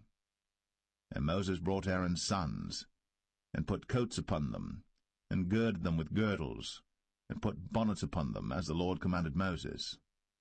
And he brought the bullock for the sin offering, and Aaron and his sons laid their hands upon the head of the bullock for the sin offering, and he slew it. And Moses took the blood, and put it upon the horns of the altar round about with his finger, and purified the altar, and poured the blood at the bottom of the altar, and sanctified it, to make reconciliation upon it. And he took all the fat that was upon the inwards, and the caul above the liver, and the 2 kidneys, and their fat, and Moses burned it upon the altar. But the bullock and his hide, his flesh and his dung, he burnt with fire without the camp, as the Lord commanded Moses. And he brought the ram for the burnt offering, and Aaron and his sons laid their hands upon the head of the ram, and he killed it. And Moses sprinkled the blood upon the altar round about. And he cut the ram into pieces. And Moses burnt the head, and the pieces, and the fat. And he washed the inwards and the legs in water. And Moses burnt the whole ram upon the altar. It was a burnt sacrifice for a sweet savour, and an offering made by fire unto the Lord, as the Lord commanded Moses. And he brought the other ram, the ram of consecration. And Aaron and his sons laid their hands upon the head of the ram, and he slew it. And Moses took of the blood of it, and put it upon the tip of Aaron's right ear, and upon the thumb of his right hand, and upon the great toe of his right foot. And he brought Aaron's sons, and Moses put of the blood upon the tip of their right ear, and upon the thumbs of their right hands, and upon the great toes of their right feet. And Moses sprinkled the blood upon the altar round about.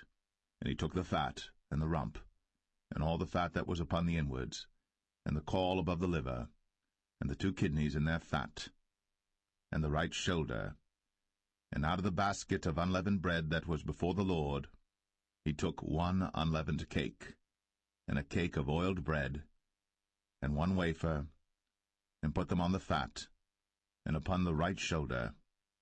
And he put all upon Aaron's hands, and upon his sons' hands, and waved them for a wave offering before the Lord. And Moses took them from off their hands, and burnt them on the altar upon the burnt offering. They were consecrations for a sweet savour. It is an offering made by fire unto the Lord. And Moses took the breast, and waved it for a wave offering before the Lord. For of the ram of consecration it was Moses' part, as the Lord commanded Moses. And Moses took of the anointing oil, and of the blood which was upon the altar, and sprinkled it upon Aaron, and upon his garments, and upon his sons, and upon his sons' garments with him, and sanctified Aaron, and his garments, and his sons' garments with him. And Moses said unto Aaron and to his sons, Boil the flesh at the door of the tabernacle of the congregation, and there eat it with the bread that is in the basket of consecrations, as I commanded, saying, Aaron and his sons shall eat it. And that which remaineth of the flesh and of the bread shall ye burn with fire. And ye shall not go out of the door of the tabernacle of the congregation in 7 days, until the days of your consecration be at an end. For 7 days shall he consecrate you. As he hath done this day, so the Lord hath commanded to do, to make an atonement for you. Therefore shall ye abide at the door of the tabernacle of the congregation day and night, 7 days, and keep the charge of the Lord, that ye die not, for so I am commanded. So Aaron and his sons did all things which the Lord commanded by the hand of Moses.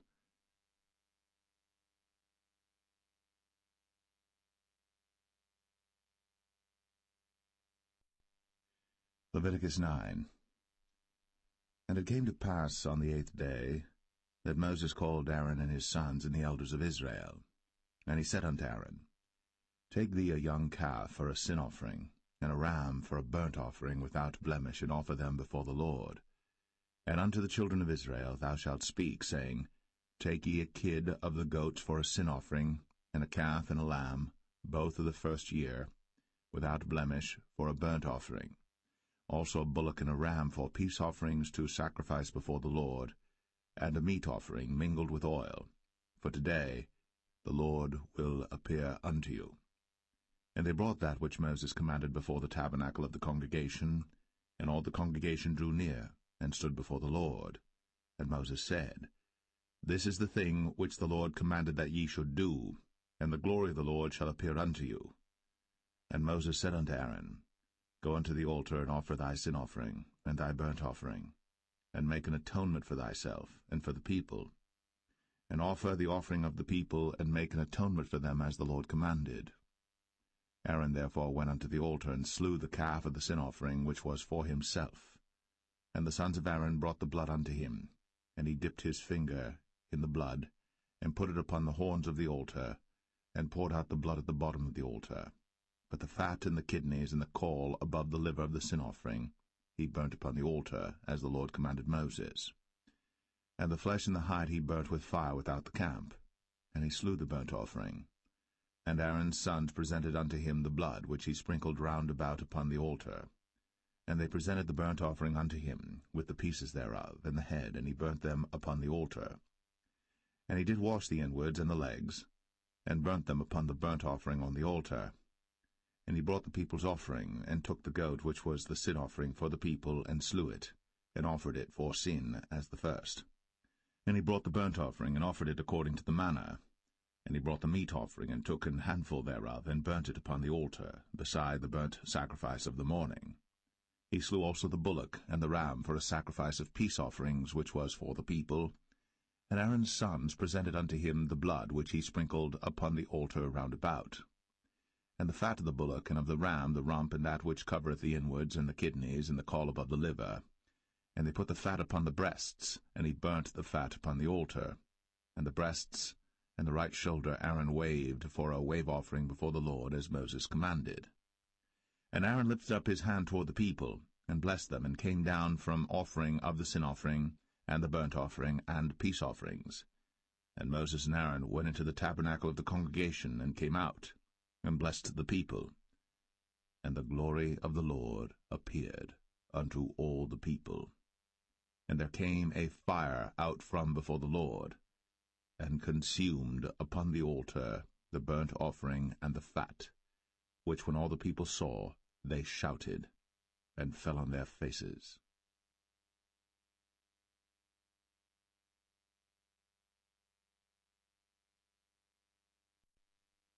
Leviticus 10.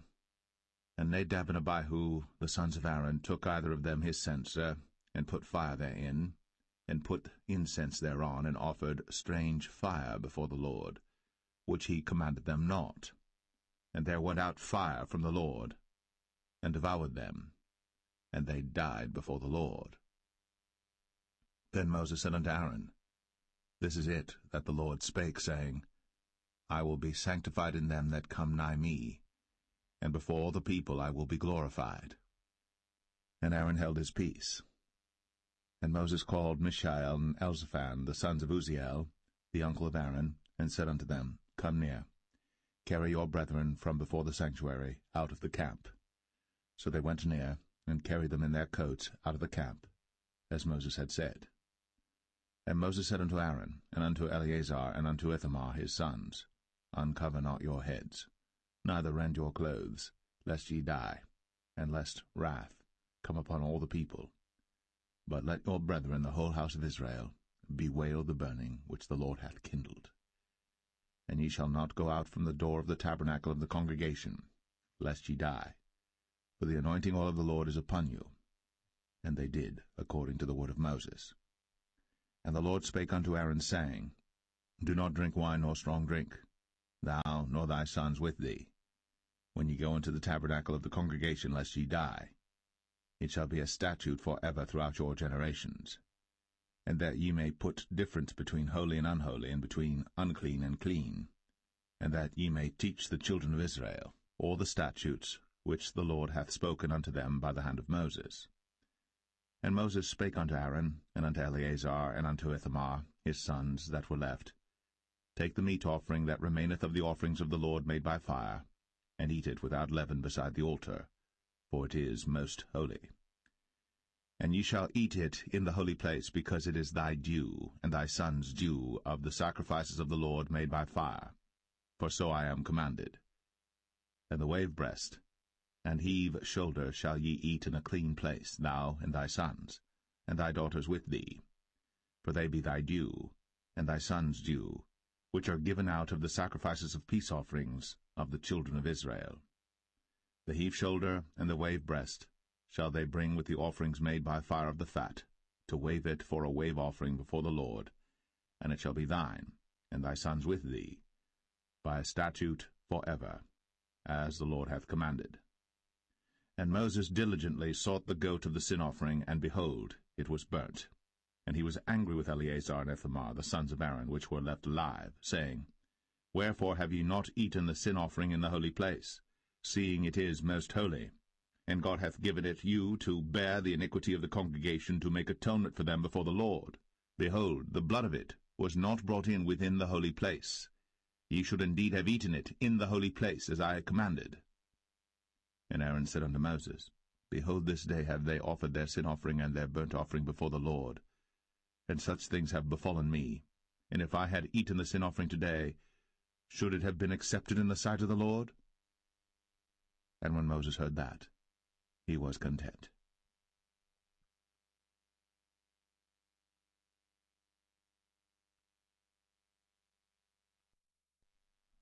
Leviticus 11. And the Lord spake unto Moses and to Aaron, saying unto them, Speak unto the children of Israel, saying, These are the beasts, which ye shall eat among all the beasts that are on the earth. Whatsoever parteth the hoof, and is cloven-footed, and cheweth the cud, among the beasts, that shall ye eat. Nevertheless these shall ye not eat of them that chew the cud, or of them that divide the hoof. As the camel, because he cheweth the cud, but divideth not the hoof, he is unclean unto you. And the coney, because he cheweth the cud, but divideth not the hoof, he is unclean unto you. And the hare, because he cheweth the cud, but divideth not the hoof, he is unclean unto you. And the swine, though he divide the hoof, and be cloven-footed, yet he cheweth not the cud, he is unclean to you. Of their flesh shall ye not eat, and their carcass shall ye not touch, they are unclean to you. These shall ye eat of all that are in the waters, Whatsoever hath fins and scales in the waters, in the seas, and in the rivers, them shall ye eat. And all that have not fins and scales in the seas and in the rivers, of all that move in the waters, and of any living thing which is in the waters, they shall be an abomination unto you. They shall be even an abomination unto you. Ye shall not eat of their flesh, but ye shall have their carcasses in abomination. Whatsoever hath no fins nor scales in the waters, that shall be an abomination unto you. And these are they which ye shall have in abomination among the fowls. They shall not be eaten. They are an abomination, the eagle, and the ossifrage, and the osprey, and the vulture, and the kite after his kind, every raven after his kind, and the owl, and the nighthawk, and the cuckoo, and the hawk after his kind, and the little owl, and the cormorant, and the great owl, and the swan, and the pelican, and the gyre eagle, and the stork, the heron after her kind, and the lapwing, and the bat. All fowls that creep, going upon all four, shall be an abomination unto you. Yet these may ye eat of every flying creeping thing that goeth upon all four, which have legs above their feet, to leap withal upon the earth. Even these of them ye may eat, the locust after his kind, and the bald locust after his kind, and the beetle after his kind, and the grasshopper after his kind. But all other flying creeping things which have 4 feet shall be an abomination unto you. And for these ye shall be unclean. Whosoever toucheth the carcass of them shall be unclean until the even. And whosoever beareth aught of the carcass of them shall wash his clothes, and be unclean until the even. The carcasses of every beast which divideth the hoof, and is not cloven-footed, nor cheweth the cud, are unclean unto you. Every one that toucheth them shall be unclean. And whatsoever goeth upon his paws among all manner of beasts that go on all four, those are unclean unto you. Whoso toucheth their carcass shall be unclean until the even. And he that beareth the carcass of them shall wash his clothes, and be unclean until the even. They are unclean unto you. These also shall be unclean unto you among the creeping things that creep upon the earth, the weasel, and the mouse, and the tortoise after his kind, and the ferret, and the chameleon, and the lizard, and the snail, and the mole. These are unclean to you among all that creep. Whosoever doth touch them, when they be dead, shall be unclean until the even. And upon whatsoever any of them, when they are dead, doth fall, it shall be unclean, whether it be any vessel of wood, or raiment, or skin, or sack, whatsoever vessel it be, wherein any work is done, it must be put into water, and it shall be unclean until the even. So it shall be cleansed. And every earthen vessel, whereinto any of them falleth, whatsoever is in it shall be unclean, and ye shall break it. Of all meat which may be eaten, that on which such water cometh shall be unclean, and all drink that may be drunk in every such vessel shall be unclean. And everything whereupon any part of their carcass falleth shall be unclean, whether it be oven, or ranges for pots, they shall be broken down, for they are unclean, and shall be unclean unto you. Nevertheless a fountain or pit wherein there is plenty of water shall be clean, but that which toucheth their carcass shall be unclean.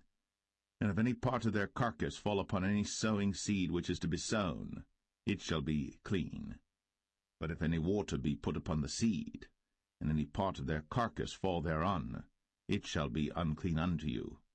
And if any beast, of which ye may eat, die, he that toucheth the carcass thereof shall be unclean until the even.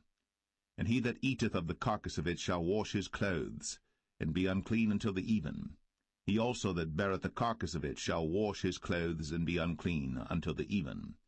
And every creeping thing that creepeth upon the earth shall be an abomination. It shall not be eaten. Whatsoever goeth upon the belly, and whatsoever goeth upon all four, or whatsoever hath more feet among all creeping things that creep upon the earth, them ye shall not eat, for they are an abomination. Ye shall not make yourselves abominable with any creeping thing that creepeth, neither shall ye make yourselves unclean with them, that ye should be defiled thereby. For I am the Lord your God. Ye shall therefore sanctify yourselves, and ye shall be holy, for I am holy. Neither shall ye defile yourselves with any manner of creeping thing that creepeth upon the earth. For I am the Lord that bringeth you up out of the land of Egypt, to be your God. Ye shall therefore be holy, for I am holy. This is the law of the beasts, and of the fowl, and of every living creature that moveth in the waters, and of every creature that creepeth upon the earth, to make a difference between the unclean and the clean, and between the beast that may be eaten, and the beast that may not be eaten.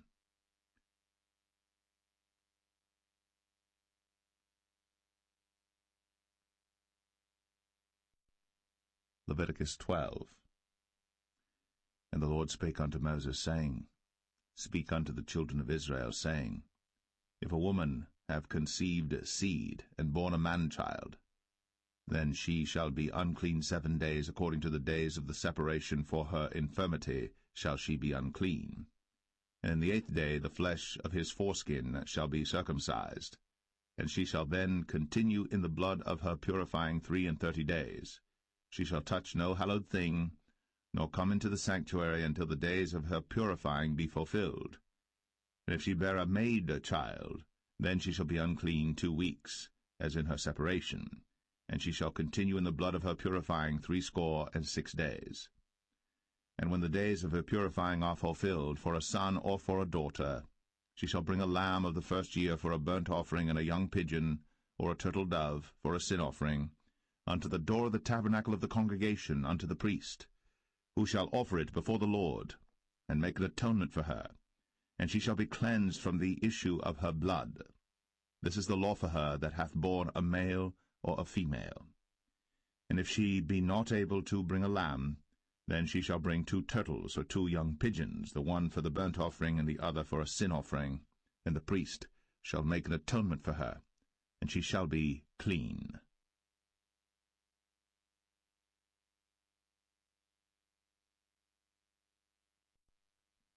Leviticus 13. And the Lord spake unto Moses and Aaron, saying, When a man shall have in the skin of his flesh a rising, a scab, or bright spot, and it be in the skin of his flesh like the plague of leprosy, then he shall be brought unto Aaron the priest, or unto one of his sons the priests. And the priest shall look on the plague in the skin of the flesh, and when the hair in the plague is turned white, and the plague in sight be deeper than the skin of his flesh, it is a plague of leprosy, and the priest shall look on him, and pronounce him unclean. If the bright spot be white in the skin of his flesh, and in sight be not deeper than the skin, and the hair thereof be not turned white, then the priest shall shut up him that hath the plague 7 days. And the priest shall look on him the 7th day, and behold, if the plague in his sight be at a stay, and the plague spread not in the skin, then the priest shall shut him up 7 days more. And the priest shall look on him again the 7th day, and behold, if the plague be somewhat dark, and the plague spread not in the skin, the priest shall pronounce him clean. It is but a scab, and he shall wash his clothes, and be clean. But if the scab spread much abroad in the skin, after that he hath been seen of the priest for his cleansing, he shall be seen of the priest again. And if the priest see that, behold, the scab spreadeth in the skin, then the priest shall pronounce him unclean. It is a leprosy. When the plague of leprosy is in a man, then he shall be brought unto the priest.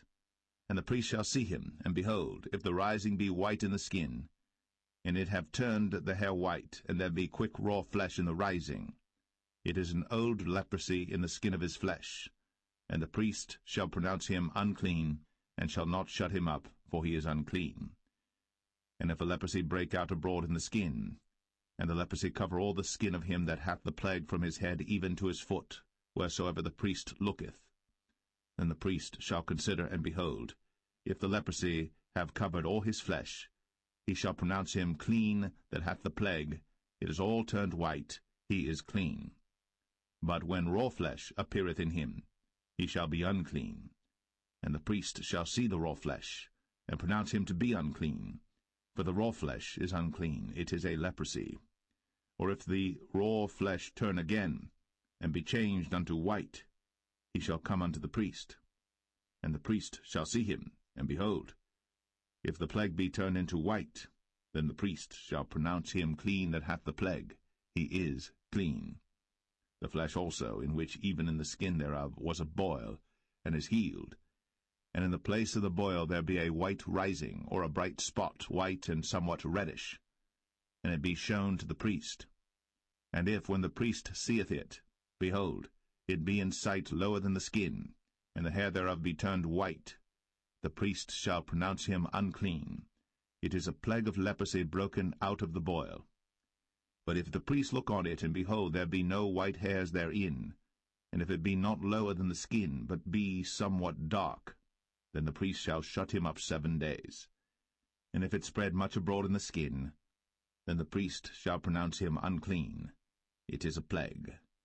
But if the bright spot stay in his place, and spread not, it is a burning boil, and the priest shall pronounce him clean. Or if there be any flesh in the skin whereof there is a hot burning, and the quick flesh that burneth have a white bright spot, somewhat reddish or white, then the priest shall look upon it, and behold, if the hair in the bright spot be turned white, and it be in sight deeper than the skin, it is a leprosy broken out of the burning. Wherefore the priest shall pronounce him unclean. It is the plague of leprosy. But if the priest look on it, and behold, there be no white hair in the bright spot, and it be no lower than the other skin, but be somewhat dark, then the priest shall shut him up 7 days. And the priest shall look upon him the 7th day, and if it be spread much abroad in the skin, then the priest shall pronounce him unclean. It is the plague of leprosy. And if the bright spot stay in his place, and spread not in the skin, but it be somewhat dark, it is a rising of the burning, and the priest shall pronounce him clean. For it is an inflammation of the burning. If a man or woman have a plague upon the head or the beard, then the priest shall see the plague, and behold, if it be in sight deeper than the skin, and there be in it a yellow thin hair, then the priest shall pronounce him unclean. It is a dry scall, even a leprosy upon the head or beard. And if the priest look on the plague of the scall, and behold, it be not in sight deeper than the skin, and that there is no black hair in it, then the priest shall shut up him that hath the plague of the scall 7 days. And in the 7th day the priest shall look on the plague, and behold, if the scall spread not, and there be in it no yellow hair, and the scall be not in sight deeper than the skin, he shall be shaven, but the scall shall he not shave, and the priest shall shut up him that hath the scall 7 days more. And in the 7th day the priest shall look on the scall, and behold, if the scall be not spread in the skin, nor be in sight deeper than the skin, then the priest shall pronounce him clean, and he shall wash his clothes, and be clean. But if the scall spread much in the skin after his cleansing, then the priest shall look on him, and behold, if the scall be spread in the skin, the priest shall not seek for yellow hair, he is unclean.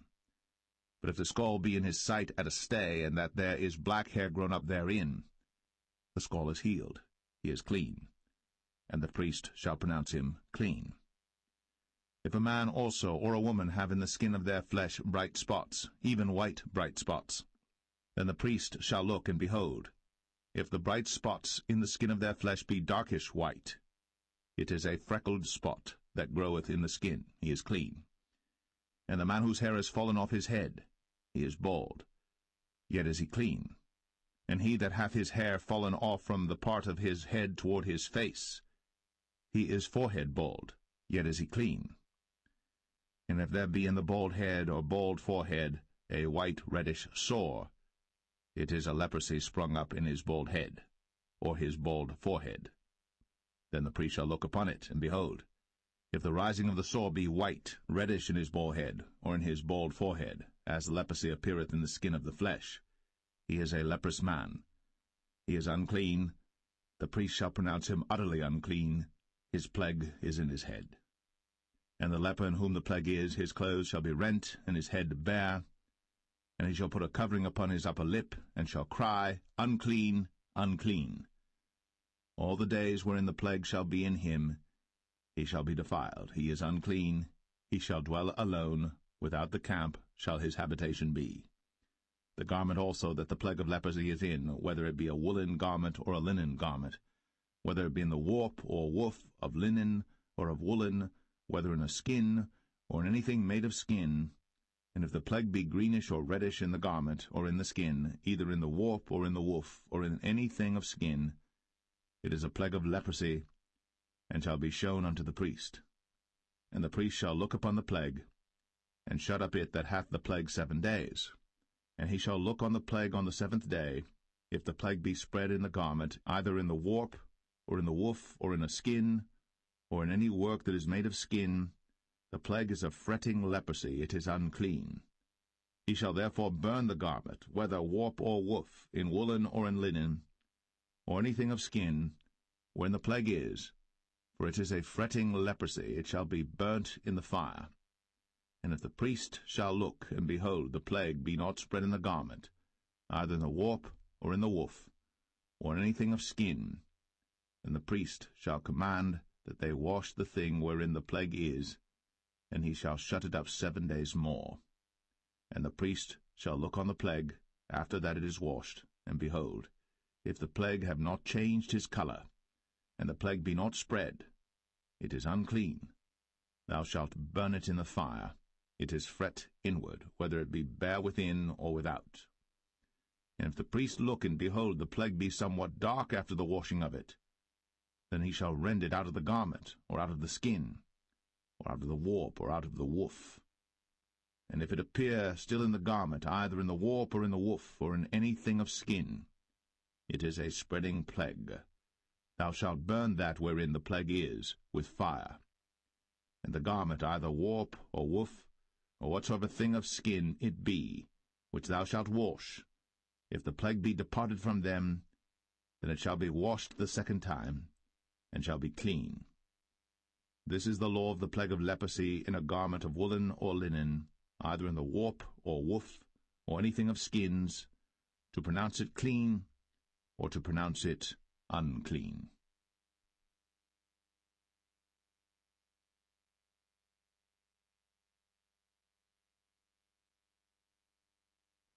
Leviticus 14. And the Lord spake unto Moses, saying, This shall be the law of the leper in the day of his cleansing. He shall be brought unto the priest. And the priest shall go forth out of the camp, and the priest shall look, and behold, if the plague of leprosy be healed in the leper, then shall the priest command to take for him that is to be cleansed 2 birds alive and clean, and cedar wood, and scarlet and hyssop. And the priest shall command that one of the birds be killed in an earthen vessel over running water.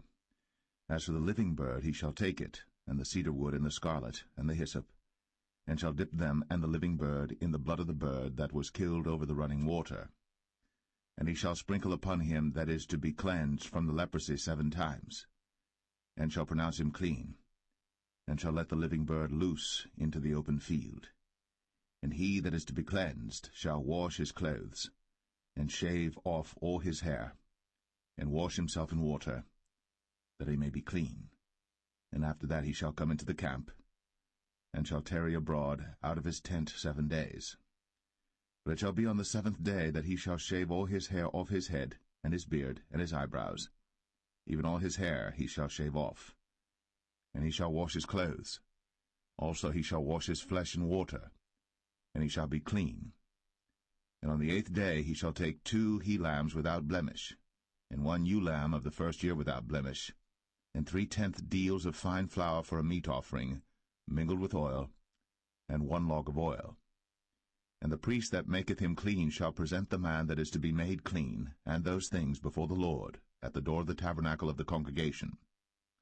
And the priest shall take 1 he-lamb, and offer him for a trespass offering, and the log of oil, and wave them for a wave offering before the Lord.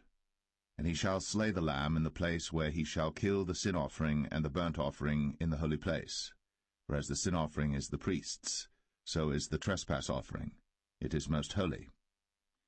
And the priest shall take some of the blood of the trespass offering, and the priest shall put it upon the tip of the right ear of him that is to be cleansed, and upon the thumb of his right hand, and upon the great toe of his right foot. And the priest shall take some of the log of oil, and pour it into the palm of his own left hand. And the priest shall dip his right finger in the oil that is in his left hand, and shall sprinkle of the oil with his finger 7 times before the Lord. And of the rest of the oil that is in his hand shall the priest put upon the tip of the right ear of him that is to be cleansed, and upon the thumb of his right hand, and upon the great toe of his right foot, upon the blood of the trespass offering. And the remnant of the oil that is in the priest's hand he shall pour upon the head of him that is to be cleansed, and the priest shall make an atonement for him before the Lord. And the priest shall offer the sin offering, and make an atonement for him that is to be cleansed from his uncleanness. And afterward he shall kill the burnt offering. And the priest shall offer the burnt offering and the meat offering upon the altar. And the priest shall make an atonement for him, and he shall be clean. And if he be poor, and cannot get so much, then he shall take 1 lamb for a trespass offering to be waved, to make an atonement for him, and 1/10 deal of fine flour mingled with oil for a meat offering, and a log of oil, and 2 turtle doves, or 2 young pigeons, such as he is able to get, and the one shall be a sin offering, and the other a burnt offering. And he shall bring them on the 8th day for his cleansing unto the priest, unto the door of the tabernacle of the congregation before the Lord. And the priest shall take the lamb of the trespass offering, and the log of oil, and the priest shall wave them for a wave offering before the Lord. And he shall kill the lamb of the trespass offering, and the priest shall take some of the blood of the trespass offering, and put it upon the tip of the right ear of him that is to be cleansed, and upon the thumb of his right hand, and upon the great toe of his right foot. And the priest shall pour of the oil into the palm of his own left hand. And the priest shall sprinkle with his right finger some of the oil that is in his left hand 7 times before the Lord. And the priest shall put of the oil that is in his hand upon the tip of the right ear of him that is to be cleansed, and upon the thumb of his right hand, and upon the great toe of his right foot, upon the place of the blood of the trespass offering. And the rest of the oil that is in the priest's hand he shall put upon the head of him that is to be cleansed, to make an atonement for him before the Lord. And he shall offer the one of the turtle doves, or of the young pigeons, such as he can get, even such as he is able to get, the one for a sin offering, and the other for a burnt offering, with the meat offering. And the priest shall make an atonement for him that is to be cleansed before the Lord. This is the law of him in whom is the plague of leprosy, whose hand is not able to get that which pertaineth to his cleansing. And the Lord spake unto Moses and unto Aaron, saying, When ye be come into the land of Canaan, which I give to you for a possession, and I put the plague of leprosy in a house of the land of your possession, and he that owneth the house shall come and tell the priest, saying, It seemeth to me there is as it were a plague in the house. Then the priest shall command that they empty the house before the priest go into it to see the plague, that all that is in the house be not made unclean. And afterward the priest shall go in to see the house. And he shall look on the plague, and behold, if the plague be in the walls of the house with hollow strakes, greenish or reddish, which in sight are lower than the wall, then the priest shall go out of the house to the door of the house, and shut up the house 7 days. And the priest shall come again the 7th day, and shall look, and behold, if the plague be spread in the walls of the house, then the priest shall command that they take away the stones in which the plague is, and they shall cast them into an unclean place without the city. And he shall cause the house to be scraped within round about, and they shall pour out the dust that they scrape off without the city into an unclean place. And they shall take other stones, and put them in the place of those stones. And he shall take other mortar, and shall plaster the house. And if the plague come again and break out in the house, after that he hath taken away the stones, and after he hath scraped the house, and after it is plastered, then the priest shall come and look, and behold, if the plague be spread in the house, it is a fretting leprosy in the house, it is unclean. And he shall break down the house, the stones of it, and the timber thereof, and all the mortar of the house, and he shall carry them forth out of the city into an unclean place. Moreover, he that goeth into the house all the while that it is shut up shall be unclean until the even. And he that lieth in the house shall wash his clothes, and he that eateth in the house shall wash his clothes. And if the priest shall come in and look upon it, and behold, the plague hath not spread in the house, after the house was plastered, then the priest shall pronounce the house clean, because the plague is healed. And he shall take to cleanse the house 2 birds, and cedar wood, and scarlet, and hyssop. And he shall kill the one of the birds in an earthen vessel over running water. And he shall take the cedar wood, and the hyssop, and the scarlet, and the living bird, and dip them in the blood of the slain bird, and in the running water, and sprinkle the house 7 times. And he shall cleanse the house with the blood of the bird, and with the running water, and with the living bird, and with the cedar wood, and with the hyssop, and with the scarlet. But he shall let go the living bird out of the city into the open fields, and make an atonement for the house, and it shall be clean. This is the law for all manner of plague of leprosy and scall, and for the leprosy of a garment and of a house, and for a rising, and for a scab, and for a bright spot, to teach when it is unclean, and when it is clean. This is the law of leprosy.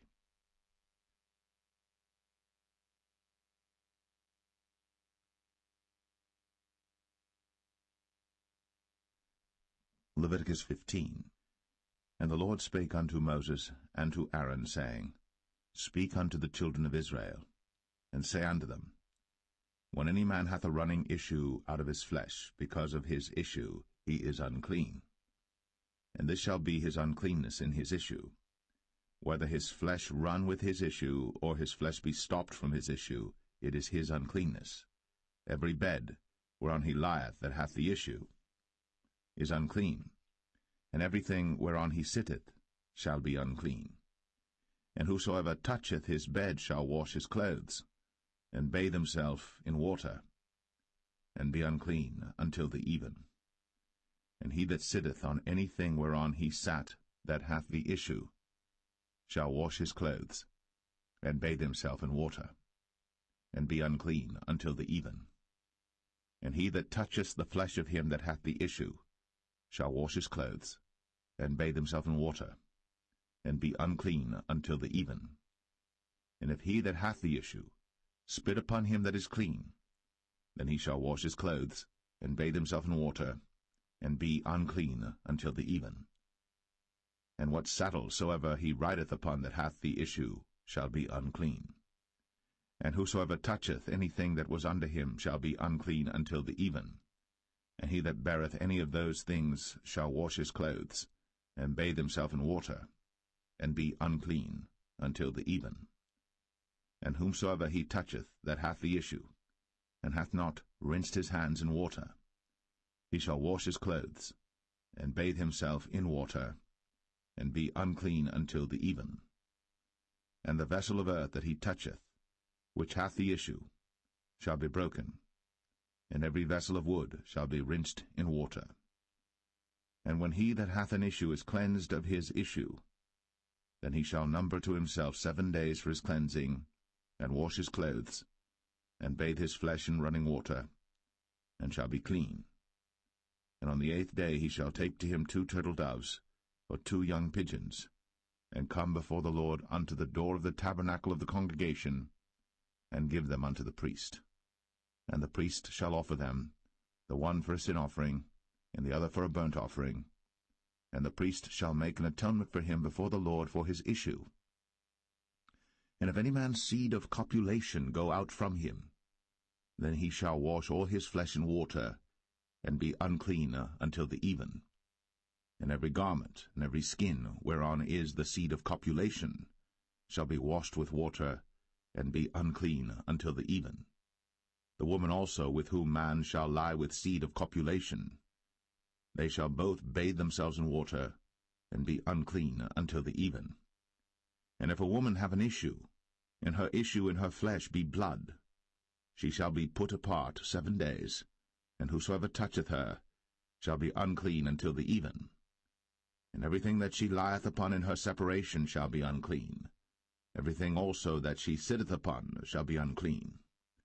And whosoever toucheth her bed shall wash his clothes, and bathe himself in water, and be unclean until the even. And whosoever toucheth anything that she sat upon shall wash his clothes, and bathe himself in water, and be unclean until the even. And if it be on her bed, or on any thing whereon she sitteth, when he toucheth it, he shall be unclean until the even. And if any man lie with her at all, and her flowers be upon him, he shall be unclean 7 days, and all the bed whereon he lieth shall be unclean. And if a woman have an issue of her blood many days out of the time of her separation, or if it run beyond the time of her separation, all the days of the issue of her uncleanness shall be as the days of her separation. She shall be unclean. Every bed whereon she lieth all the days of her issue shall be unto her as the bed of her separation. And whatsoever she sitteth upon shall be unclean, as the uncleanness of her separation. And whosoever toucheth those things shall be unclean, and shall wash his clothes, and bathe himself in water, and be unclean until the even. But if she be cleansed of her issue, then she shall number to herself 7 days, and after that she shall be clean. And on the 8th day she shall take unto her 2 turtles, or 2 young pigeons, and bring them unto the priest, to the door of the tabernacle of the congregation. And the priest shall offer the one for a sin offering, and the other for a burnt offering, and the priest shall make an atonement for her before the Lord for the issue of her uncleanness. Thus shall ye separate the children of Israel from their uncleanness, that they die not in their uncleanness, when they defile my tabernacle that is among them.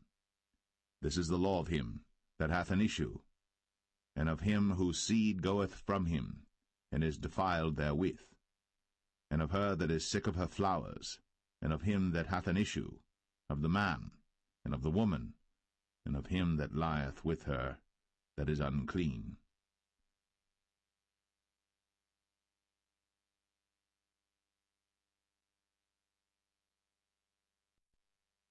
Leviticus 16. And the Lord spake unto Moses after the death of the 2 sons of Aaron, when they offered before the Lord and died. And the Lord said unto Moses, Speak unto Aaron thy brother, that he come not at all times into the holy place within the veil before the mercy seat, which is upon the ark, that he die not. For I will appear in the cloud upon the mercy seat. Thus shall Aaron come into the holy place with a young bullock for a sin offering, and a ram for a burnt offering. He shall put on the holy linen coat, and he shall have the linen breeches upon his flesh, and shall be girded with a linen girdle, and with the linen mitre shall he be attired. These are holy garments. Therefore shall he wash his flesh in water, and so put them on. And he shall take of the congregation of the children of Israel 2 kids of the goats for a sin offering, and 1 ram for a burnt offering. And Aaron shall offer his bullock of the sin offering which is for himself, and make an atonement for himself, and for his house. And he shall take the 2 goats and present them before the Lord at the door of the tabernacle of the congregation. And Aaron shall cast lots upon the 2 goats, 1 lot for the Lord, and the other lot for the scapegoat. And Aaron shall bring the goat upon which the Lord's lot fell, and offer him for a sin offering. But the goat on which the lot fell to be the scapegoat shall be presented alive before the Lord, to make an atonement with him, and to let him go for a scapegoat into the wilderness. And Aaron shall bring the bullock of the sin offering which is for himself, and shall make an atonement for himself, and for his house, and shall kill the bullock of the sin offering which is for himself. And he shall take a censer full of burning coals of fire from off the altar before the Lord, and his hands full of sweet incense beaten small, and bring it within the veil. And he shall put the incense upon the fire before the Lord, that the cloud of the incense may cover the mercy seat that is upon the testimony, that he die not. And he shall take of the blood of the bullock, and sprinkle it with his finger upon the mercy seat eastward, and before the mercy seat shall he sprinkle of the blood with his finger 7 times. Then shall he kill the goat of the sin offering that is for the people, and bring his blood within the veil, and do with that blood as he did with the blood of the bullock, and sprinkle it upon the mercy seat, and before the mercy seat. And he shall make an atonement for the holy place, because of the uncleanness of the children of Israel, and because of their transgressions and all their sins. And so shall he do for the tabernacle of the congregation that remaineth among them in the midst of their uncleanness. And there shall be no man in the tabernacle of the congregation when he goeth in to make an atonement in the holy place, until he come out, and have made an atonement for himself, and for his household, and for all the congregation of Israel. And he shall go out unto the altar that is before the Lord, and make an atonement for it, and shall take of the blood of the bullock, and of the blood of the goat, and put it upon the horns of the altar round about. And he shall sprinkle of the blood upon it with his finger 7 times, and cleanse it, and hallow it from the uncleanness of the children of Israel. And when he hath made an end of reconciling the holy place, and the tabernacle of the congregation, and the altar, he shall bring the live goat. And Aaron shall lay both his hands upon the head of the live goat, and confess over him all the iniquities of the children of Israel, and all their transgressions and all their sins, putting them upon the head of the goat, and shall send him away by the hand of a fit man into the wilderness. And the goat shall bear upon him all their iniquities unto a land not inhabited. And he shall let go the goat in the wilderness. And Aaron shall come into the tabernacle of the congregation, and shall put off the linen garments, which he put on when he went into the holy place, and shall leave them there. And he shall wash his flesh with water in the holy place, and put on his garments, and come forth, and offer his burnt offering, and the burnt offering of the people, and make an atonement for himself and for the people. And the fat of the sin offering shall he burn upon the altar. And he that let go the goat for the scapegoat shall wash his clothes, and bathe his flesh in water, and afterward come into the camp. And the bullock for the sin offering, and the goat for the sin offering, whose blood was brought in to make atonement in the holy place, shall one carry forth without the camp, and they shall burn in the fire their skins, and their flesh, and their dung. And he that burneth them shall wash his clothes, and bathe his flesh in water, and afterward he shall come into the camp. And this shall be a statute for ever unto you, that in the 7th month, on the 10th day of the month, ye shall afflict your souls, and do no work at all, whether it be one of your own country or a stranger that sojourneth among you. For on that day shall the priest make an atonement for you, to cleanse you, that ye may be clean from all your sins before the Lord. It shall be a Sabbath of rest unto you, and ye shall afflict your souls, by a statute for ever. And the priest, whom he shall anoint, and whom he shall consecrate to minister in the priest's office in his father's stead, shall make the atonement, and shall put on the linen clothes, even the holy garments. And he shall make an atonement for the holy sanctuary, and he shall make an atonement for the tabernacle of the congregation, and for the altar, and he shall make an atonement for the priests, and for all the people of the congregation. And this shall be an everlasting statute unto you, to make an atonement for the children of Israel, for all their sins, once a year. And he did, as the Lord commanded Moses.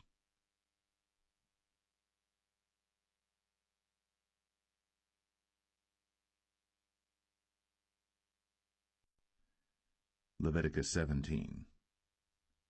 And the Lord spake unto Moses, saying, Speak unto Aaron, and unto his sons, and unto all the children of Israel, and say unto them, This is the thing which the Lord hath commanded, saying, What man soever there be of the house of Israel that killeth an ox, or lamb, or goat, in the camp, or that killeth it out of the camp, and bringeth it not unto the door of the tabernacle of the congregation to offer an offering unto the Lord before the tabernacle of the Lord, blood shall be imputed unto that man.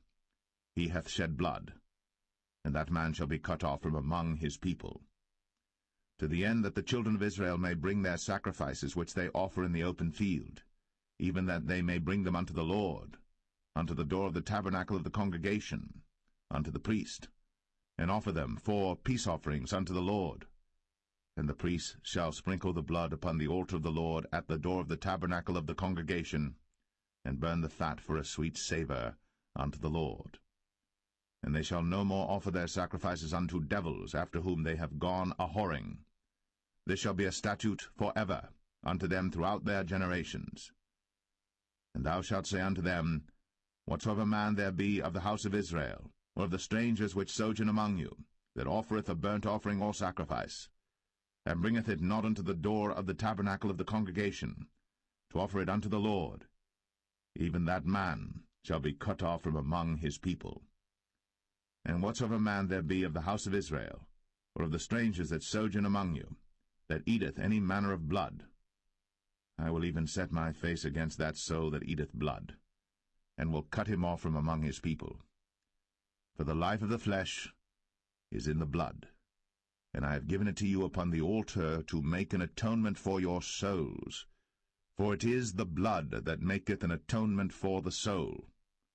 Therefore I said unto the children of Israel, No soul of you shall eat blood, neither shall any stranger that sojourneth among you eat blood. And whatsoever man there be of the children of Israel, or of the strangers that sojourn among you, which hunteth and catcheth any beast or fowl that may be eaten, he shall even pour out the blood thereof, and cover it with dust. For it is the life of all flesh, the blood of it is for the life thereof. Therefore I said unto the children of Israel, Ye shall eat the blood of no manner of flesh, for the life of all flesh is the blood thereof. Whosoever eateth it shall be cut off. And every soul that eateth that which died of itself, or that which was torn with beasts, whether it be one of your own country or a stranger, he shall both wash his clothes, and bathe himself in water, and be unclean until the even. Then shall he be clean. But if he wash them not, nor bathe his flesh, then he shall bear his iniquity.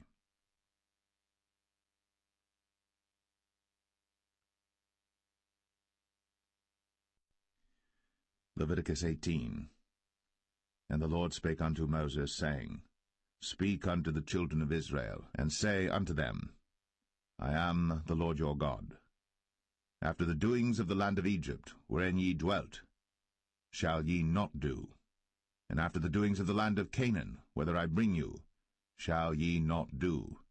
Neither shall ye walk in their ordinances.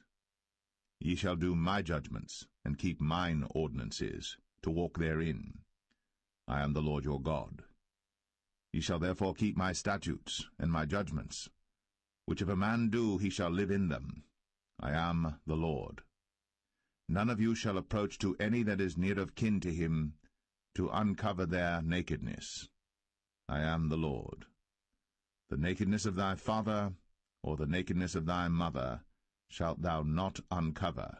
She is thy mother, thou shalt not uncover her nakedness. The nakedness of thy father's wife shalt thou not uncover. It is thy father's nakedness. The nakedness of thy sister, the daughter of thy father, or daughter of thy mother, whether she be born at home, or born abroad, even their nakedness thou shalt not uncover. The nakedness of thy son's daughter, or of thy daughter's daughter, even their nakedness thou shalt not uncover. For theirs is thine own nakedness. The nakedness of thy father's wife's daughter, begotten of thy father, she is thy sister. Thou shalt not uncover her nakedness. Thou shalt not uncover the nakedness of thy father's sister. She is thy father's near kinswoman. Thou shalt not uncover the nakedness of thy mother's sister, for she is thy mother's near kinswoman. Thou shalt not uncover the nakedness of thy father's brother. Thou shalt not approach to his wife. She is thine aunt. Thou shalt not uncover the nakedness of thy daughter-in-law. She is thy son's wife. Thou shalt not uncover her nakedness. Thou shalt not uncover the nakedness of thy brother's wife. It is thy brother's nakedness. Thou shalt not uncover the nakedness of a woman and her daughter, neither shalt thou take her son's daughter, or her daughter's daughter, to uncover her nakedness, for they are her near kinswoman. It is wickedness. Neither shalt thou take a wife to her sister, to vex her, to uncover her nakedness, beside the other in her lifetime. Also thou shalt not approach unto a woman to uncover her nakedness, as long as she is put apart for her uncleanness. Moreover, thou shalt not lie carnally with thy neighbor's wife, to defile thyself with her. And thou shalt not let any of thy seed pass through the fire to Moloch, neither shalt thou profane the name of thy God. I am the Lord. Thou shalt not lie with mankind as with womankind. It is abomination. Neither shalt thou lie with any beast, to defile thyself therewith. Neither shall any woman stand before a beast to lie down thereto. It is confusion. Defile not ye yourselves in any of these things. For in all these the nations are defiled which I cast out before you, and the land is defiled. Therefore I do visit the iniquity thereof upon it, and the land itself vomiteth out her inhabitants. Ye shall therefore keep my statutes and my judgments, and shall not commit any of these abominations, neither any of your own nation, nor any stranger that sojourneth among you. For all these abominations have the men of the land done, which were before you, and the land is defiled, that the land spew not you out also, when ye defile it, as it spewed out the nations that were before you. For whosoever shall commit any of these abominations, even the souls that commit them, shall be cut off from among their people. Therefore shall ye keep mine ordinance, that ye commit not any one of these abominable customs, which were committed before you, and that ye defile not yourselves therein. I am the Lord your God.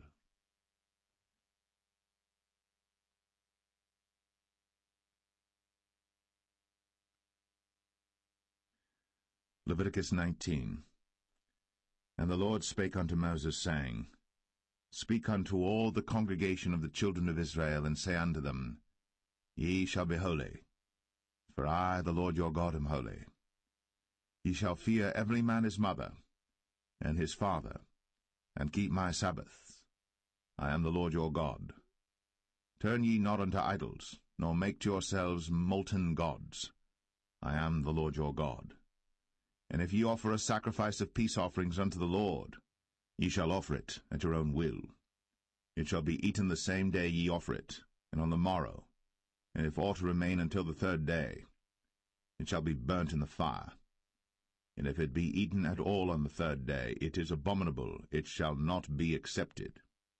Therefore every one that eateth it shall bear his iniquity, because he hath profaned the hallowed thing of the Lord, and that soul shall be cut off from among his people. And when ye reap the harvest of your land, thou shalt not wholly reap the corners of thy field, neither shalt thou gather the gleanings of thy harvest.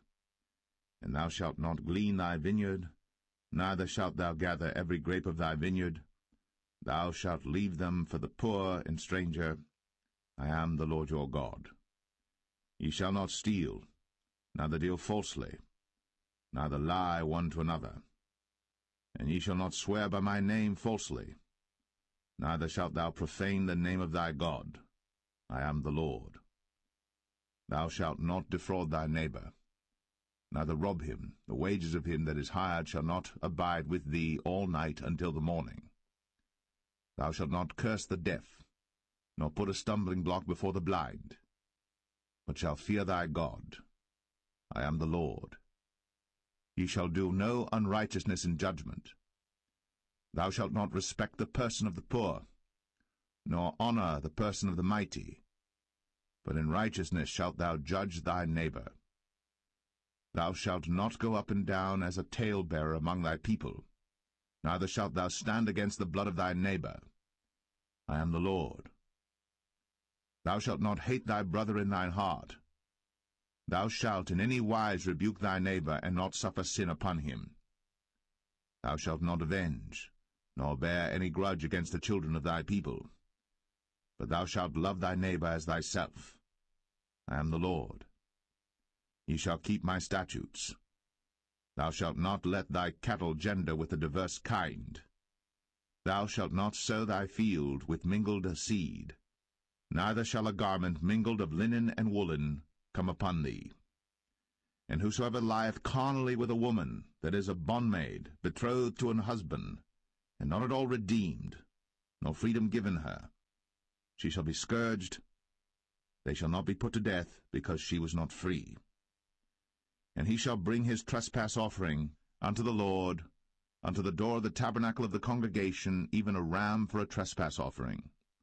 And the priest shall make an atonement for him with the ram of the trespass offering before the Lord for his sin which he hath done, and the sin which he hath done shall be forgiven him. And when ye shall come into the land, and shall have planted all manner of trees for food, then ye shall count the fruit thereof as uncircumcised. 3 years shall it be as uncircumcised unto you. It shall not be eaten of. But in the 4th year all the fruit thereof shall be holy to praise the Lord withal. And in the 5th year shall ye eat of the fruit thereof, that it may yield unto you the increase thereof. I am the Lord your God. Ye shall not eat anything with the blood, neither shall ye use enchantment, nor observe times. Ye shall not round the corners of your heads, neither shalt thou mar the corners of thy beard. Ye shall not make any cuttings in your flesh for the dead, nor print any marks upon you. I am the Lord. Do not prostitute thy daughter to cause her to be a whore, lest the land fall to whoredom, and the land become full of wickedness. Ye shall keep my Sabbaths, and reverence my sanctuary. I am the Lord. Regard not them that have familiar spirits, neither seek after wizards, to be defiled by them. I am the Lord your God. Thou shalt rise up before the hoary head, and honour the face of the old man, and fear thy God. I am the Lord. And if a stranger sojourn with thee in your land, ye shall not vex him. But the stranger that dwelleth with you shall be unto you as one born among you, and thou shalt love him as thyself. For ye were strangers in the land of Egypt. I am the Lord your God. Ye shall do no unrighteousness in judgment, and mete yard in weight or in measure. Just balances, just weights, a just ephah, and a just hin shall ye have. I am the Lord your God, which brought you out of the land of Egypt. Therefore shall ye observe all my statutes, and all my judgments, and do them. I am the Lord.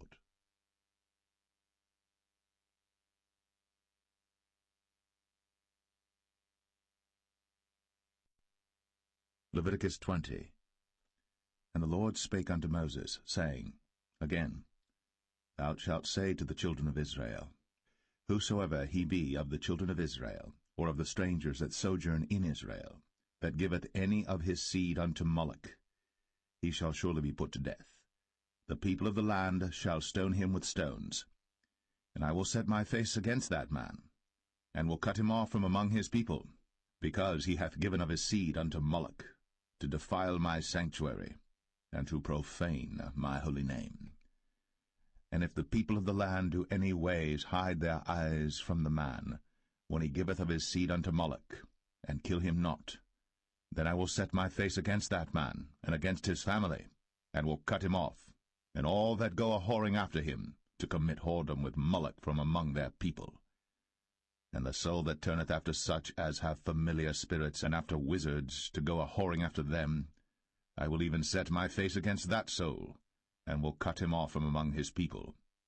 Sanctify yourselves, therefore, and be ye holy, for I am the Lord your God. And ye shall keep my statutes, and do them. I am the Lord which sanctify you. For every one that curseth his father or his mother shall be surely put to death. He hath cursed his father or his mother, his blood shall be upon him. And the man that committeth adultery with another man's wife, even he that committeth adultery with his neighbour's wife, the adulterer and the adulteress, shall surely be put to death. And the man that lieth with his father's wife hath uncovered his father's nakedness. Both of them shall surely be put to death. Their blood shall be upon them. And if a man lie with his daughter-in-law, both of them shall surely be put to death. They have wrought confusion. Their blood shall be upon them. If a man also lie with mankind, as he lieth with a woman, both of them have committed an abomination. They shall surely be put to death. their blood shall be upon them. And if a man take a wife and her mother, it is wickedness. They shall be burnt with fire, both he and they, that there be no wickedness among you.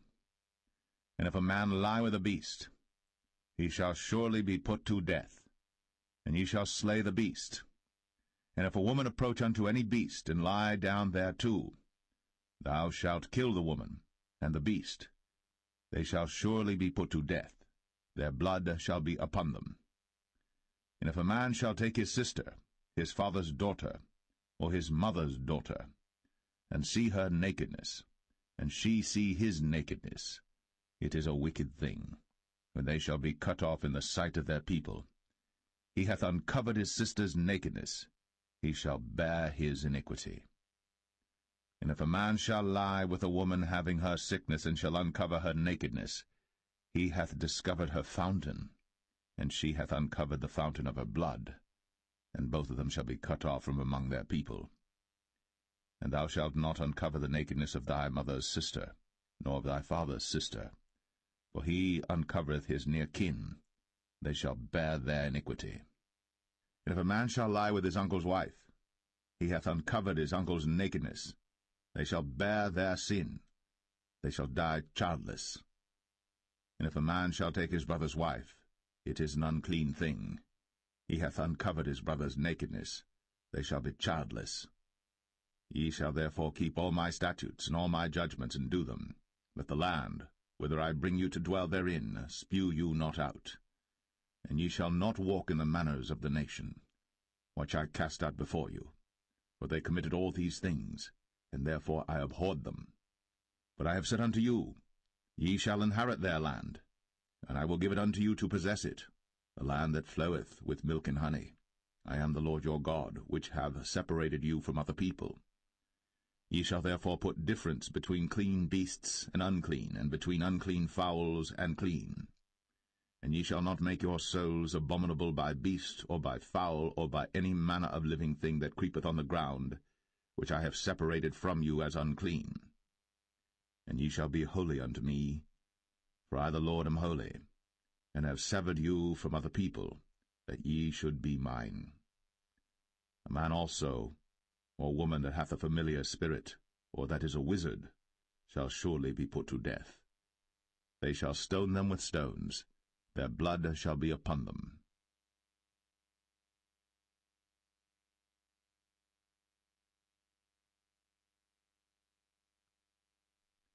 Leviticus 21.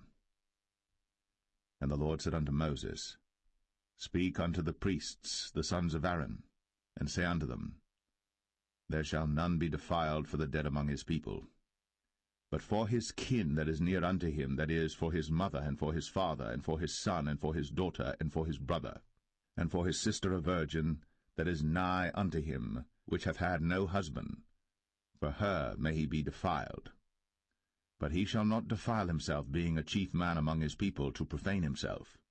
They shall not make baldness upon their head, neither shall they shave off the corner of their beard, nor make any cuttings in their flesh. They shall be holy unto their God, and not profane the name of their God, for the offerings of the Lord made by fire, and the bread of their God they do offer, therefore they shall be holy. They shall not take a wife that is a whore, or profane, neither shall they take a woman put away from her husband, for he is holy unto his God. Thou shalt sanctify him therefore, for he offereth the bread of thy God. He shall be holy unto thee. For I, the Lord, which sanctify you, am holy. And the daughter of any priest, if she profane herself by playing the whore, she profaneth her father. She shall be burnt with fire. And he that is the high priest among his brethren, upon whose head the anointing oil was poured, and that is consecrated to put on the garments, shall not uncover his head nor rend his clothes. Neither shall he go into any dead body, nor defile himself for his father, or for his mother. Neither shall he go out of the sanctuary, nor profane the sanctuary of his God. For the crown of the anointing oil of his God is upon him. I am the Lord. And he shall take a wife in her virginity, a widow, or a divorced woman, or profane, or an harlot. These shall he not take. but he shall take a virgin of his own people to wife. Neither shall he profane his seed among his people, for I the Lord do sanctify him. And the Lord spake unto Moses, saying, Speak unto Aaron, saying, Whosoever he be of thy seed in their generations that hath any blemish, let him not approach to offer the bread of his God. For whatsoever man he be that hath a blemish, he shall not approach, a blind man, or a lame, or he that hath a flat nose, or anything superfluous, or a man that is broken-footed, or broken-handed, or crooked-backed, or a dwarf, or that hath a blemish in his eye, or be scurvy, or scabbed, or hath his stones broken. No man that hath a blemish of the seed of Aaron the priest shall come nigh to offer the offerings of the Lord made by fire. He hath a blemish. He shall not come nigh to offer the bread of his God. He shall eat the bread of his God, both of the most holy and of the holy. Only he shall not go in unto the veil, nor come nigh unto the altar, because he hath a blemish, that he profane not my sanctuaries. For I the Lord do sanctify them. And Moses told it unto Aaron and to his sons, and unto all the children of Israel.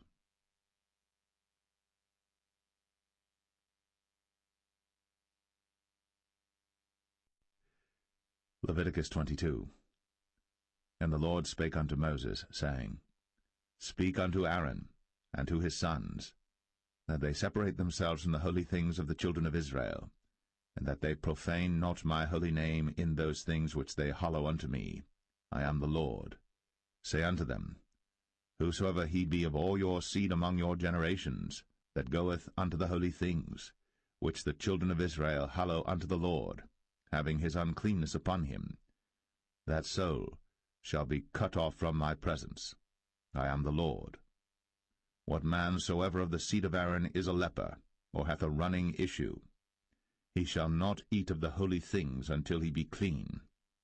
And whoso toucheth anything that is unclean by the dead, or a man whose seed goeth from him, or whosoever toucheth any creeping thing, whereby he may be made unclean, or a man of whom he may take uncleanness, whatsoever uncleanness he hath, the soul which hath touched any such shall be unclean until even, and shall not eat of the holy things, unless he wash his flesh with water.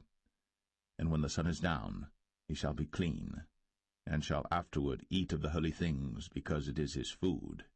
That which dieth of itself, or is torn with beasts, he shall not eat to defile himself therewith. I am the Lord. They shall therefore keep mine ordinance, lest they bear sin for it, and die therefore, if they profane it. I the Lord do sanctify them. There shall no stranger eat of the holy thing. A sojourner of the priest, or an hired servant, shall not eat of the holy thing. But if the priest buy any soul with his money, he shall eat of it. And he that is born in his house, they shall eat of his meat.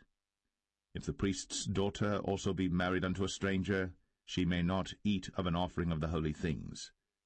But if the priest's daughter be a widow, or divorced, and have no child, and is returned unto her father's house, as in her youth, she shall eat of her father's meat. But there shall no stranger eat thereof. And if a man eat of the holy thing unwittingly, then he shall put the fifth part thereof unto it, and shall give it unto the priest with the holy thing. And they shall not profane the holy things of the children of Israel, which they offer unto the Lord, or suffer them to bear the iniquity of trespass, when they eat their holy things. For I the Lord do sanctify them.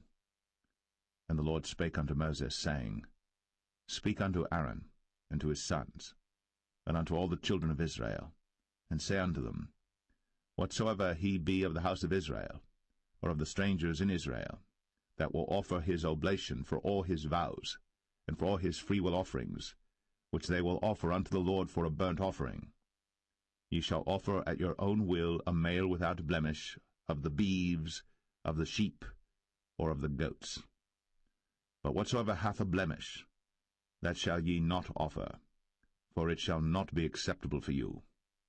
And whosoever offereth a sacrifice of peace offerings unto the Lord to accomplish his vow, or a freewill offering in beeves or sheep, it shall be perfect to be accepted.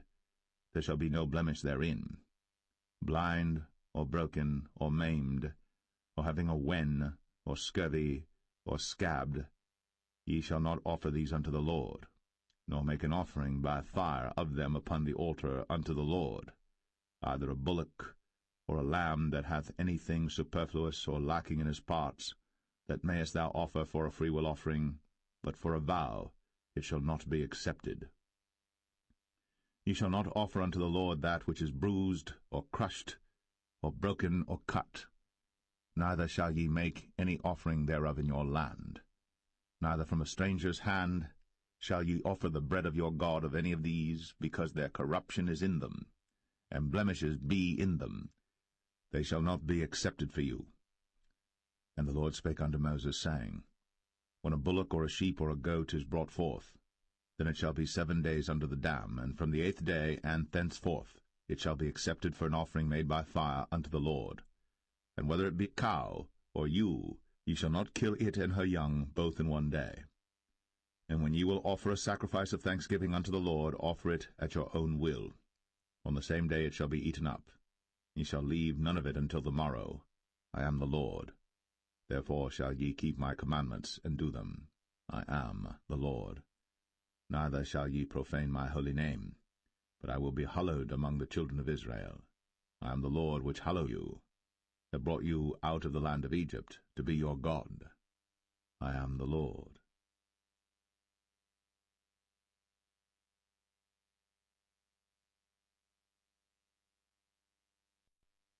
Leviticus 23.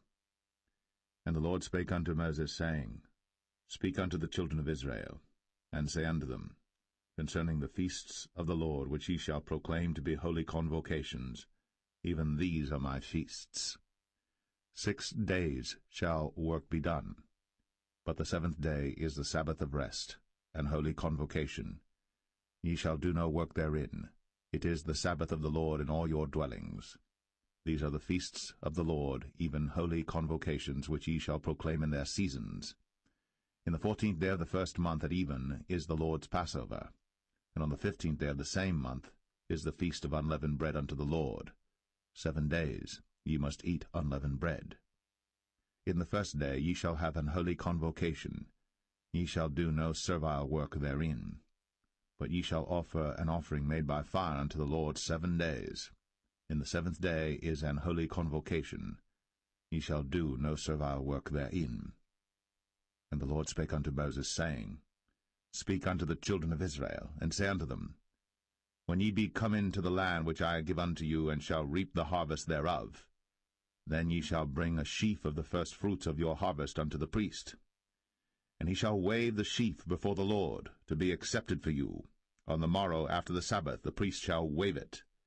And ye shall offer that day, when ye wave the sheaf, an he-lamb without blemish of the 1st year for a burnt offering unto the Lord. And the meat offering thereof shall be 2/10 deals of fine flour mingled with oil, an offering made by fire unto the Lord for a sweet savour. And the drink offering thereof shall be of wine, the 4th part of an hin. And ye shall eat neither bread, nor parched corn, nor green ears, until the selfsame day that ye have brought an offering unto your God. It shall be a statute for ever throughout your generations in all your dwellings. And ye shall count unto you from the morrow after the Sabbath, from the day that ye brought the sheaf of the wave offering, 7 Sabbaths shall be complete. Even unto the morrow, after the 7th Sabbath, shall ye number 50 days. And ye shall offer a new meat offering unto the Lord. Ye shall bring out of your habitations 2 wave loaves of 2/10 deals. They shall be of fine flour. They shall be baked with leaven. They are the first fruits unto the Lord. And ye shall offer with the bread 7 lambs without blemish of the 1st year, and 1 young bullock, and 2 rams. They shall be for a burnt offering unto the Lord, with their meat offering, and their drink offerings, even an offering made by fire of sweet savour unto the Lord. Then ye shall sacrifice 1 kid of the goats for a sin offering, and 2 lambs of the 1st year for a sacrifice of peace offerings. And the priest shall wave them with the bread of the first fruits for a wave offering before the Lord. With the 2 lambs they shall be holy to the Lord for the priests. And ye shall proclaim on the selfsame day, that it may be an holy convocation unto you. Ye shall do no servile work therein. It shall be a statute forever in all your dwellings throughout your generations. And when ye reap the harvest of your land, thou shalt not make clean riddance of the corners of thy field when thou reapest, neither shalt thou gather any gleanings of thy harvest. Thou shalt leave them unto the poor, and to the stranger. I am the Lord your God. And the Lord spake unto Moses, saying, Speak unto the children of Israel, saying, In the 7th month, in the 1st day of the month, shall ye have a Sabbath, a memorial of blowing of trumpets, and holy convocation. Ye shall do no servile work therein, but ye shall offer an offering made by fire unto the Lord. And the Lord spake unto Moses, saying, Also on the 10th day of this 7th month there shall be a day of atonement. It shall be an holy convocation unto you. And ye shall afflict your souls, and offer an offering made by fire unto the Lord. And ye shall do no work in that same day. For it is a day of atonement, to make an atonement for you before the Lord your God. For whatsoever soul it be that shall not be afflicted in that same day, he shall be cut off from among his people. And whatsoever soul it be that doeth any work in that same day, the same soul will I destroy from among his people. He shall do no manner of work. It shall be a statute forever throughout your generations in all your dwellings. It shall be unto you a Sabbath of rest, and ye shall afflict your souls. In the 9th day of the month at even, from even unto even shall ye celebrate your Sabbath. And the Lord spake unto Moses, saying, Speak unto the children of Israel, saying, The 15th day of this 7th month shall be the feast of tabernacles for 7 days unto the Lord. On the 1st day shall be an holy convocation. Ye shall do no servile work therein. 7 days ye shall offer an offering made by fire unto the Lord. On the 8th day shall be an holy convocation unto you. And ye shall offer an offering made by fire unto the Lord. It is a solemn assembly. And ye shall do no servile work therein. These are the feasts of the Lord, which ye shall proclaim to be holy convocations, to offer an offering made by fire unto the Lord, a burnt offering, and a meat offering, a sacrifice, and drink offerings, everything upon his day. Beside the Sabbaths of the Lord, and beside your gifts, and beside all your vows, and beside all your free will offerings which ye give unto the Lord, also in the 15th day of the 7th month, when ye have gathered in the fruit of the land, ye shall keep a feast unto the Lord 7 days. On the 1st day shall be a Sabbath, and on the 8th day shall be a Sabbath. And ye shall take you on the 1st day the boughs of goodly trees, branches of palm trees, and the boughs of thick trees, and willows of the brook. And ye shall rejoice before the Lord your God 7 days. And ye shall keep it a feast unto the Lord 7 days in the year. It shall be a statute for ever in your generations. Ye shall celebrate it in the 7th month. Ye shall dwell in booths 7 days. All that are Israelites born shall dwell in booths. That your generations may know that I made the children of Israel to dwell in booths, when I brought them out of the land of Egypt. I am the Lord your God. And Moses declared unto the children of Israel the feasts of the Lord.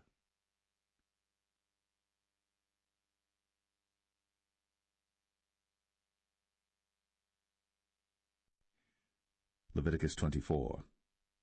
And the Lord spake unto Moses, saying, Command the children of Israel, that they bring unto thee pure oil olive beaten for the light, to cause the lamps to burn continually. Without the veil of the testimony, in the tabernacle of the congregation, shall Aaron order it from the evening unto the morning before the Lord continually. It shall be a statute for ever in your generations. He shall order the lamps upon the pure candlestick before the Lord continually. And thou shalt take fine flour, and bake 12 cakes thereof. 2 tenth deals shall be in 1 cake. And thou shalt set them in 2 rows, 6 in a row, upon the pure table before the Lord. And thou shalt put pure frankincense upon each row, that it may be on the bread for a memorial, even an offering made by fire unto the Lord. Every Sabbath he shall set it in order before the Lord continually, being taken from the children of Israel by an everlasting covenant. And it shall be Aaron's and his sons, and they shall eat it in the holy place. For it is most holy unto him of the offerings of the Lord made by fire, by a perpetual statute. And the son of an Israelitish woman, whose father was an Egyptian, went out among the children of Israel. And this son of the Israelitish woman and a man of Israel strove together in the camp. And the Israelitish woman's son blasphemed the name of the Lord, and cursed. And they brought him unto Moses. And his mother's name was Shilemeth, the daughter of Dibri of the tribe of Dan. And they put him in ward, that the mind of the Lord might be shown them. And the Lord spake unto Moses, saying, Bring forth him that hath cursed without the camp, and let all that heard him lay their hands upon his head, and let all the congregation stone him. And thou shalt speak unto the children of Israel, saying, Whosoever curseth his God shall bear his sin. And he that blasphemeth the name of the Lord, he shall surely be put to death, and all the congregation shall certainly stone him, as well the stranger, as he that is born in the land, when he blasphemeth the name of the Lord, shall be put to death. And he that killeth any man shall surely be put to death. And he that killeth a beast shall make it good, beast for beast. And if a man cause a blemish in his neighbor, as he hath done, so shall it be done to him. Breach for breach, eye for eye, tooth for tooth. As he hath caused a blemish in a man, so shall it be done to him again. And he that killeth a beast, he shall restore it. And he that killeth a man, he shall be put to death. Ye shall have one manner of law, as well for the stranger as for one of your own country. For I am the Lord your God. And Moses spake to the children of Israel, that they should bring forth him that had cursed out of the camp, and stone him with stones. And the children of Israel did as the Lord commanded Moses.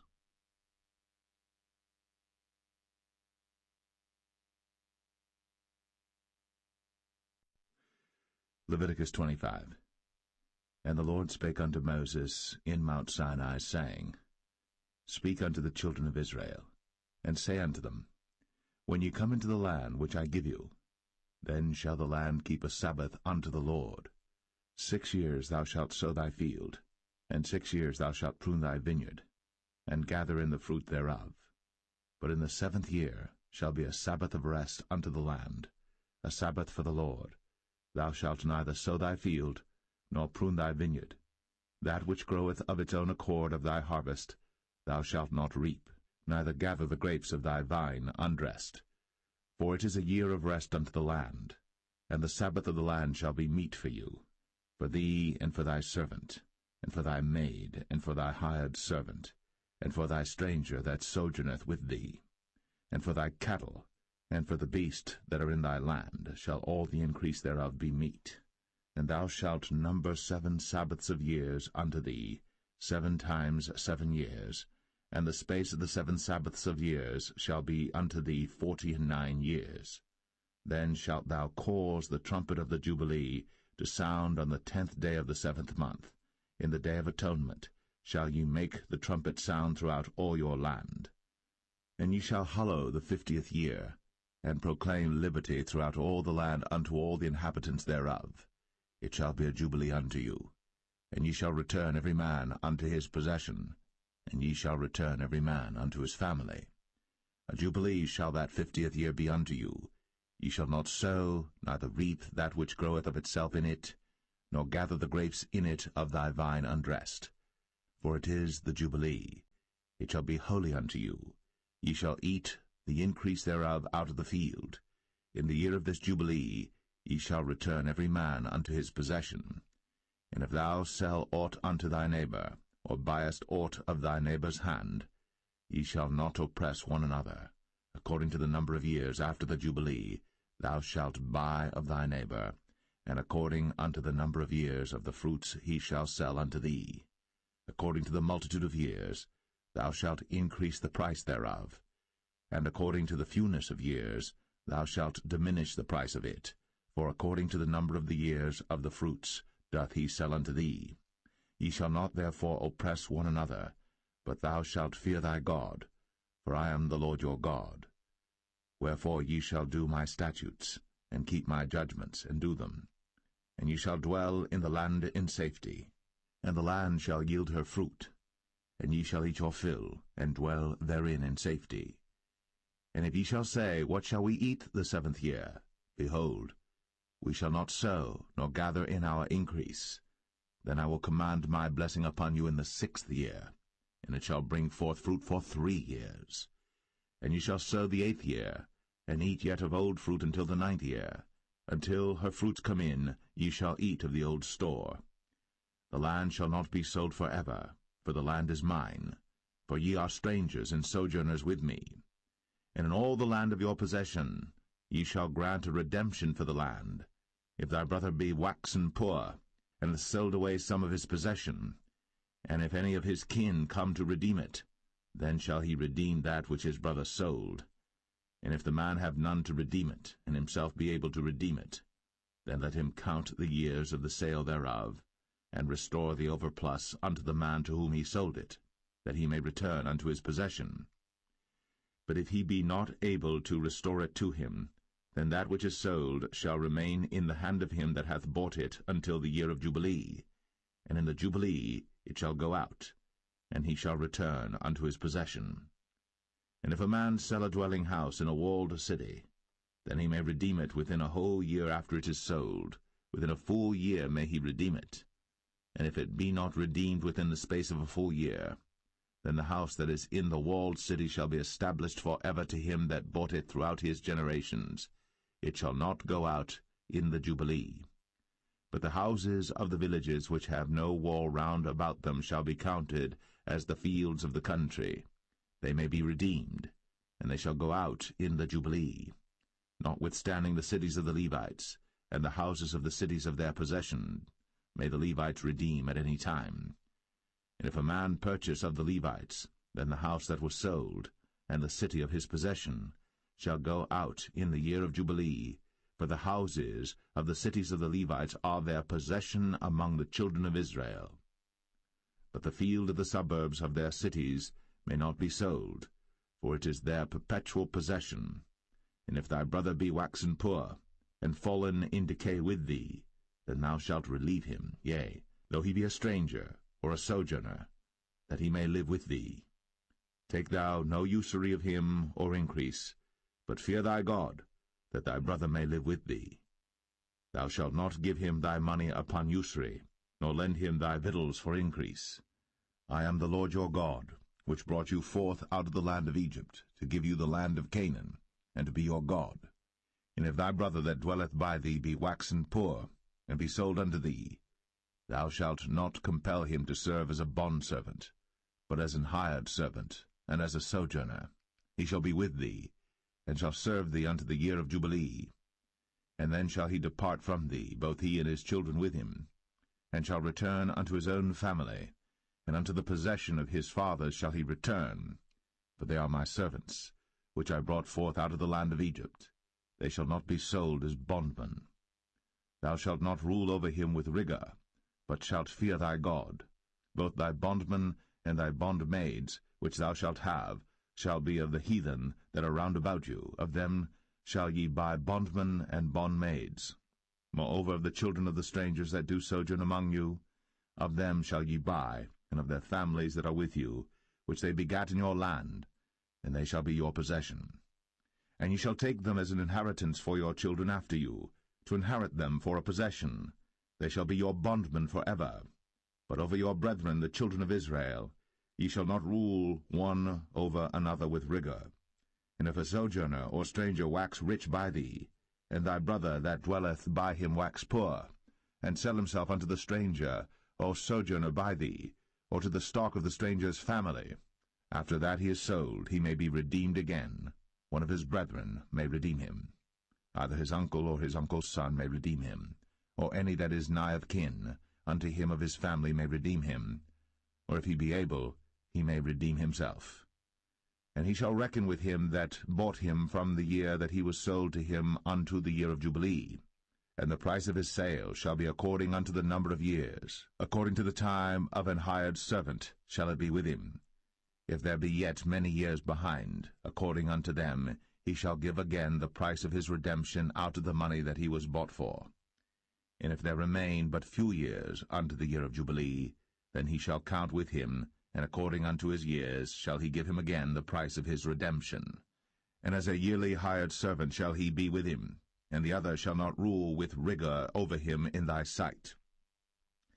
And if he be not redeemed in these years, then he shall go out in the year of Jubilee, both he and his children with him.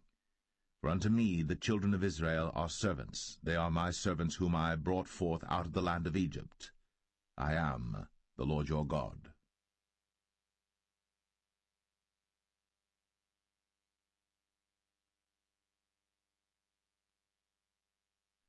Leviticus 26. Ye shall make you no idols nor graven image, neither rear you up a standing image, neither shall ye set up any image of stone in your land, to bow down unto it, for I am the Lord your God. Ye shall keep my Sabbaths, and reverence my sanctuary. I am the Lord.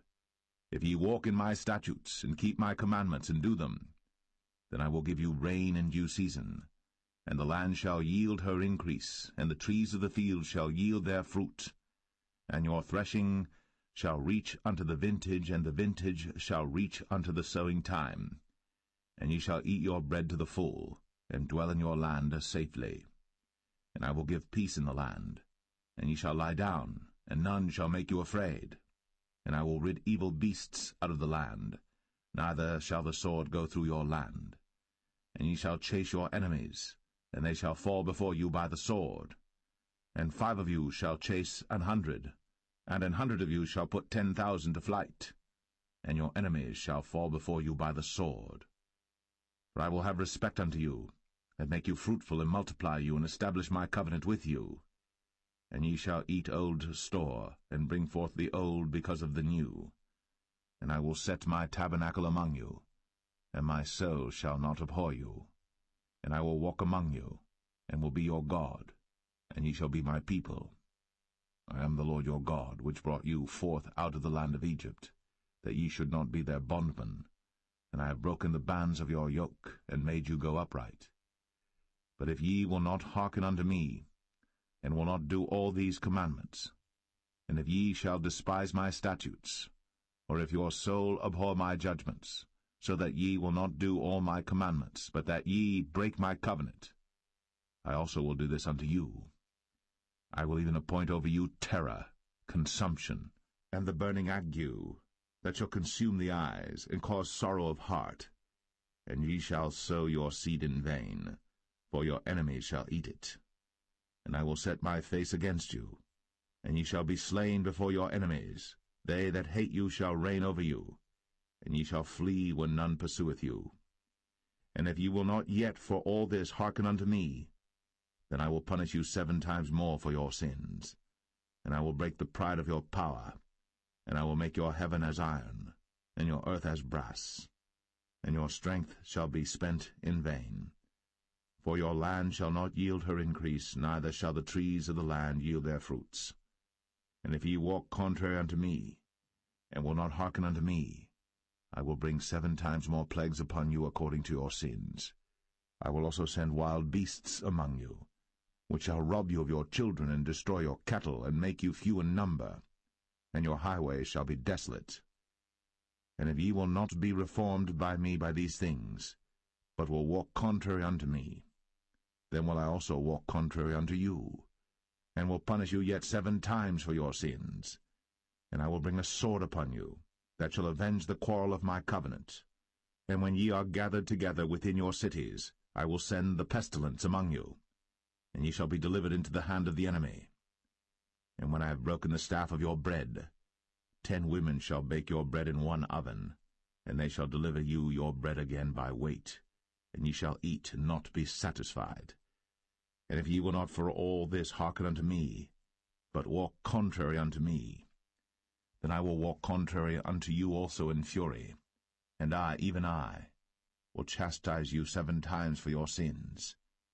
And ye shall eat the flesh of your sons, and the flesh of your daughters shall ye eat.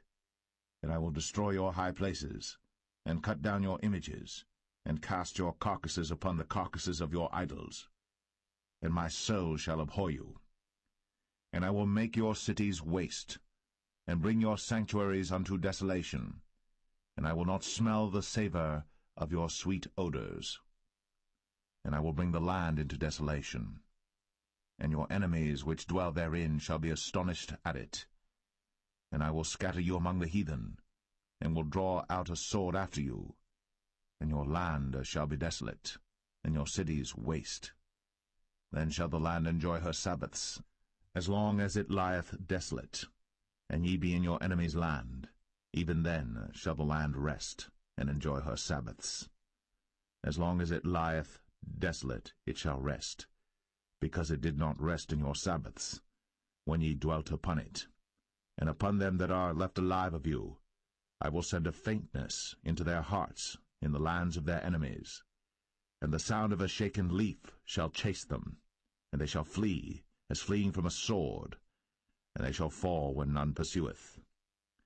And they shall fall one upon another, as it were before a sword, when none pursueth. And ye shall have no power to stand before your enemies, and ye shall perish among the heathen. And the land of your enemies shall eat you up, and they that are left of you shall pine away in their iniquity in your enemies' lands, and also in the iniquities of their fathers shall they pine away with them, if they shall confess their iniquity, and the iniquity of their fathers, with their trespass which they trespassed against me, and that also they have walked contrary unto me, and that I also have walked contrary unto them, and have brought them into the land of their enemies. If then their uncircumcised hearts be humbled, and they then accept of the punishment of their iniquity, then will I remember my covenant with Jacob, and also my covenant with Isaac, and also my covenant with Abraham will I remember, and I will remember the land. The land also shall be left of them, and shall enjoy her Sabbaths, while she lieth desolate without them. And they shall accept of the punishment of their iniquity, even because they despised my judgments, and because their soul abhorred my statutes. And yet for all that, when they be in the land of their enemies, I will not cast them away, neither will I abhor them to destroy them utterly, and to break my covenant with them, for I am the Lord their God. But I will for their sakes remember the covenant of their ancestors, whom I brought forth out of the land of Egypt, in the sight of the heathen, that I might be their God. I am the Lord. These are the statutes and judgments and laws which the Lord made between him and the children of Israel in Mount Sinai by the hand of Moses.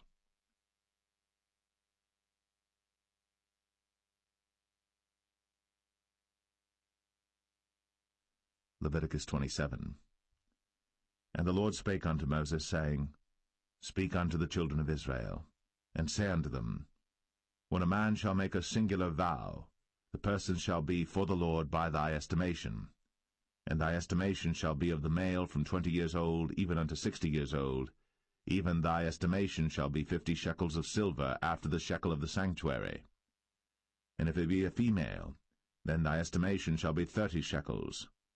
And if it be from 5 years old even unto 20 years old, then thy estimation shall be of the male 20 shekels, and for the female 10 shekels. And if it be from a month old even unto 5 years old, then thy estimation shall be of the male 5 shekels of silver, and for the female thy estimation shall be 3 shekels of silver. And if it be from 60 years old and above, if it be a male, then thy estimation shall be 15 shekels, and for the female 10 shekels.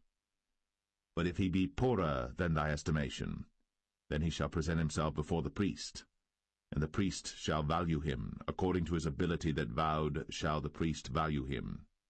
And if it be a beast, whereof men bring an offering unto the Lord, all that any man giveth of such unto the Lord shall be holy. He shall not alter it, nor change it, a good for a bad, or a bad for a good. And if he shall at all change beast for beast, then it and the exchange thereof shall be holy. And if it be any unclean beast, of which they do not offer a sacrifice unto the Lord, then he shall present the beast before the priest. And the priest shall value it, whether it be good or bad, As thou valuest it, who art the priest, so shall it be. But if he will at all redeem it, then he shall add a fifth part thereof unto thy estimation. And when a man shall sanctify his house to be holy unto the Lord, then the priest shall estimate it, whether it be good or bad, as the priest shall estimate it, so shall it stand. And if he that sanctified it will redeem his house, then he shall add the fifth part of the money of thy estimation unto it, and it shall be his. And if a man shall sanctify unto the Lord some part of a field of his possession, then thy estimation shall be according to the seed thereof, an homer of barley seed shall be valued at 50 shekels of silver. If he sanctify his field from the year of Jubilee according to thy estimation, it shall stand. But if he sanctify his field after the Jubilee, then the priest shall reckon unto him the money according to the years that remain, even unto the year of the Jubilee, and it shall be abated from thy estimation. And if he that sanctified the field will in any wise redeem it, then he shall add the fifth part of the money of thy estimation unto it, and it shall be assured to him. And if he will not redeem the field, or if he have sold the field to another man, it shall not be redeemed any more. But the field, when it goeth out in the Jubilee, shall be holy unto the Lord, as a field devoted. The possession thereof shall be the priest's. And if a man sanctify unto the Lord a field which he hath bought, which is not of the fields of his possession, then the priest shall reckon unto him the worth of thy estimation, even unto the year of the Jubilee, and he shall give thine estimation in that day as a holy thing unto the Lord. In the year of the Jubilee the field shall return unto him of whom it was bought, even to him to whom the possession of the land did belong. And all thy estimation shall be according to the shekel of the sanctuary. 20 gerahs shall be the shekel. Only the firstling of the beasts, which should be the Lord's firstling, no man shall sanctify it, whether it be ox or sheep, it is the Lord's. And if it be of an unclean beast, then he shall redeem it according to thine estimation, and shall add a fifth part of it thereto. Or if it be not redeemed, then it shall be sold according to thy estimation. Notwithstanding no devoted thing, that a man shall devote unto the Lord of all that he hath, both of man and beast, and of the field of his possession, shall be sold or redeemed. Every devoted thing is most holy unto the Lord. None devoted, which shall be devoted of men, shall be redeemed, but shall surely be put to death. And all the tithe of the land, whether of the seed of the land or of the fruit of the tree, is the Lord's. It is holy unto the Lord. And if a man will at all redeem aught of his tithes, he shall add thereto the fifth part thereof. And concerning the tithe of the herd or of the flock, even of whatsoever passeth under the rod, the 10th shall be holy unto the Lord. He shall not search whether it be good or bad, neither shall he change it. And if he change it at all, then both it and the change thereof shall be holy. It shall not be redeemed. These are the commandments which the Lord commanded Moses for the children of Israel in Mount Sinai.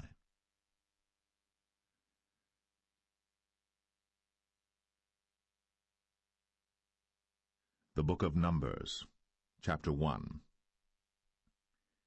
And the Lord spake unto Moses in the wilderness of Sinai, in the tabernacle of the congregation, on the first day of the 2nd month, in the 2nd year after they were come out of the land of Egypt, saying, Take ye the sum of all the congregation of the children of Israel, after their families, by the house of their fathers, with the number of their names, every male by their polls. From 20 years old and upward, all that are able to go forth to war in Israel, thou and Aaron shall number them by their armies. And with you there shall be a man of every tribe, every one head of the house of his fathers. And these are the names of the men that shall stand with you. Of the tribe of Reuben, Elizur the son of Shadur; of Simeon, Shelumiel the son of Zurishaddai; of Judah, Nahshon the son of Amminadab; of Issachar, Nethanel the son of Zuar; of Zebulun, Eliab the son of Helon; of the children of Joseph; of Ephraim, Elishama the son of Ammihud; of Manasseh, Gamaliel the son of Pedazur; of Benjamin, Abidan the son of Gideoni; of Dan, Ahiezer the son of Ammishaddai; of Asher, Pagiel the son of Ochran; of Gad, Eliasaph the son of Duel; of Naphtali, Ahira the son of Enan. These were the renowned of the congregation, princes of the tribes of their fathers, heads of thousands in Israel. And Moses and Aaron took these men, which are expressed by their names, and they assembled all the congregation together on the first day of the 2nd month, and they declared their pedigrees after their families, by the house of their fathers, according to the number of the names, from 20 years old and upward, by their polls. As the Lord commanded Moses, so he numbered them in the wilderness of Sinai. And the children of Reuben, Israel's eldest son, by their generations, after their families, by the house of their fathers, according to the number of the names, by their polls, every male from 20 years old and upward, all that were able to go forth to war. Those that were numbered of them, even of the tribe of Reuben, were 46,500. Of the children of Simeon by their generations, after their families, by the house of their fathers, those that were numbered of them, according to the number of the names, by their polls, every male from 20 years old and upward, all that were able to go forth to war. Those that were numbered of them, even of the tribe of Simeon, were 59,300.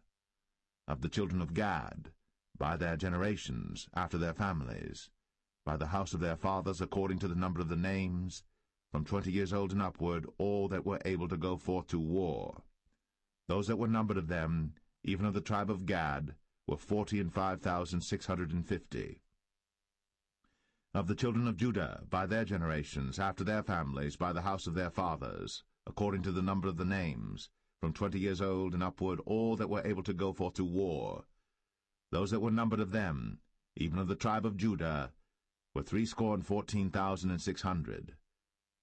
Of the children of Issachar, by their generations, after their families, by the house of their fathers, according to the number of the names, from 20 years old and upward, all that were able to go forth to war. Those that were numbered of them, even of the tribe of Issachar, were 54,400. Of the children of Zebulun, by their generations, after their families, by the house of their fathers, according to the number of the names, from 20 years old and upward, all that were able to go forth to war, those that were numbered of them, even of the tribe of Zebulun, were 57,400. Of the children of Joseph, namely of the children of Ephraim, by their generations, after their families, by the house of their fathers, according to the number of the names, from 20 years old and upward, all that were able to go forth to war. Those that were numbered of them, even of the tribe of Ephraim, were 40,500. Of the children of Manasseh, by their generations, after their families, by the house of their fathers, according to the number of the names, from 20 years old and upward, all that were able to go forth to war. Those that were numbered of them, even of the tribe of Manasseh, were 32,200. Of the children of Benjamin, by their generations, after their families, by the house of their fathers, according to the number of the names, from 20 years old and upward, all that were able to go forth to war, those that were numbered of them, even of the tribe of Benjamin, were 35,400. Of the children of Dan, by their generations, after their families, by the house of their fathers, according to the number of the names, from 20 years old and upward, all that were able to go forth to war, those that were numbered of them, even of the tribe of Dan, were 62,700. Of the children of Asher, by their generations, after their families, by the house of their fathers, according to the number of the names, from 20 years old and upward, all that were able to go forth to war, those that were numbered of them, even of the tribe of Asher, were 41,500. Of the children of Naphtali, throughout their generations, after their families, by the house of their fathers, according to the number of the names, from 20 years old and upward, all that were able to go forth to war, those that were numbered of them, even of the tribe of Naphtali, were 53,400. These are those that were numbered, which Moses and Aaron numbered. And the princes of Israel, being 12 men, each one was for the house of his fathers. So were all those that were numbered of the children of Israel, by the house of their fathers, from 20 years old and upward, all that were able to go forth to war in Israel. Even all they that were numbered were 600,000 and 3,550. But the Levites after the tribe of their fathers were not numbered among them. For the Lord had spoken unto Moses, saying, Only thou shalt not number the tribe of Levi, neither take the sum of them among the children of Israel. But thou shalt appoint the Levites over the tabernacle of testimony, and over all the vessels thereof, and over all things that belong to it. They shall bear the tabernacle, and all the vessels thereof, and they shall minister unto it, and shall encamp round about the tabernacle.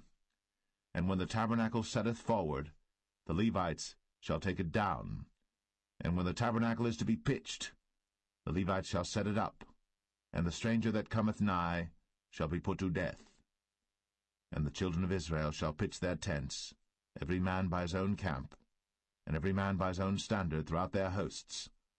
But the Levites shall pitch round about the tabernacle of testimony, that there be no wrath upon the congregation of the children of Israel. And the Levites shall keep the charge of the tabernacle of testimony. And the children of Israel did, according to all that the Lord commanded Moses. So did they.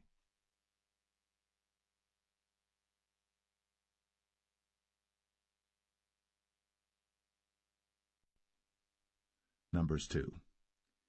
And the Lord spake unto Moses and unto Aaron, saying, Every man of the children of Israel shall pitch by his own standard, with the ensign of their father's house. Far off about the tabernacle of the congregation shall they pitch. And on the east side toward the rising of the sun shall they of the standard of the camp of Judah pitch throughout their armies. And Nahshon the son of Amminadab shall be captain of the children of Judah. And his host, and those that were numbered of them, were 614,600. And those that do pitch next unto him shall be the tribe of Issachar. And Nethaniel the son of Zuar shall be captain of the children of Issachar. And his host, and those that were numbered thereof, were 54,400. Then the tribe of Zebulun, and Eliab the son of Helon, shall be captain of the children of Zebulun. And his host, and those that were numbered thereof, were 57,400. All that were numbered in the camp of Judah were 100,000 and 6,000 and 6,400 throughout their armies. These shall first set forth. On the south side shall be the standard of the camp of Reuben, according to their armies, and the captain of the children of Reuben shall be Elizur, the son of Shadur. And his host, and those that were numbered thereof, were 46,500. And those which pitched by him shall be the tribe of Simeon. And the captain of the children of Simeon shall be Shelumiel, the son of Zerushadai. And his host, and those that were numbered of them, were 59,300. Then the tribe of Gad, and the captain of the sons of Gad shall be Eliasaph, the son of Ruel. And his host, and those that were numbered of them, were 45,650. All that were numbered in the camp of Reuben were 100,050 and 1,450 throughout their armies, and they shall set forth in the second rank. Then the tabernacle of the congregation shall set forward with the camp of the Levites, in the midst of the camp, as they encamp. So shall they set forward, every man in his place by their standards. On the west side shall be the standard of the camp of Ephraim, according to their armies, and the captain of the sons of Ephraim shall be Elishama, the son of Ammihud. And his host, and those that were numbered of them, were 40,500. And by him shall be the tribe of Manasseh. And the captain of the children of Manasseh shall be Gamaliel, the son of Pedazur. And his host, and those that were numbered of them, were 32,200. Then the tribe of Benjamin, and the captain of the sons of Benjamin shall be Abidan, the son of Gideoni. And his host, and those that were numbered of them, were 35,400. All that were numbered of the camp of Ephraim were 100,000 and 8,000 and 100 throughout their armies, and they shall go forward in the third rank. The standard of the camp of Dan shall be on the north side by their armies, and the captain of the children of Dan shall be Ahiezer, the son of Ammishaddai. And his host, and those that were numbered of them, were 62,700. And those that encamp by him shall be the tribe of Asher, and the captain of the children of Asher shall be Pagiel, the son of Ochran, and his host, and those that were numbered of them were 41,500. Then the tribe of Naphtali, And the captain of the children of Naphtali shall be Ahira, the son of Enan, and his host, and those that were numbered of them were 53,400. All they that were numbered in the camp of Dan were 150,050 and 7,600. They shall go hindmost with their standards. These are those which were numbered of the children of Israel, by the house of their fathers. All those that were numbered of the camps throughout their hosts were 600,000 and 3,550. But the Levites were not numbered among the children of Israel, as the Lord commanded Moses. And the children of Israel did according to all that the Lord commanded Moses. So they pitched by their standards, and so they set forward, every one after their families, according to the house of their fathers.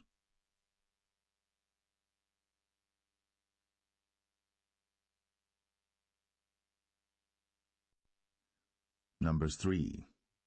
These also are the generations of Aaron and Moses in the day that the Lord spake with Moses in Mount Sinai.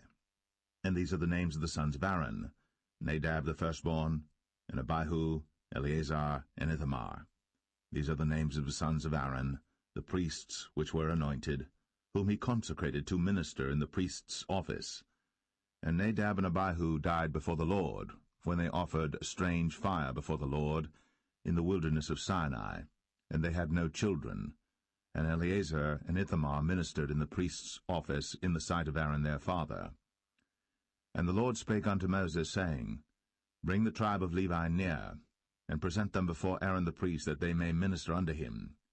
And they shall keep his charge, and the charge of the whole congregation before the tabernacle of the congregation, to do the service of the tabernacle. And they shall keep all the instruments of the tabernacle of the congregation, and the charge of the children of Israel, to do the service of the tabernacle. And thou shalt give the Levites unto Aaron, and to his sons. They are wholly given unto him out of the children of Israel. And thou shalt appoint Aaron and his sons, and they shall wait on their priest's office, and the stranger that cometh nigh shall be put to death.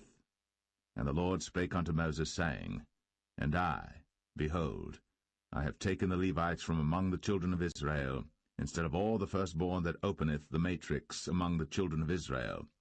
Therefore the Levites shall be mine. Because all the firstborn are mine, for on the day that I smote all the firstborn in the land of Egypt, I hallowed unto me all the firstborn in Israel, both man and beast. Mine shall they be. I am the Lord. And the Lord spake unto Moses in the wilderness of Sinai, saying, Number the children of Levi after the house of their fathers by their families. Every male from a month old and upward shalt thou number them. And Moses numbered them according to the word of the Lord, as he was commanded. And these were the sons of Levi by their names, Gershon and Kohath and Merari. And these are the names of the sons of Gershon by their families, Libni and Shimei. And the sons of Kohath by their families, Amram, and Izahar, Hebron, and Uzziel. And the sons of Merari by their families, Malai and Mushai. These are the families of the Levites according to the house of their fathers. Of Gershon was the family of the Libnites, and the family of the Shimites. These are the families of the Gershonites. Those that were numbered of them, according to the number of all the males, from a month old and upward, even those that were numbered of them, were 7,500. The families of the Gershonites shall pitch behind the tabernacle westward. And the chief of the house of the father of the Gershonites shall be Eliasaph the son of Lael. And the charge of the sons of Gershon in the tabernacle of the congregation shall be the tabernacle, and the tent, the covering thereof, and the hanging for the door of the tabernacle of the congregation, and the hangings of the court, and the curtain for the door of the court, which is by the tabernacle, and by the altar round about, and the cords of it for all the service thereof. And of Kohath was the family of the Amramites, and the family of the Isharites, and the family of the Hebronites, and the family of the Uzzielites. These are the families of the Kohathites. In the number of all the males from a month old and upward were 8,600, keeping the charge of the sanctuary. The families of the sons of Kohath shall pitch on the side of the tabernacle southward. And the chief of the house of the father of the families of the Kohathites shall be Elizaphan the son of Uzziel. And their charge shall be the ark, and the table, and the candlestick, and the altars, and the vessels of the sanctuary wherewith they minister, and the hanging, and all the service thereof. And Eleazar the son of Aaron the priest shall be chief over the chief of the Levites, and have the oversight of them that keep the charge of the sanctuary. Of Merari was the family of the Mahlites, and the family of the Mushites. These are the families of Merari. And those that were numbered of them, according to the number of all the males, from a month old and upward, were 6,200. And the chief of the house of the father of the families of Merari was Zuriel, the son of Abihail. These shall pitch on the side of the tabernacle northward. And under the custody and charge of the sons of Merari shall be the boards of the tabernacle, and the bars thereof, and the pillars thereof, and the sockets thereof, and all the vessels thereof, and all that serveth thereto, and the pillars of the court round about, and their sockets, and their pins, and their cords. But those that encamp before the tabernacle toward the east, even before the tabernacle of the congregation eastward, shall be Moses and Aaron and his sons, keeping the charge of the sanctuary for the charge of the children of Israel, and the stranger that cometh nigh shall be put to death. All that were numbered of the Levites, which Moses and Aaron numbered at the commandment of the Lord, throughout their families, all the males from a month old and upward, were 22,000. And the Lord said unto Moses, Number all the firstborn of the males of the children of Israel from a month old and upward, and take the number of their names. And thou shalt take the Levites for me, I am the Lord, instead of all the firstborn among the children of Israel, and the cattle of the Levites instead of all the firstlings among the cattle of the children of Israel. And Moses numbered, as the Lord commanded him, all the firstborn among the children of Israel, and all the firstborn males by the number of names, from a month old and upward, of those that were numbered of them, were 22,213. And the Lord spake unto Moses, saying, Take the Levites instead of all the firstborn among the children of Israel, and the cattle of the Levites instead of their cattle, and the Levites shall be mine. I am the Lord. And for those that are to be redeemed of the 213 of the firstborn of the children of Israel, which are more than the Levites, thou shalt even take 5 shekels apiece by the poll. After the shekel of the sanctuary shalt thou take them. The shekel is 20 gerahs. And thou shalt give the money wherewith the odd number of them is to be redeemed, unto Aaron and to his sons.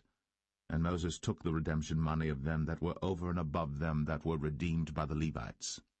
Of the firstborn of the children of Israel took he the money, 1,365 shekels, after the shekel of the sanctuary. And Moses gave the money of them that were redeemed unto Aaron and to his sons, according to the word of the Lord, as the Lord commanded Moses.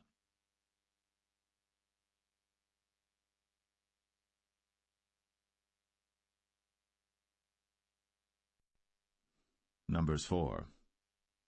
And the Lord spake unto Moses and unto Aaron, saying, Take the sum of the sons of Kohath, from among the sons of Levi, after their families, by the house of their fathers, from 30 years old and upward, even until 50 years old, all that enter into the host, to do the work in the tabernacle of the congregation.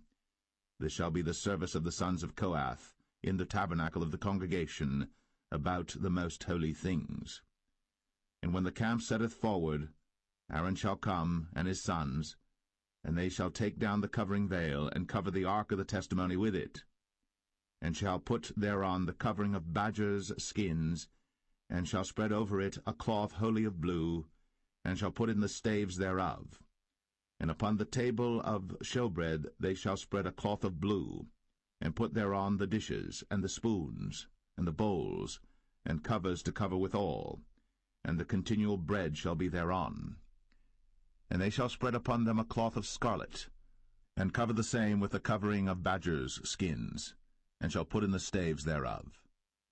And they shall take a cloth of blue, and cover the candlestick of the light, and his lamps, and his tongs, and his snuff dishes, and all the oil vessels thereof, wherewith they minister unto it. And they shall put it in all the vessels thereof within a covering of badgers' skins, and shall put it upon a bar. And upon the golden altar they shall spread a cloth of blue, and cover it with a covering of badgers' skins, and shall put to the staves thereof. And they shall take all the instruments of ministry, wherewith they minister in the sanctuary, and put them in a cloth of blue, and cover them with a covering of badgers' skins, and shall put them on a bar. And they shall take away the ashes from the altar, and spread a purple cloth thereon. And they shall put upon it all the vessels thereof, wherewith they minister about it, even the censers, the flesh hooks, and the shovels, and the basins, all the vessels of the altar, and they shall spread upon it a covering of badgers' skins, and put to the staves of it. And when Aaron and his sons have made an end of covering the sanctuary, and all the vessels of the sanctuary as the camp is to set forward, after that the sons of Kohath shall come to bear it. But they shall not touch any holy thing, lest they die. These things are the burden of the sons of Kohath in the tabernacle of the congregation. And to the office of Eleazar the son of Aaron the priest pertaineth the oil for the light, and the sweet incense, and the daily meat offering, and the anointing oil, and the oversight of all the tabernacle, and of all that therein is, in the sanctuary, and in the vessels thereof. And the Lord spake unto Moses and unto Aaron, saying, Cut ye not off the tribe of the families of the Kohathites from among the Levites, but thus do unto them, that they may live and not die, when they approach unto the most holy things. Aaron and his sons shall go in, and appoint them every one to his service and to his burden. But they shall not go in to see when the holy things are covered, lest they die.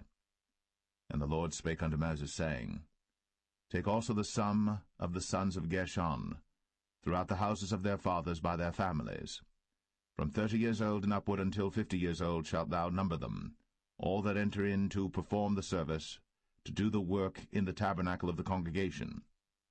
This is the service of the families of the Gershonites, to serve and for burdens.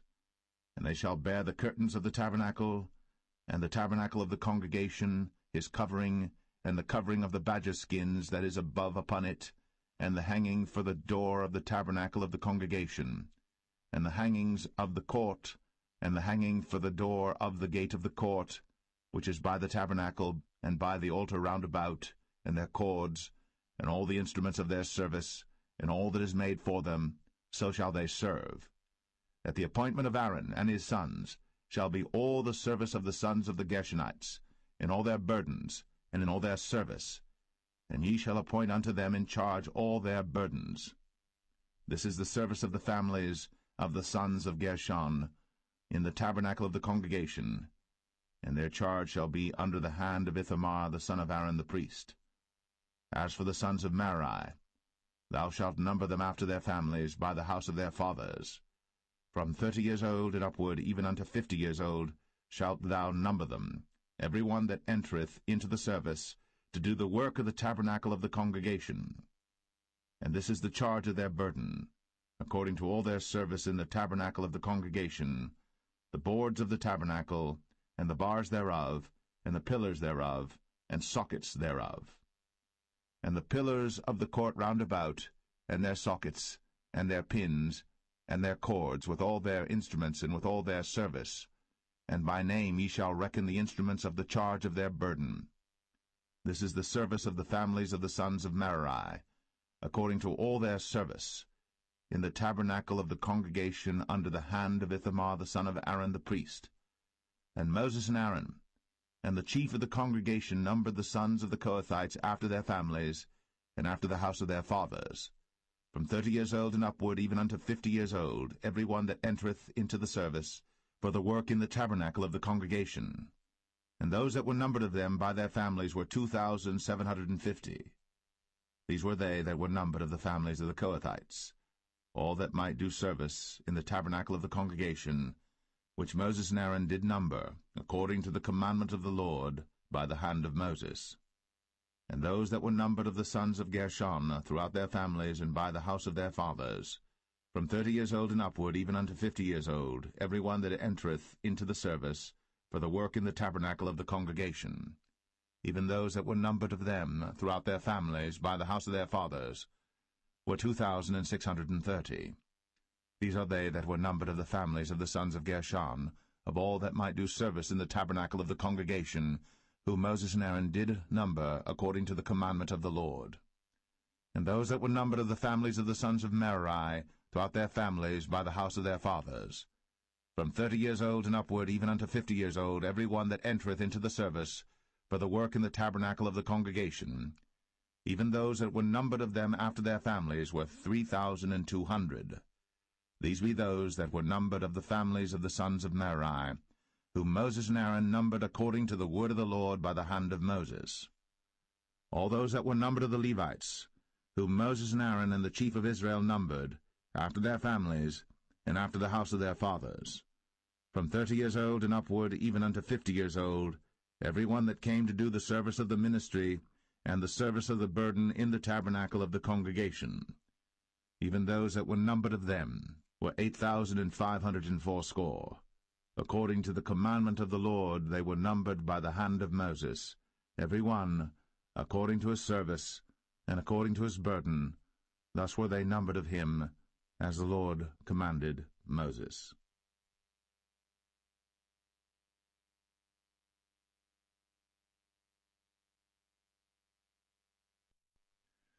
Numbers 5. And the Lord spake unto Moses, saying, Command the children of Israel, that they put out of the camp every leper, and every one that hath an issue, and whosoever is defiled by the dead. Both male and female shall ye put out, without the camp shall ye put them, that they defile not their camps, in the midst whereof I dwell. And the children of Israel did so, and put them out without the camp, as the Lord spake unto Moses. So did the children of Israel. And the Lord spake unto Moses, saying, Speak unto the children of Israel, when a man or woman shall commit any sin that men commit, to do a trespass against the Lord, and that person be guilty, then they shall confess their sin which they have done, and he shall recompense his trespass with the principal thereof, and add unto it the 5th part thereof, and give it unto him against whom he hath trespassed. But if the man have no kinsman to recompense the trespass unto, let the trespass be recompensed unto the Lord, even to the priest, beside the ram of the atonement, whereby an atonement shall be made for him. And every offering of all the holy things of the children of Israel, which they bring unto the priest, shall be his. And every man's hallowed things shall be his. Whatsoever any man giveth the priest, it shall be his. And the Lord spake unto Moses, saying, Speak unto the children of Israel, and say unto them, If any man's wife go aside, and commit a trespass against him, and a man lie with her carnally, and it be hid from the eyes of her husband, and be kept close, and she be defiled, and there be no witness against her, neither she be taken with the manner, and the spirit of jealousy come upon him, and he be jealous of his wife, and she be defiled, or if the spirit of jealousy come upon him, and he be jealous of his wife, and she be not defiled, then shall the man bring his wife unto the priest, and he shall bring her offering for her, the 10th part of an ephah of barley meal. He shall pour no oil upon it, nor put frankincense thereon, for it is an offering of jealousy, an offering of memorial, bringing iniquity to remembrance. And the priest shall bring her near, and set her before the Lord. And the priest shall take holy water in an earthen vessel, and of the dust that is in the floor of the tabernacle the priest shall take, and put it into the water. And the priest shall set the woman before the Lord, and uncover the woman's head, and put the offering of memorial in her hands, which is the jealousy offering. And the priest shall have in his hand the bitter water that causeth the curse. And the priest shall charge her by an oath, and say unto the woman, If no man have lain with thee, and if thou hast not gone aside to uncleanness with another instead of thy husband, be thou free from this bitter water that causeth the curse. But if thou hast gone aside to another instead of thy husband, and if thou be defiled, and some man have lain with thee beside thine husband, then the priest shall charge the woman with an oath of cursing, and the priest shall say unto the woman, The Lord make thee a curse, and an oath among thy people, when the Lord doth make thy thigh to rot, and thy belly to swell. And this water that causeth the curse shall go into thy bowels, to make thy belly to swell, and thy thigh to rot. And the woman shall say, Amen, Amen. And the priest shall write these curses in a book, and he shall blot them out with the bitter water. And he shall cause the woman to drink the bitter water that causeth the curse, and the water that causeth the curse shall enter into her, and become bitter. Then the priest shall take the jealousy offering out of the woman's hand, and shall wave the offering before the Lord, and offer it upon the altar. And the priest shall take an handful of the offering, even the memorial thereof, and burn it upon the altar, and afterward shall cause the woman to drink the water.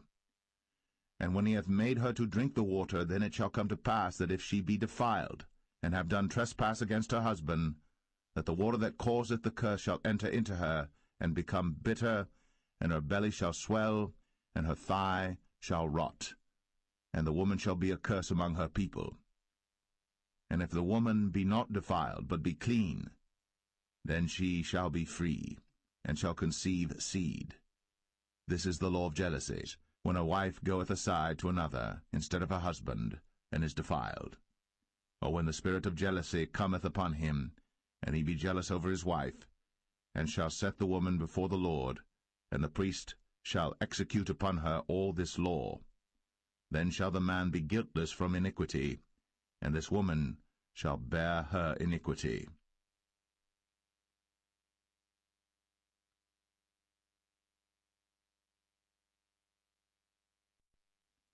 Number 6. And the Lord spake unto Moses, saying, Speak unto the children of Israel, and say unto them, When either man or woman shall separate themselves to vow a vow of a Nazarite, to separate themselves unto the Lord, he shall separate himself from wine and strong drink, and shall drink no vinegar of wine, or vinegar of strong drink. Neither shall he drink any liquor of grapes, nor eat moist grapes or dried. All the days of his separation shall he eat nothing that is made of the vine tree, from the kernels even to the husk. All the days of the vow of his separation there shall no razor come upon his head, until the days be fulfilled, in the which he separateth himself unto the Lord. He shall be holy, and shall let the locks of the hair of his head grow. All the days that he separateth himself unto the Lord, he shall come at no dead body.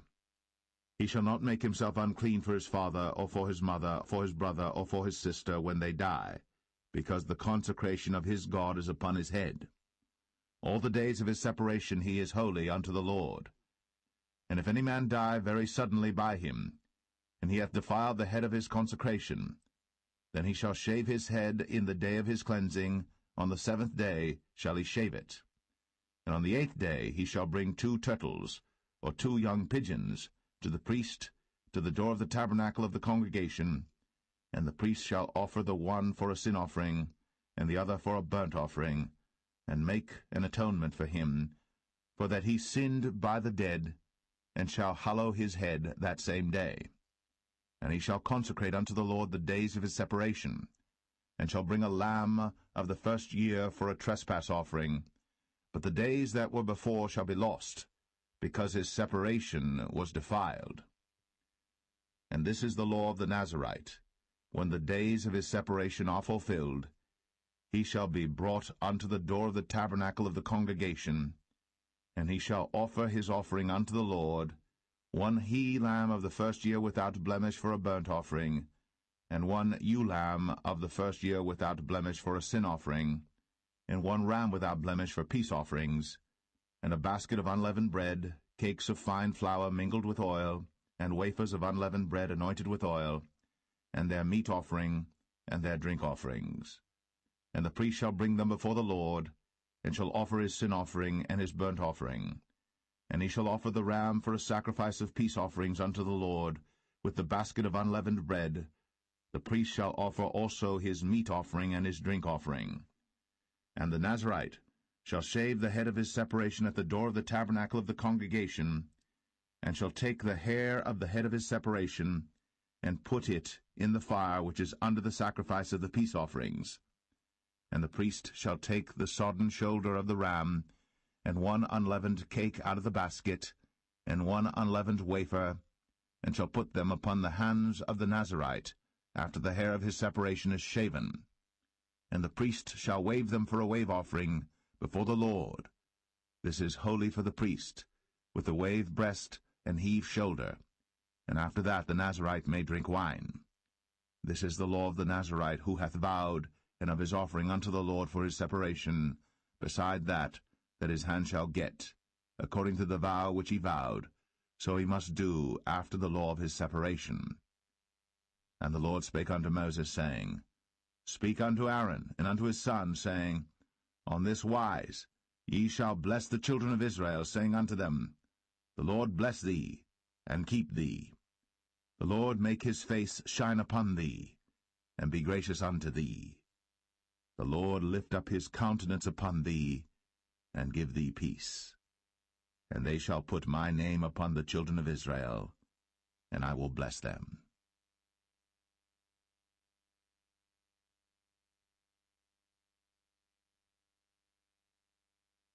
Number 7. And it came to pass on the day that Moses had fully set up the tabernacle, and had anointed it, and sanctified it, and all the instruments thereof, both the altar and all the vessels thereof, and had anointed them and sanctified them, that the princes of Israel, heads of the house of their fathers, who were the princes of the tribes, and were over them that were numbered, offered. And they brought their offering before the Lord, 6 covered wagons, and 12 oxen, a wagon for 2 of the princes, and for each one an ox. And they brought them before the tabernacle. And the Lord spake unto Moses, saying, Take it of them, that they may be to do the service of the tabernacle of the congregation, and thou shalt give them unto the Levites, to every man according to his service. And Moses took the wagons and the oxen, and gave them unto the Levites. 2 wagons and 4 oxen he gave unto the sons of Gershon, according to their service. And 4 wagons and 8 oxen he gave unto the sons of Merari, according unto their service, under the hand of Ithamar the son of Aaron the priest.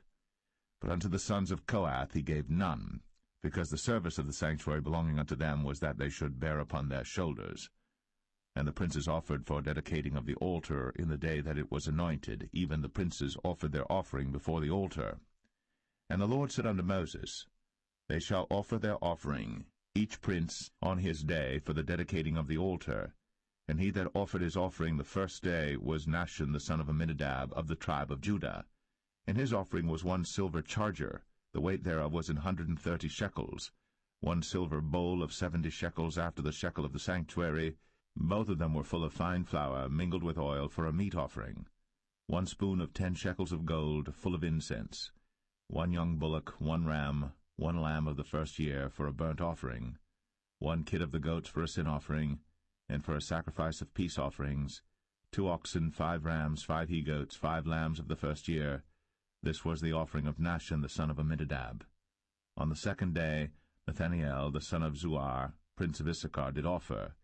He offered for his offering 1 silver charger, the weight whereof was 130 shekels, 1 silver bowl of 70 shekels after the shekel of the sanctuary, both of them full of fine flour, mingled with oil, for a meat offering. 1 spoon of gold of 10 shekels, full of incense. 1 young bullock, 1 ram, 1 lamb of the first year, for a burnt offering. 1 kid of the goats for a sin offering, and for a sacrifice of peace offerings, 2 oxen, 5 rams, 5 he-goats, 5 lambs of the first year. This was the offering of Nathanael the son of Zuar. On the 3rd day Eliab the son of Helon, prince of the children of Zebulun, did offer. His offering was 1 silver charger, the weight whereof was 130 shekels, 1 silver bowl of 70 shekels after the shekel of the sanctuary, both of them full of fine flour, mingled with oil, for a meat offering. 1 golden spoon of 10 shekels, full of incense. 1 young bullock, 1 ram, 1 lamb of the first year, for a burnt offering. 1 kid of the goats for a sin offering, and for a sacrifice of peace offerings, 2 oxen, 5 rams, 5 he-goats, 5 lambs of the first year. This was the offering of Eliab the son of Helon. On the 4th day Eleazar the son of Shadur, prince of the children of Reuben, did offer. His offering was 1 silver charger of the weight of 130 shekels, 1 silver bowl of 70 shekels after the shekel of the sanctuary, both of them full of fine flour, mingled with oil, for a meat offering. 1 golden spoon of 10 shekels, full of incense. 1 young bullock, 1 ram, 1 lamb of the first year, for a burnt offering. 1 kid of the goats for a sin offering, and for a sacrifice of peace offerings, 2 oxen, 5 rams, 5 he-goats, 5 lambs of the first year. This was the offering of Eleazar the son of Shadur. On the 5th day Shelumiel the son of Zerushadai, prince of the children of Simeon, did offer. His offering was 1 silver charger, the weight whereof was 130 shekels, 1 silver bowl of 70 shekels after the shekel of the sanctuary, both of them full of fine flour, mingled with oil, for a meat offering. 1 golden spoon of 10 shekels, full of incense. 1 young bullock, 1 ram, one lamb of the first year for a burnt offering, one kid of the goats for a sin offering, and for a sacrifice of peace offerings, 2 oxen, 5 rams, 5 he-goats, 5 lambs of the first year. This was the offering of Shelumiel, the son of Zerushadai. On the 6th day Eliasaph, the son of Deuel, prince of the children of Gad, offered. His offering was 1 silver charger of the weight of 130 shekels, a silver bowl of 70 shekels after the shekel of the sanctuary, both of them full of fine flour mingled with oil for a meat offering, 1 golden spoon of 10 shekels full of incense, 1 young bullock, 1 ram, 1 lamb of the first year for a burnt offering, 1 kid of the goats for a sin offering, and for a sacrifice of peace offerings, 2 oxen, 5 rams, 5 he-goats, 5 lambs of the first year. This was the offering of Eliasaph, the son of Deuel. On the 7th day Elishama, the son of Ammihud, prince of the children of Ephraim, offered. His offering was 1 silver charger, the weight whereof was 130 shekels, 1 silver bowl of 70 shekels after the shekel of the sanctuary, both of them full of fine flour mingled with oil for a meat offering, 1 golden spoon of 10 shekels full of incense, 1 young bullock, 1 ram, 1 lamb of the first year for a burnt offering, 1 kid of the goats for a sin offering, and for a sacrifice of peace offerings, 2 oxen, 5 rams, 5 he-goats, 5 lambs of the first year. This was the offering of Elishama, the son of Ammihud. On the 8th day offered Gamaliel, the son of Pedahzur, prince of the children of Manasseh. His offering was 1 silver charger of the weight of 130 shekels, 1 silver bowl of 70 shekels after the shekel of the sanctuary, both of them full of fine flour, mingled with oil for a meat offering, 1 golden spoon of 10 shekels full of incense, 1 young bullock, 1 ram, 1 lamb of the first year for a burnt offering, 1 kid of the goats for a sin offering, and for a sacrifice of peace offerings, 2 oxen, 5 rams, 5 he-goats, 5 lambs of the first year. This was the offering of Gamaliel, the son of Pedahzur. On the 9th day Abidan, the son of Gideoni, prince of the children of Benjamin, offered. His offering was 1 silver charger, the weight whereof was 130 shekels, 1 silver bowl of 70 shekels after the shekel of the sanctuary, both of them full of fine flour mingled with oil for a meat offering, 1 golden spoon of 10 shekels full of incense, 1 young bullock, 1 ram, 1 lamb of the first year for a burnt offering, 1 kid of the goats for a sin offering, and for a sacrifice of peace offerings, 2 oxen, 5 rams, 5 he-goats, 5 lambs of the first year. This was the offering of Abidan, the son of Gideoni. On the 10th day Ahiezer, the son of Ammishaddai, prince of the children of Dan, offered. His offering was 1 silver charger, the weight whereof was 130 shekels, 1 silver bowl of 70 shekels after the shekel of the sanctuary, both of them full of fine flour mingled with oil for a meat offering, 1 golden spoon of 10 shekels full of incense, 1 young bullock, 1 ram, 1 lamb of the first year for a burnt offering, 1 kid of the goats for a sin offering, and for a sacrifice of peace offerings, 2 oxen, 5 rams, 5 he-goats, 5 lambs of the first year. This was the offering of Ahiezer, the son of Ammishaddai. On the 11th day Pagiel, the son of Ochran, prince of the children of Asher, offered. His offering was 1 silver charger, the weight whereof was 130 shekels, 1 silver bowl of 70 shekels after the shekel of the sanctuary, both of them full of fine flour mingled with oil for a meat offering, 1 golden spoon of 10 shekels full of incense, 1 young bullock, 1 ram, 1 lamb of the first year for a burnt offering, 1 kid of the goats for a sin offering, and for a sacrifice of peace offerings, 2 oxen, 5 rams, 5 he-goats, 5 lambs of the first year. This was the offering of Pagiel, the son of Ochran. On the 12th day Ahira, the son of Anan, prince of the children of Naphtali, offered. His offering was 1 silver charger, the weight whereof was 130 shekels, 1 silver bowl of 70 shekels after the shekel of the sanctuary, both of them full of fine flour mingled with oil for a meat offering, 1 golden spoon of 10 shekels full of incense, 1 young bullock, 1 ram, 1 lamb of the first year for a burnt offering, 1 kid of the goats for a sin offering, and for a sacrifice of peace offerings, 2 oxen, 5 rams, 5 he-goats, 5 lambs of the first year. This was the offering of Ahira, the son of Anan. This was the dedication of the altar in the day when it was anointed by the princes of Israel, 12 chargers of silver, 12 silver bowls, 12 spoons of gold, each charger of silver weighing 130 shekels, each bowl 70, all the silver vessels weighed 2,400 shekels after the shekel of the sanctuary. The golden spoons were 12, full of incense, weighing 10 shekels apiece, after the shekel of the sanctuary. All the gold of the spoons was 120 shekels. All the oxen for the burnt offering were 12 bullocks. the rams 12, the lambs of the first year 12, with their meat offering, and the kids of the goats for sin offering 12. And all the oxen for the sacrifice of the peace offerings were 24 bullocks, the rams 60, the he-goats 60, the lambs of the first year 60. This was the dedication of the altar. After that it was anointed. And when Moses was gone into the tabernacle of the congregation to speak with him, then he heard the voice of one speaking unto him from off the mercy seat, that was upon the ark of testimony, from between the two cherubims, and he spake unto him.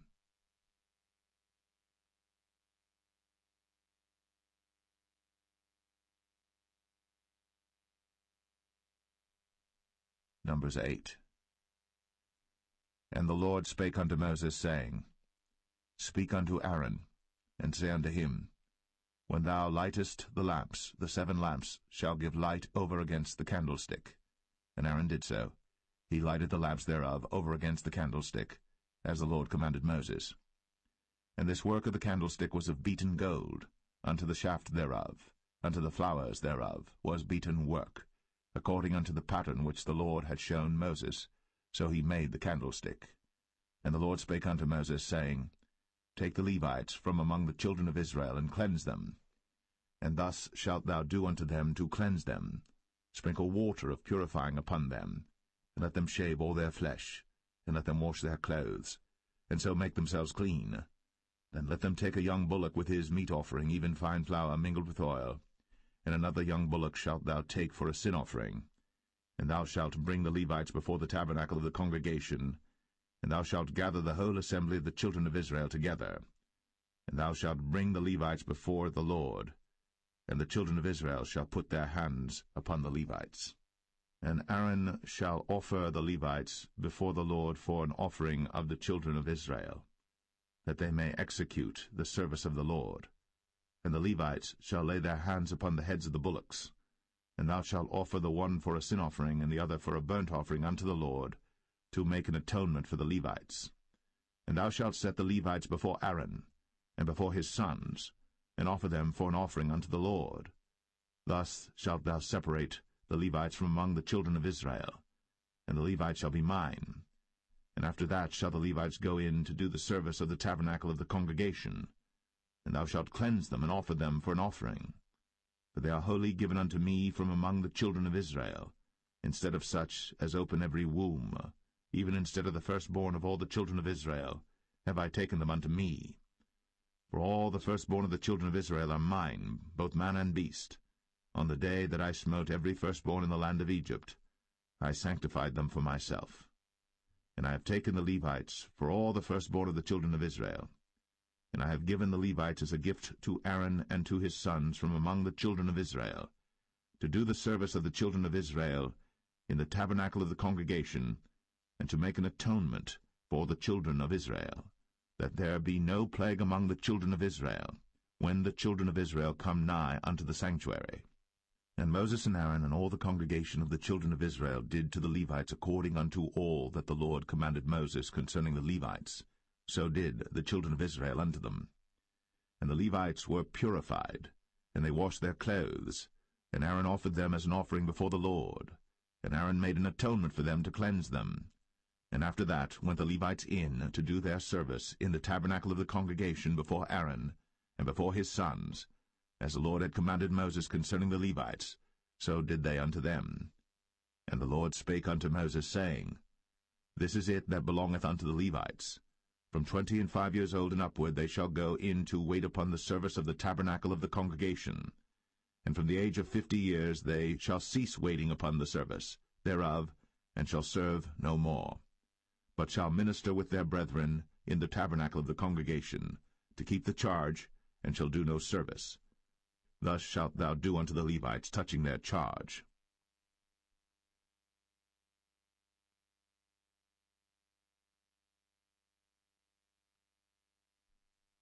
Numbers 9.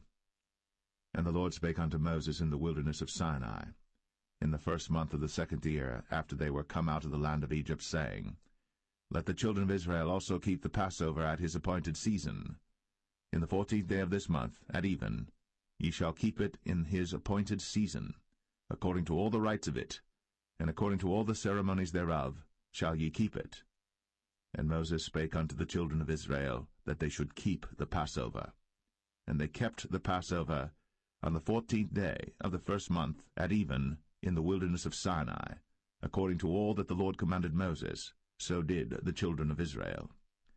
And there were certain men who were defiled by the dead body of a man, that they could not keep the Passover on that day. And they came before Moses and before Aaron on that day. And those men said unto him, We are defiled by the dead body of a man. Wherefore are we kept back, that we may not offer an offering of the Lord in his appointed season among the children of Israel? And Moses said unto them, Stand still, and I will hear what the Lord will command concerning you. And the Lord spake unto Moses, saying, Speak unto the children of Israel, saying, If any man of you or of your posterity shall be unclean by reason of a dead body, or be in a journey afar off, yet he shall keep the Passover unto the Lord. The 14th day of the 2nd month at even they shall keep it, and eat it with unleavened bread and bitter herbs. They shall leave none of it unto the morning, nor break any bone of it. According to all the ordinances of the Passover they shall keep it. But the man that is clean, and is not in a journey, and forbeareth to keep the Passover, even the same soul shall be cut off from among his people, because he brought not the offering of the Lord in his appointed season. That man shall bear his sin. And if a stranger shall sojourn among you, and will keep the Passover unto the Lord, according to the ordinance of the Passover, and according to the manner thereof, so shall he do. Ye shall have one ordinance, both for the stranger and for him that was born in the land. And on the day that the tabernacle was reared up, the cloud covered the tabernacle, namely, the tent of the testimony. And at even there was upon the tabernacle as it were the appearance of fire until the morning. So it was always. The cloud covered it by day, and the appearance of fire by night. And when the cloud was taken up from the tabernacle, then after that the children of Israel journeyed. In the place where the cloud abode, there the children of Israel pitched their tents. At the commandment of the Lord the children of Israel journeyed, and at the commandment of the Lord they pitched. As long as the cloud abode upon the tabernacle, they rested in their tents. And when the cloud tarried long upon the tabernacle many days, then the children of Israel kept the charge of the Lord, and journeyed not. And so it was, when the cloud was a few days upon the tabernacle, according to the commandment of the Lord, they abode in their tents, and according to the commandment of the Lord they journeyed. And so it was, when the cloud abode from even unto the morning, and that the cloud was taken up in the morning, then they journeyed. Whether it was by day or by night that the cloud was taken up, they journeyed.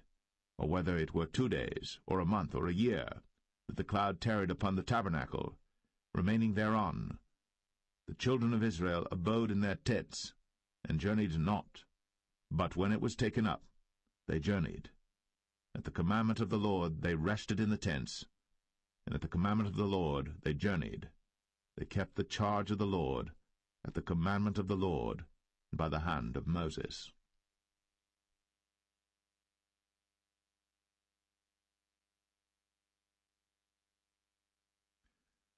Numbers 10. And the Lord spake unto Moses, saying, Make thee 2 trumpets of silver. Of a whole piece shalt thou make them, that thou mayest use them for the calling of the assembly, and for the journeying of the camps. And when they shall blow with them, all the assembly shall assemble themselves to thee at the door of the tabernacle of the congregation. And if they blow but with 1 trumpet, then the princes, which are heads of the thousands of Israel, shall gather themselves unto thee. When ye blow an alarm, then the camps that lie on the east parts shall go forward. When ye blow an alarm the 2nd time, then the camps that lie on the south side shall take their journey. They shall blow an alarm for their journeys. But when the congregation is to be gathered together, ye shall blow, but ye shall not sound an alarm. And the sons of Aaron the priests shall blow with the trumpets, and they shall be to you for an ordinance forever throughout your generations. And if ye go to war in your land against the enemy that oppresseth you, then ye shall blow an alarm with the trumpets, and ye shall be remembered before the Lord your God, and ye shall be saved from your enemies. Also in the day of your gladness, and in your solemn days, in the beginnings of your months. Ye shall blow with the trumpets over your burnt offerings, and over the sacrifices of your peace offerings, that they may be to you for a memorial before your God. I am the Lord your God. And it came to pass on the 20th day of the 2nd month, in the 2nd year, that the cloud was taken up from off the tabernacle of the testimony. And the children of Israel took their journeys out of the wilderness of Sinai, and the cloud rested in the wilderness of Paran. And they first took their journey according to the commandment of the Lord by the hand of Moses. In the first place went the standard of the camp of the children of Judah according to their armies, and over his host was Nahshon the son of Amminadab. And over the host of the tribe of the children of Issachar was Nethanel the son of Zuar. And over the host of the tribe of the children of Zebulun was Eliab the son of Helon. And the tabernacle was taken down, and the sons of Gershon and the sons of Merari set forward, bearing the tabernacle. And the standard of the camp of Reuben set forward according to their armies. And over his host was Elizur the son of Shadur. And over the host of the tribe of the children of Simeon was Shelumiel the son of Zerushadai. And over the host of the tribe of the children of Gad was Eliasaph the son of Duel. And the Kohathites set forward, bearing the sanctuary, and the other did set up the tabernacle against they came. And the standard of the camp of the children of Ephraim set forward according to their armies, and over his host was Elishama the son of Ammihud. And over the host of the tribe of the children of Manasseh was Gamaliel the son of Pedazur. And over the host of the tribe of the children of Benjamin was Abidan the son of Gideoni. And the standard of the camp of the children of Dan set forward, which was the rearward of all the camps throughout their hosts. And over his host was Ahiezer the son of Ammishaddai. And over the host of the tribe of the children of Asher was Pagiel the son of Ochran. And over the host of the tribe of the children of Naphtali was Ahira the son of Enan. Thus were the journeyings of the children of Israel according to their armies, when they set forward. And Moses said unto Hobab the son of Raguel the Midianite, Moses' father-in-law, We are journeying unto the place of which the Lord said, I will give it you. Come thou with us, and we will do thee good. For the Lord hath spoken good concerning Israel. And he said unto him, I will not go, but I will depart to mine own land, and to my kindred. And he said, Leave us not, I pray thee, for as much as thou knowest how we are to encamp in the wilderness, and thou mayest be to us instead of eyes. And it shall be, if thou go with us, yea, it shall be that what goodness the Lord shall do unto us, the same will we do unto thee. And they departed from the mount of the Lord 3 days' journey. And the ark of the covenant of the Lord went before them in the 3 days' journey, to search out a resting place for them. And the cloud of the Lord was upon them by day, when they went out of the camp. And it came to pass, when the ark set forward, that Moses said, Rise up, Lord, and let thine enemies be scattered, and let them that hate thee flee before thee. And when it rested, he said, Return, O Lord, unto the many thousands of Israel.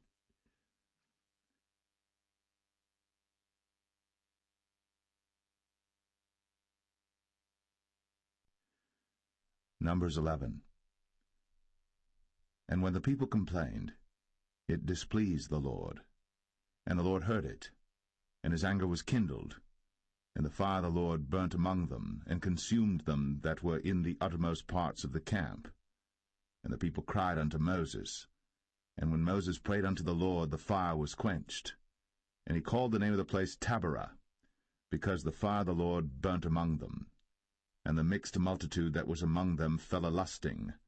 And the children of Israel also wept again, and said, Who shall give us flesh to eat? We remember the fish which we did eat in Egypt freely, the cucumbers, and the melons, and the leeks, and the onions, and the garlic. But now our soul is dried away.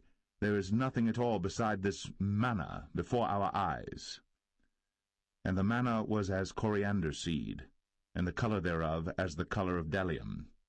And the people went about, and gathered it, and ground it in mills, or beat it in a mortar, and baked it in pans, and made cakes of it. And the taste of it was as the taste of fresh oil. And when the dew fell upon the camp in the night, the manna fell upon it. Then Moses heard the people weep throughout their families, every man in the door of his tent. And the anger of the Lord was kindled greatly. Moses also was displeased. And Moses said unto the Lord, Wherefore hast thou afflicted thy servant? And wherefore have I not found favor in thy sight, that thou layest the burden of all this people upon me? Have I conceived all this people? Have I begotten them, that thou shouldst say unto me, Carry them in thy bosom, as a nursing father beareth the sucking child, unto the land which thou swarest unto their fathers? Whence should I have flesh to give unto all this people? For they weep unto me, saying, Give us flesh, that we may eat. I am not able to bear all this people alone, because it is too heavy for me. And if thou deal thus with me, kill me, I pray thee, out of hand, if I have found favor in thy sight, and let me not see my wretchedness. And the Lord said unto Moses, Gather unto me 70 men of the elders of Israel, whom thou knowest to be the elders of the people, and officers over them, and bring them unto the tabernacle of the congregation, that they may stand there with thee. And I will come down and talk with thee there. And I will take of the Spirit which is upon thee, and will put it upon them, and they shall bear the burden of the people with thee, that thou bear it not thyself alone. And say thou unto the people, Sanctify yourselves against tomorrow, and ye shall eat flesh. For ye have wept in the ears of the Lord, saying, Who shall give us flesh to eat?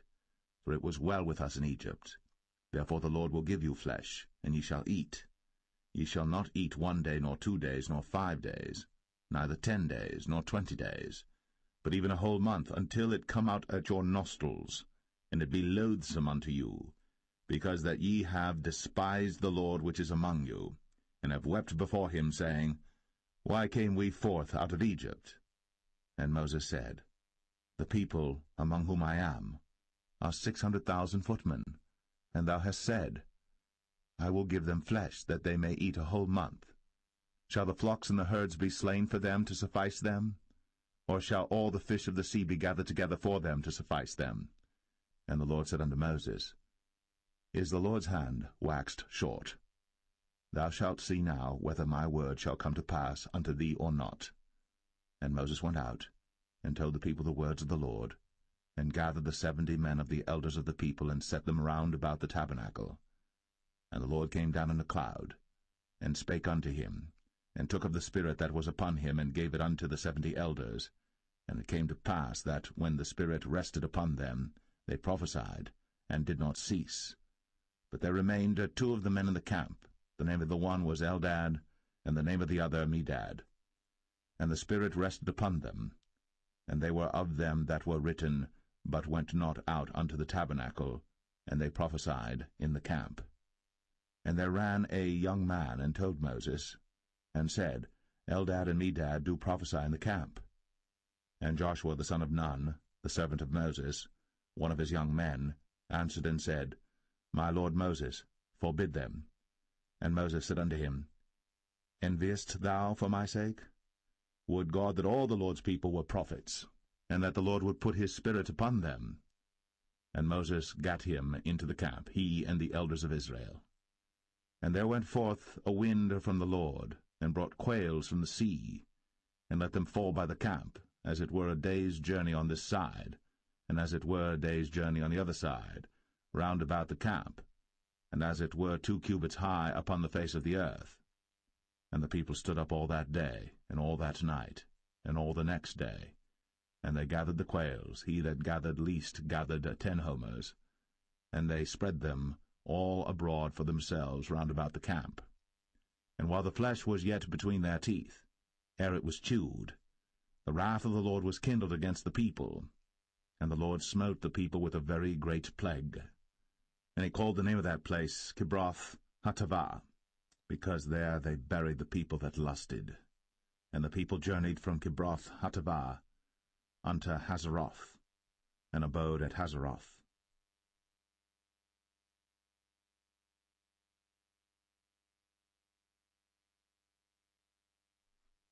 Numbers 12. And Miriam and Aaron spake against Moses because of the Ethiopian woman whom he had married, for he had married an Ethiopian woman. And they said, Hath the Lord indeed spoken only by Moses? Hath he not spoken also by us? And the Lord heard it. Now the man Moses was very meek, above all the men which are upon the face of the earth. And the Lord spake suddenly unto Moses, and unto Aaron, and unto Miriam, Come out ye three unto the tabernacle of the congregation. And they three came out. And the Lord came down in the pillar of the cloud, and stood in the door of the tabernacle, and called Aaron and Miriam. And they both came forth. And he said, Hear now my words. If there be a prophet among you, I the Lord will make myself known unto him in a vision, and will speak unto him in a dream. My servant Moses is not so, who is faithful in all mine house. With him will I speak mouth to mouth, even apparently, and not in dark speeches. And the similitude of the Lord shall he behold. Wherefore then were ye not afraid to speak against my servant Moses? And the anger of the Lord was kindled against them, and he departed. And the cloud departed from off the tabernacle, and behold, Miriam became leprous, white as snow. And Aaron looked upon Miriam, and behold, she was leprous. And Aaron said unto Moses, Alas, my Lord, I beseech thee, lay not the sin upon us, wherein we have done foolishly, and wherein we have sinned. Let her not be as one dead, of whom the flesh is half consumed, when he cometh out of his mother's womb. And Moses cried unto the Lord, saying, Heal her now, O God, I beseech thee. And the Lord said unto Moses, If her father had but spit in her face, should she not be ashamed 7 days? Let her be shut out from the camp 7 days, and after that let her be received in again. And Miriam was shut out from the camp 7 days. And the people journeyed not till Miriam was brought in again. And afterward the people removed from Hazeroth, and pitched in the wilderness of Paran.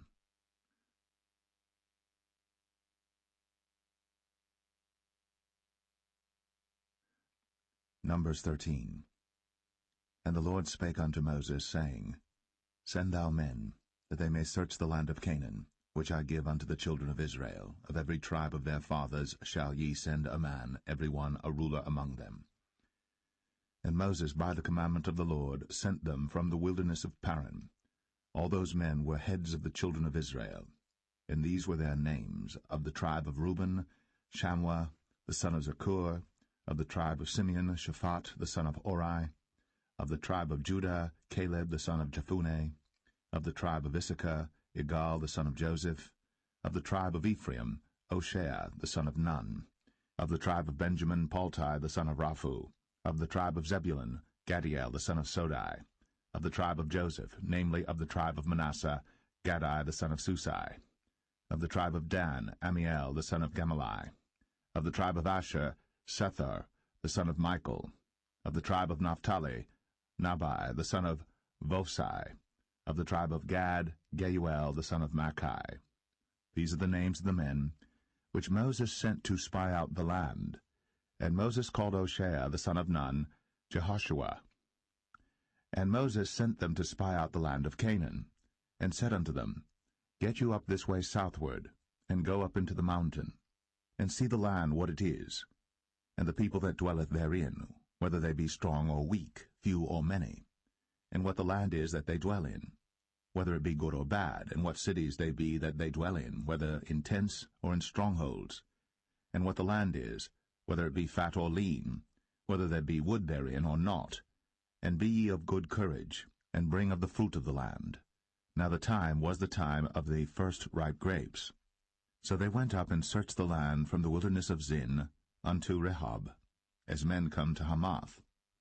And they ascended by the south, and came unto Hebron, where Ahiman, Sheshai, and Talmai, the children of Anak, were.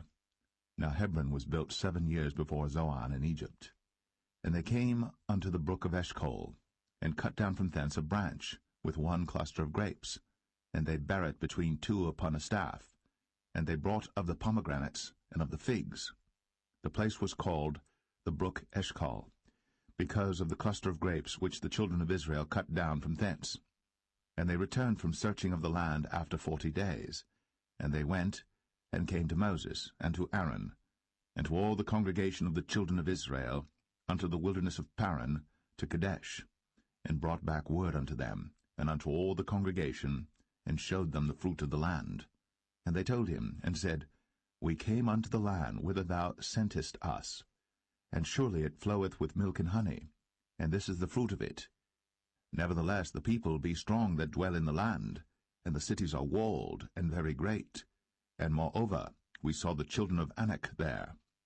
The Amalekites dwell in the land of the south, and the Hittites, and the Jebusites, and the Amorites dwell in the mountains, and the Canaanites dwell by the sea, and by the coast of Jordan.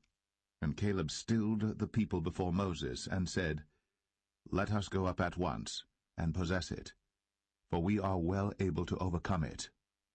But the men that went up with him said, We be not able to go up against the people, for they are stronger than we.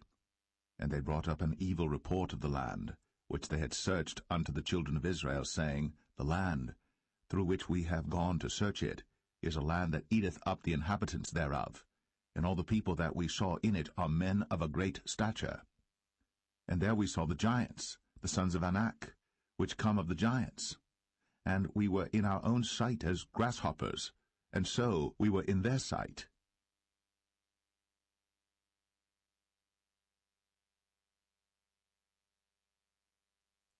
Numbers 14. And all the congregation lifted up their voice, and cried, and the people wept that night. And all the children of Israel murmured against Moses, and against Aaron. And the whole congregation said unto them, Would God that we had died in the land of Egypt, or would God we had died in this wilderness? And wherefore hath the Lord brought us unto this land, to fall by the sword, that our wives and our children should be a prey? Were it not better for us to return into Egypt? And they said one to another, Let us make a captain, and let us return into Egypt. Then Moses and Aaron fell on their faces before all the assembly of the congregation of the children of Israel. And Joshua, the son of Nun, and Caleb, the son of Jephunneh, which were of them that searched the land, rent their clothes. And they spake unto all the company of the children of Israel, saying, The land, which we passed through to search it, is an exceeding good land.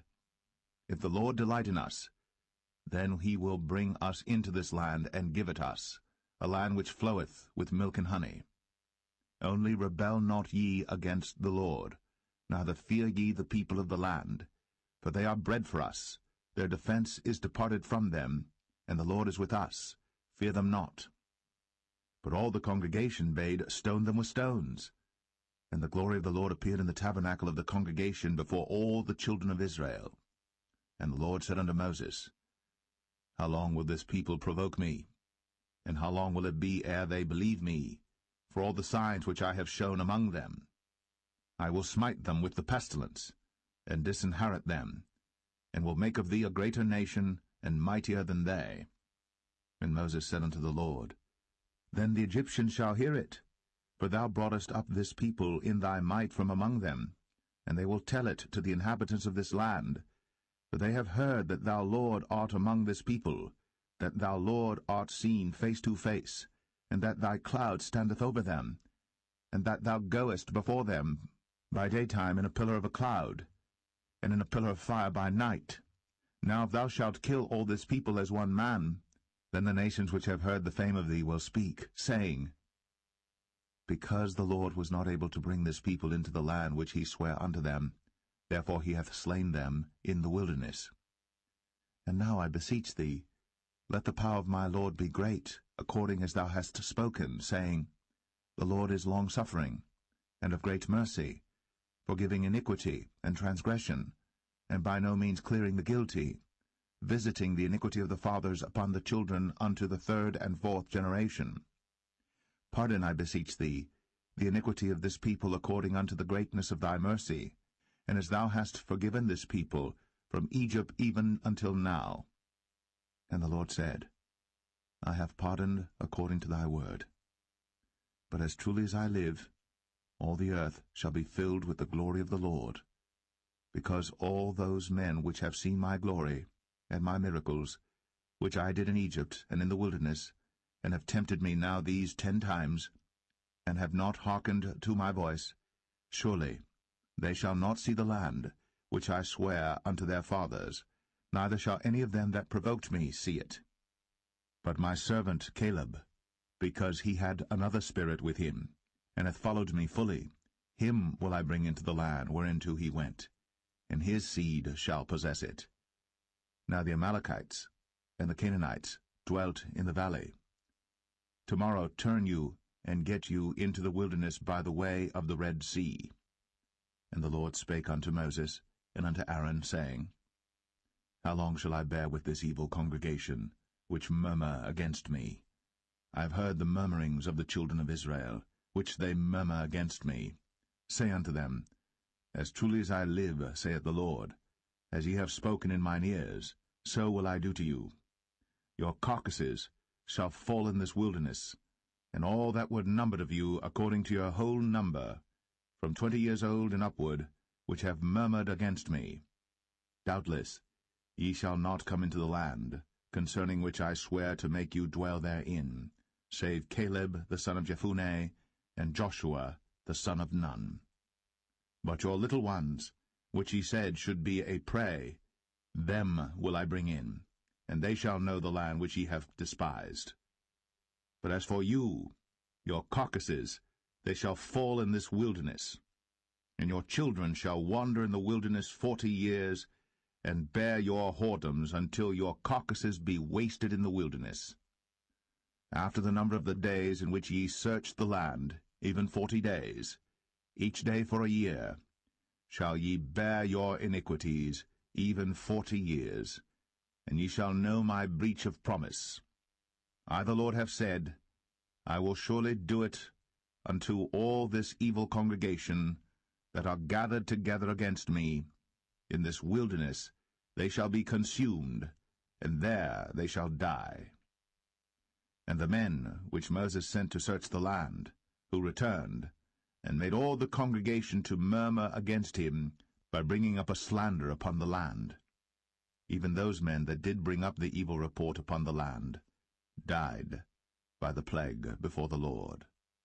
But Joshua the son of Nun, and Caleb the son of Jephunneh, which were of the men that went to search the land, lived still.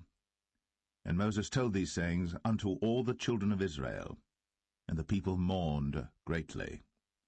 And they rose up early in the morning, and gat them up into the top of the mountain, saying, Lo, we be here, and will go up unto the place which the Lord hath promised, for we have sinned.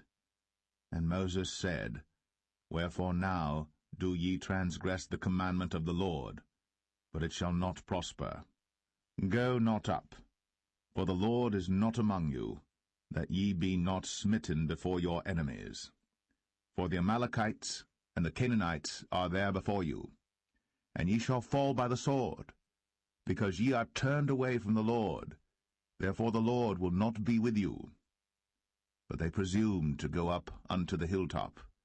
Nevertheless the ark of the covenant of the Lord and Moses departed not out of the camp. Then the Amalekites came down, and the Canaanites which dwelt in that hill, and smote them, and discomfited them, even unto Hormah.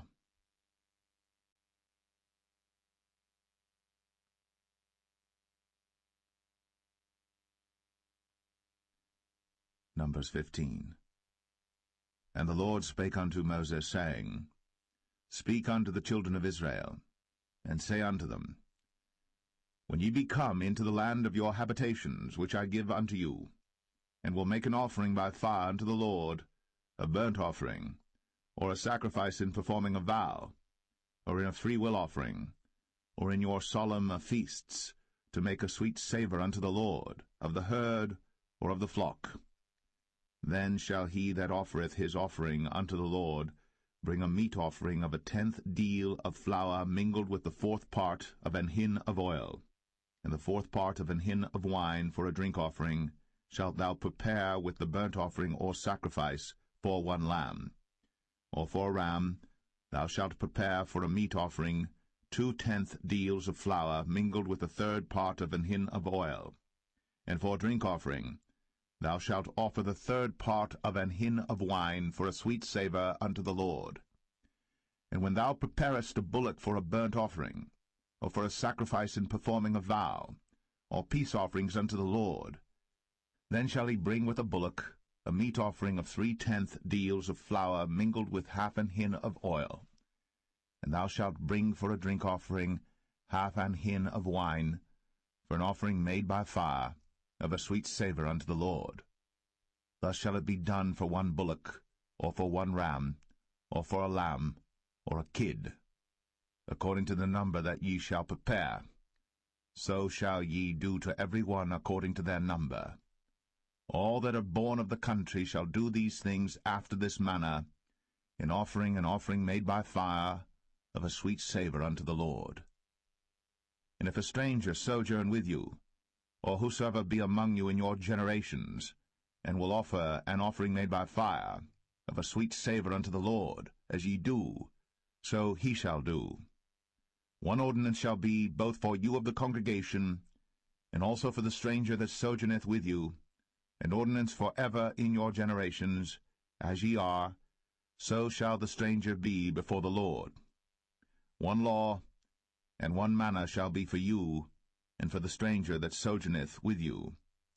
And the Lord spake unto Moses, saying, Speak unto the children of Israel, and say unto them, When ye come into the land whither I bring you, then it shall be that when ye eat of the bread of the land, ye shall offer up an heave offering unto the Lord.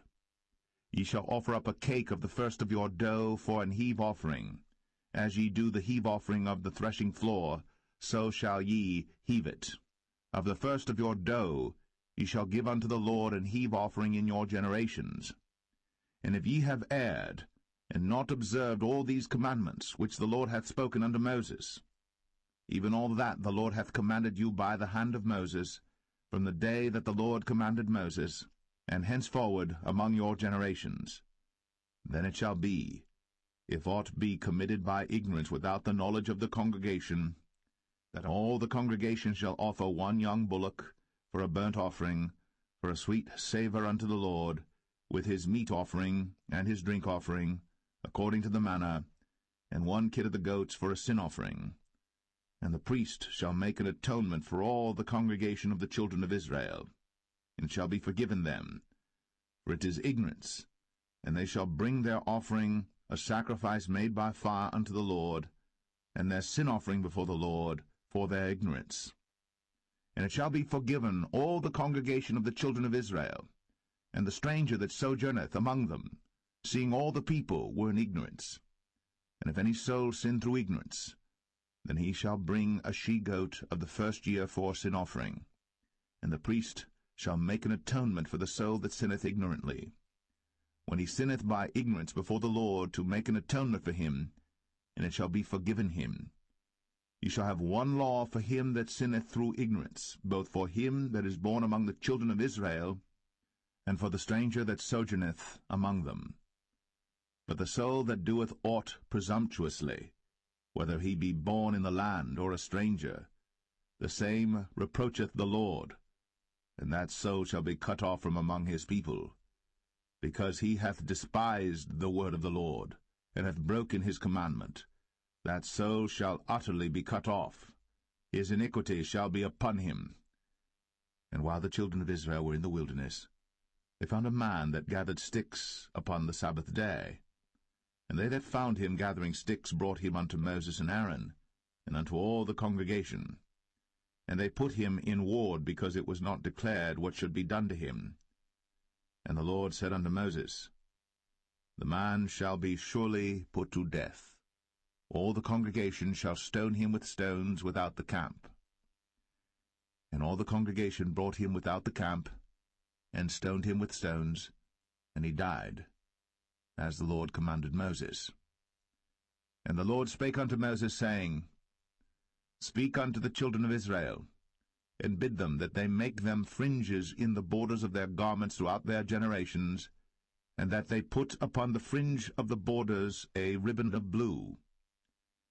And it shall be unto you for a fringe, that ye may look upon it, and remember all the commandments of the Lord, and do them, and that ye seek not after your own heart, and your own eyes, after which ye used to go a-whoring, that ye may remember, and do all my commandments, and be holy unto your God. I am the Lord your God, which brought you out of the land of Egypt, to be your God. I am the Lord your God.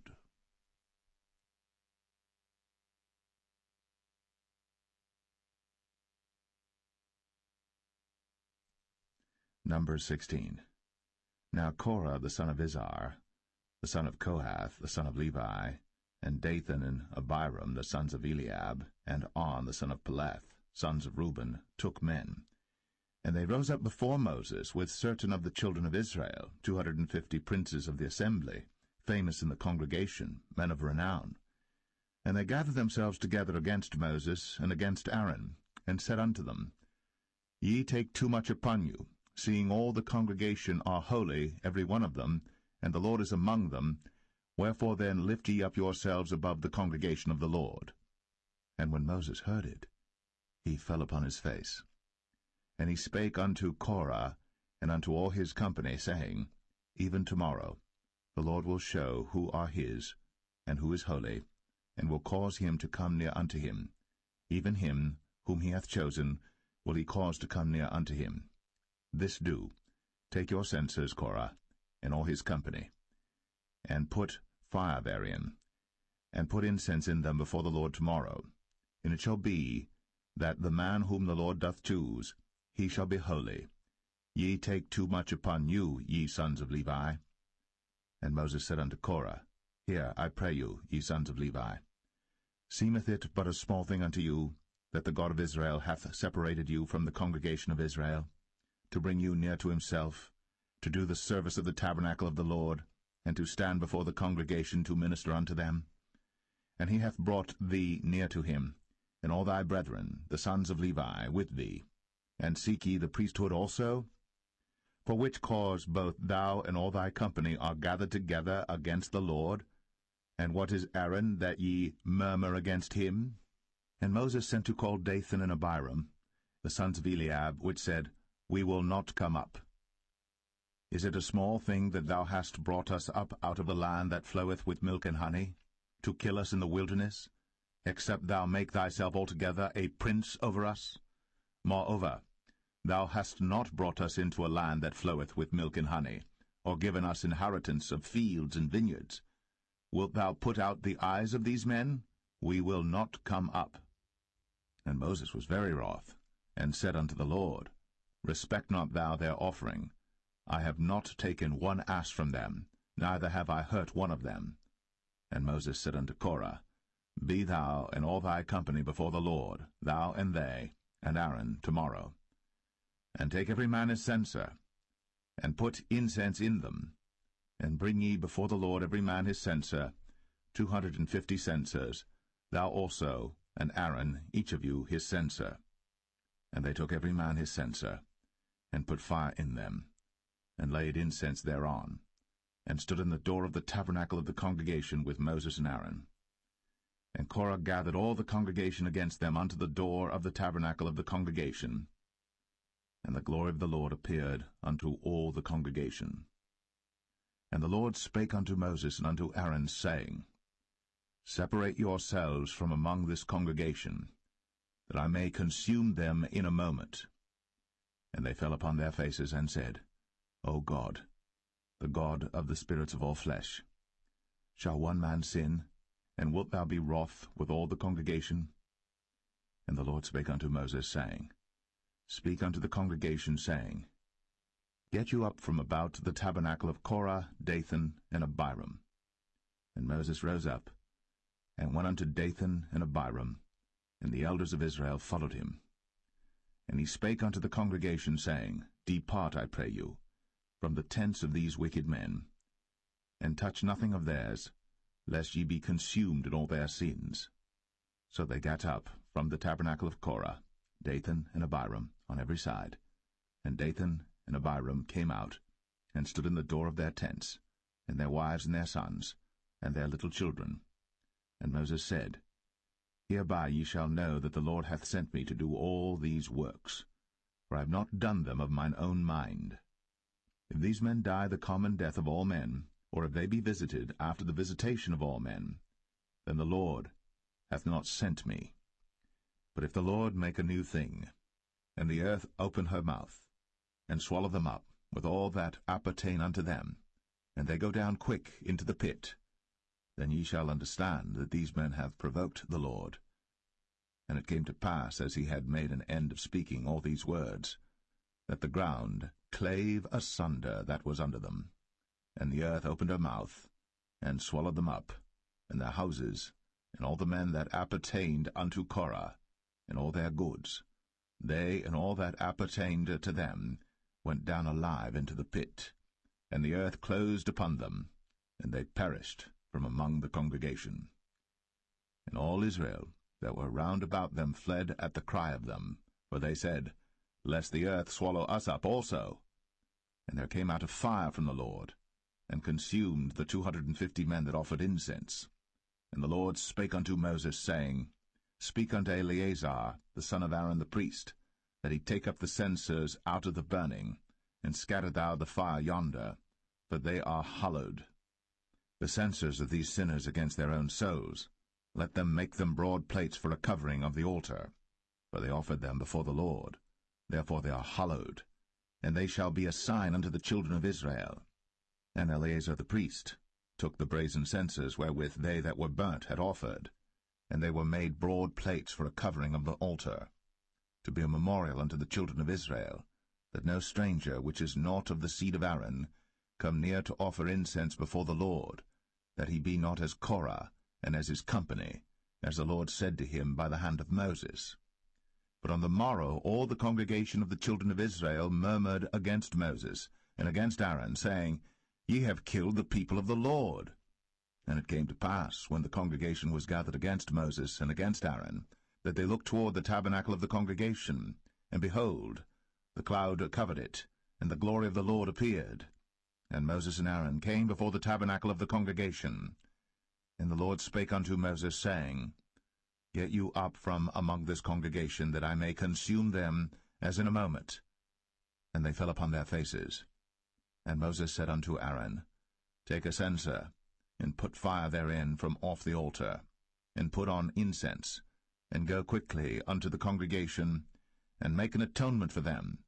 For there is wrath gone out from the Lord, the plague is begun. And Aaron took as Moses commanded, and ran into the midst of the congregation, and behold, the plague was begun among the people. And he put on incense, and made an atonement for the people. And he stood between the dead and the living, and the plague was stayed. Now they that died in the plague were 14,700, beside them that died about the matter of Korah. And Aaron returned unto Moses, unto the door of the tabernacle of the congregation, and the plague was stayed.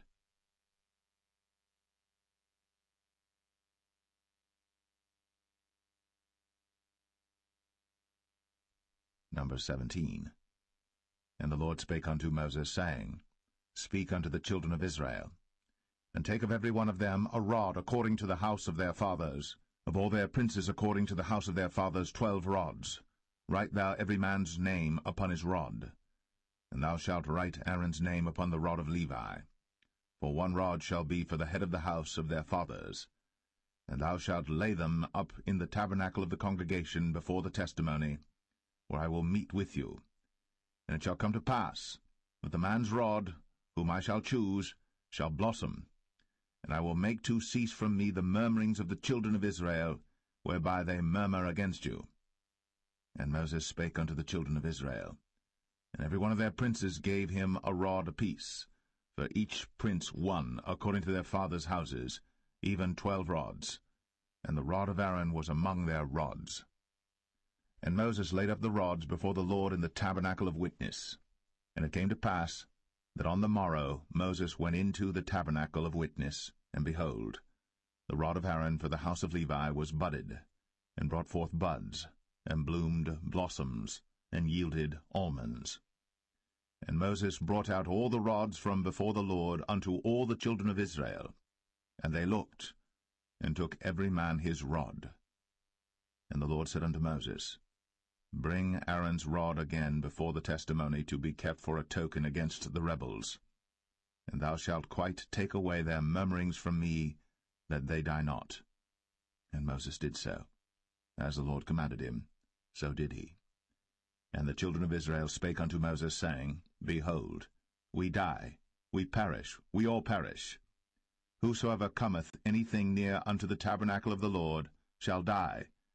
Shall we be consumed with dying?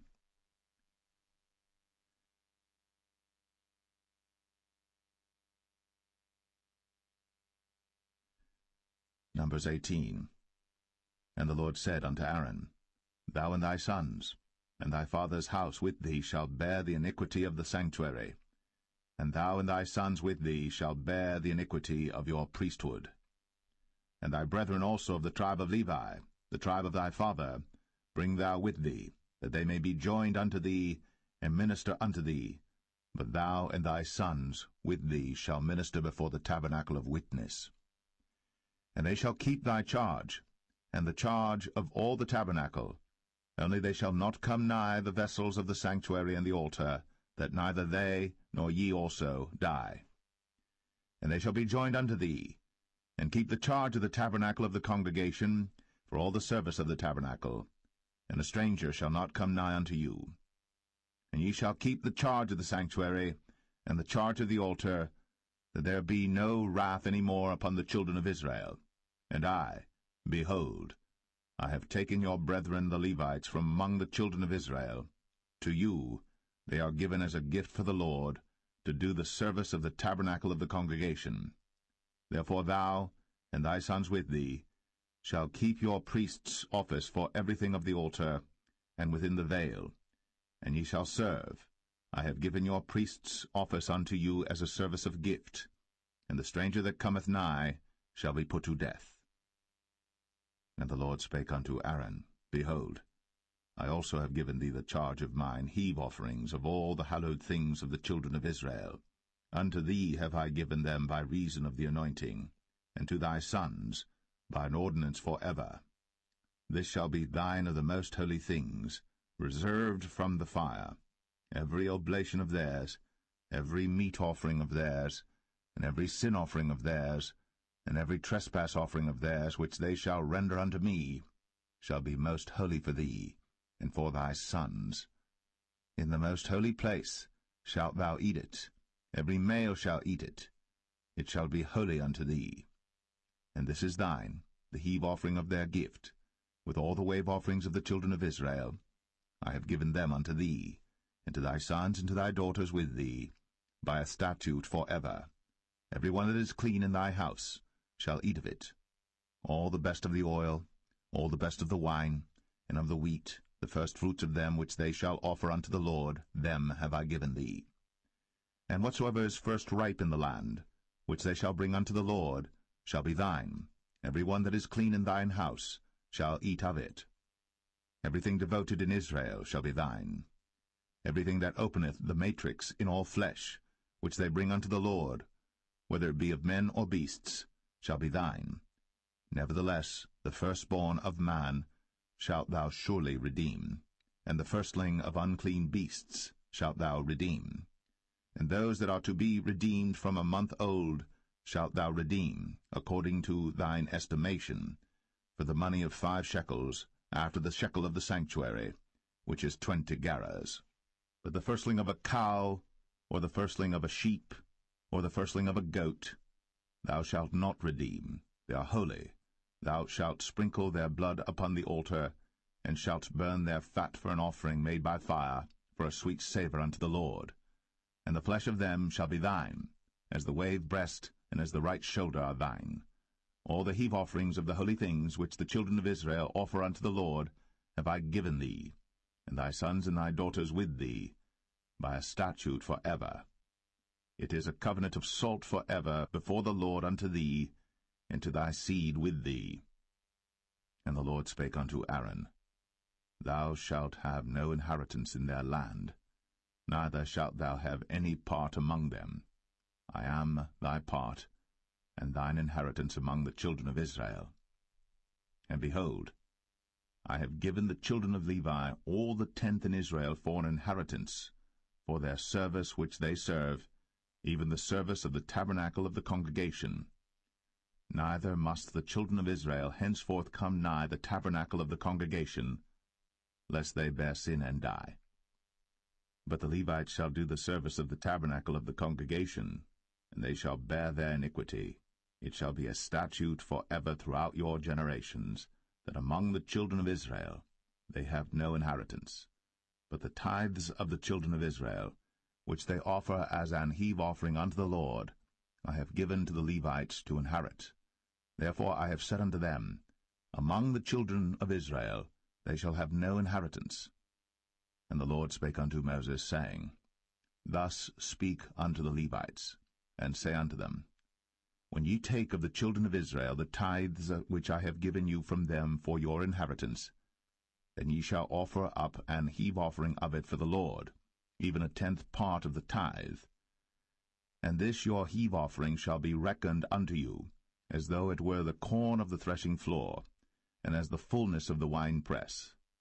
Thus ye also shall offer an heave offering unto the Lord of all your tithes, which ye receive of the children of Israel, and ye shall give thereof of the Lord's heave offering to Aaron the priest.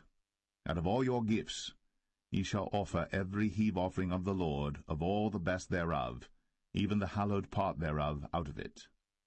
Therefore thou shalt say unto them, When ye have heaved the best thereof from it, then it shall be counted unto the Levites as the increase of the threshing floor, and as the increase of the winepress. And ye shall eat it in every place, ye and your households. For it is your reward for your service in the tabernacle of the congregation, and ye shall bear no sin by reason of it, when ye have heaved from it the best of it. Neither shall ye pollute the holy things of the children of Israel, lest ye die.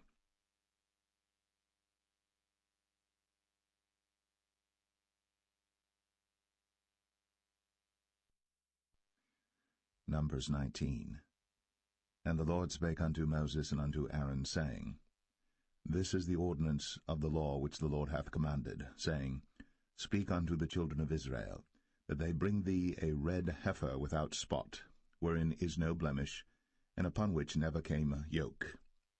And ye shall give her unto Eleazar the priest, that he may bring her forth without the camp, and one shall slay her before his face.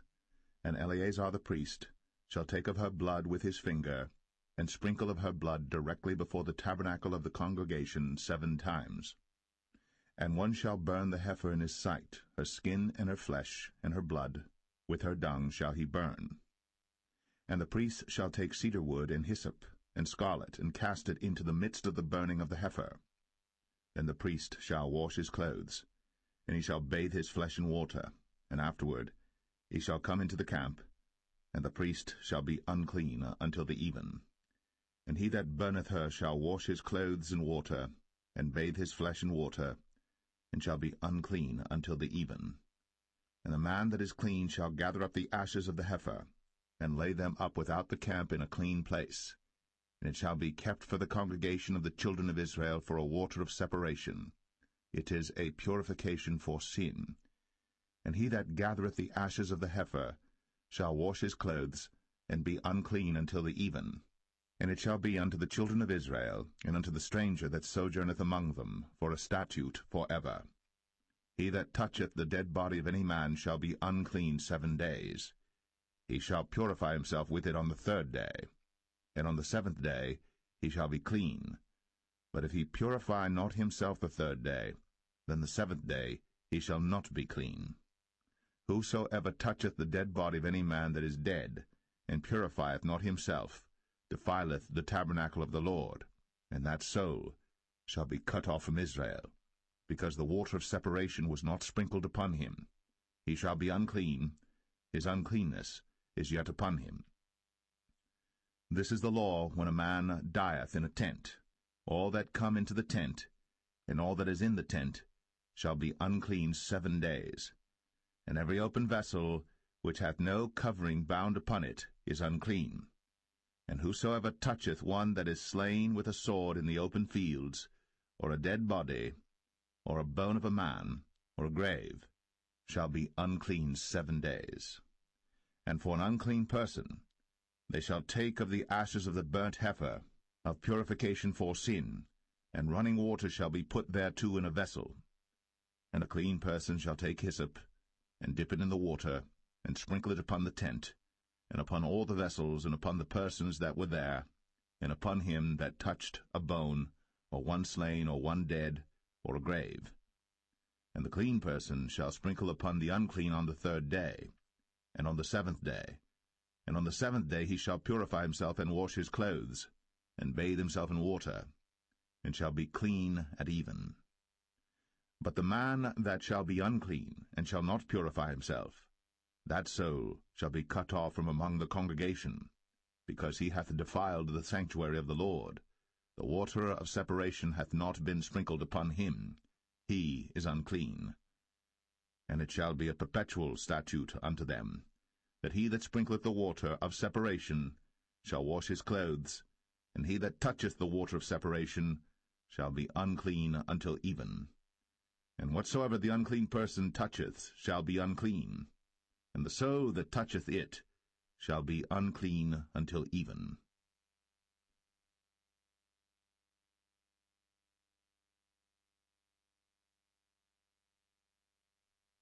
Numbers 20.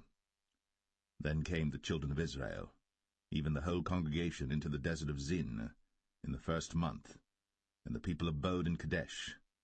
And Miriam died there, and was buried there. And there was no water for the congregation, and they gathered themselves together against Moses and against Aaron. And the people chode with Moses, and spake, saying, Would God that we had died when our brethren died before the Lord! And why have ye brought up the congregation of the Lord into this wilderness, that we and our cattle should die there? And wherefore have ye made us to come up out of Egypt, to bring us in unto this evil place? It is no place of seed, or of figs, or of vines, or of pomegranates, neither is there any water to drink. Then Moses and Aaron went from the presence of the assembly unto the door of the tabernacle of the congregation, and they fell upon their faces, and the glory of the Lord appeared unto them.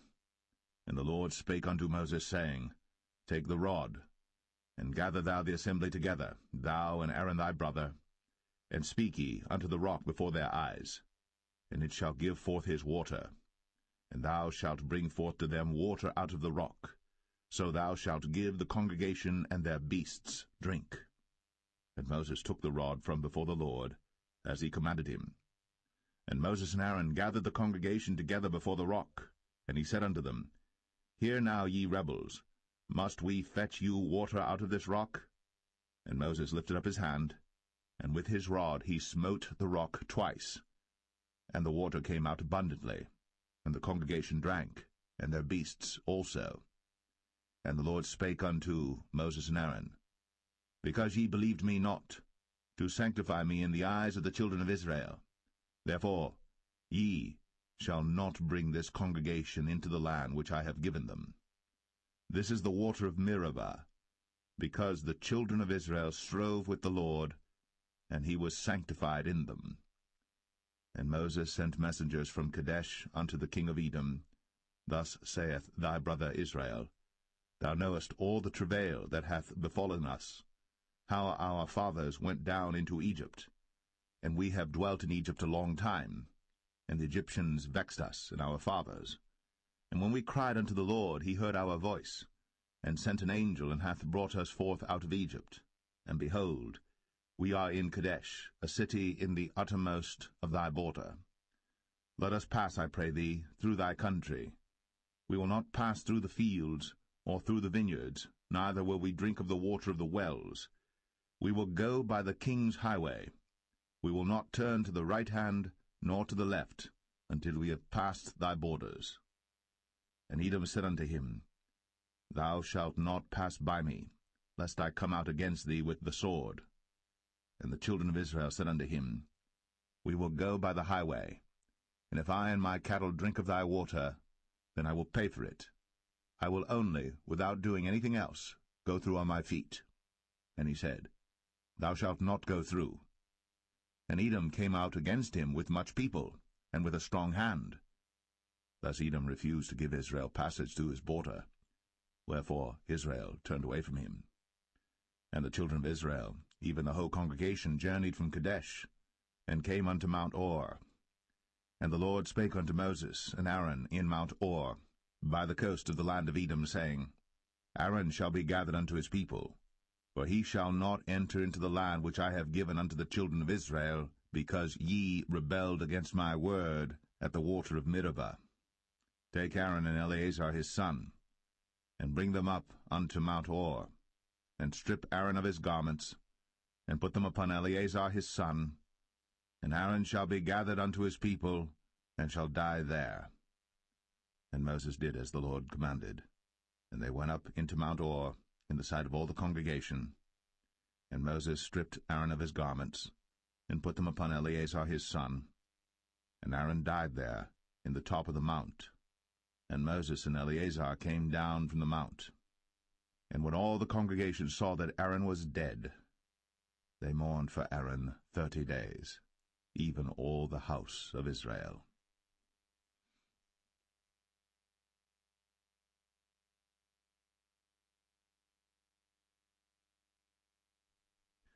Numbers 21.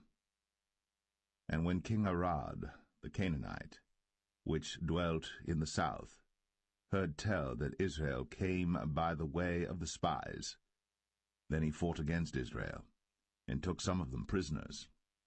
And Israel vowed a vow unto the Lord, and said, If thou wilt indeed deliver this people into my hand, then I will utterly destroy their cities. And the Lord hearkened to the voice of Israel, and delivered up the Canaanites, and they utterly destroyed them in their cities. And he called the name of the place Ormah. And they journeyed from Mount Or by the way of the Red Sea to compass the land of Edom. And the soul of the people was much discouraged because of the way.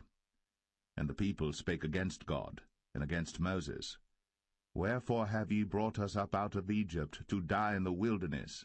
For there is no bread, neither is there any water, and our soul loatheth this light bread.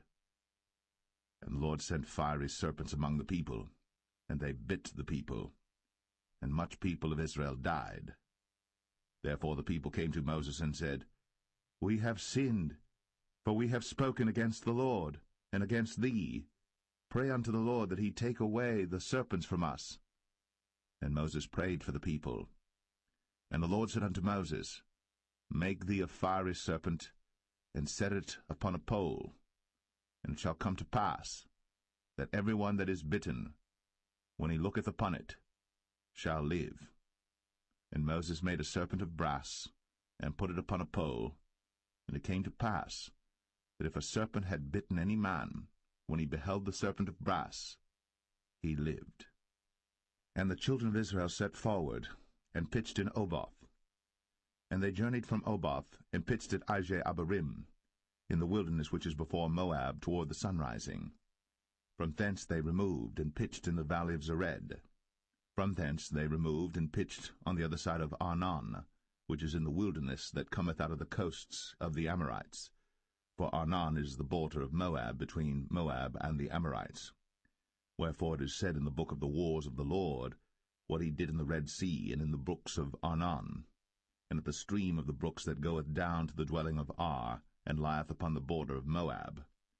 And from thence they went to Beer, that is the well whereof the Lord spake unto Moses, Gather the people together, and I will give them water. Then Israel sang this song, Spring up, O well, sing ye unto it. The princes digged the well, the nobles of the people digged it,